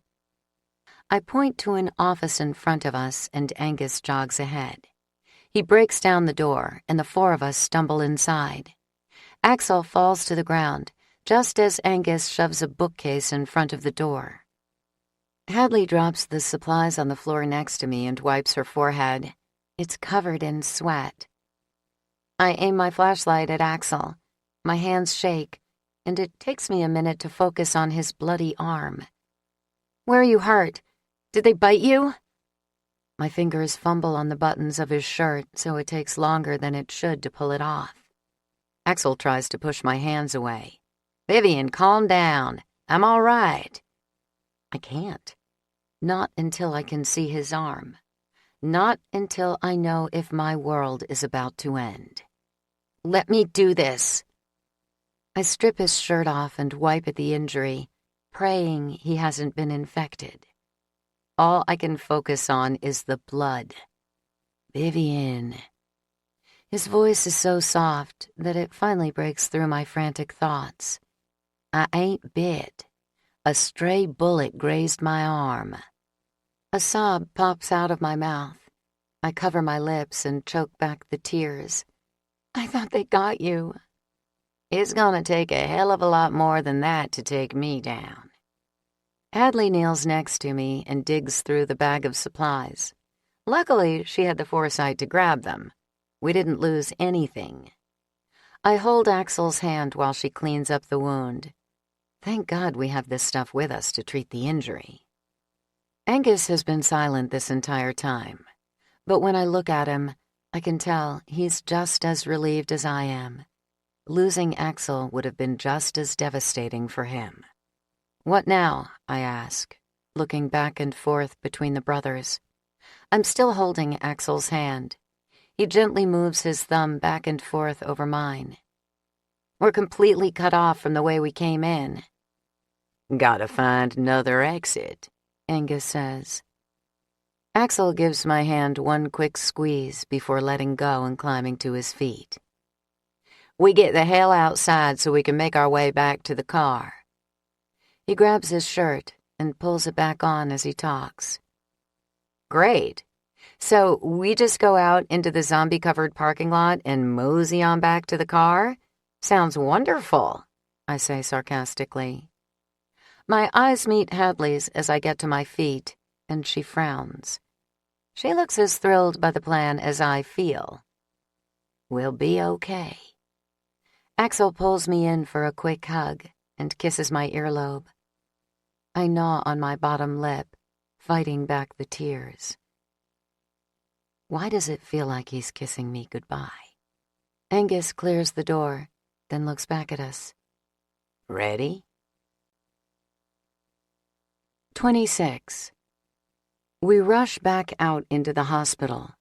Angus and Axl lead the way, putting themselves between us and any danger that may lie ahead. Thankfully, the hall is clear of zombies, but their moans are present with every step we take, making my heart pound and my pulse quicken. The sound of shuffling feet echoes through the hall, but it's impossible to tell where it's coming from. I pan the flashlight around, but I'm greeted with emptiness. There's nothing in front of me but Axl and Angus. Nothing behind me that I can see at all. Hadley's eyes meet mine, and they are full of terror. It will be okay.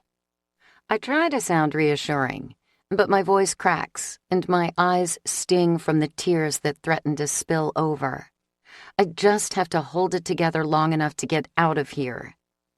We race ahead. Hadley reaches out and grabs my arm with her free hand whenever a sound makes her jump.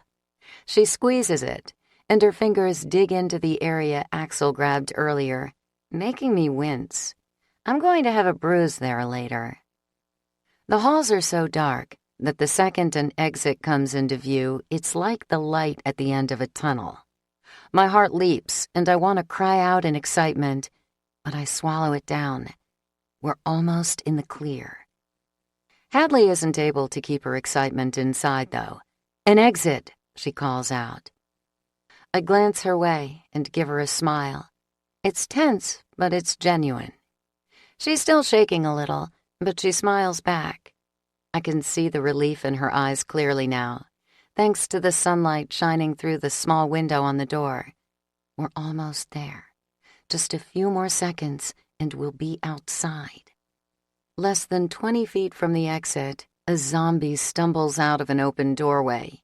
He comes out of nowhere, appearing right in front of Hadley and me, cutting us off from the brothers. She screams, and I stumble back, grabbing her arm to pull her with me. The zombie lurches toward us, and my heart pounds in my ears. It's just one zombie. Just one insignificant, rotting corpse standing between us and freedom. I raise my gun without thinking and pull the trigger, shooting it in the skull. His body hits the ground, just as several more lurch from the doorway behind him. Hadley screams and fumbles for her weapon, which for some reason she has put away. More of the undead appear, crowding out of the doorway, moaning and grasping at air. The zombies push Hadley and me further back. Axl shouts my name, but I can't see him through the horde. Hadley screams as one lurches at her, but before I can come to her rescue, she has him down. Her knife sticks in his head when he falls, and she's forced to pull out her gun. They keep coming. Hadley and I shoot while we back away, but we aren't making a lot of progress. I'm constantly looking over my shoulder to make sure none are sneaking up behind me. It's throwing off my aim. Sweat drips down my face, running into my eyes. I wipe it away and search the dark hallway for Axl. I can't see him, though. We're completely cut off. There are more than 15 zombies between us and them.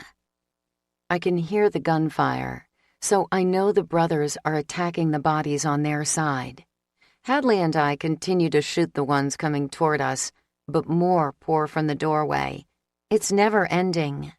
I squeeze my trigger, but the gun just clicks. I pull out my knife in frustration. "I'm out of bullets," I shout. I don't know if I'm telling Hadley or Axl or just myself. Whatever it is, the realization that I now have only my knife to defend myself with isn't comforting. Especially not when more zombies have followed the sound of our fight and stumbled through the doorway. It's now obvious that we're not going to get out of this alive if we stick around. "Make a run for it! Find another way out!" Axl yells. I guess he came to the same conclusion. I still can't see him from where I am, but the tension in his voice is unmistakable. "We'll see you in the parking lot," I yell back, grabbing Hadley's arm. We turn and run back the way we came. We'd passed another hallway just a few feet behind us, so I head that way, praying it's clear. The sounds of moans and shuffling footsteps follows us. I look over my shoulder just before I duck into the hall. A large group of the undead is hot on our trail. Hadley and I run down the hospital corridors. The beam of my flashlight is our only source of light, and it bounces along as I sprint. Hadley must have lost hers somewhere along the way. A zombie appears in front of us, but thankfully Hadley still has a few bullets. She fires with a shaky hand, but misses on the first shot. The second hits the mark, though, and the zombie goes down. We run around the body, and I pray we don't bump into a big group. If we do, it's the end for us. The mass of bodies running after us is closing in. The only way we're going to be able to get out of this alive is if the hallway in front of us remains clear. I'm breathing heavily as I turn the corner and find myself faced with 3 options. Option 1 appears to have 2 zombies running toward me. Option 2 looks empty, but the unmistakable sound of moans echoes through the hall. Option 3, is the closed door that leads to the ER. I'm not stupid. I remember what Victor said about the ER. But at this moment, with zombies coming at me from 3 sides and the lure of a door we may be able to close and block off, I feel like whatever might be lurking behind door number 4 is my best option. I run toward the ER and press on the handle, then try to push the door open. It doesn't budge, but the handle moves, so I know it isn't locked. I hold the handle down and ram my shoulder against the door, putting all my weight into it. It moves a few inches, and something scrapes against the floor on the other side. Something is pushed up against the door. I bang my shoulder against it over and over again. All I need is to get it open just enough for Hadley and me to squeeze through. The moans get louder, and my heart pounds harder. I take a deep breath and ram my body against the door one more time, moving it another inch, making it wide enough for us to get through. Come on! I motion for Hadley to squeeze through. Her eyes flit nervously to the large sign above the door that says emergency room, but she runs over anyway. She goes first, easily fitting through the small opening I created for us. It takes me a little more maneuvering. I'm not as thin as she is, but I manage to get through with minimal effort. I push the door shut behind me just as the zombies burst from the hallway. A metal cabinet of some kind is pushed up against the door. Hadley and I work together to move it back into place. I'm not sure if any of the zombies saw which way I went, but I want to be extra sure the door is secured. We grab a second shelf and push it over as well.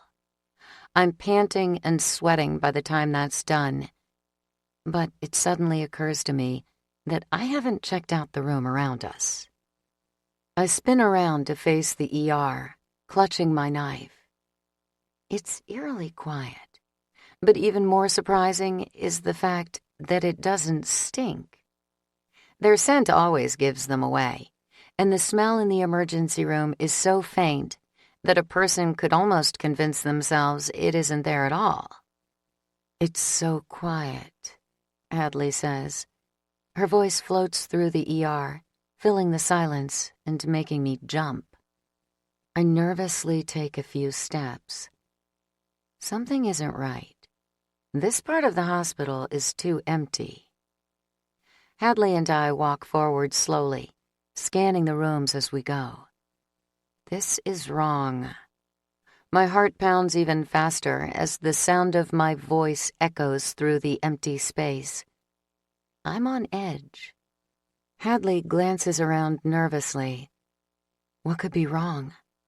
I don't know, but I don't like it. Let's get out of here.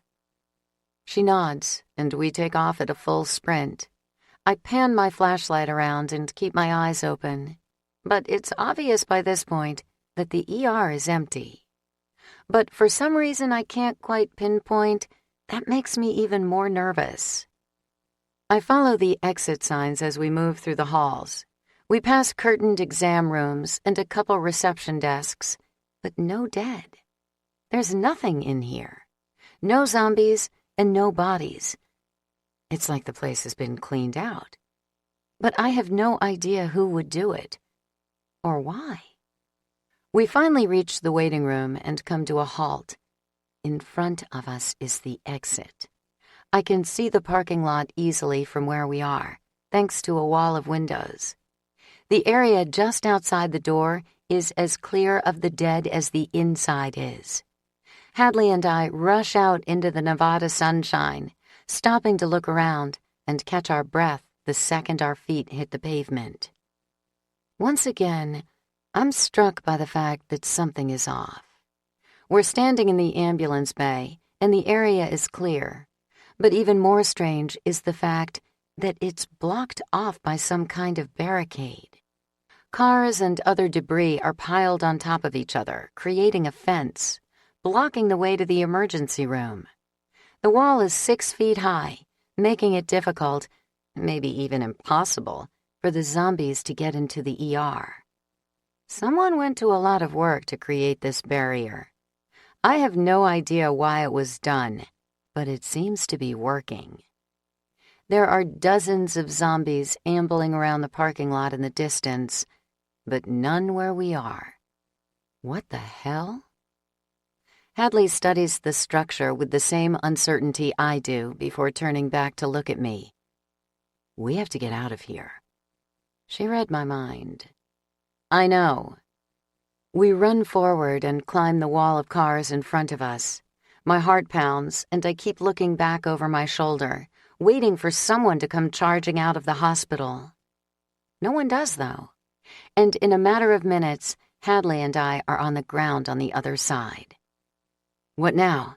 Hadley asks as the dead become aware of our presence and start racing toward us. I glance around and try to catch my bearings. I'm not positive, but I'm pretty sure if we run to our right, we'll be going in the right direction. This way, I say. Hadley and I start jogging. She must be running low on bullets by now, but she shoots anything that gets too close to us. Most of the zombies headed our way are on the far side of the parking lot, so we're safe for the moment. If we can just hold out until Axl and Angus find us, we'll be in the clear. Only a couple seconds after that thought goes through my head, a car turns the corner in front of us. I'd recognize the Nissan anywhere. My body relaxes, and I let out a sigh of relief. Hadley smiles, and I'm actually able to return the gesture. We're almost home free. Tires squeal behind us, and I look over my shoulder. A white van approaches from behind, closing in fast. My heart skips a beat, and I grab Hadley's hand, pumping my legs harder. I put every ounce of energy I have into making my legs work as I run toward the car in front of us, away from the one behind us. The Nissan is still at least 50 feet away when the van screeches to a stop at our backs. My heart nearly explodes when I hear the door slide open behind us. The footsteps on the pavement match the pounding of my heart, and I scream in frustration. He's so close, right behind me. My hand grips the knife tighter, and I spin around to face my attacker, swinging it through the air. He's a blur of black as he ducks and shoves me to the ground. My head snaps back, and my body slams against the ground. All the air rushes from my lungs, and my knife skids across the pavement. Hadley screams, but I can't figure out where she is because I'm too busy gasping for air. The man in black grabs a handful of my hair and jerks me to my feet. I scream when pain shoots across my scalp and down my neck. He runs, hoisting me up so my feet aren't touching the ground. I kick and fight, but I can't get free. My head bobs, and the world blurs. I can barely make out the Nissan when it screeches to a stop. It's so close. The doors fly open. Axl and Angus start firing, but the men in the van return fire. A window shatters right next to my head, and the man carrying me swears before tossing me inside. I land on the floor right next to Hadley. The last thing I hear as they pull the door shut is Axl screaming my name.